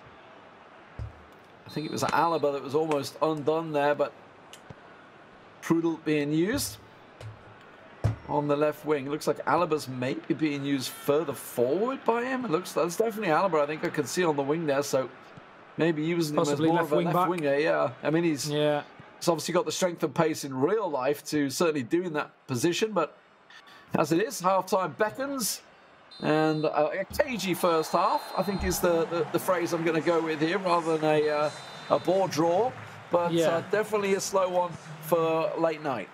It is. I think they are feeling the mood that we're in right now at this one. But we've seen it flash to life in the second half often, so hopefully we'll get some action soon. You mentioned about the formations, of course. We are not able to get any glimpses of the tactics at the moment. So we can't clarify that, but if we do get any information, then we will pass that on as chance for Austria to bring it up over the halfway line. And the first chance of the second half to make inroads in the attacking third. Tries to play it through. Good, solid defending again. And the goalkeeper very calm, composed and collected. Another 3 Cs for you there, Lee. Yeah, you like to keep them rolling. That's what I like to see. No pressure on him, though, so was able to just switch foot, sit up to the side, and that's exactly what Israel are looking to do right now as they start to look left and right and figure out an opening in the Austrian defence at the moment, as straight ahead continues to play it fairly defensively. Alaba closing down his man and absolutely works, but Cohen's going to let this one. It's going to be a throw. No, stops it before he goes off the pitch. Alaba relentless in his pursuit of that ball, but it's not worked out. The clearance didn't go cleanly, and Israel win it back and get themselves an opening on the left. So half an hour remaining, and still we are deadlocked here. Neither side will be disappointed with this. We knew it was going to be tight in this first game, and it means the second game is wide open, and one good performance will see them into the knockout stages as it flashes across the face again. Nothing doing. And back in possession for Israel, and they come again. Another swarm. They're through. He's onside. The goalkeeper comes and clears. Did really, really well in the end. Just a little bobble there. I wasn't sure if the referee was going to blow it up. We've seen lighter once given, but looked like it was all clean at the moment. I think we're yet to have a penalty in regulation time, right? We just saw the god-awful penalty shootout a moment ago, but we haven't seen one yet. Now with 25 minutes remaining, the ball is rather enthusiastically played down the left wing, a little too hard. See whether they're going to get boxed in that left corner, as a couple of subs will come through here. Let's see just exactly prior to who that, they are. Yeah, just prior to that substitution, looking at the radar, it appears that Israel are playing a sort of a 4-3-3 formation and more of a 4-4-2 for Austria, but things might have changed since that pause. Awesome mistake. Real chance here for the first goal of the day, and that's what we have. Clinically taken, smashed in by Arnautovic, but it's not going to count. The drama continues in the eEURO 2020. Arnautovic flagged for offside. I think he's about as furious as we are, but he's clearly off. There's no question in that one. Not talking about a hair width. He was full body, the lot, completely offside. So Austria will have to continue the pressure. Israel, we're looking to absorb it. We're still waiting to see if that counter-attacking play can work out for Austria. And of course, there is a second leg to follow. And well, who knows? Maybe we'll end up with a third as well. So Aurel Daniel works it down the right wing. It's a good ball forward, but the control was lacking from Nacho. And it does mean that Wöber under pressure. As Abba will just play it back. Austria now through the middle for straight ahead. Can he go straight ahead as his namesake works out? It looks like he's trying. Oh, he tried to flick it through. Arnautovic was offside once again, though, so couldn't get involved in the play. Just 15 minutes remaining here in the first game between Austria and Israel. A goal now would give them huge impetus and an advantage going into that second crucial tie, which will see one of these two teams crowned with a place in the knockout stages of eEURO 2020. So a lot at stake here. Sabitzer pulling the strings for Austria. Tries to pull the midfield around and see if he can get anything going. Habashi has to play it back into Bitton. Finds Gani down that right wing. Feeds it down, Nacho. This time it's a little too hard. It will be once again another throw in. He's really trying to stretch the wings of the Austrian defence, but unfortunately for him, he's stretching it a little too much. Now, counter chance here. Has no, tell a lie, straight edge, just going to play it back and refresh it across his back four. This really is a game of chess right here. We've seen very little from either side going forwards, as it almost feels like it's got to the stage in the competition. They know it's the last game of the day almost, and there's a lot of fear in this play, but there's a real chance here, and again, he's chosen the wrong option. He has to go far post. Yeah, across the keeper almost certainly was the right option there. It's a beautiful little flick over the top through ball, but it was a tight angle. But as you say, just going near post, it's always going to get fed, or at least the keeper should never get beaten there, really, at that stage, at the angle that it was at. But it is a corner and a chance maybe for something to steal away in the dying moments of the game. Flicks it in near post, straight to the cans of the keeper. And Harush not having any of it. And this one looking like it may well finish 0-0, as not a great deal of shots throughout the match. No, the highlight reel unfortunately won't be great, but hopefully we will see better showing in the second game, because of course now it's 90 minutes is all that stands between one of these two teams and the next stage. So the whistle's blown. It is going to be, oh, it's on the front offside. I thought that was the final whistle, but there must be about a second or two to play. I think he's just going to kick it out and blow the whistle. So 0-0 first game. Let's see if the deadlock can get broken in the second leg. We are waiting a moment for the match to resume indeed. Yeah, not a great one. Lee, what was your favourite moment in that one? That's why I threw to you, because I knew you were going to ask me the same question. Drinking my water was probably my favourite moment within that game, I feel. Definitely not one to write home about after a 10-hour of broadcast. Certainly one that needs to liven up in the second half, I think it's safe to say.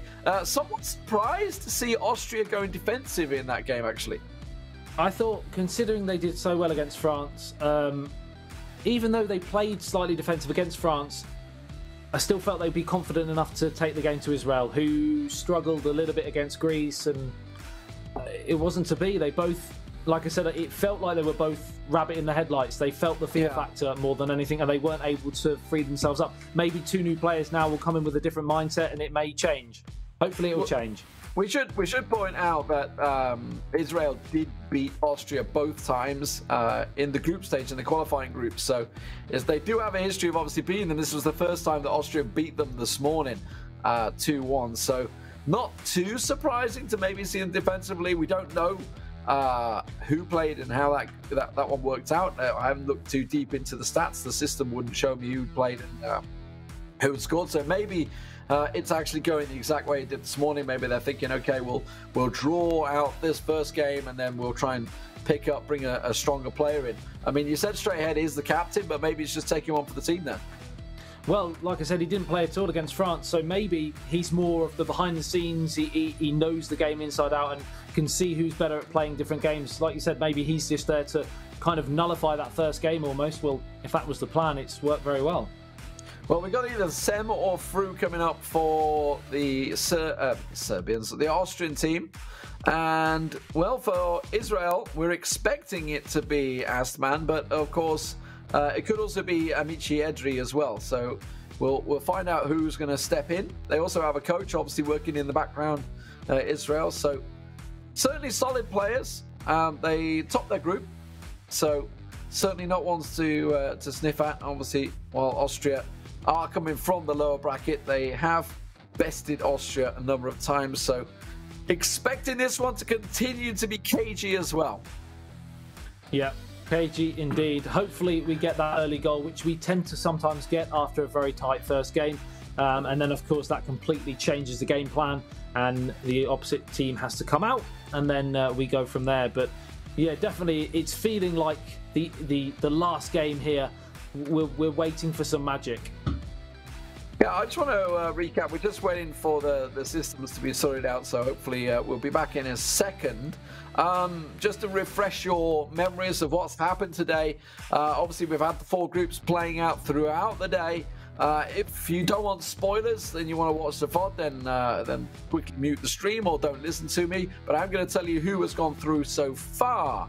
Some big shocks straight away in Group A. Spain did go through, but so did Romania, knocking out Germany in a golden goal early on today, Adam. That one was a bit of a surprise. Group B, we also had Serbia and Italy going through. Turkey very, very close to going through, but just couldn't quite go the extra mile against Serbia. And of course, we just had the Croatia game versus Montenegro a moment ago. Netherlands already through, also a very tight game. And of course, Croatia coming out on top in the penalty. If you missed that one, it went to I believe, the 10th penalty. Dejan Lovren, the hero of Croatia, stepping up and putting them through. And here in Group D, France are already through and waiting to see who it's going to be. Will it be Austria? Will it be Israel? Adam, let's find out. Let's find out we shall, and it will be Israel to get us underway, kicking from left to right in the white and sky blue. I'm a bit colourblind, but it looks about that. And then, of course, the red and white for Austria. And we're looking for that lightning quick start here, and it is Sem 19071986. What a game of tag that is. It's certainly got the numbers in there. Like, I don't know what the reference is, 1907 to 86, whether it's a parent or something like that. I mean, that would be a grandparent, surely you'd hope, or a great-grandparent, in fact, at 1907 maybe. But I mean, 1986 is my birthday. Maybe it was partly to do with me. You never know. 1986 is your birthday? you were born in 86? I'm not sure about that one. You were? Oh, really? You're that young? Yeah. Jeez. Yeah. I wouldn't have guessed it. Am I looking that haggard these days? I think the child, the 4 a.m. The 4 a.m. start for you today maybe is what's put up years on you, yeah. But oh man, you missed Mexico '86. What a great tournament that was. Did indeed. Anyway, we're back to the game. 11 minutes in. Ooh, overhead kick clearance. Now we're starting to see Austria under pressure as Sem gets it clear. Asman, of course, playing for Israel, had a relatively decent game earlier against Greece. And Semih himself was the goal scorer. So, unfortunately, it's a lie. He lost 2-0, right, to Latvia earlier on from France. He did, yeah. Stalemate 0-0 in the first game between the two, and then the second game, it was 2-0 to Latvia. Oh, big chance here. Loads of space on the left-hand side. He plays it across. Oh, he could have delayed the pass slightly longer, draw the defender across more, creating more space. Unfortunately, not to be. I mean, we talk about chances and what you've got to do with them. That's really one that you should be doing better. This, though, is a great overhead ball. The keeper's gone for it. Oh, my word. Can he just go for the shot? The keeper's out of his line. That's what he was thinking was, but the defender blocks it out well. It's still not dealt with, though. But that cross is poor. And now Israel will clear the lines. We're starting to see Austria's game plan here. Up and over the top. It's worked a lot of times in the past for them. And they're hoping that it's going to be successful again. This time they come down the left-hand side. David Alaba plays it forwards. Another chance to play it into Arnautovic. Lovely first-time pass from him. But unfortunately, it falls to an Israel foot. Asman with the clearance now on the counter. Playing it down the left wing. Has to recycle the ball back across the middle, perhaps. No, he's trying to go to a player that was always man-marked. Not sure what his idea or theory was with that one. Austria, though, now clearing it back out as they work to go through the middle, straight down the middle. It's what's been working for them so far. Left wing options. Alaba getting forward. Can't get past his man. A brutal tackle that works out for Gani there. And it oh, it's naughty. Oh, it's a cruncher. That's naughty. Oh. Asman, chance to counter here. He's got numbers over on the left-hand side and through the middle. He elects to go through the middle, and the pass to the left-hand side now is too late. Too little, too late. Austria using the left flank a lot, I've noticed, in the opening half an hour or so. David Alaba seems to be their outlet time and time again, and here he is on the overlap. Chance to cross it in. They need to get the numbers forward, though. It seems to be the plan to get him on the ball, whip it in towards the likes of Arnautovic. Can't get anything on the cross, and if they're going to get any joy today, it looks like it's going to come from that style of attack. Looking for the big man in the middle, and why not? It works out well. It's the play that suits him best, but now the counter's on, but there's not a great deal of options available for Asman here. But there is now a left wing potential. Xavi trying to get in the middle, looks to try and play it through. The keeper meets him, and looks like it's going to be a corner for Israel. Just checking to see whether it was offside or not. It will be a corner. Simple save, just came to meet it. No, it came off the Israeli player. It will be a goal kick. 39 minutes gone. Israel 0, Austria 0. Just a one substantial chance in the match so far. Otherwise, it's been pretty much the same as the first 90 minutes. And it's going to take some moment of magic or a defensive mistake, which we almost got there, to break the deadlock. This one's definitely way more open. This is kind of end-to-end shots, but they're just not clean shots, clean chances. Now we're seeing once again this left wing play coming out from... Oh, he's worked out. He's finally worked out. It was a spin. It was the left wing play that he's been looking for the entire time. But Sem, alas, breaks the deadlock just before half-time. We said that was going to be the way they were going to break down the Israelis. They were going to use David Alaba. On this occasion, he was the provider for the pass to the person who crossed it. I'm trying to grab the name of. And of course, that man again, Arnautovic, right where you need him. Like true, great centre forwards. Tucks it home. Yeah, I couldn't see who it was that supplied the cross. It wasn't Alaba. I think it might have been Friedl. Not sure. But either way, it's what he's been looking for the entire time. It was a clear tactic. If we can spot it, it's pretty clear. That's for sure. Well, I mean, it was quite interesting how Israel didn't do anything about it. It was coming wave after wave of attacks down that left-hand side using David Alaba, and they just kept giving him time and space. And eventually, if you've got a player like Arnautovic in the middle, that you are going to be made to pay. And he's in again here, and it's into the top right-hand corner. And like a knife through butter, It's 2-0 to Austria, and that might just be a moment to savour for Austria. They could be going through. Gregoric, no messing this time, through the middle from the kickoff and just blasted into the top right-hand corner. It was again a missed pass, goes through, Arnautovic sets it up, and Gregoric, well, he's just going to put his laces through that one into the top right-hand corner. Not a great deal a keeper can do about that one when hit at that velocity, so close to the goal. 2-0, Austria. Now, what is the Assman going to do about this one? How will he respond? 2-1 was the score in the first time they met in the groups today, and Austria looking to replay that one once again. We mentioned after the first game we were surprised that Austria didn't do more offensively, considering how well they played against France. And we are starting to see that in this game now. And really deserved of their 2-0 lead. Can Assman and Israel cause some stir here and a bit of a goal? It's a real ricochet inside the penalty area, smashed back off the face. And away to safety. And Austria come again. Looking like he's going a bit offensive now, so Israel are certainly going to go for it. As expected, Austria will just back off a little bit and try and go a wee bit more defensively and mark a little bit tighter. Assman's the one that needs the goals. He's got 35 minutes to try and prove something. Straight down the middle, finds bags of space and slots one home. We have a game on our hands at last. It's took a full 90 minutes, then another 56 to get going, but it's finally livening up. And it's that man again, Zahavi. You picked it before the game. They like to utilise his attributes. And when you've got that sort of quality, just ping the ball into him on the edge of the area. Get the turn away from the defender. And he unleashed a fearsome left foot shot into the bottom corner. And it's game on.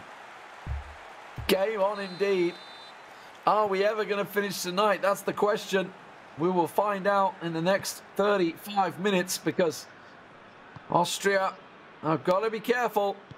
Don't back away too much from this one. I said he'd gone defensive on that one, and you know, Assman had gone looking, hunting for the goals, but as it is, Assman's just defensive at the start, just the kickoff, make sure he doesn't let anything slip, and now he's back hunting for goals, straight through the middle, just as he was a moment ago. There's a massive option available.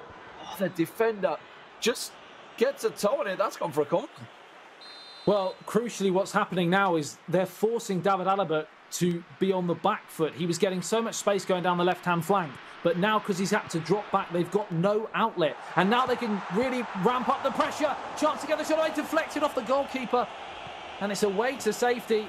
And it's all Israel right now. But a third goal for Austria could be the 2-goal cushion that they need to go through. It is that man again. David Alaba crosses towards the penalty spot. Headed away. Still in Austria possession though. Yeah, this is opening right up now. Counter-attack on counter-attack from the corner, end-to-end stuff.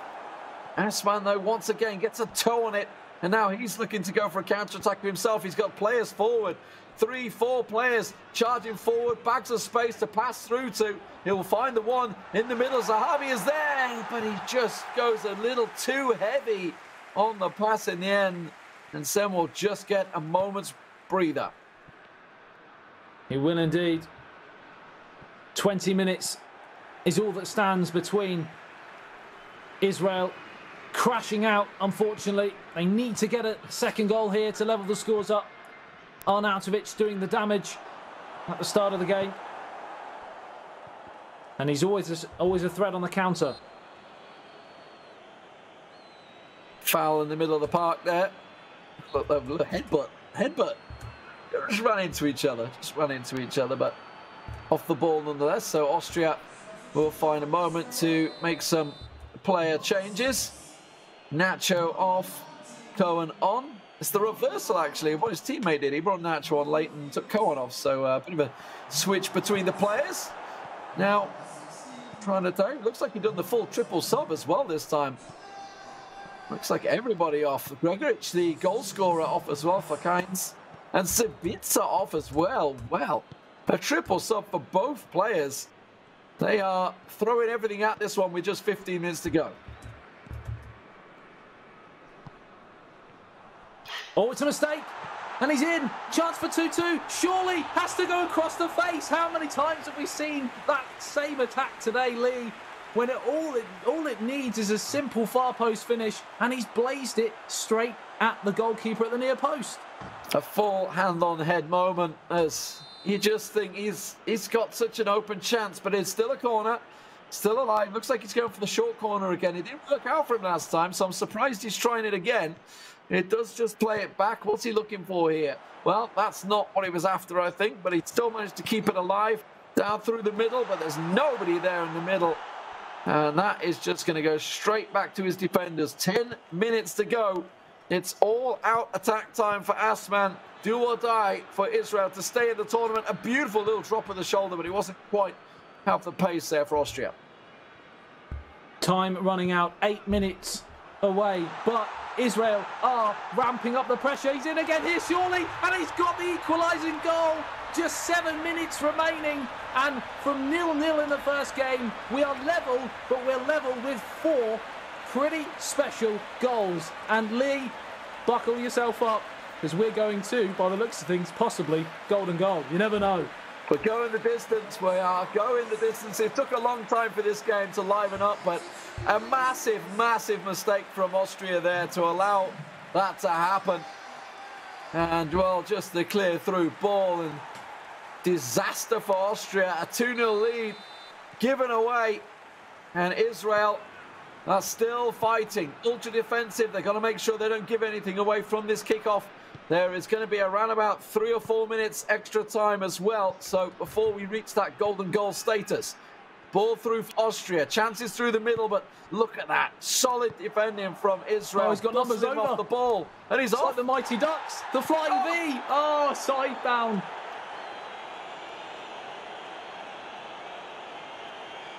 Well, they had to stop him because that's a professional foul right there. He was off. He was running Asman with a real chance to counter, but he can still lob one in there. He's got men forward, will go across.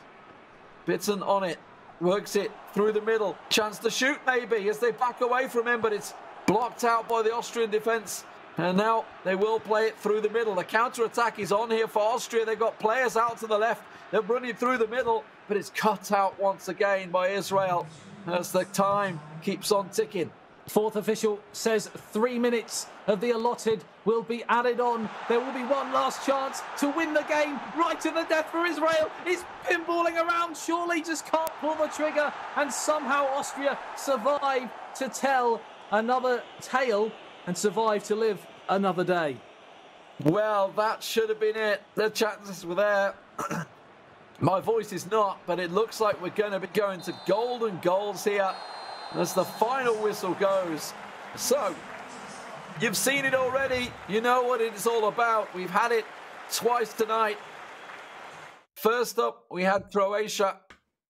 Croatia, that was second, actually. They won the second one. First up, we had Romania, actually. Germany didn't even get to touch the ball from kickoff. Bam, straight through goal. We'll see how it works out, though, of course, because this one took a long time to get going. Yeah, I mean, if it's going to be the first two, is it to be switched back to the first two players again? I can't quite remember. Or can they choose between the two? I think they can choose. I'm not too sure. Because I think both teams might be fairly happy choosing the two players who finished the game, to be honest, because they were on a bit of a roll that game. I mean, we certainly were enjoying that game.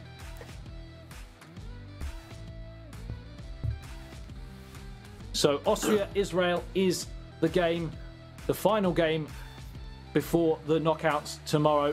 And we have had some incredible teams going through, and we've had a few shocks and upsets as well along the way. Are we going to see either Austria or Israel joining them in the next stage? Well, could cut the atmosphere with a knife right now. It is hotting up. We have Asman continuing with Sem, so they just want to carry on going. They've had 2 goals apiece in the first half. First half, it is golden goal, remember, so anything right now. Expected to be pretty cagey from the kickoff. Austria playing ultra defensively. Of course, Israel with the kickoff, so just making sure their players are in the right position, don't go charging forward as we continue on. I expect this one to be a little slow on the build-up. 7 minutes gone. Israel with the first chance to foray forwards, but it's come straight back off the opposition's back. But they have possession back on this left-hand side. And as you said, we're dealing with a bit of a stalemate. You know, the way this has been going, I wouldn't be surprised to see Israel stealing it here, because it's definitely been them in the ascendancy. Austria, you know, he started off well, but has been making some pretty dreadful defensive mistakes and getting caught out by those through balls. Of course, his process was simply to work it down that left wing. That's what he's going to be going back to. Try and work it down that left wing. We'll see whether it works out for him. He's got Sabitzer back in. Oh, Gregoric, he's got to... Oh, it's a defensive error. Gregoric, a massive defensive error. Again, the cover was there. You've got to feel that Gregoric needed a little hand, but... Oh, that was a huge opportunity. And you've got to say, actually, defensively, after that mistake, to be able to nick the ball with a stud, it looked like, was actually pretty impressive. That little stretch of the leg, but... Yeah. Oh, that's a corner given away. That was reckless. Will it cost him? We've seen some goals go in, but he has been playing them short recently. That one finds its target. Goes very tight, very short. Back. Chance to shoot. Just lay it off. Tries to flick it up. Hasn't got the clear chance to shoot. Was charged down. And nearly gets caught out. No counter-attack. Big chance here. I'll say that. That drag back found himself some space. But you can see Israel back in numbers now. And Austria once again retain possession. Down the left-hand side yet again for Austria. Whipped across to the near post. Saved by the goalkeeper time and time again. They are using that tactic. It has worked, but on this occasion it doesn't. And now they're open to the counter-attack. But it looks like the Israel attacking momentum has just fizzled a little bit. And, yeah, it comes crashing to a halt. Sem's still struggling to get and clear his lines at the moment. Golden goal, remember. Anyone that scores will be through. The other will be out of the tournament. This the final match of the night, the tiebreaker. The tiebreaker for the tiebreaker. It's everything, all the marbles, as they'd say. Asman for Israel against Sem. Sem on the attack in the red of Austria. Ball very loose. Goes back. Hits it. Hits it. Hits it. What in the world? I mean, he went for the far post. He did right. He just didn't get on target. Oh, I was shouting, hit it. From day one, from minute one, from the edge of the area, hit it, pass it, pass it. And then he's blazed it wide of the target. Well, will this match ever end? That's the crowd are wondering. That's a dreadful pass there. There's clear pressure on the Israeli player, Asman, who honestly was looking like the man to take it. But now, once again, it seems Sem has regained his composure and has had a couple of chances that maybe have put the pressure on. But counter-attack now. That's a good cutout for Israel as they try and work it down the right. Space in the middle. Cuts it back through. That's not the ball he was looking for, but he's managed to get lucky for it as the touch was too heavy.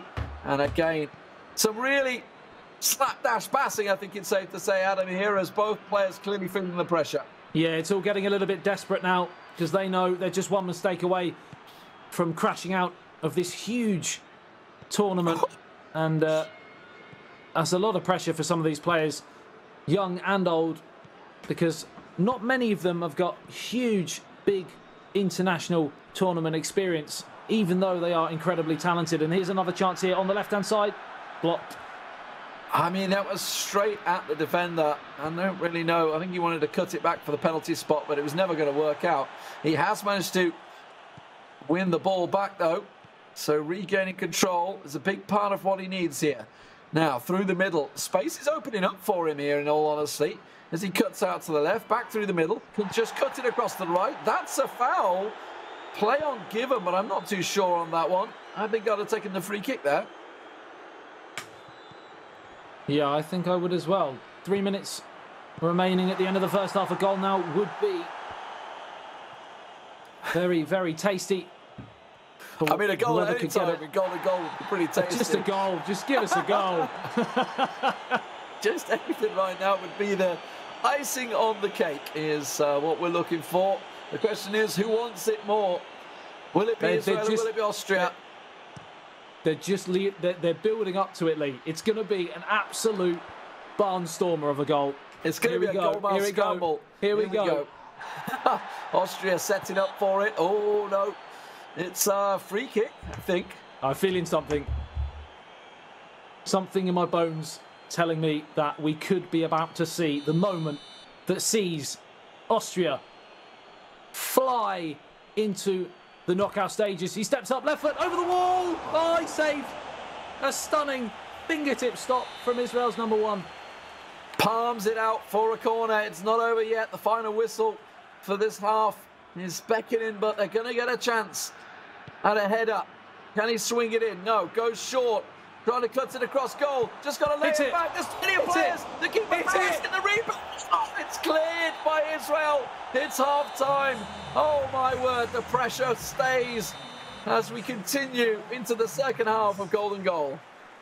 I mean, we had the free kick. They went short from the corner, and then a goalmouth scramble that could have ended all goalmouth scrambles almost produced the goal which sent Austria into the knockouts. But we now are back in the second half, but still Golden Goal, Lee. We're waiting for a goal, Adam. We're waiting. It's coming. It's coming soon to a cinema near you. But right now, we're waiting to see who is going to send it. Will it be Israel, Asman, or will it be Sem for Austria? Neither want to win it at the moment. They're sending it through. A chance should be cut out by the defender, and it will be cleared by the keeper. But it's not a clean clearance. It's coming right back at him. It is indeed. Wave after wave of pressure here. And it's Austria again coming down that left-hand side. It seems like Israel have managed to come to terms with it a little bit better.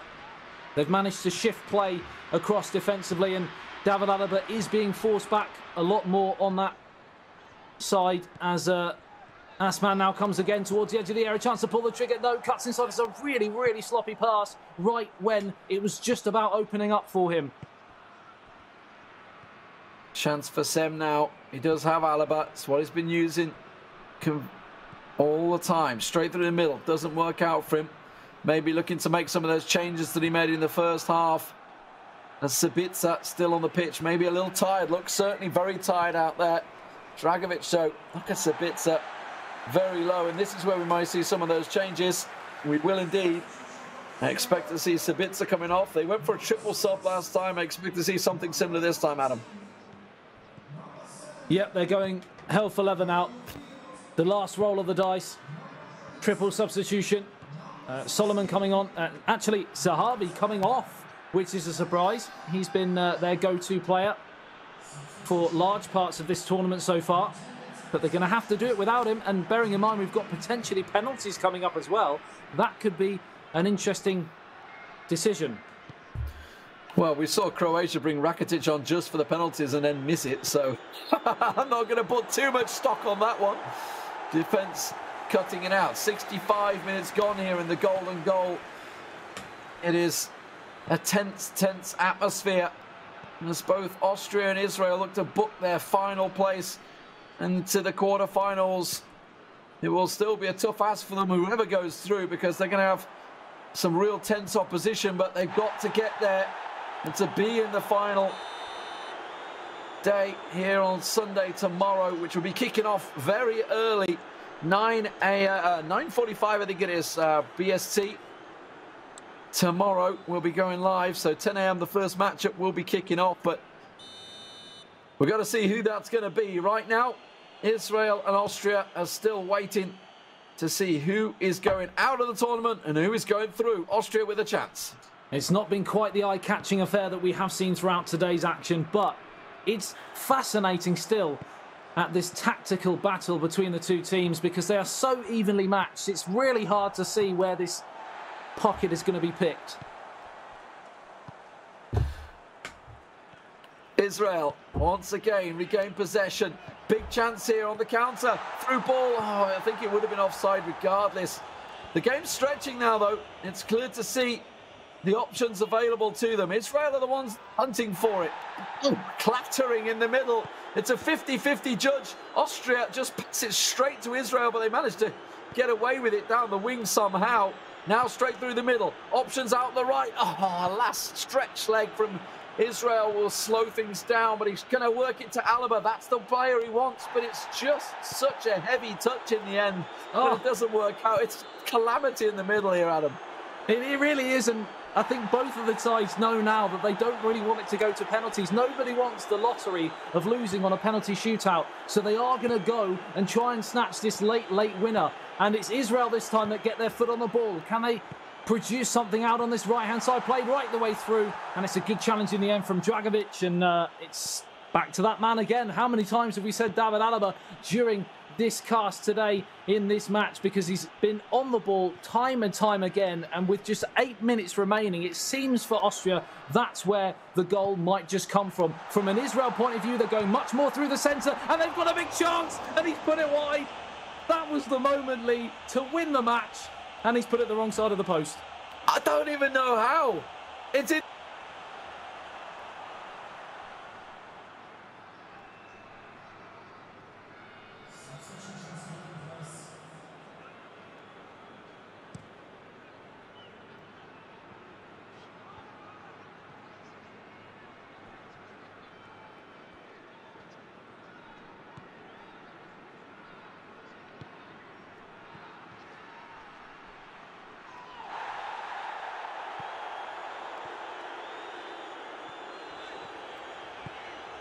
Oh. 87 minutes gone. What? With that ball going wide. How indeed. I mean, well, penalties, Adam. Surely we just saw Croatia going through on penalties on the either 9th or 10th penalty. I'm not even too sure. I lost count. It'd gone that far. I was waiting for the it was 5-4 in sudden death, I believe. As chance for Austria. Oh, he's backed it down. Surely hits it. How is that not foul? My God, it's penalties, ladies and gentlemen. You could not separate the two teams across 3 games. And now Asman for Israel steps up. The first penalty for Israel. Which way will he go? Mind games there from the goalkeeper. Pointing to where he wants it to go. Straight down the middle. Not phased. Not phased at all. A clean penalty given. Now Seb's chance. Asman trying to give him the wobbly legs. Throwing the Dudek off. Straight down the middle as well into the roof. 2 clean goals. My money's on straight down the middle for this one. I'd stay rooted if I was the goalkeeper. But let's see. Can Israel regain the lead? Mind games again from the Austrian goalkeeper, and it is straight down the middle, and he saved it. A poor penalty, you have to say.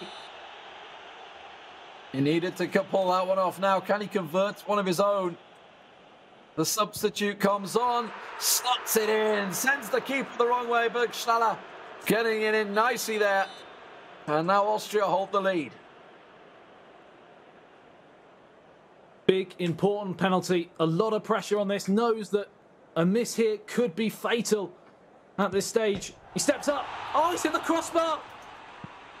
Unbelievable drama. It's hit the top of the crossbar and away to safety. Well, Austria, they just need a goal right now. Get things sorted out. Give yourself a cushion. Do what you can. Slap it in. Oh, it's straight down the keeper's throat. 2-1 it remains. Asman knows that a goal now could completely change his country's fortunes. The whole weight of Israel right now on his shoulders. Sem with the mind games again on the line. He steps up, he shoots, it's hard, straight down the middle, it's another save, and it's another miss. And now it's all on David Alaba. Austria have been putting their lot in him, and this for the victory. Alaba for Austria.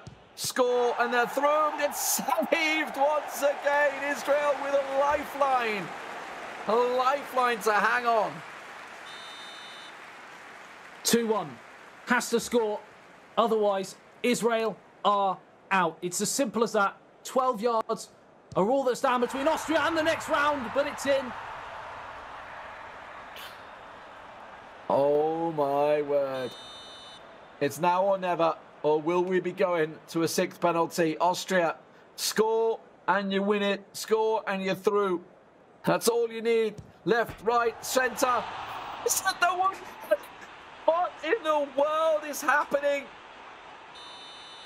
I am speechless. It's not often that I'm speechless, Lee, but I am speechless. We are back to sudden death, 2-2.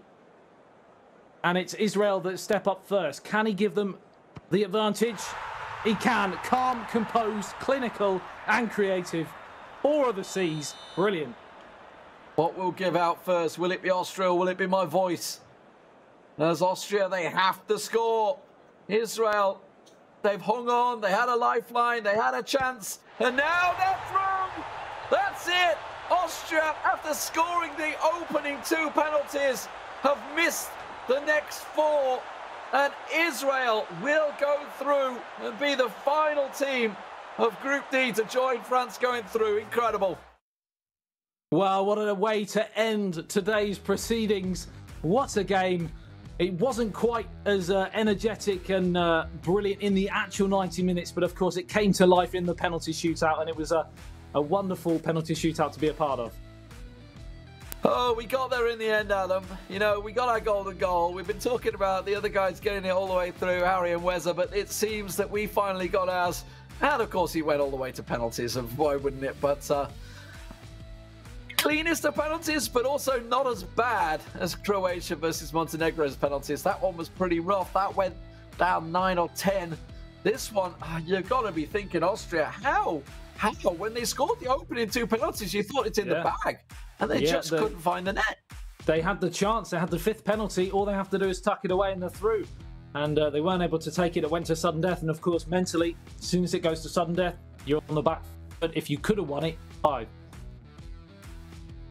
Well, incredible stuff. Incredible days, action.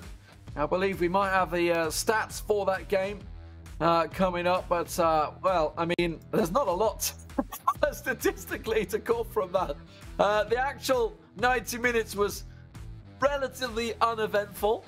We had a couple of shots, but nothing was clean and nobody wanted... I got to be honest, I'd be surprised if the pass statistics are over 70% because they were pretty awful. 69 or 68. Definitely somewhere down there. I mean, it wasn't. It wasn't. I mean, the second game we watched was a lot better from a viewer's point of view. But I mentioned in the stream that was still fascinating from a tactical point of view because there was nothing being given either way defensively. It was very, very solid. And well, it goes to show Israel only had 1 shot in the 90, which tells you everything. Possession was pretty much even across the board as well. And pass accuracy, you were wrong, Lee. It was well over 70%. So slap yourself on the wrist. I'm not sure about that. I got to be honest. I think interceptions will certainly be up there if we had a stat for that. But Austria certainly had the chances. Israel probably had the cleanest chance. That one chance they had, it should have been in. It should have been in. It was just a simple case of finish and you're through. But it wasn't to be. But it doesn't matter because they go through anyway. Austria are going to be the ones that are kicking themselves. I've got to question the defensive style play that they showed in the first game. I've got to be honest, I felt they maybe could have gone at it a little more. They played the entire matchup, I think, straight ahead, playing it in defensive stance. So didn't quite work out for him. No, I'd be surprised if he didn't. I was surprised at actually the way they took that next game because they were much better in that second game. And they kind of reverted to type in the final game. I believe we may be seeing some of the other fellas joining us shortly, but yeah, it's been a long day. I mean, let's get Harry and Weza in here because we've obviously all been covering the action. We've all had some late dramas and some long games. I think it's safe to say as it's just hit midnight here in Germany. Yeah, you're not wrong, Lee. It was a long old series throughout not only the tiebreaker matches, the entire day. We started so long ago. It feels like a lifetime ago, but that last round of matches especially was a bit of a marathon affair. But thanks so much for joining us today. We're going to round up the groups as we give Lee a little bit of a rest on his voice here. And the two teams advancing from Group A, it will be Spain and it will not be Germany. It will be Romania advancing to the knockout stages tomorrow, as we recap the rest of today's action as well. A tremendous performance, as we expected, out of Spain here in Group A, but Romania, the real shocks. Over here in Group B, we have Italy advancing through the winners' side. They actually pipped Serbia, who I suppose you could argue are favourites, or were favourites to go through Group B. They did in the end, but only in 4-3 fashion in a tiebreaker match against Turkey. Moving on to Group C then, after Italy and Serbia were able to clinch Group B qualification.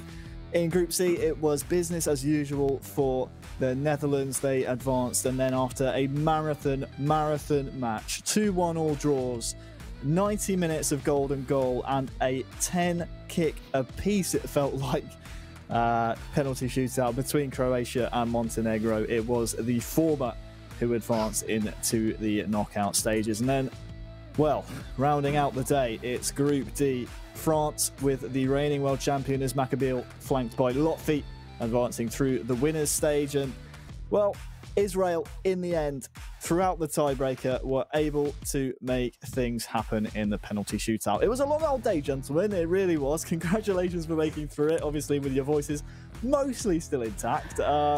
Any particular highlights from any of you guys that want to jump in here? Wes, I suppose I'll start with you, and we'll go around clockwise. Any particular moments that stand out for you out of today? I think it has to be the Romanian performance against Germany, to pull it out of the bag when everybody and all punditry would have gone against them, to pull that result out and to knock them out in the fashion that they did. Superb. And you know, a minute and 19 seconds it took them to dump them out on golden goal. Superb performance. Adam, you were hoping for a golden goal. You just got one. Was that your moment of the day? What, the golden goal with the penalty shootout? Yeah, the entire 90 minutes of golden goal. Yeah, it was, like I said, it wouldn't go down in the history books as the greatest game ever, but it will be so important to the Israelis who have gone through. They'll be very, very chuffed with their day's work. And Lee, finally for you, any particular standout moments for today? Yeah, I think for me it's probably the Serbia-Italy game where sort of had a taste of what's to come from those guys, saying 6-5 the end score on a goal difference. Clearly a lot of goals in both those teams, so it should be very entertaining tomorrow. Yes, it really should. We, of course, have the knockout stages still to come tomorrow. Let's take a look, though, at the Alipay top scorers of the competition so far. Germany and Turkey both knocked out. So those surely will be overthrown tomorrow, fellas, by the countries below them. France, Italy, Netherlands. The other countries still in this competition have a real chance to overtake those two nations. Yeah, I think it's remarkable, actually, that how far ahead Germany were. Looking at the likes of France and Italy, and there was a massive amount between them. So it's quite a shock, as you said, that Romania were able to dump them out today. Yeah, any particular favourites you're thinking might be topping the charts at the end of the competition? Whereas obviously France haven't been in as free-flowing, free goal-scoring form as we might expect them to be. But do you maybe think if they do go all the way, they'll be at the top of the table come the end? Yeah, I think so. We've seen it time and time again that the duo from France, once they catch fire.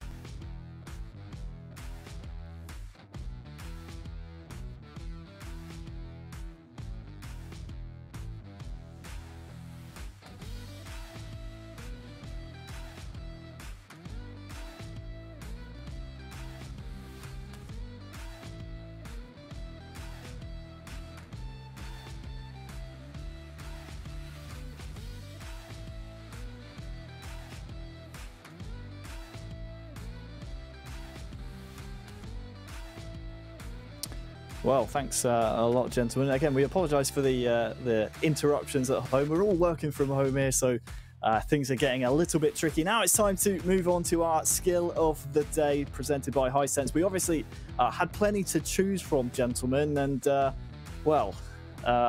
honestly, we had, again, a fair few to pick from here. I can't quite pick a number one. It'll be interesting to see what we've gone for the skill of the day, but I'm thinking back to a couple of challenges, a couple of manual saves here and there that really pretty much stood out for us as maybe the skills of the day. This, I believe, was a goal by Irma with some fantastic one-touch passing, Wes. Yeah, I mean, it was a goal. It was a passing move that should have been a goal. The quality of that passing move was fantastic. In terms of what we can see from, looks like Denmark, it was here. You can see there just the nonchalant chest into the back of the net, which, you very rarely see that on a game of eFootball, Pez.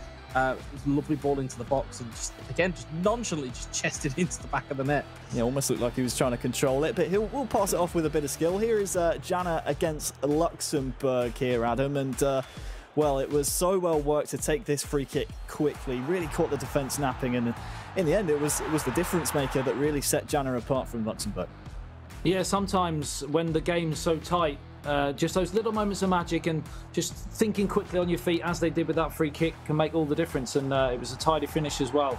I'm still harping back to the wonderful goalkeeping diving save with the deflection, but I don't know whether that would count as a skill or not. Well, as we just saw, the Spanish last-ditch tackle was our final skill of the day. Thanks to Hisense, of course, for bringing that to our attention. I believe now we will have the actual skill of the day, and it is actually Alex Alguacil versus Germany. And Lee, this was such a great tackle. Me and Wes highlighted it when we saw it because this essentially saves a goal. Yeah, and absolutely, when you think how close this game went as well with the comeback that Germany showed, it just shows how tight those little things can be. So a real clutch save for Alex there. Yeah, it was a last-ditch tackle, and that was one of those games earlier on, Wes, that we got to cover in Spain and Germany that was a really tight, close affair. In the end, it ended 3-1 to Alex Alguacil, but those are the type of differences between the two nations, and you could tell maybe that Alex just wanted it a little bit more for Spain. Yeah, it just took wind out the sails of Germany at that point. 3-2, they would have gone into the second game, and all of a sudden it becomes a little bit more complicated for Spain, but it's a great last-ditch challenge. I believe it's from Sergio Ramos. Brilliant tackle. All right then, gents, time to look at our SoCar goal of the day. We have a fair few to pick from. I know which one was my favourite off the top of my head, and, well, it's Miralem Pjanic for Zusinho against Romania. If you remember all the way back to our first match of the day, it was a consolation in the end, but a tremendous strike. I mean, they lost. The irony is that it was a consolation. They lost 4-1, but to goal it was absolutely postage stamp. And another goal here that we got to cover, Wes, a lovely bit of skill from Mestre. Yeah, it was the movement. It was the movement with the goal. It was the neat little back heel. It was the right turn at the right time. And again, one-time finish, takes it away from defender. Brilliant. Panaeus' free kick against Germany, Adam, was, some theatrics from Manuel Neuer. Did his best to try and get a touch on the ball, but in the end was just beaten. Yeah, it was a lovely finish, but it was also the importance of the goal as well. It came at a very, very crucial time in the match to give them that advantage. So, yeah, more than one reason for me for that. And then finally, Kepa with this absolute thunder strike against Turkey. The first touch was perfect to tee it up for the strike into the top corner. Any personal favourites out of there, lads? Wes, I'm going to start with you. I know which one's my favourite, but maybe you have a differing opinion to myself. I think and as Adam alluded to, I think it was the importance of that Romanian free kick, in terms of the story of the game, to get themselves 2-1 up, to set up a platform to go into that second game. Superb strike. And again, it put the Germans under so much pressure that they eventually collapsed. Adam, quickly, one from you. What was your favourite out of the bunch? Yeah, I mean, I hate to harp on about that goal, but it was also the fact that it's up against Manuel Neuer, one of the greatest the world has ever seen in terms of the #1 spot. So no mean feat, certainly getting it past him in off the post. And Lee, what do you think? I gotta be honest, I agree as well. I mean, it was just the importance. The importance of the goal just said it. I mean, the fact is, they knocked Germany out of the competition, and that goal was a big part of it, because that, as you say at the time, it turned the match. And without that goal, A free kick like that, off the post to bins, brilliant. Well, we had plenty to choose from. Here we have the goal of the day by Sokar. What's it going to be? I think it might be my choice, you know. I like the Miralem Pjanic free kick, and it is.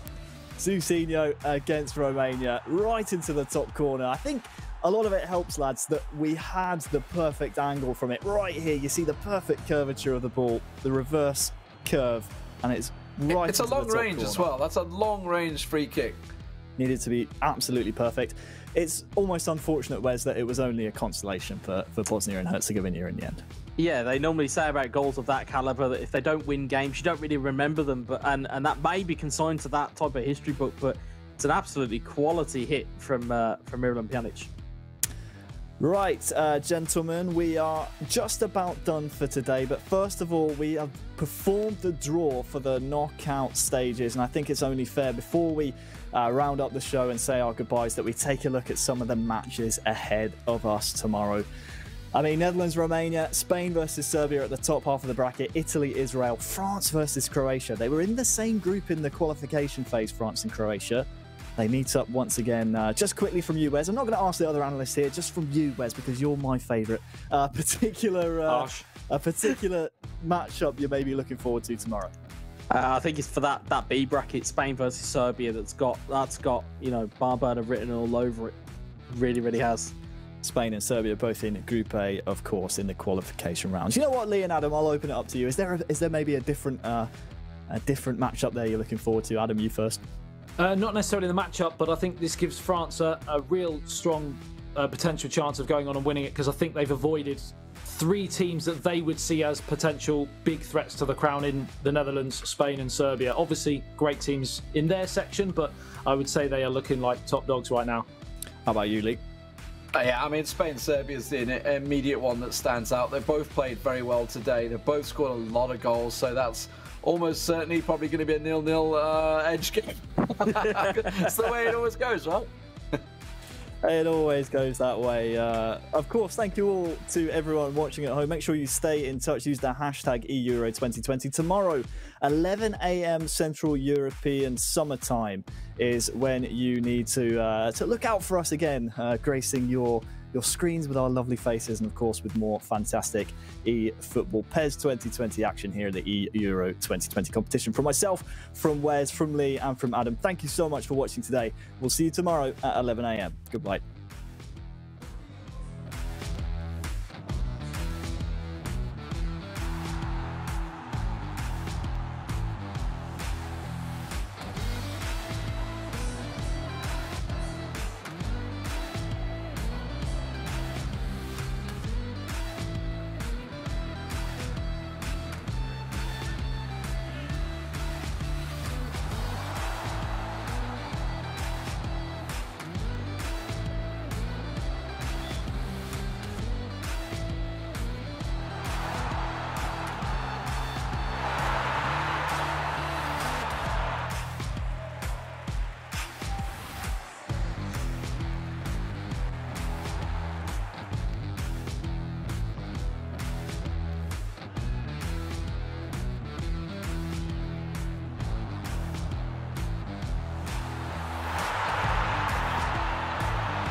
11 players, many of them friends, some foes during the league season, now united for a single cause as they carry the hopes and expectations of a nation, the most unbearable, thrilling of emotional roller coasters.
Cheers.